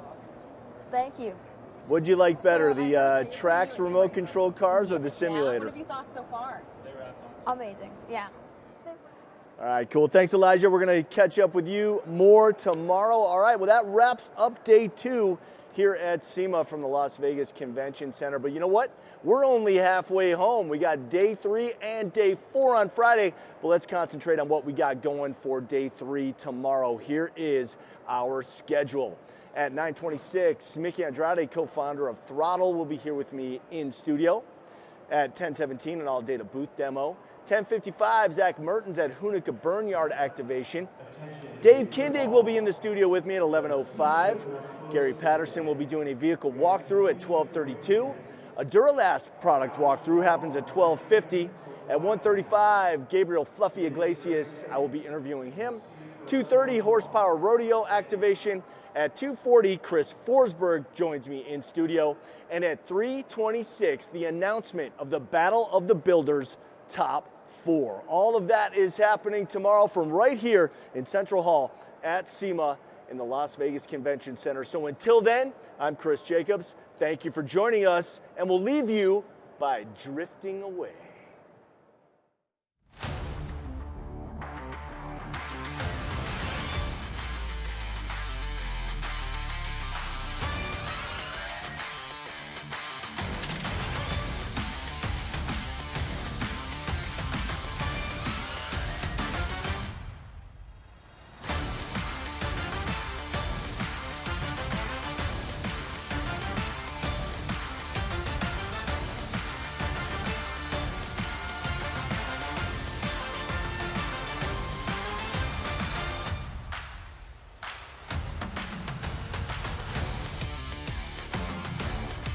Building a street machine, restoring a classic, tuning for the track, or creating the next breakthrough mod.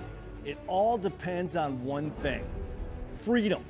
Freedom to imagine, freedom to create, freedom to innovate, freedom to drive your vision forward, to explore the open road or trail without unnecessary limits. It's freedom that fuels our $337 billion aftermarket economy, powering thousands of small businesses and supporting millions of American jobs. But all of it, every part, every build, every shop, and every mile of joy can grind to a halt with just one misguided government regulation. Enter SEMA's government affairs team and their ongoing advocacy efforts. Every day, they're on the front lines in your state and Washington, D.C., fighting for your rights, pushing back on overreaching regulations, and preserving the industry we all love. From emission standards and internal combustion engine bans to land access, the right to modify your vehicle, or protecting the future of your business, our team tackles the issues that keep our industry alive and vibrant. Every day, the risk for our industry grows, and our ability to survive depends on stopping government overreach. SEMA stands up for the builders, businesses, and communities that power this industry. That's why SEMA Action was built, to organize gearheads, builders, and business owners who refuse to be ignored. Whether it's the engineers designing the technology of tomorrow or the enthusiasts who use those products, our efforts mobilize them to protect our way of life. SEMA Action defends your automotive freedoms. Our 500,000 plus advocates make sure politicians know where Americans stand. The passion of our supporters makes us the top automotive advocacy group in Washington. When you join SEMA Action, you're joining a movement built to defend everything our automotive community stands for. This industry is built on passion and ingenuity, and that combination is a powerful economic driver. SEMA's advocacy protects the businesses, jobs, and freedoms that keep our industry strong, viable, and always moving forward. If you're making parts, working the counter, or wrenching in your own garage, this affects you. Staying on the sidelines isn't an option. You can be a force within our community. SEMA is doing the work, but real change requires action. Get involved and help protect the future of the automotive aftermarket.